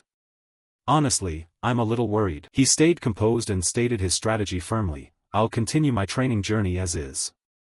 If I turned back to the clan over one unidentified threat, I wouldn't have left in the first place. Hearing that, Valerie let out a soft sigh, her lips curving into a satisfied smile. She looked calmer than ever. Yeah, I knew you'd say that. Back in his room, Li Chiol was examining the robe hanging in his closet. Looking at it again, this outfit didn't resemble normal clothing at all. He gently rubbed the fabric and pondered deeply. Definitely not ordinary cloth from the start. And the moment I put it on, I could feel it. So Li Chiol carefully put on the robe. He slipped his arms into the sleeves neatly. Wearing it, Li Chiol felt incredibly comfortable. As expected, the size adjusted automatically. He stepped in front of the mirror to check. This is pretty good, the stretch is excellent, so movement feels completely free. Right then, the door suddenly burst open. Valerie charged in from outside, waving cheerfully. Tonight we're ordering fried chicken. The moment she said it, she noticed him checking himself in the mirror. She also caught his gaze. The air instantly fell silent. Valerie burst into delighted laughter. Of course, at that age, you're standing in front of the mirror spinning around. Is 15 really like that? She tried to hold it back.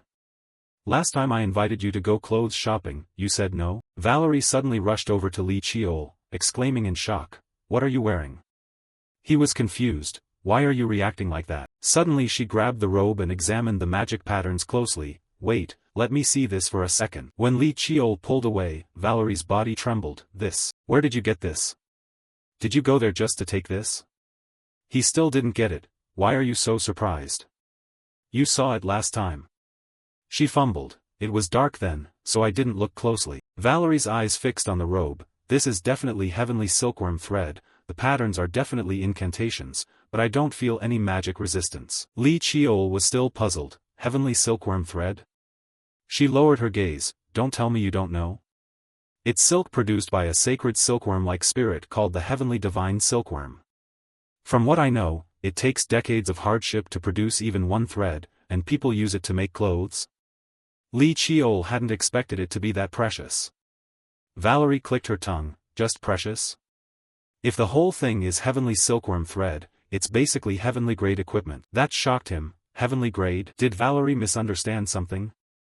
When I checked with my demon eye, I didn't sense any special power. She waved her hand. Of course, because heavenly silkworm thread itself isn't fully matured silk. Valerie clenched her fist. Heavenly silkworm thread grows along with its owner. It's so rare that enchanters only use it as a spell conduit, yet someone made an entire robe out of it.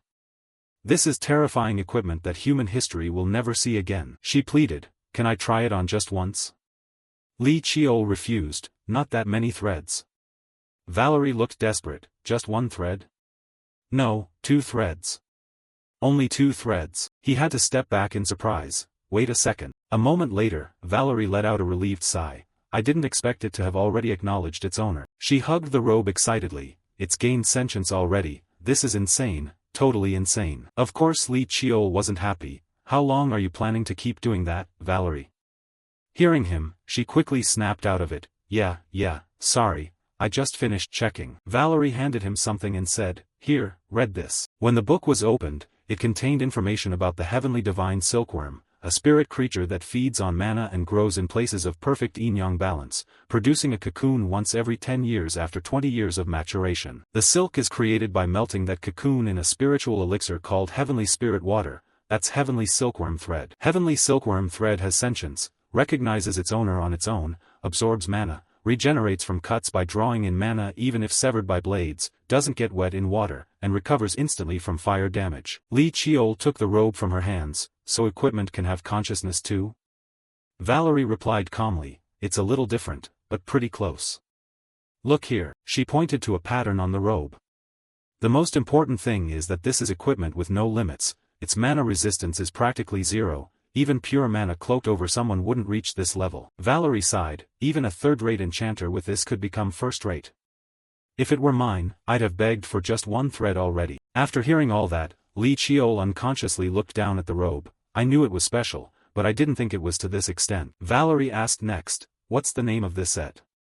He put it on while answering, it's called Silver Han. The name was written in white patterns on the inner lining of the coat. Silver Han means Milky Way, no name could fit better. The sword that holds the pitch-black night of Black Night, and the garment that holds the entire Milky Way, though not a matched pair, they harmonize perfectly as one. Valerie nodded. You've obtained something incredibly valuable. A few days later, in the bright room, a soft voice murmured, the translation is taking longer than I thought. Lee Cheol was holding his head over the stack of documents on the desk, ancient script, no less.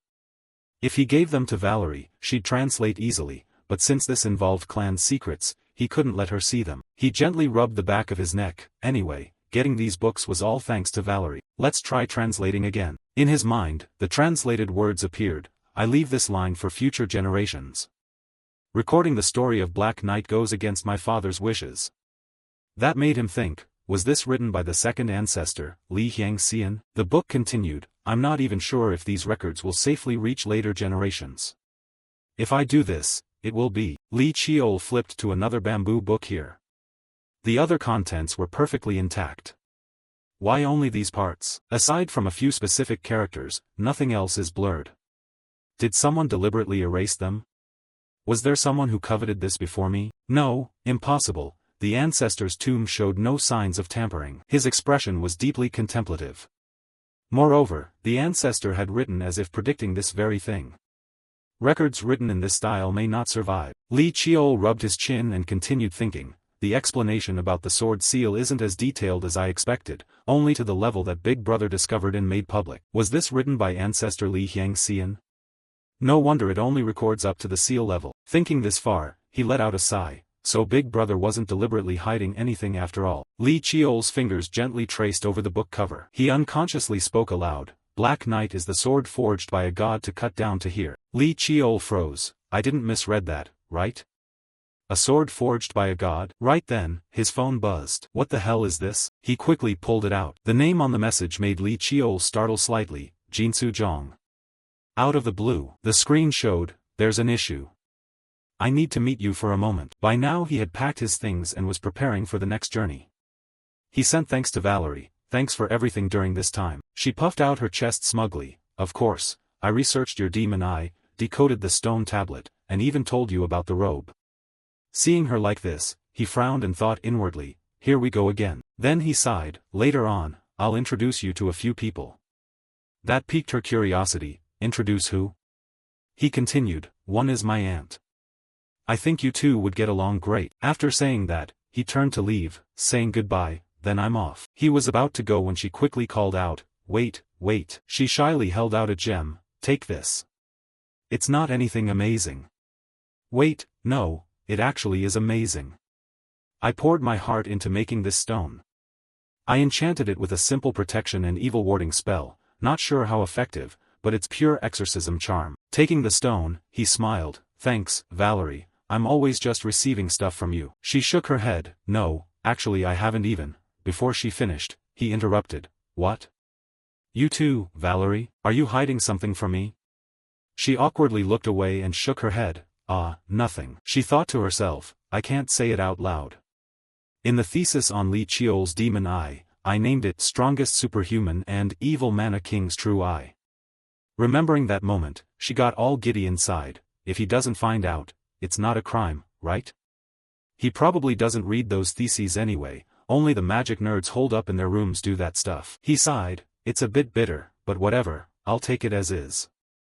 Her casual attitude annoyed her, and she pointed at him, I said I'm not hiding anything.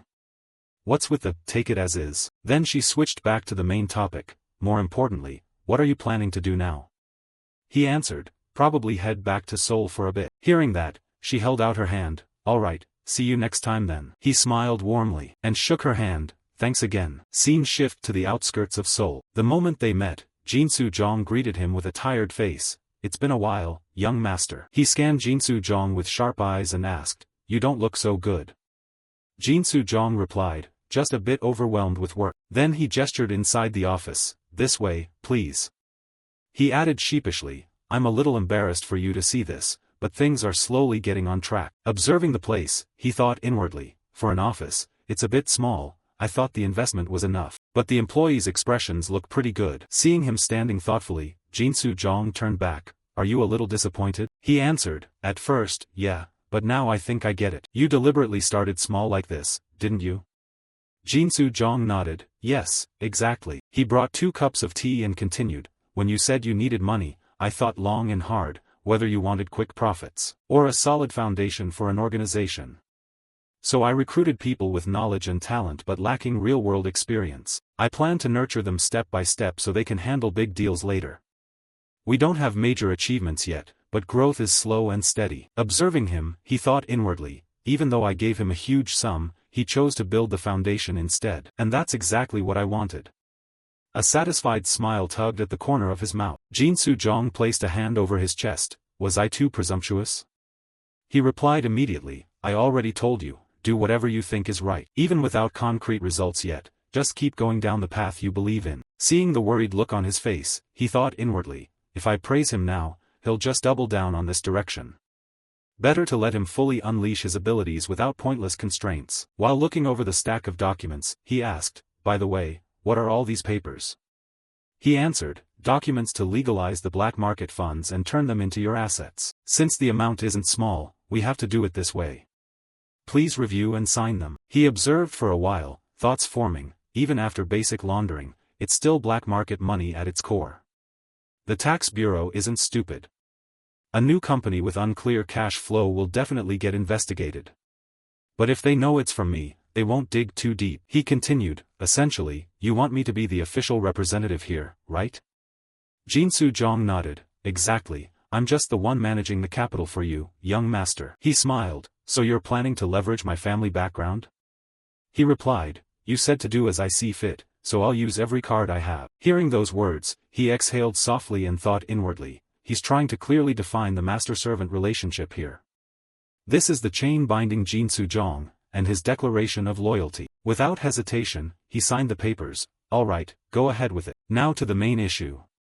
You didn't call me here just for this, right? Jinsu Jong's words startled him slightly, the Nine-Dragon stronghold has made their move. He asked curiously, suddenly.